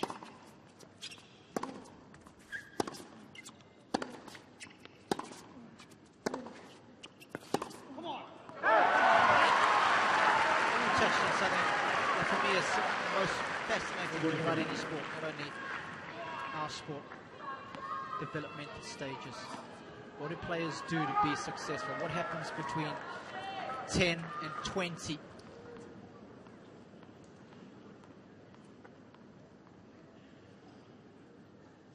It's a one-game ball, second set. I was lucky enough to play against Andy Murray in Nottingham one year when he got a wild card in doubles. And I could not believe how well this 15-year-old kid returned serve back then. And obviously watched him closely thereafter, and it was so nice to see how the career unfolded. Busy reading Sachin Tendulkar's book at the moment, and how he went about his business in his formative years. How much match play do you do? How many drills do you do on a daily basis? And how much physical work do you do? There's no formula. Everyone's a little different, but I do think there are core principles. Big fan of the 10,000 hours outliers philosophy. But even that's not definitive. The other thing to throw in too with these young Australian players is that they're actually working as a group. It's not just, used to be Leighton Hewitt on his own for a while, then Bernard Tomic arrived on the scene, he was on his own for a time. Kyrgios, you got Kokonakis, a couple of young other Australian players who play main draw here. They're working as a group, pushing each other along. And then you throw Tomic back into that mix, yes. He's getting a push along now too.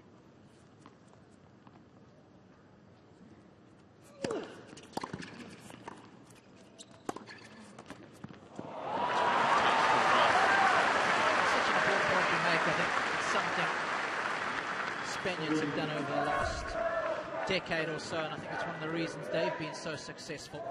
I remember when we had a nice group coming through in South Africa, spearheaded by Wayne Ferreira. There were about 8 or 10 of us traveling together. As Groth holds, he leads 2-1 in the second set.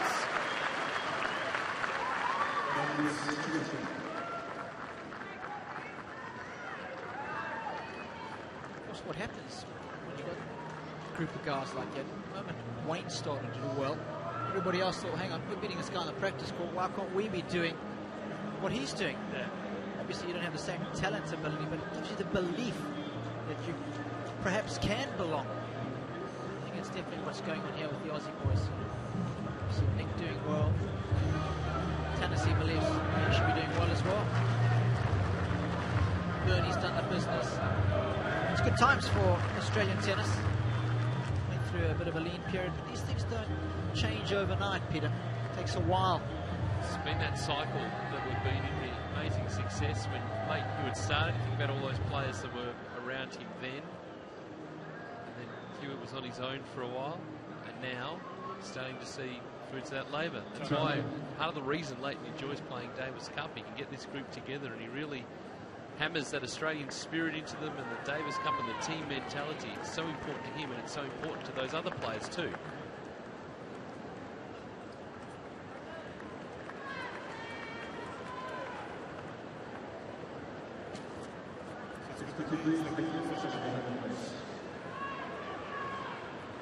Twilight special on Hisense Arena tonight. First set, Tanasi Kokonakis 6-3. Now serving at 1-2 in the second set.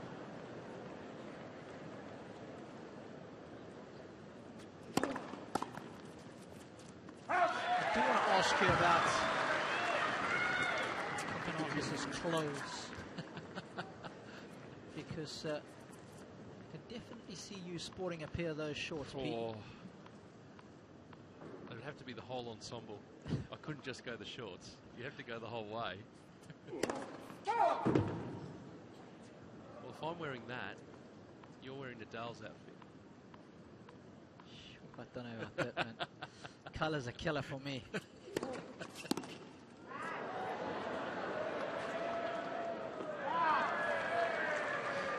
So the clothing manufacturers have come up with some pretty bright stuff. This Oz Open. Oh, it's the slam to do it. You can't do it at Wimbledon. Dead right on that.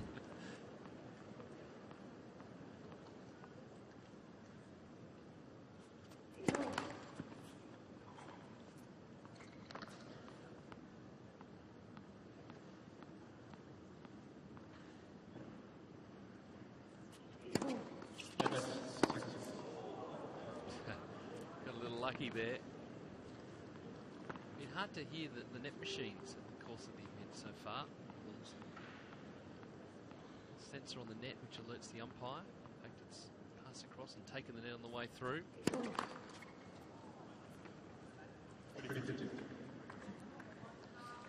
Jake Garner adding an American flavour to this encounter. He's in the chair this evening. So, one of the full-timers on the tour is Jake. Very experienced umpire.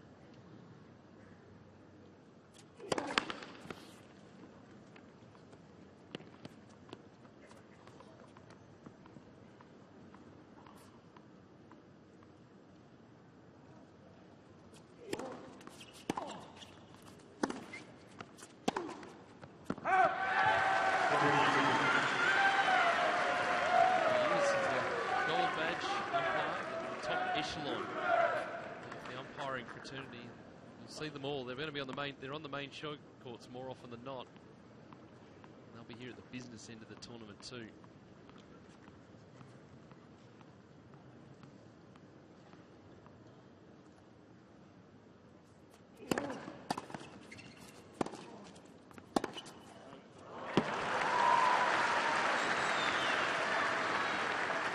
That shot well. 42. Nice and early, you can see the effectiveness of it. Just takes time away from the opponent. And again, as I said a little earlier, I think that's the way our sport's going to evolve. You're going to see more guys playing like the Davydenkos of the world, the Nishikoris.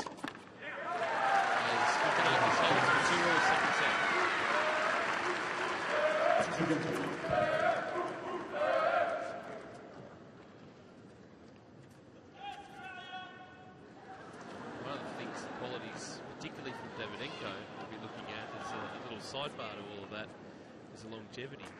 Nikolai was able to get his ranking, maintain his ranking high up the ranking system because he played almost every tournament. He had full calendars each and every year. Yes. He rarely broke down, and he was able to. He was very lucky in that regard. He was able to play for quite a long time. Not only that, but he was able to maintain his ranking so he could keep travelling the full year. Of course, the style of tennis he played, coupled with all of that, the best players in the world that we currently have, in their pomp, he was able to beat them. Yep. Because he took the ball so early. It's impossible these days to hit through a Nadal, through Djokovic, because they move so well. Yet, Davydenko retired with a winning record against Nadal, one of the only players to do so. And he was good fun too. He's a character.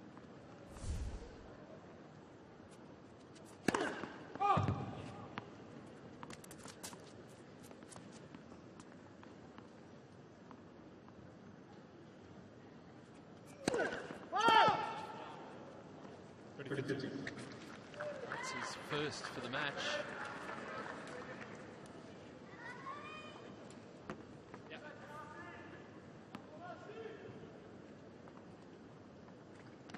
Really needs to get through his service games quickly.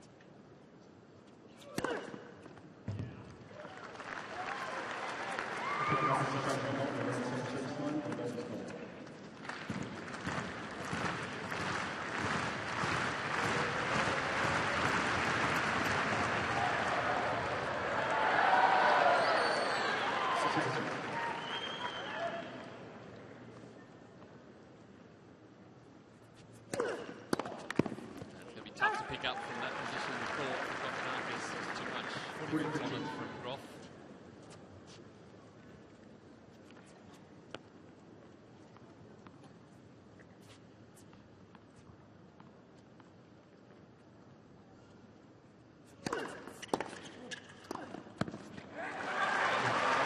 Serve. We continue on serve in the second set. It's Groth 3-2.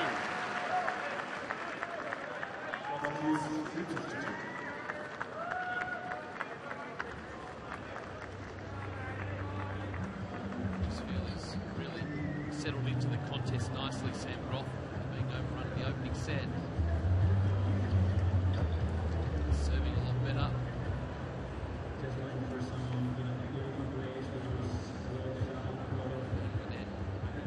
The Hollies, he hasn't proved that. This match has gone along.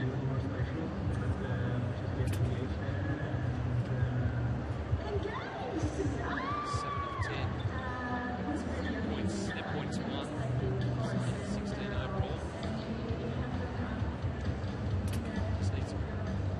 Just needs to put more first serves into play. Set is at 47%. 60% on his second serves.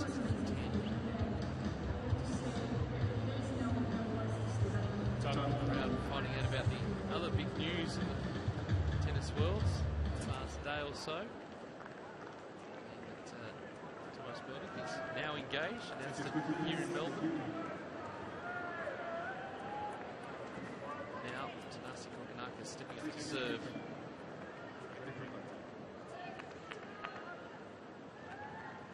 Two-3. Good contest on Hisense Arena tonight.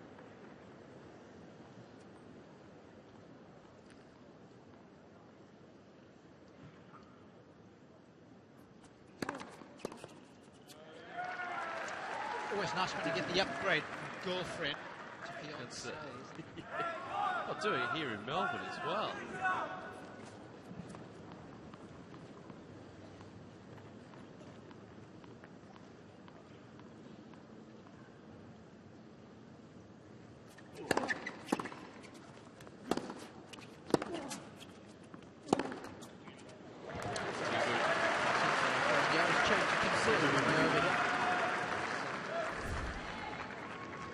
Excited about everything going down with her and Andy.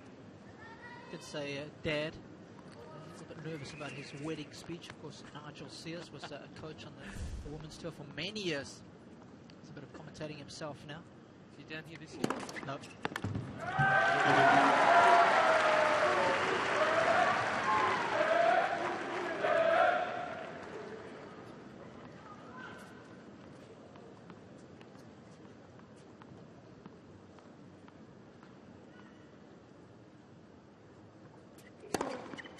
That's a good way to finish. He's serving so well. Got a good rhythm. It's 3 games all.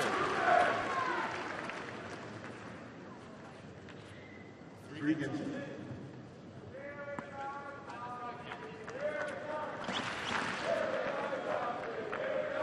Guys are really dominant when their first serve goes in. Groth has only lost 1 point. The first serve has gone in this set.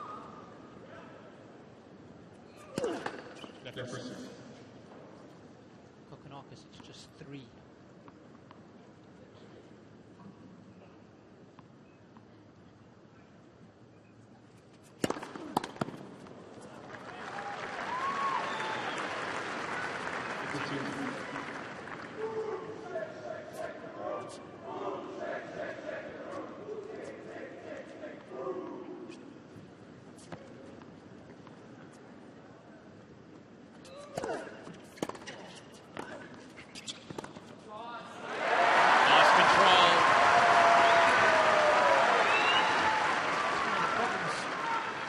Volley cross court, leave yourself exposed. That's never a good thing. Not with a ball that's sitting at 3/4 court. The guy that's quick enough to get around to it.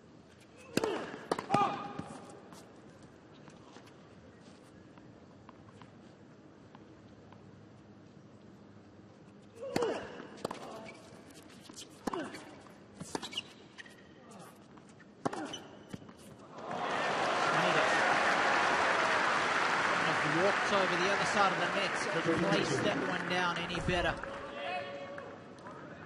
You just look at the time he's got here to balance himself, steady up, just hit through the ball.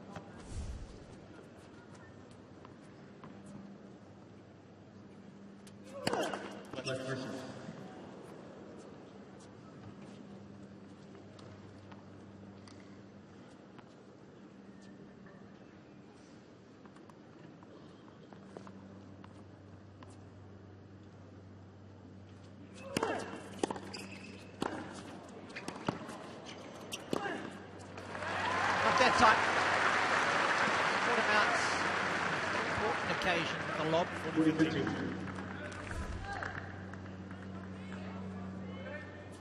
Again, he's just giving Kokonakis an opportunity to get into the rally. Didn't finish it off. Old serve. 4 games to 3. Sam Groth in the second sets.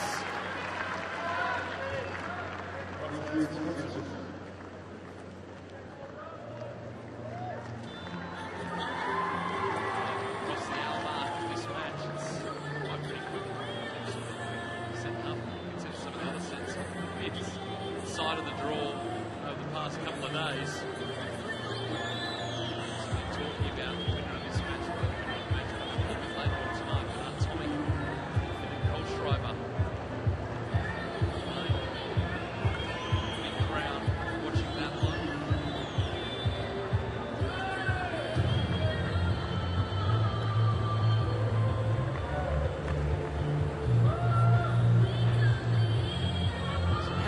Some direction here for Sam Groth with his first serve. He's mixed up well, hasn't he, Peter?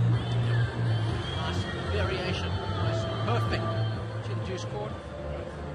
Too disciplined on the ad. Using the body serve occasionally to keep Kokonakis honest. As far as Kokonakis is concerned, using corner serves really effectively.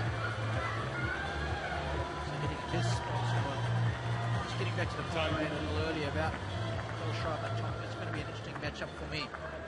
I really rate the German. He is a good pro, and you've got to bring your A game if you want to beat him. And he won't mind the hostile environment taken on Bernard. New tennis balls. Kokonakis serving at 3-4.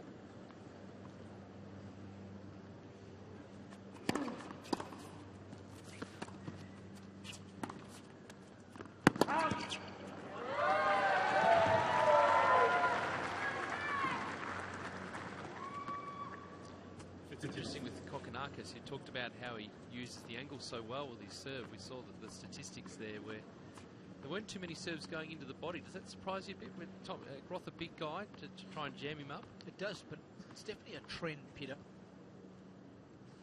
These guys with big serves. So this is a corrected call from the Lions person. Groth is going to challenge. Let's see. So take the point. Back to your question, I think guys these days, so many of them have got big serves, and they always think that if they hit the spot, they're going to win the point outright.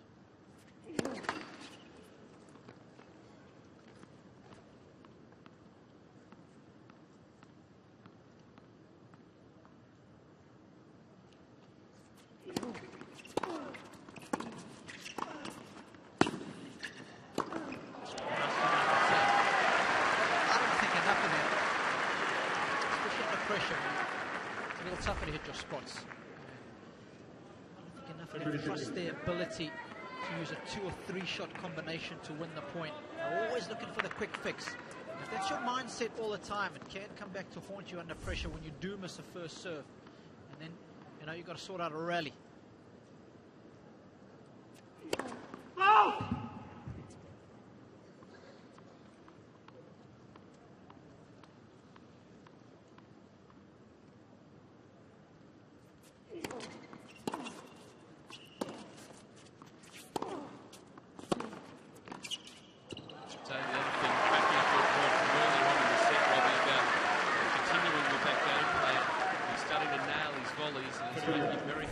pressure is building on Kokonakis now. 10, 15 points when he's coming. That's an exquisite volley. He's keeping the ball on the same side of the court as himself.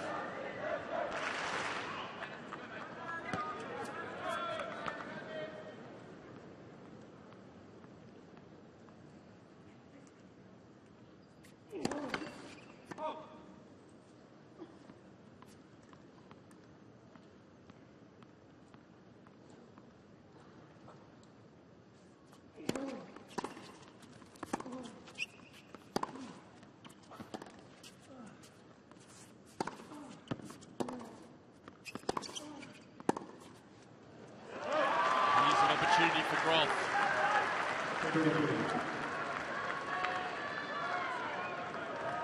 Service game the previous set.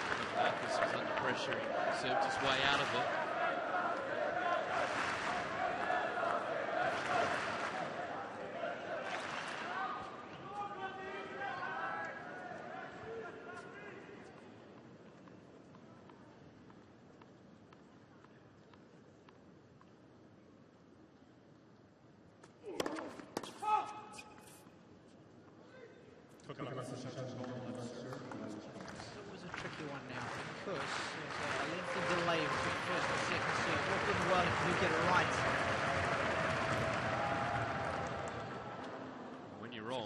Pressure. And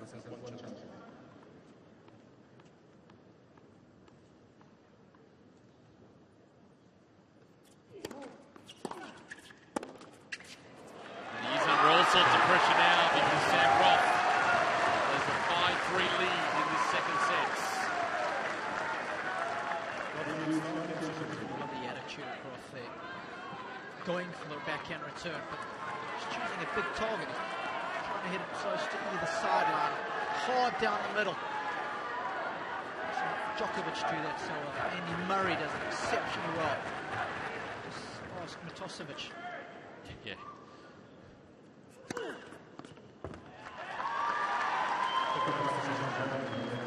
Another challenge here, but we know that Sam Groth has lifted his level in the second set. And just some signs from Tanasi Kokonakis. The level he was playing in that first set has just dropped ever so slightly.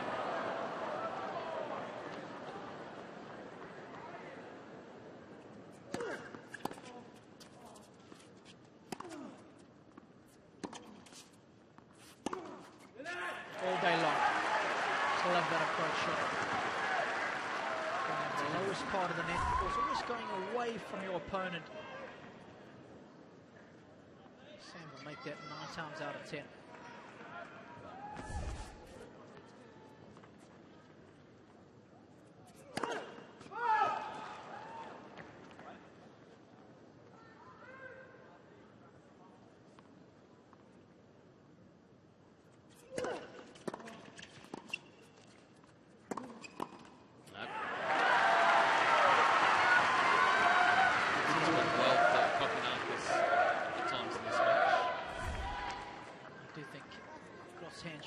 To make this though, 80% of the easy passing shots go cross court, so he's picked the right way.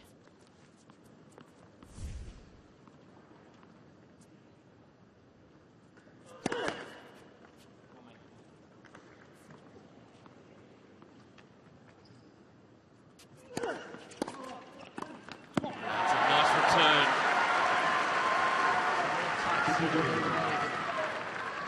Needs a first serve in this game. He's missed all 3 so far.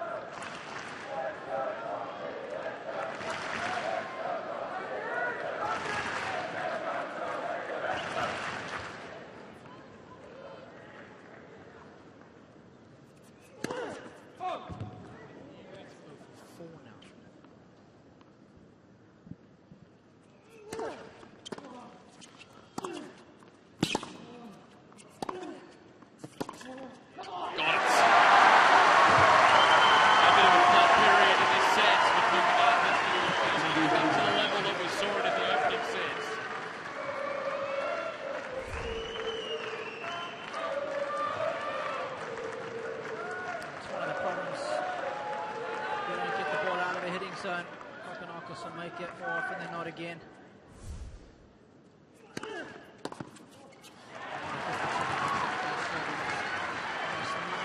90% of the performance in the set. This one is down to his weaker second offering. He's only winning just over 50% of the points, so huge differential there.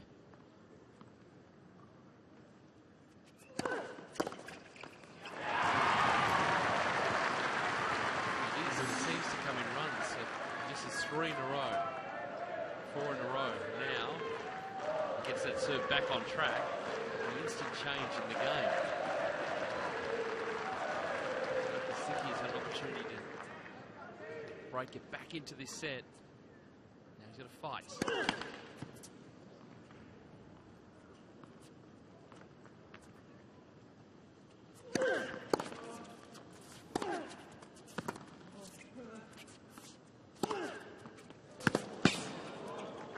Gonna challenge it. This is a sudden death points. You stop mid-point and you're wrong. You lose it. Challenge. Shot. And he's wrong. It's not a bad gamble, but he was out of the point anyway. Set point for Sam Groth.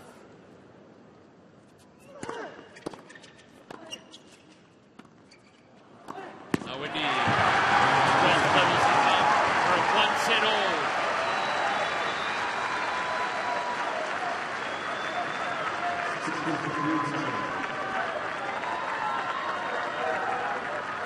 There are 6 threes from the players. Aaron 10 on court. Robbie, what are the stats telling you? Well, again, tell us it's all about playing the big points well. Kokonakis 0 for 2 on break points. Groth got a look at one and he converted. And even though his numbers at the net weren't great, it's about coming in and making the plays happen at the right times, and he did just enough of that to get the right results. What didn't work as well in the second set as what it did in the first set for Kokonakis. Straight at Groth. He's a big unit, he's got long levers, so if you can, it's effective. Whereas if you try and go past him like you saw there, the volleys are effective. Well, the other thing that he improved too was at the net. So plenty of highlights with Groth coming in to the net, putting the volleys away. 11 of 19 in that set. Playing that attacking game that's working.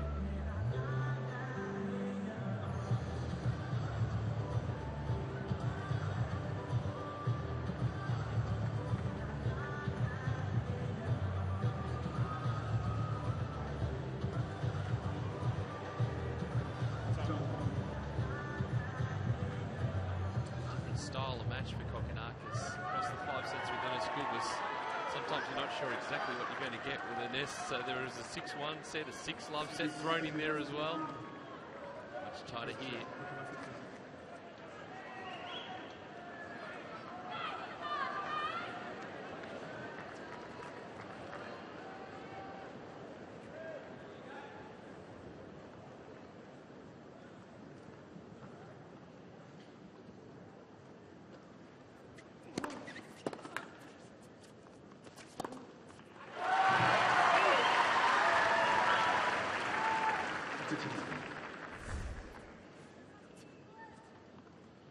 Remember that Kokonakis still so young, just 18 years, 297 days.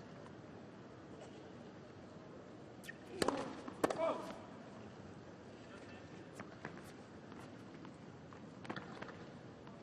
a huge learning curve for him at the moment.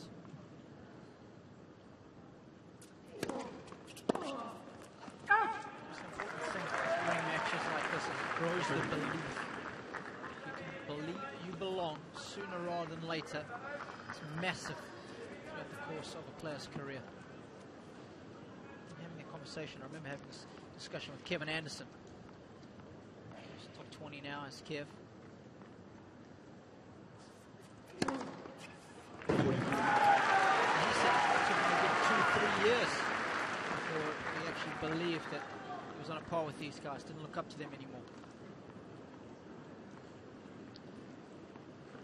It's a big part of the battle.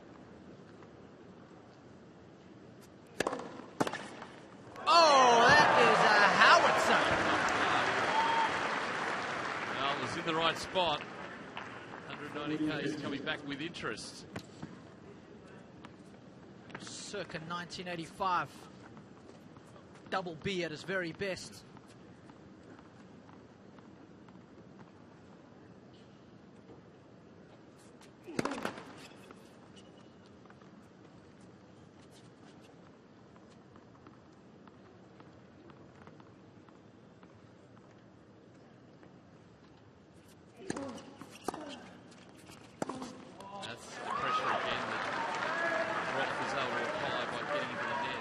Serve 143 kilometres. We've seen in the course of that second set, Robbie, just Kokkinakis was at such a high level in the first set. Yep. It just come down slightly. Groth's able to get on top.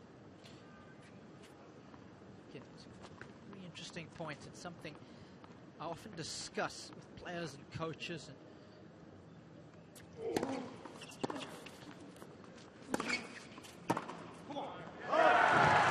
serve over the rail of the third set. I believe one of the biggest misnomers in our sport is that the very best players in the world always raise the level of their game when things get tight. I don't think that's the case.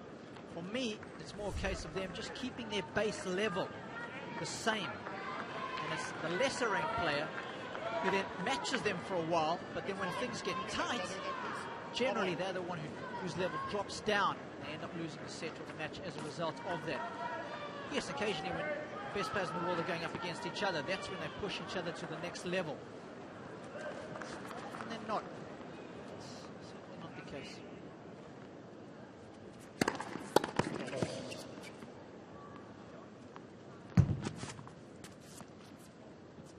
Great players always have a nice high base level of play. They're always playing at 7.5, 8 out of 10.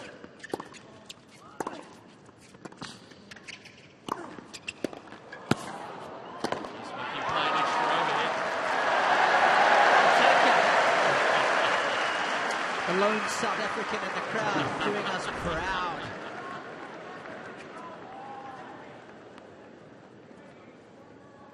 I don't think so. I think they're over there back in South Africa enjoying watching your team demolish the West Indies game of cricket. Shape there.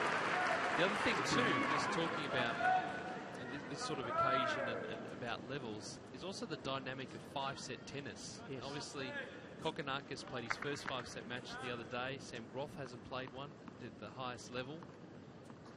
Does it change the dynamic in how you structure the match? The emotional control for me is huge. Don't want to get too high when you're playing well, too excited. Get too down on yourself because it saps a lot of energy. I think both guys have done a good job so far. Of course,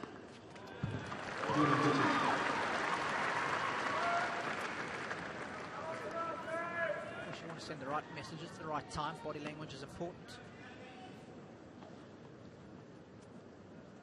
I think Nadal's one of the best in the business in that department.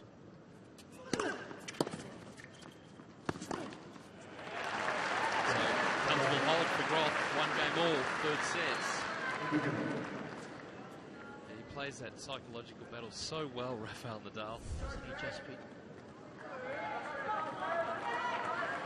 When he's down a double break, he'll give a come on or a vamos, just to remind you that he's still there. There's no thought of going away.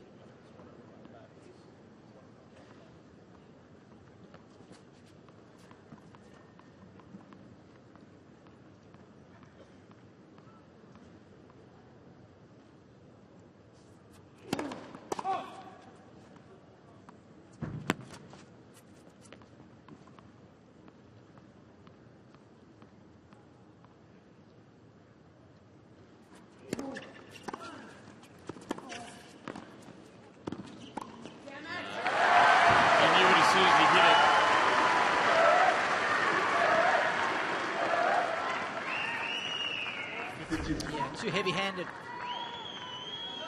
Good opportunity there.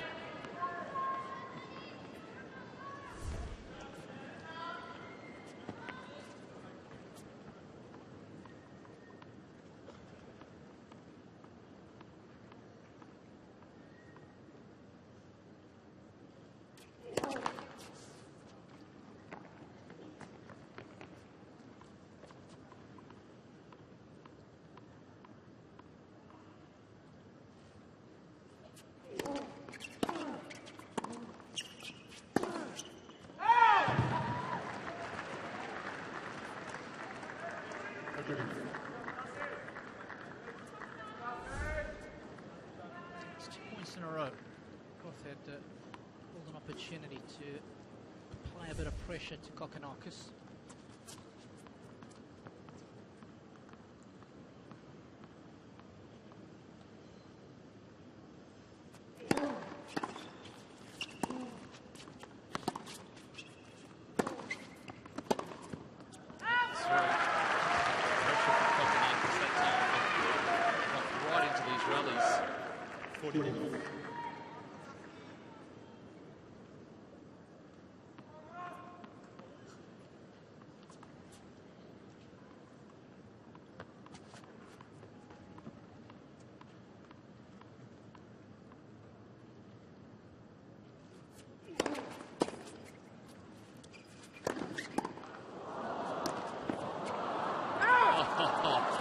Right place, right time.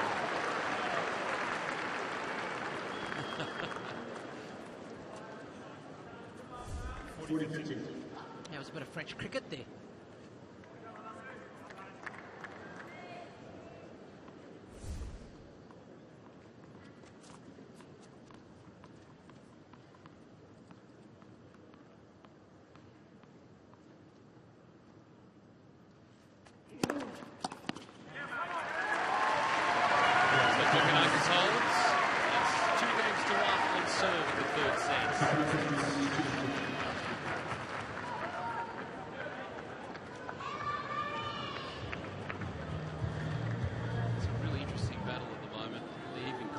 Again.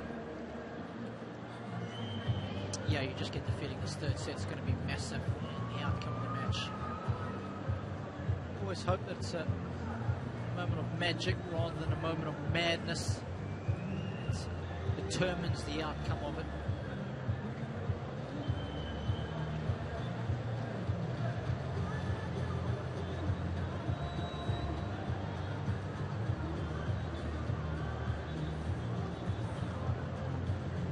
Serve speed, Groth right up there, close to 200. Just that far behind him, 89. Placed well. It's more than sufficient.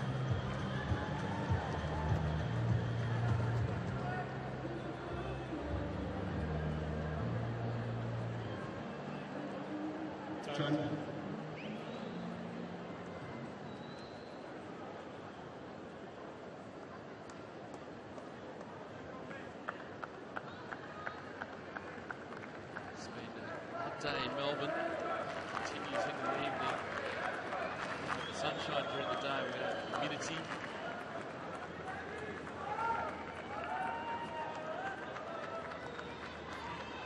A bit of rain later in the week. Shh, I'm not going to say that. Look at the roof here.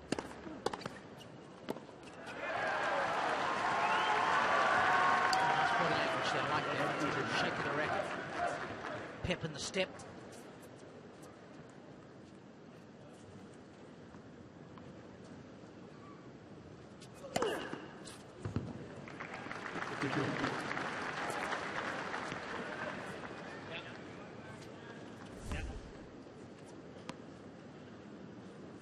It's unplayable when he hits the spot.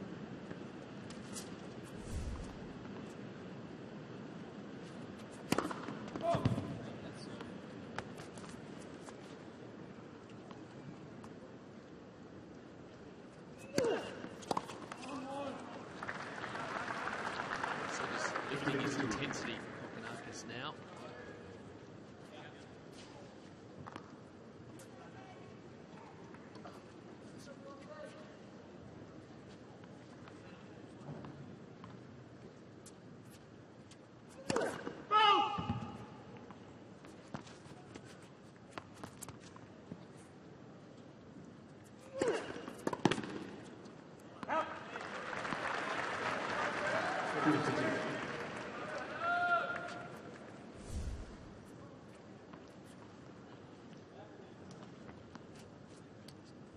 Serve has been impressive so far.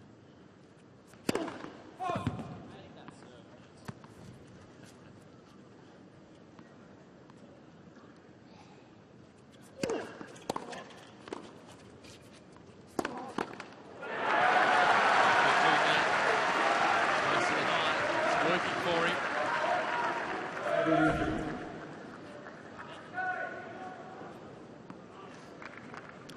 about the effectiveness of that shot.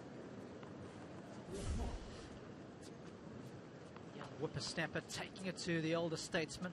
The older statesman doesn't like it too much. It's 2 games all, third set.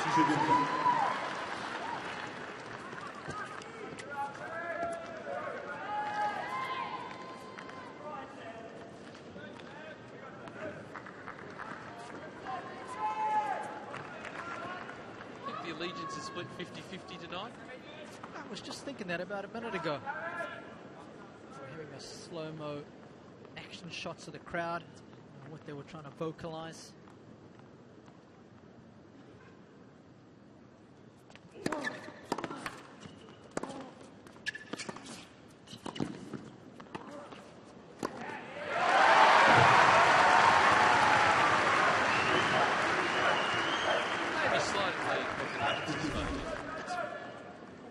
Towards that, you know, are they going for him because he's the young gun, the up-and-coming youngster, or, you know, how many more big opportunities is someone like Sam Groth going to have? So let's get behind him.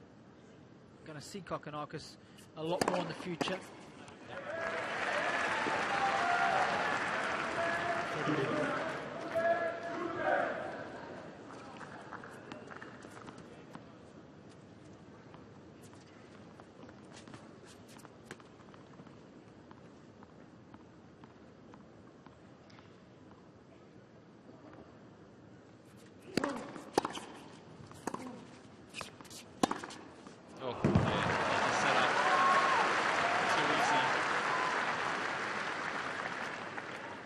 Well, he's a strong boy, and if you watch this forehand carefully, you might just see a little vapor trail behind the ball.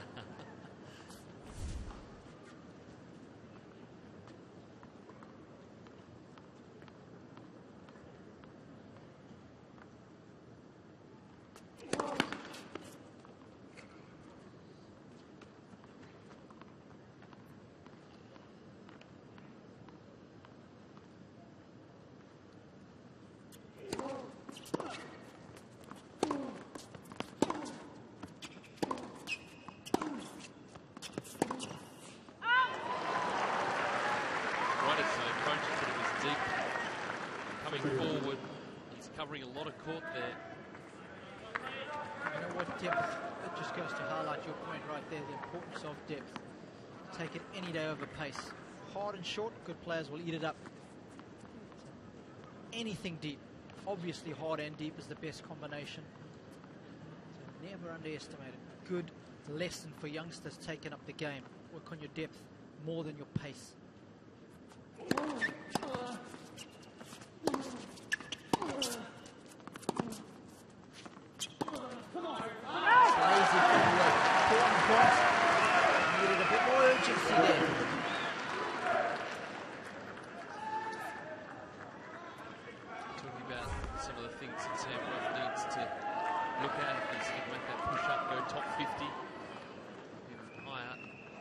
Like this in the match, really take a stranglehold on it.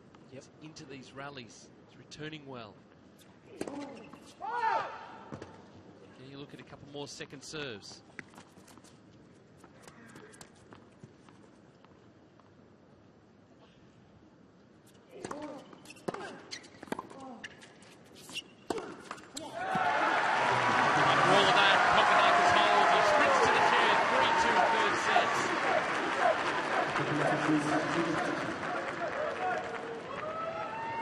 Certainly from Kokkinakis, you mentioned it before, Robbie, the body language is good. Yes, I mean, it doesn't look like he played 5 sets 2 days ago. It's probably impressed me the most. He's got the head on the shoulders as well. Speaking of John Fitzgerald, the last couple of mornings, Aussie legend, of course, one of the nicest guys you'll ever meet, is Fitzy. He was speaking glowing terms about Tennessee. Plenty of upside for the young man. Shot per points, you often think it's more, but it's not. That longest rally at 9. knew it was going to be a fast match in that regard. We weren't going to see too many long rallies from the players. Tom highlighted it on a number of occasions already. It's all playing quicker this year, which I think is a great thing.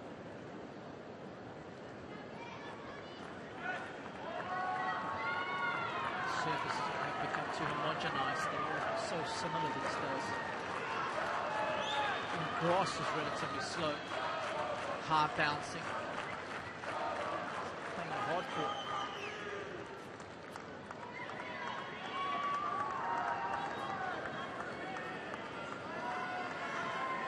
Groth serving a 2-3 third set.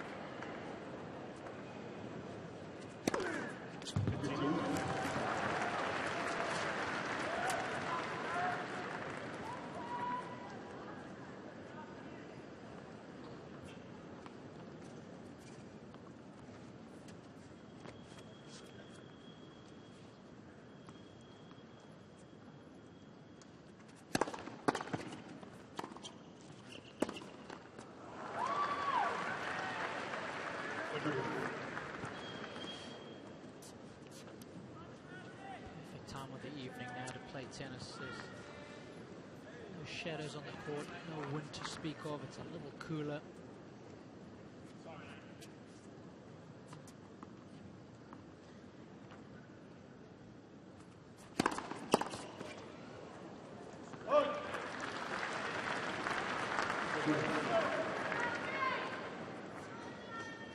There's that body serve that we're talking about, 225, so tough to get out of the way of this one.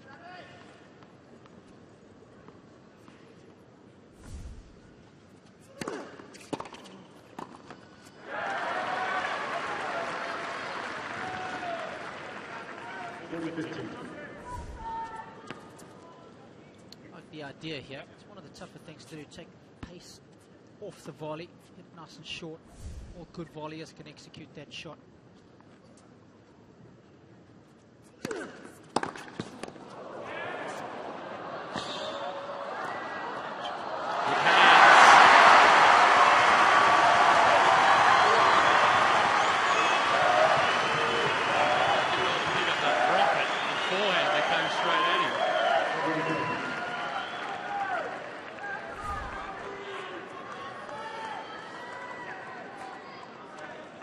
Done a little bit more with the backhand volley, Kokonakis. 3 games all. Third set.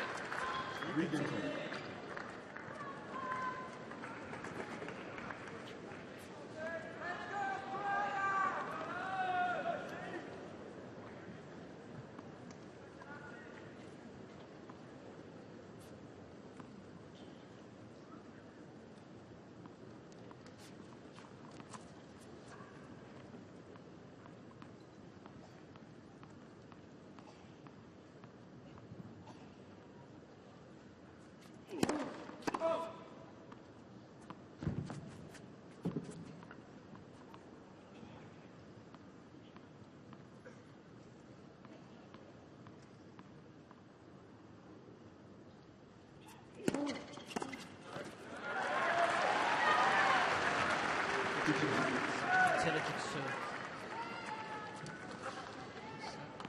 Most guys who chip and charge are more effective off the backhand side when hitting a chip.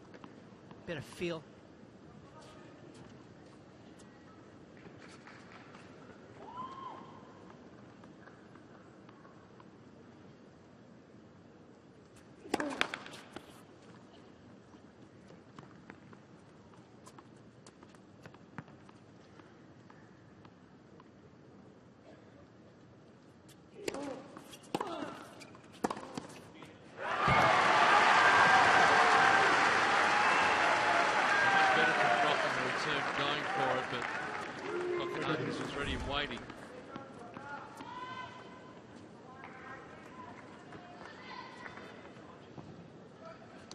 Position when he makes contact with the ball well inside the baseline. That's key.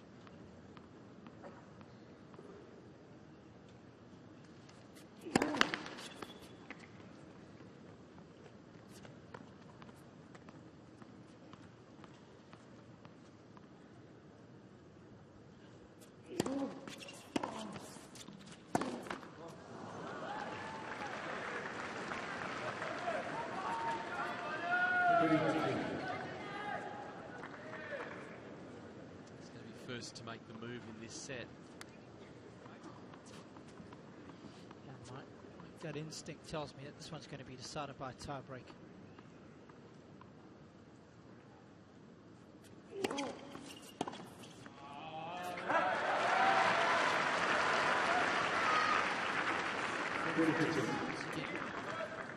Thinking by the young man, just changing things up. Just 141 Ks an hour. Varying the contact point dramatically. That one up around Groth's left ear.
Stats for both of these players.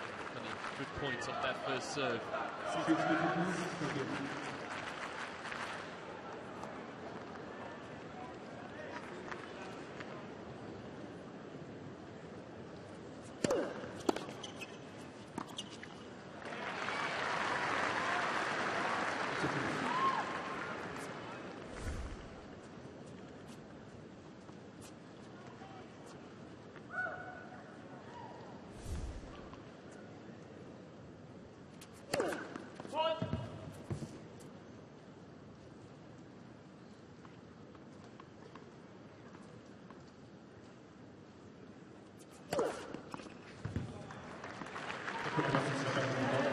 Worth the challenge, very close. The tee.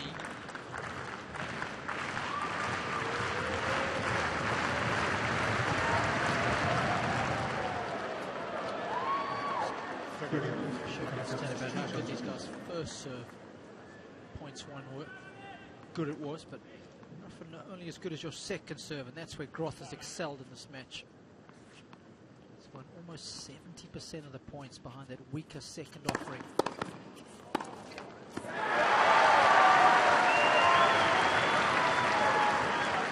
Kokonakis is sitting at 54%. It's a great return. Came back with interest.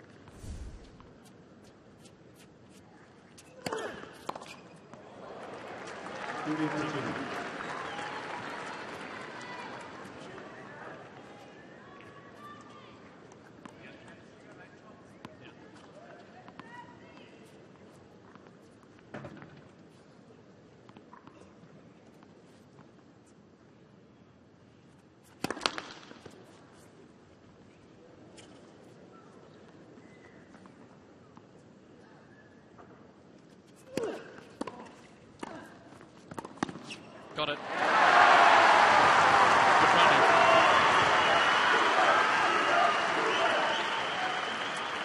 Good point from both guys there. Quality body serve, great return. Good first volley. Nothing wrong with that pass. So sometimes you just got to say too good. Just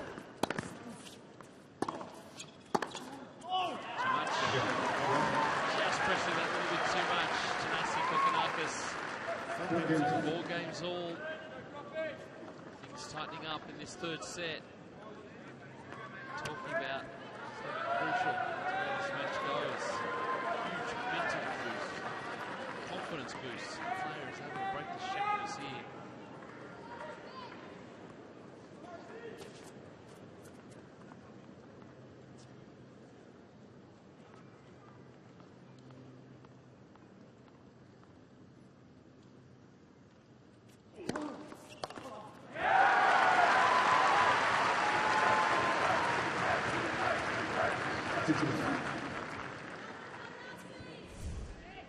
Importance of the first points in a service game can never be underestimated.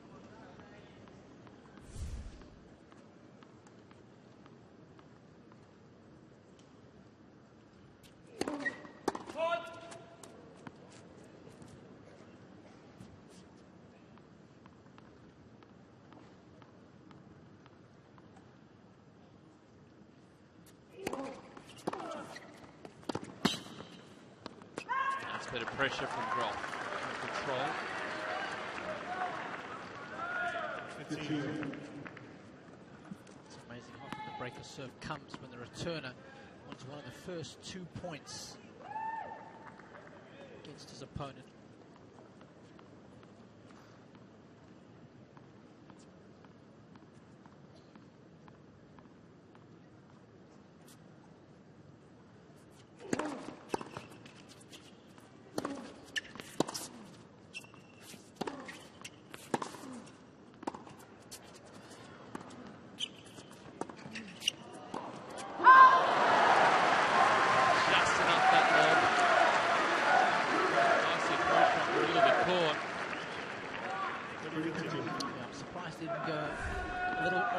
Court with this approach and definitely find the backhand of Kokkinakis.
Of his game. There's 2 points in it.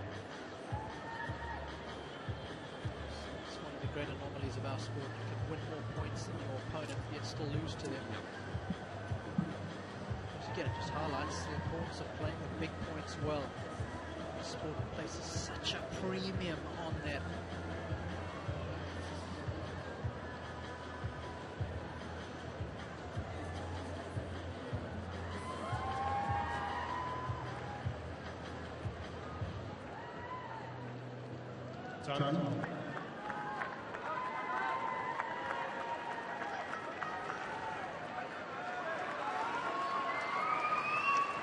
Beautiful Melbourne Park, the CBD in the background of Melbourne.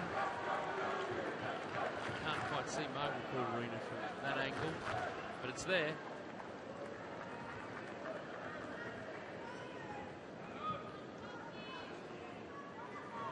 We'll put enough pressure on the serve. Take out this set.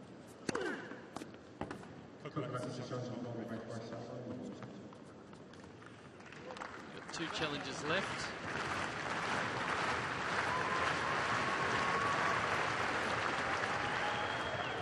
That's right, he keeps them.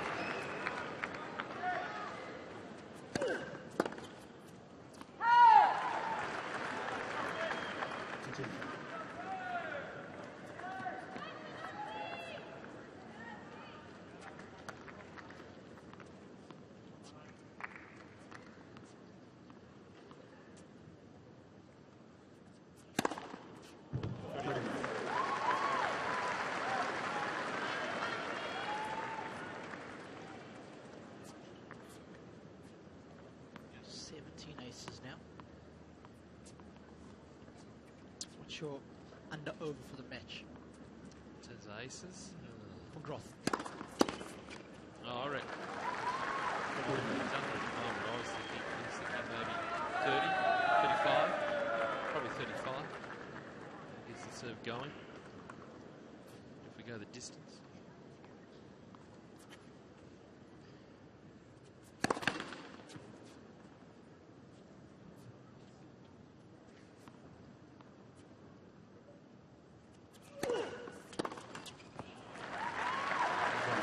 Comfortably, we go round to 5-all, third set.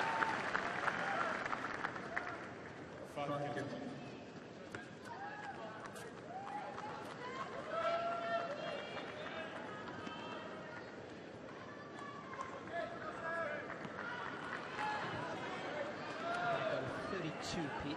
Okay. 35 versus 32. All right. Let's see.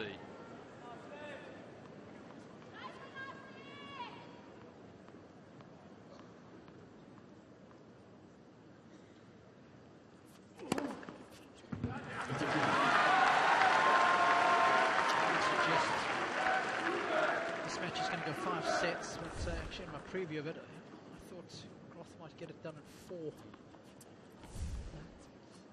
Put a little asterisk next to it now, and I think about it.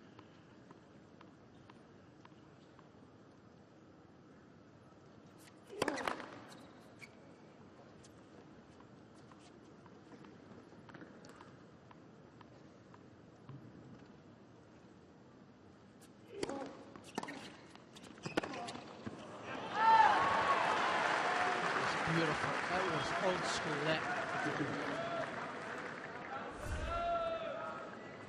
The aggressive intent here. He's knocked that beautifully.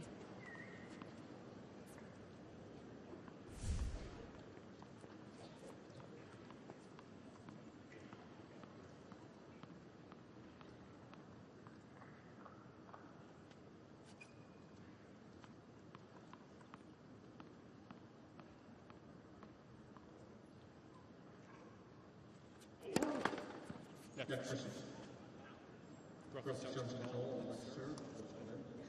going to have a go.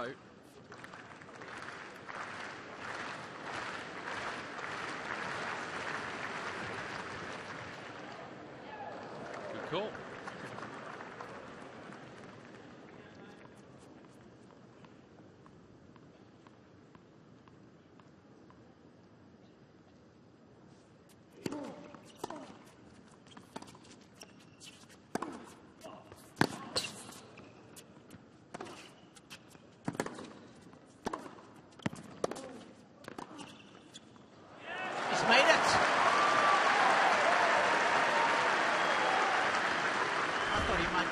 Earlier in this rally.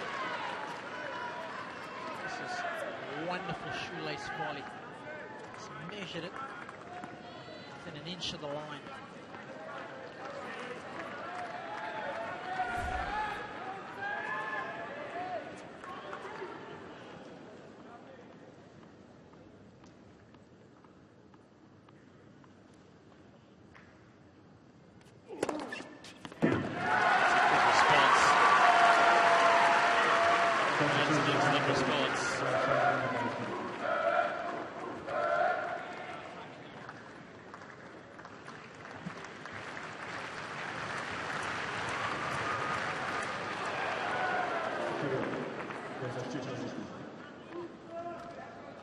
Determination.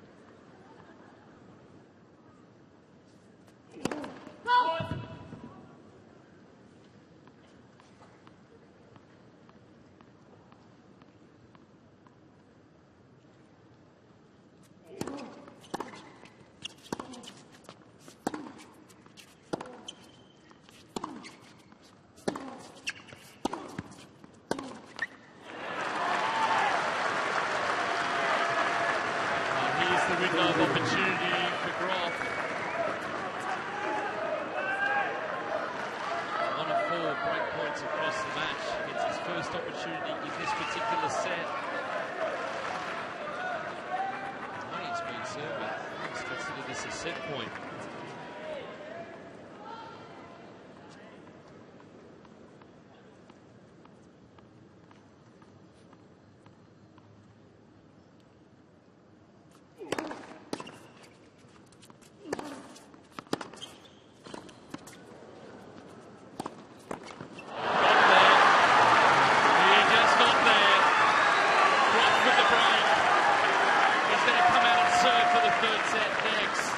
Just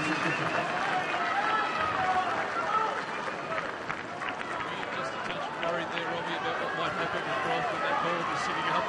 Yeah, I was fascinated to see whether he was going to go really big or just be sensible. And again, nice big target.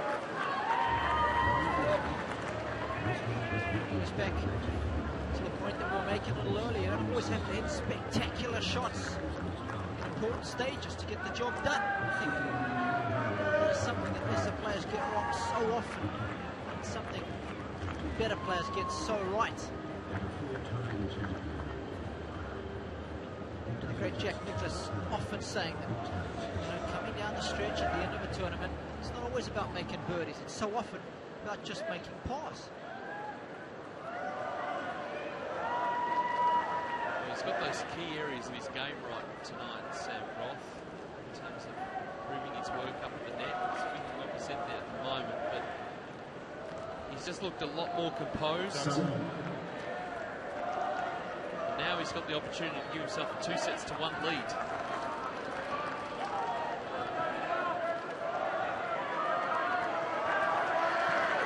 I remember when he served the second set, missed a lot of first serves. It'll be interesting to see what sort of approach he adopts here.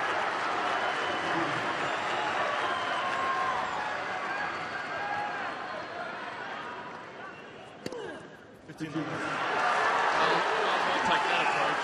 That's such an intelligent serve for him. Just taking pace off it.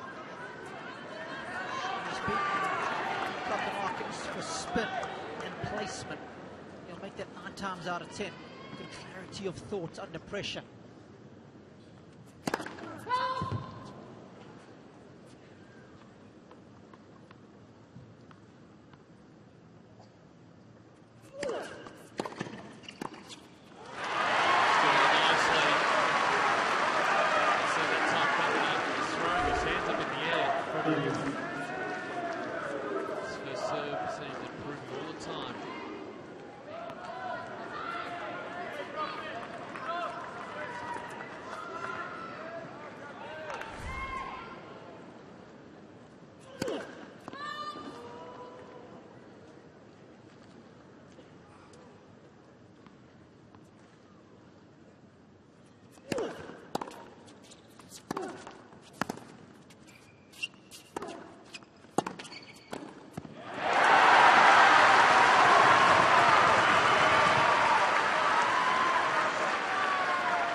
Should have been a slice approach rather than a topspin one. That one just set up nicely. There it is. Should have sliced it. Sorry, mate.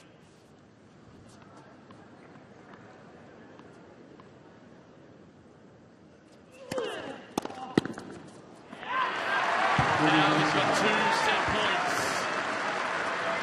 Huge moment this. Sam Groth, the 27-year-olds.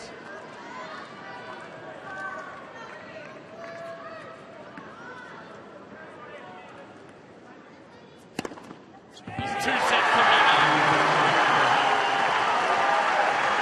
Groth takes the third, 7-5.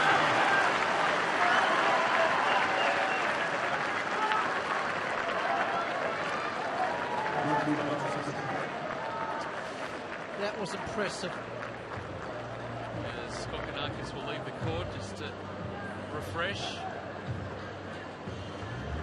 Let's take a look at the numbers for set number 3. What are they telling you? As I was suggesting, in those tough moments, it's so nice to be able to rely on that big serve to get you out of trouble. Kokonakis wasn't able to do that. Good numbers with the first serve as far as points won were concerned, but behind his second delivery, only won 50% of the points in that set. Of course, Groth was able to win 70% of the points. That's a huge differential. Sam volleyed a lot better as well in this third set than what he did in the other two, so it's only getting better for him. So take a look at the highlights from the third set as well, and pretty even set all the way through. Both opportunities on their own serve, but just struggling to break through on each other's. See that one opportunities for the players. They're both pretty comfortable on serve.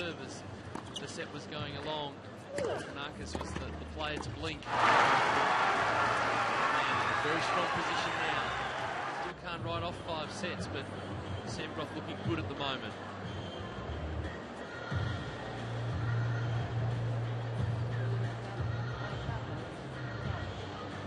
Should have won the slate clean now.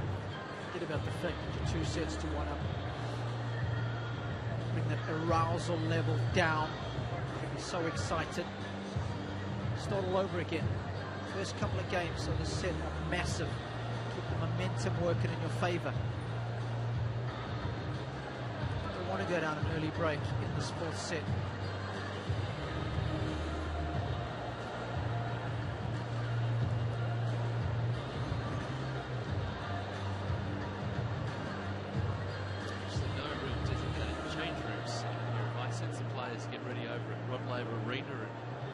Golf cart out here, ready for their matches.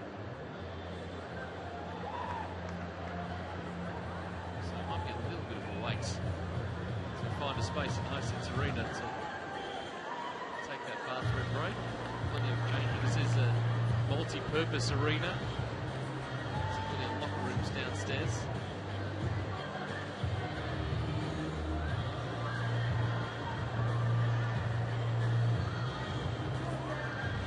Everybody having a good time, that's always important. It's a good atmosphere. It's been built up. It's a Hisense Arena.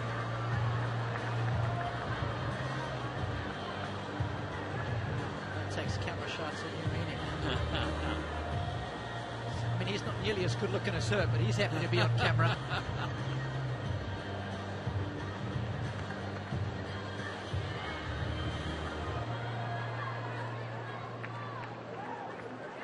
In case you were wondering what's up for grabs, 45 points for the loser, 90 guaranteed for the winner if they lose in the 3rd round. And of course, both these guys guaranteed $60,000 Australian dollars with a loss. Of course, the win and 37,000 Aussie dollars to that 60 guaranteed. That is a 3rd round loser. So 34, 60. 97 first, second, 3rd round. Of course, all the majors have beefed up their prize money. The early rounds, which is a fantastic gesture, very much needed.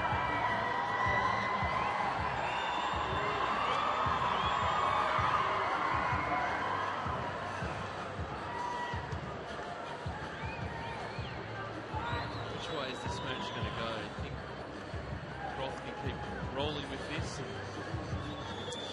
take the advantage. I'm thinking so too. I thought 4 sets coming into this one. Just looking at the experience he's gained over the last 12 months. Sam, he's won a fair few matches at tour level. Just thought he might be slightly better equipped for the occasion than this young man. Weapons he's got, I think that might serve him well for the important stages in this match, but still a lot of work to be done. The Kokonakis to serve first in the 4th sets.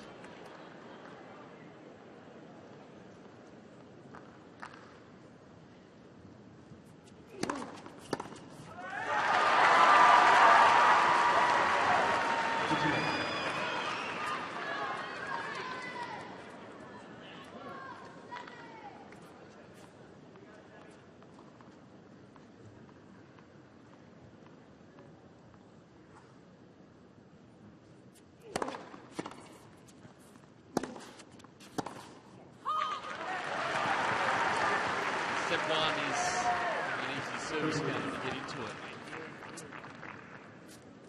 Groth, he needs to come out firing. He needs to keep that pressure on. 2-hour mark of this match. If he really wants to slam the door shut, it's go time right now.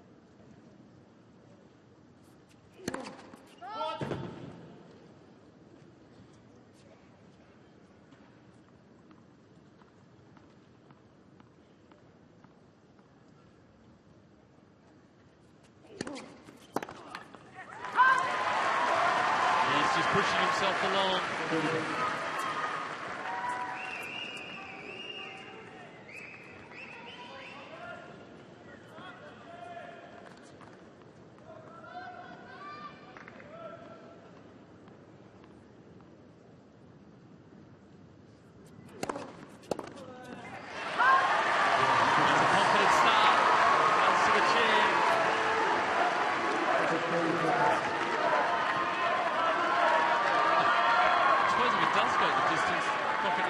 a more experienced player already having played, what, 5-set match?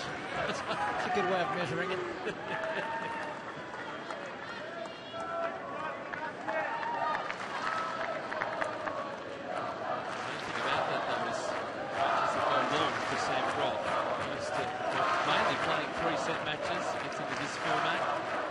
There for a lot longer. Normally on the tour, he's already in the locker room by now, having shaken hands, done the interview. Come on.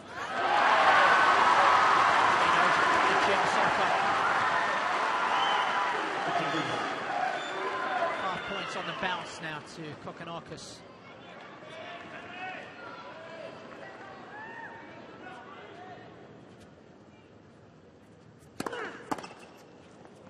Oh, he's made it!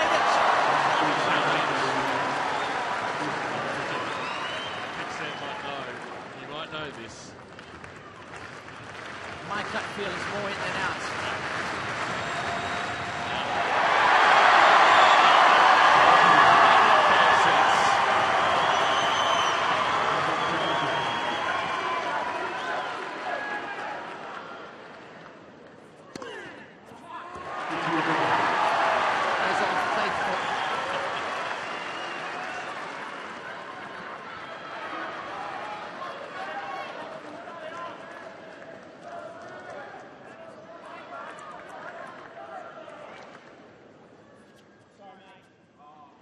Still keeping the ghost of Petrov alive. Sorry, mate. He's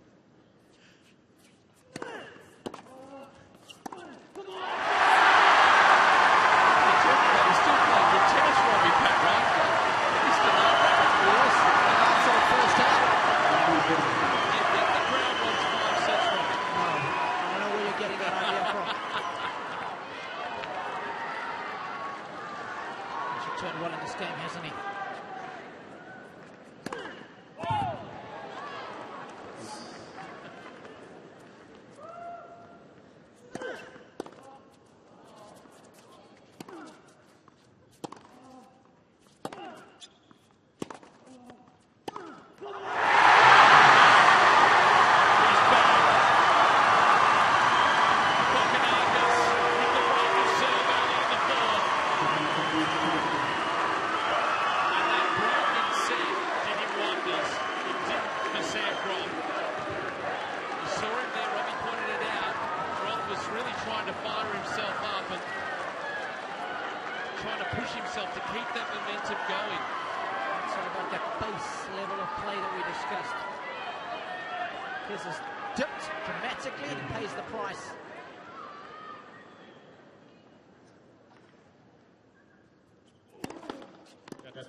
Poor game from Sam. Credits to Kokkinakis, who made a fair few decent returns.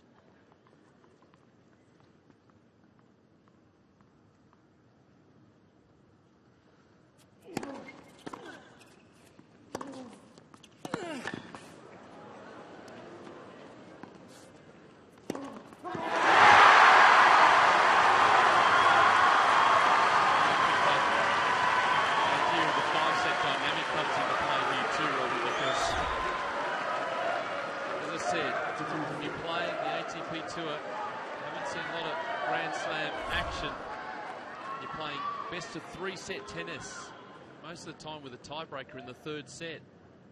So not have the match won, 2 sets to 1 up. Can be a bit demanding. And tickling an opponent who suddenly lifted. Just have a look at the points trail now. You talked about momentum. Showdown has won 10 of the last 11 points. We've lost 10. You're looking for round numbers.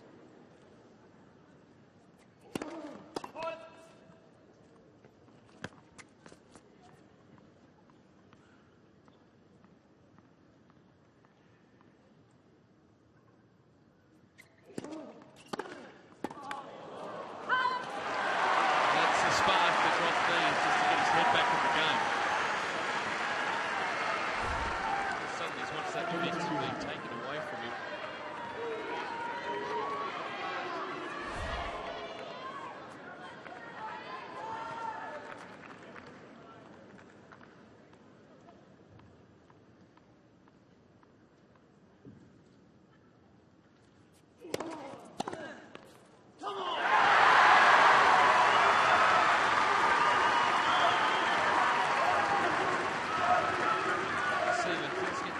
Sam Groth is talking continuously through the frustration.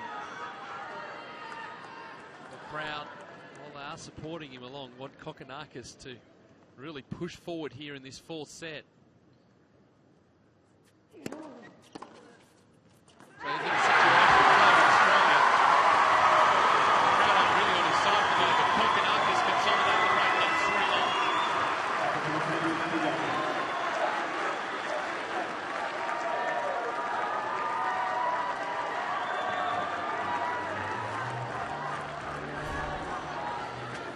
I'll tell you what, he's got all the gestures. Check it out here.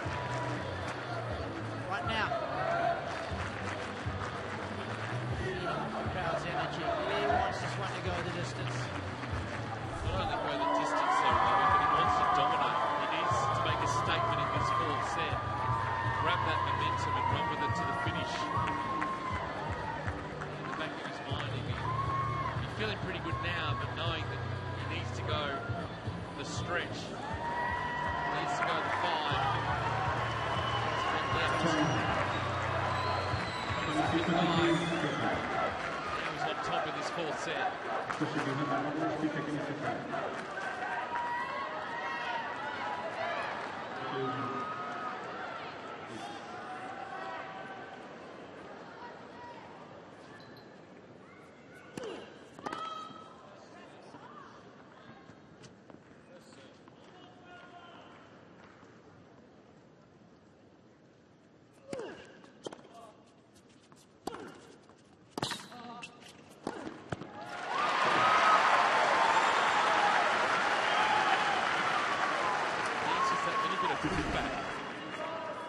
Getting the crowd back on his side, pushing the line.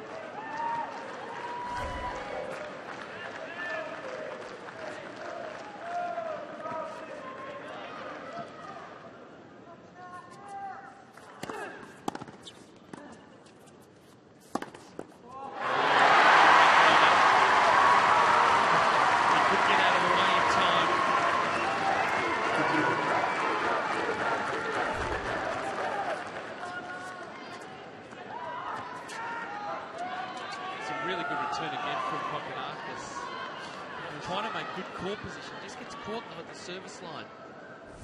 Turned well in the set, hasn't he?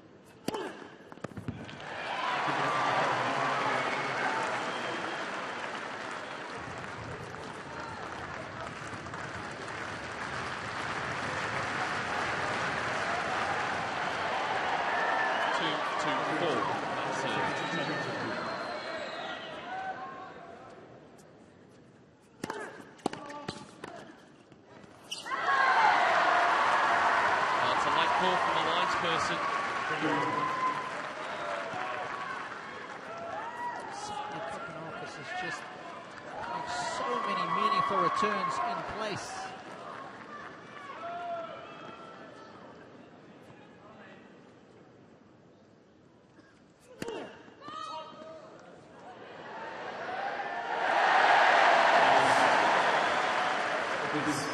Crowd catch. It's not helping Sam Groth. He wants to get back in rhythm.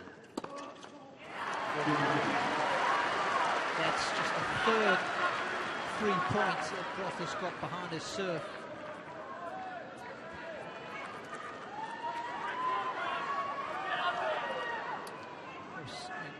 The other 3 sets, he's averaging about almost 50%.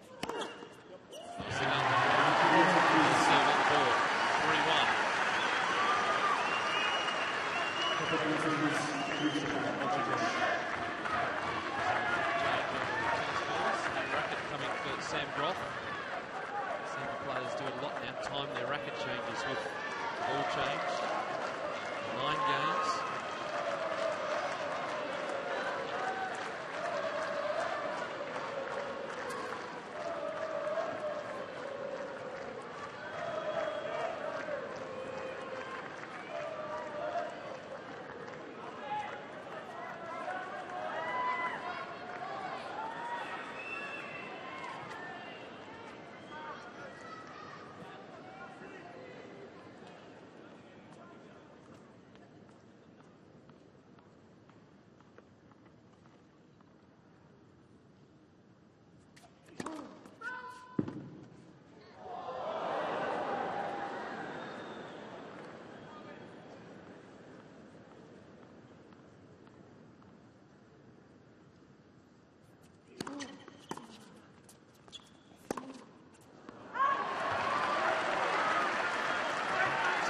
return to Groth. I've seen him a couple of times just try and chip that ball back. A lot more depth on it, a lot more control.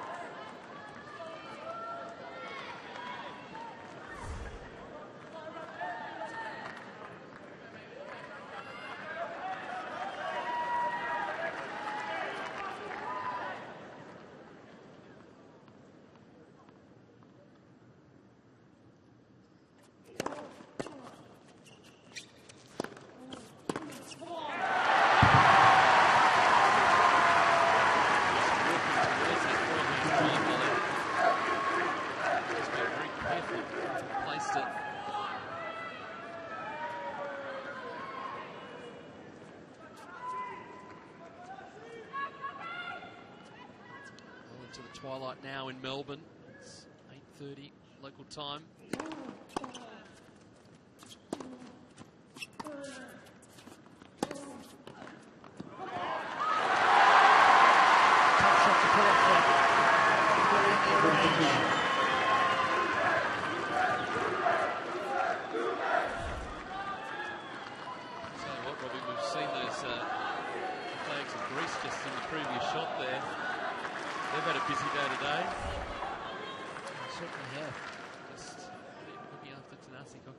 But the population and talk about Cyprus as well. Marcos Bagdatis today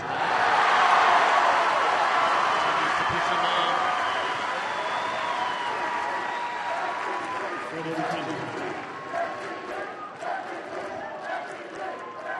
Just great population, I think, outside of Greece. Here in Melbourne. Game points for 4-1 for Kokkinakis.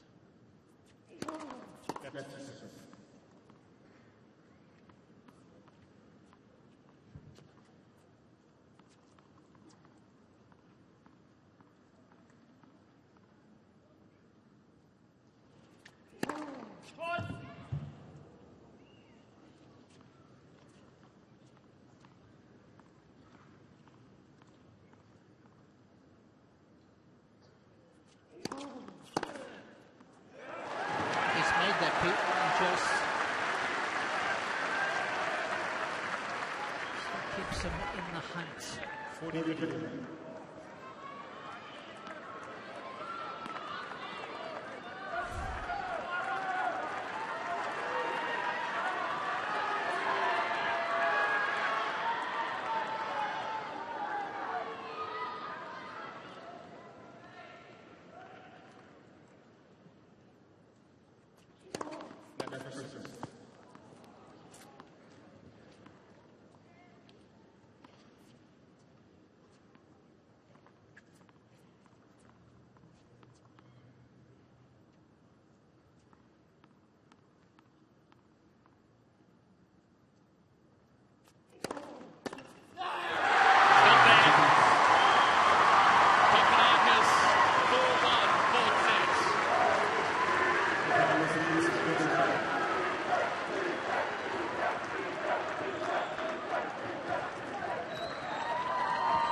As we highlighted, was so important.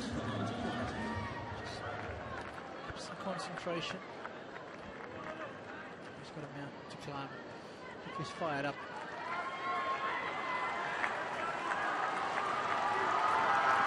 Contrasting emotions. Clearly evident.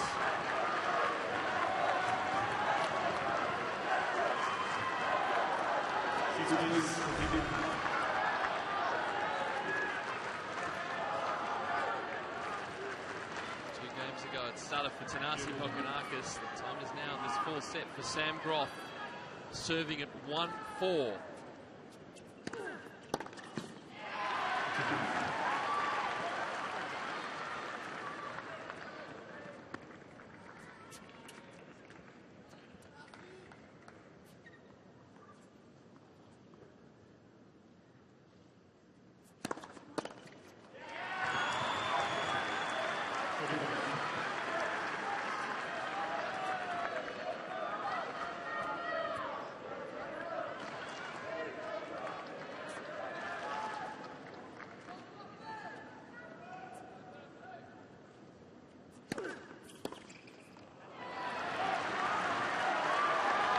Go back to that match at the US Open, Robbie, that Groth played Roger Federer. He didn't come up with the win. The one thing was that he was able to just hang in enough, a bit of pressure on Federer to just push him all the way. There's a tight match in the end. Roger getting through.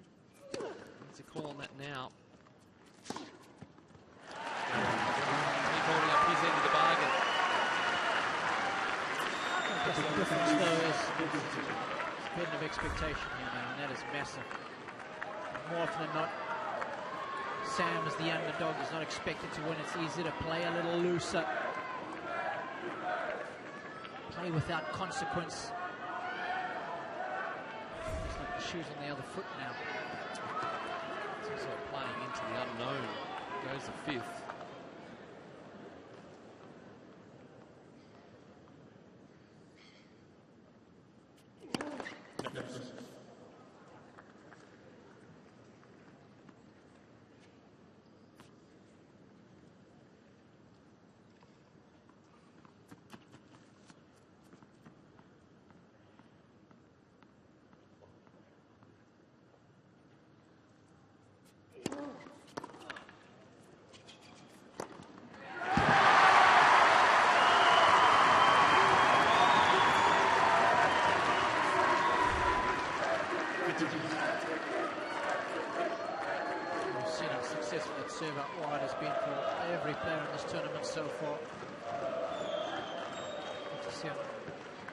Sticking with what works.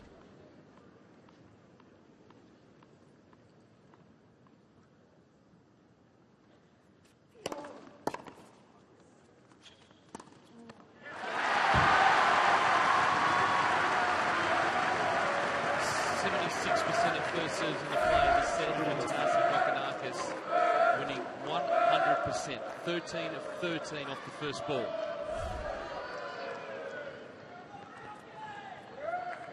Marketo-like maths numbers, those.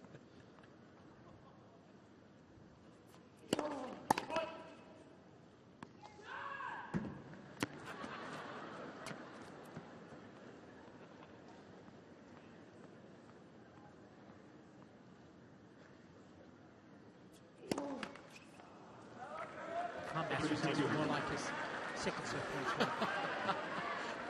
20%, 1 of 5, Robbie.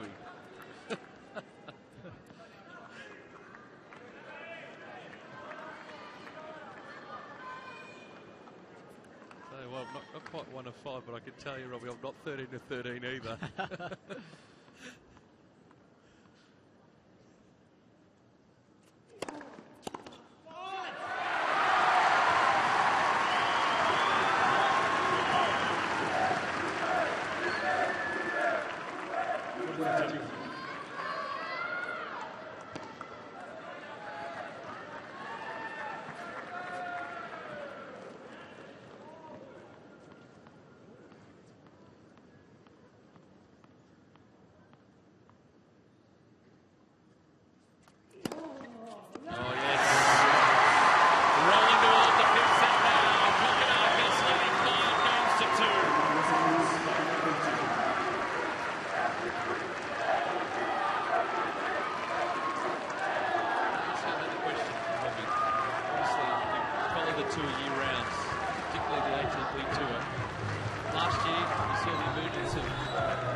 For me, I get the most satisfaction out of seeing that. As I say,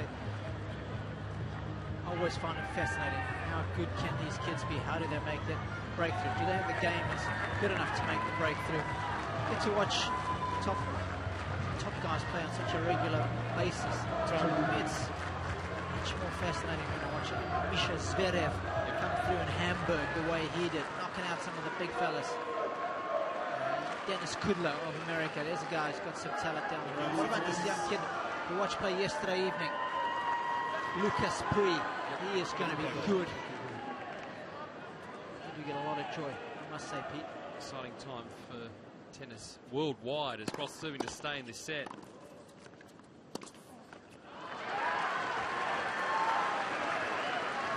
Some on clay courts, some are better on hard.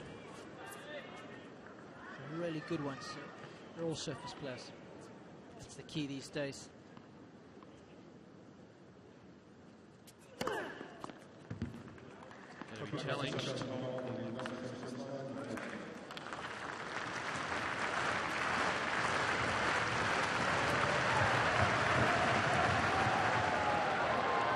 Good to go.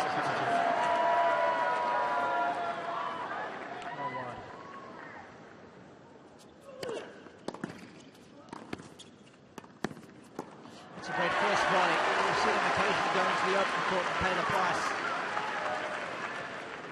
9 times out of 10. The ball is below the heart of the net. On this first volley, you've got to go back behind the opponent. That's a pattern of play you have to understand.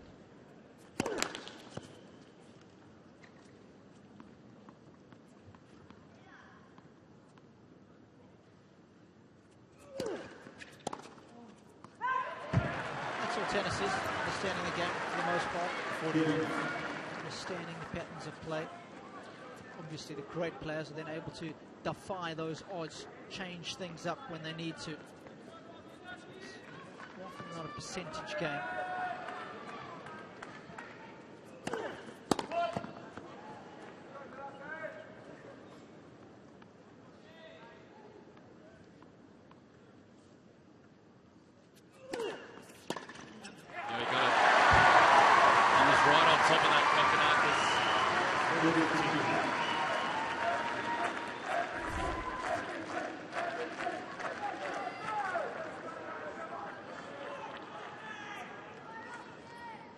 Total commitment to that shot.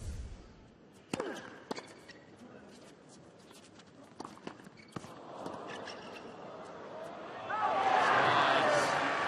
Kokonakis will have to serve this one out. 5-3.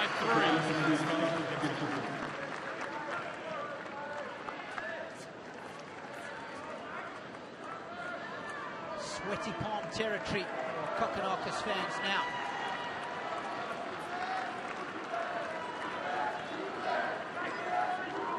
The upside is he's been so dominant behind his serve in this fourth set.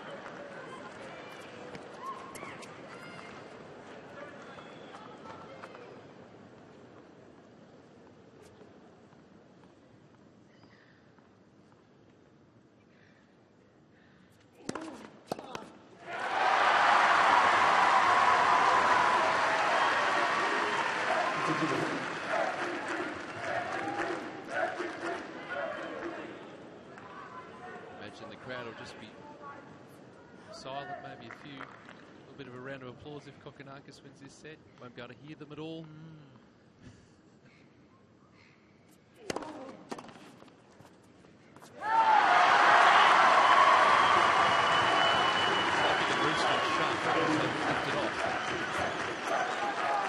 Every point in this fourth set, the first serve has found its mark. 17 of 17.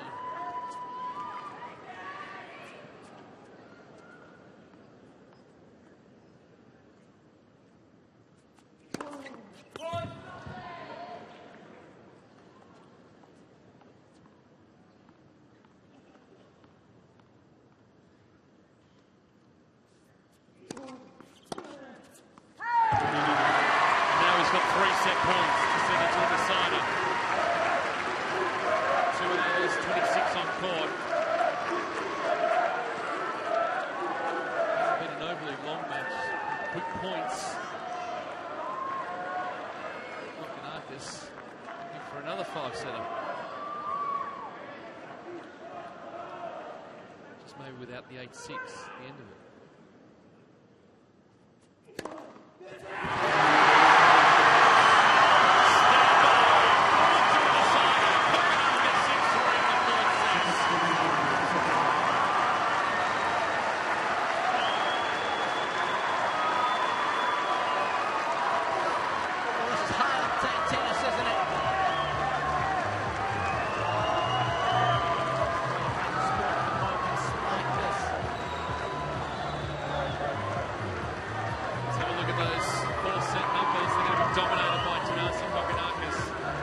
first serve was outstanding. Posting those kind of numbers, it's always going to be tough to beat. On every single point when the first serve went in, 18 out of 18. Converted on the break point he had. Remember the very first game in this opening set. Managed to break Big Sam. A little bit of a letdown after Groth won the third. All over him thereafter. Great body language. Didn't get down, but the fact that he lost that third set was just upwards and onwards. Well, it was, Robbie, but the interesting thing, we had that long Sam Groth took a long time to warm up into that set. Kokonakis got the jump early. Yeah, he certainly did. Intelligent shot making.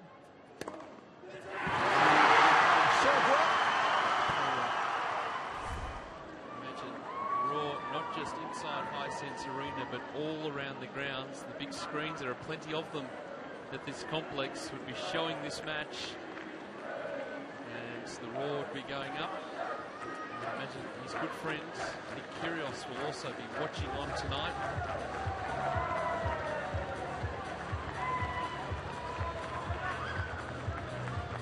Can only imagine the atmosphere now in Dodin Square. Beautiful time of the evening. Maybe a little bit of fortification just to get in the mood. Not just Garden Square, where so many great moments have been observed, but Grand Slam Oval, I think, will probably have slowed to a walk as people just pull up a chair and sit down, find a vantage point all over this complex. Here we go, final set. Groth serving.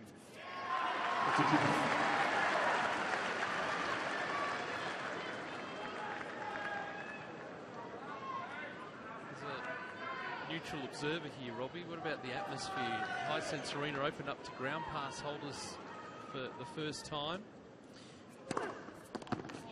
This tournament just gets so many things right. So in touch with the players. You know, almost never do you hear the players refer to the tournament director in their victory or acceptance speech at the end of the tournament. So you've got to give a lot of props to Craig Tiley and his team. They're always getting feedback from the players. What can we do better than? Never just happy to rest on their laurels. This, I think, has been an outstanding move.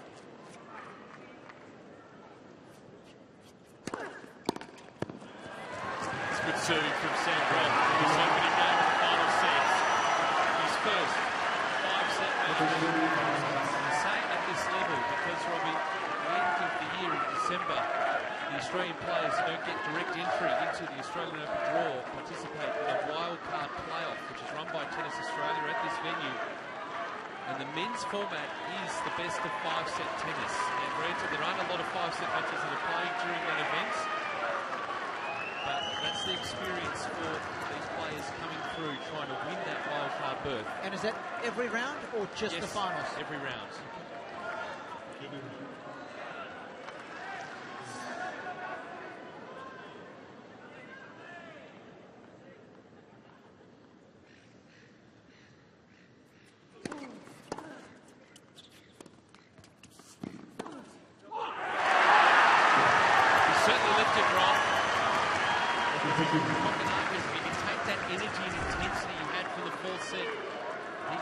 To this fifth set.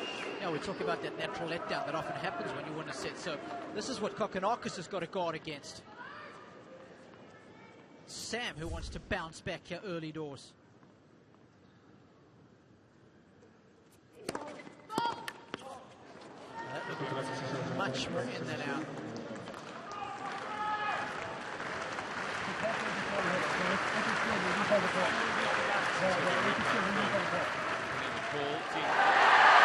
That's what Tanasi's not happy about.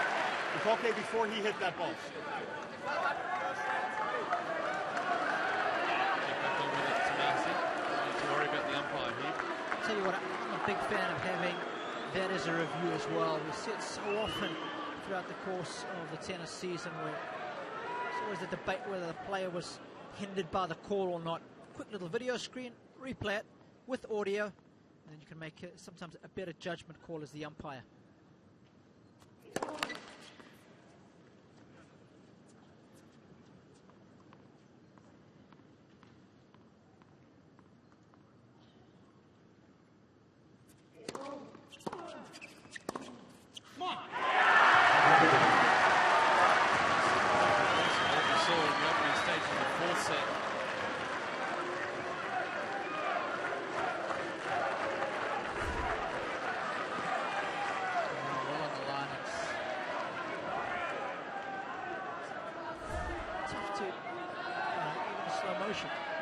You don't get the audio, so it's tough to decide whether the call did indeed hinder Groth. Would it have made a difference? I don't think so.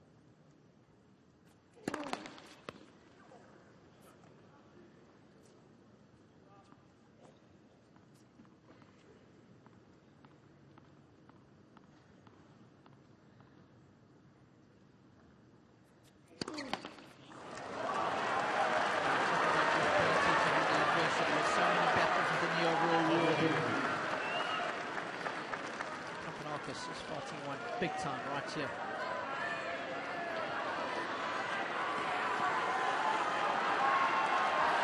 I think, Robbie, it comes back to this level what we were talking about the level that how plays at. Groth is back to that level. It's Kokonakis that's making the drop right here. 3 break points.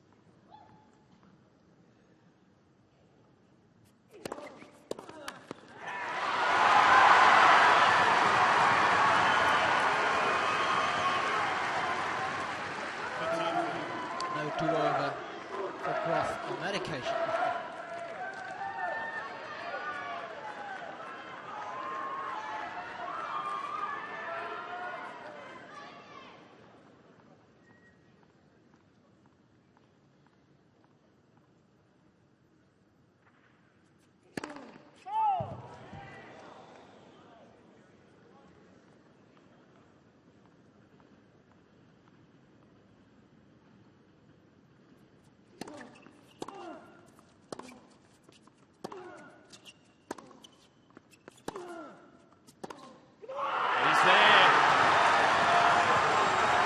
Serve early in the fifth.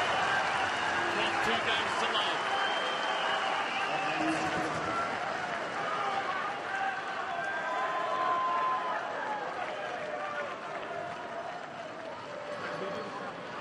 Oh no.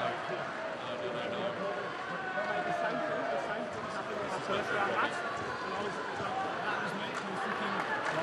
I think people are happy with this. I have to look at the figures to talk to him before he hits. Can't shake it. How many points ago was it?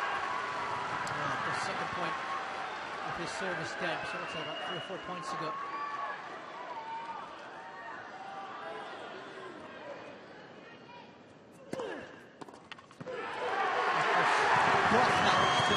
Ran the advantage on. Quick service game here.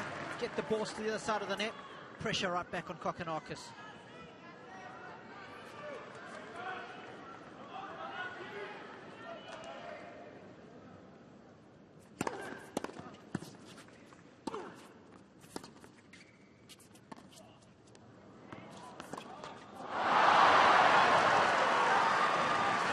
Step short now. Rattled. Fuel tank too, Robbie. Stage of the match. You talk about the physical side, but you also talked about the mental side as well. 2 really long matches to start this tournament. Almost looked like he got a little bit of cramp there in that left thigh. So just almost clutched the back of his leg.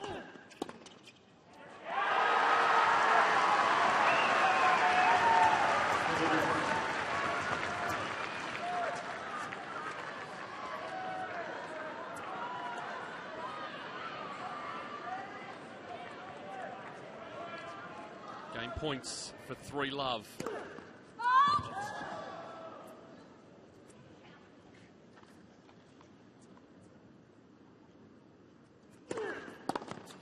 got it. Groth, 3 games to love. Deciding sets.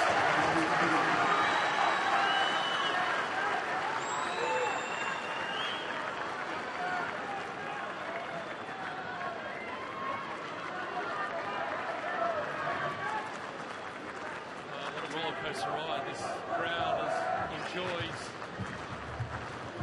and they haven't moved for the entirety of the 2.5 hours. It's been a huge atmosphere. Why would you? Yeah, exactly. This was a ticketed course.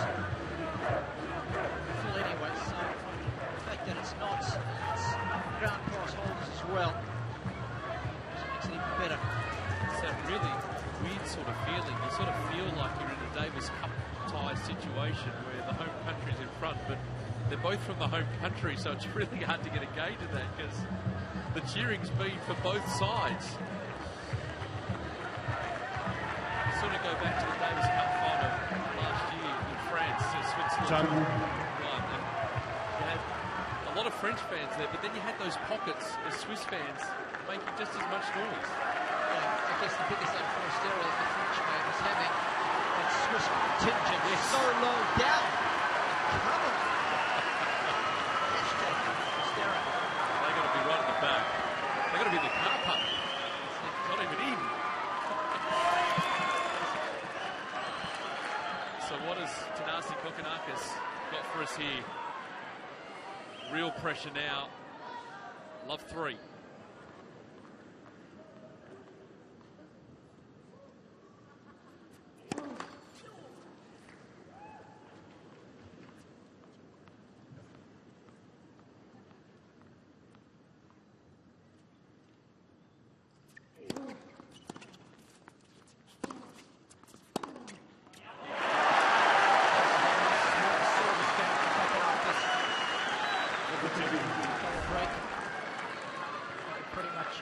Switch out the lights.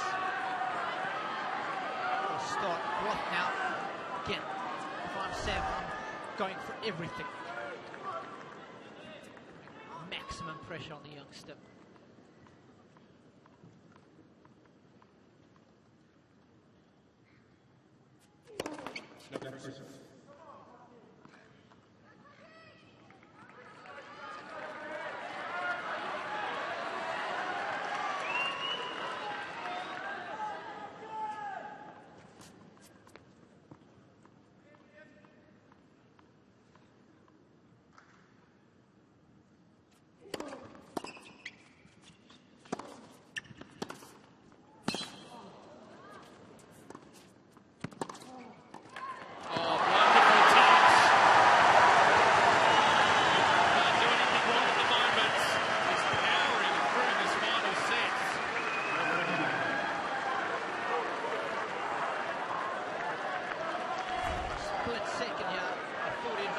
Decision with the backhand. What a lunge volley. Great control of the racket head. At the end of his range. It's a game changer right there.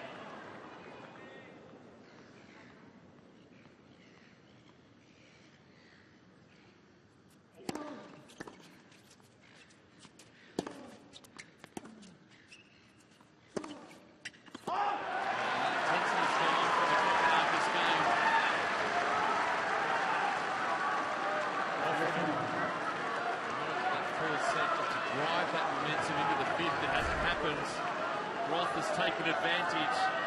3 more break points.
Keep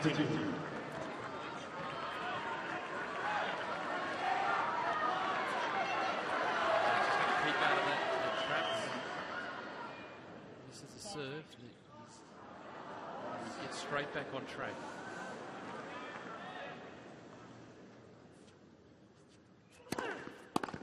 That's nicely done.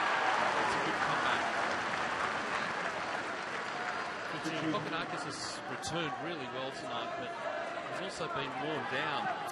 Big guy like Sam Groth, see all the big servers use that ability to serve. They don't necessarily lose that pace either. Constant battle. Constant battle.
Getting a taste of it here in the big time.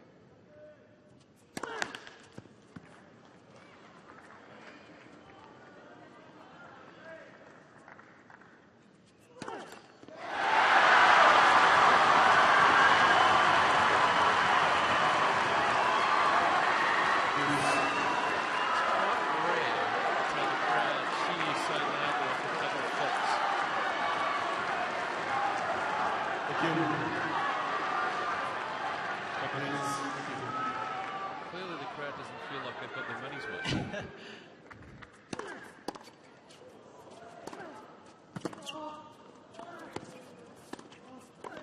Well done again!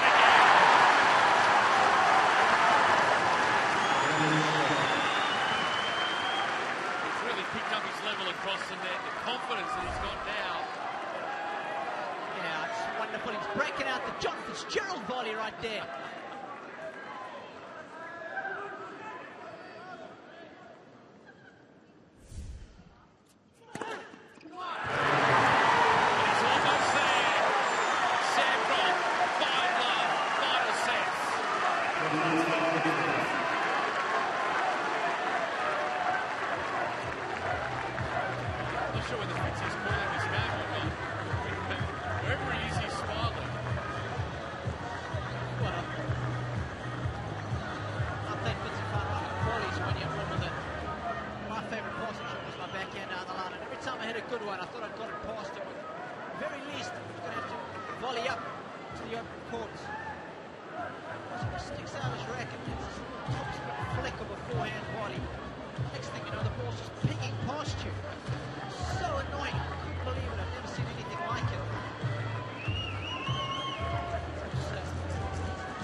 To serve at love 5.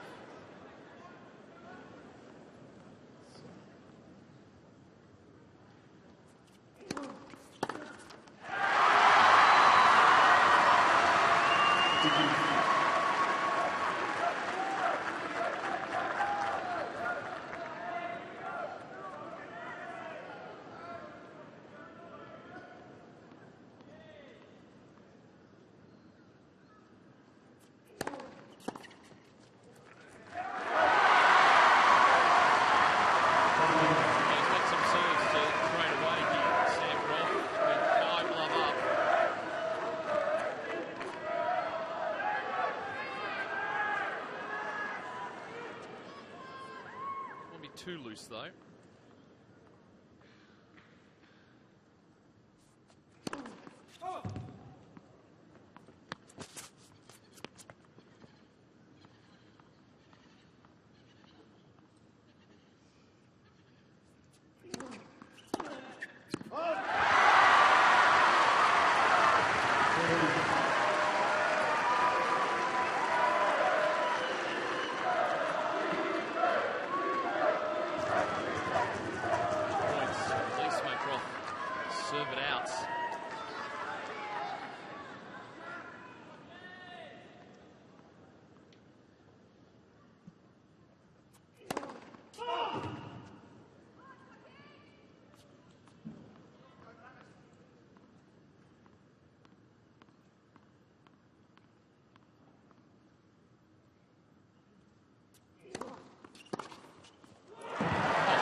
Strong.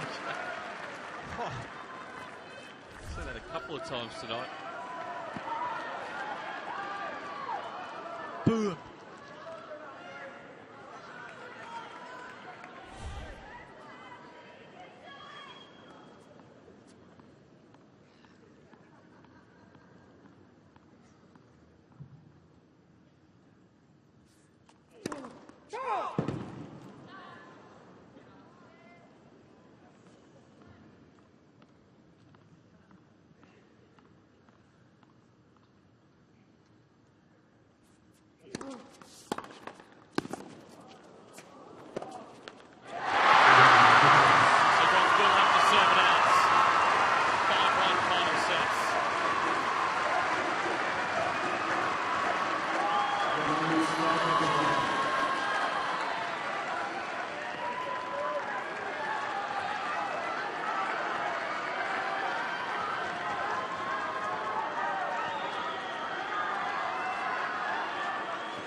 Something a moment it is for Groth. Never been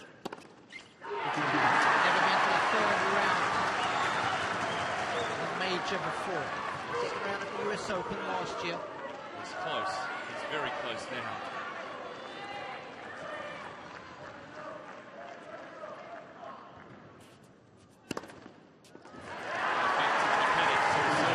So well to finish this off. Holding similar sort of numbers on serve to what Kokonakis did in the fourth. 14 of 14. His first serve points won.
And he's there!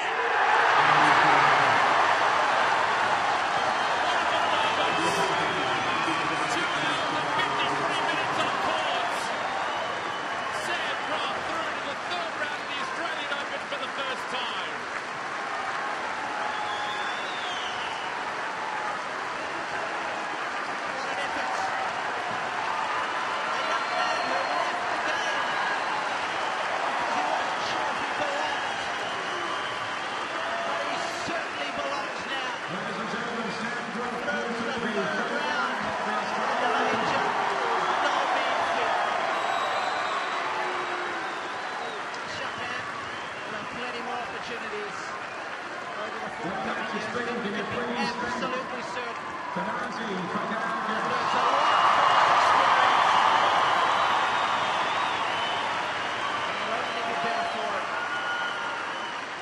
Absolutely, Robbie. 2 hours and 53 on court. It took all the way. Both players having their opportunities. Groth worked his way into the match. He was just solid. Those weapons that we spoke about, we thought they might be telling when things got tight. Just his ability to literally blow his opponent away in that deciding set really was the difference. Nothing between them in the opening 4 sets. Well, here he is now. He's going to have a chat about it. Dave Colbert standing by. Ladies and gentlemen, put your hands together for Sam Groth.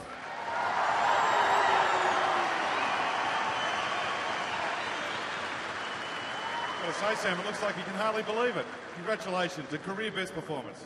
Yeah, thanks. I mean, it's always hard playing another Aussie, and you know the crowd's definitely split. But you know they were great tonight. They were fair for both. It's probably the best atmosphere I've ever played in. You know, to play in a packed house in front of all Aussie, it's amazing. So thanks.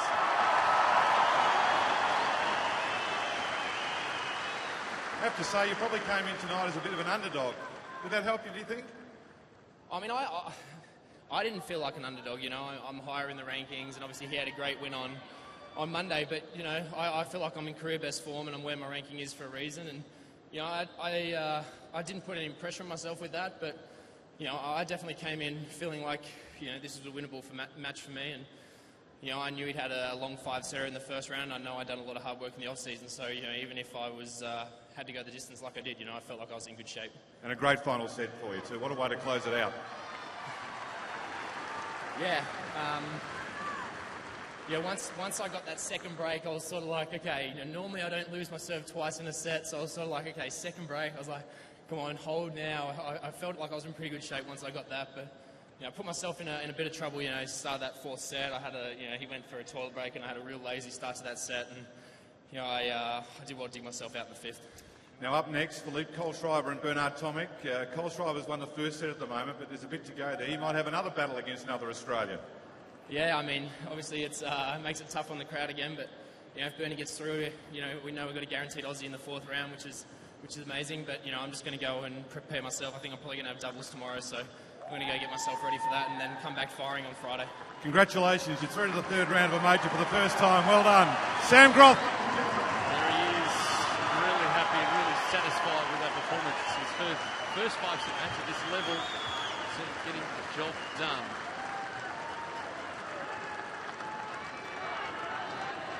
Yeah, slaving away, plugging away at a sport. Tell you what, moments like this make it so worthwhile. And I think for that reason alone, I'm glad he got the win tonight. So, as I said, is going to be playing on the biggest of stages for many more years to come. And thank you very much. I don't think it's going to be the same for Sam. Ladies and gentlemen, that wraps up proceedings on Hisense Arena. Gala One Feast is the headline act here. Tomorrow play recommences at 11 a.m. Pen to paper over there and sign a few autographs. Although the selfie is the new autograph these days, Robbie. It is. A couple of laps of honour. I certainly wouldn't be rushing to get off this Hisense Arena. Take it all in, because I tell you what, it doesn't happen every day for somebody like Sam Groth. Again, spoke very well, some nice words. And that is a $98,000 signature guarantee for the young man. Let's take a look at the numbers. The serve was outstanding. Of course, when he found his mark with that first serve, he was able to win almost 80% of the points. And again, in that deciding set, the chips were down. Cross serve was a lot better than Kokkinakis, as he won every single point, 15 of 15 with that first serve. And that gave him the platform to play off. He certainly did. He is through in 5 sets, 6-1 in the 5th, and 2 hours and 53 minutes of entertaining tennis. Had fun tonight, Robbie. Bring it to you. Been a big day of action here on Hisense Arena. It's going to continue tomorrow as we continue to move through the 2nd round matches. But for now, that's all from Hisense Arena with the new Sam Groth from Australia through to the 3rd round. We look forward to your company tomorrow from Hisense Arena.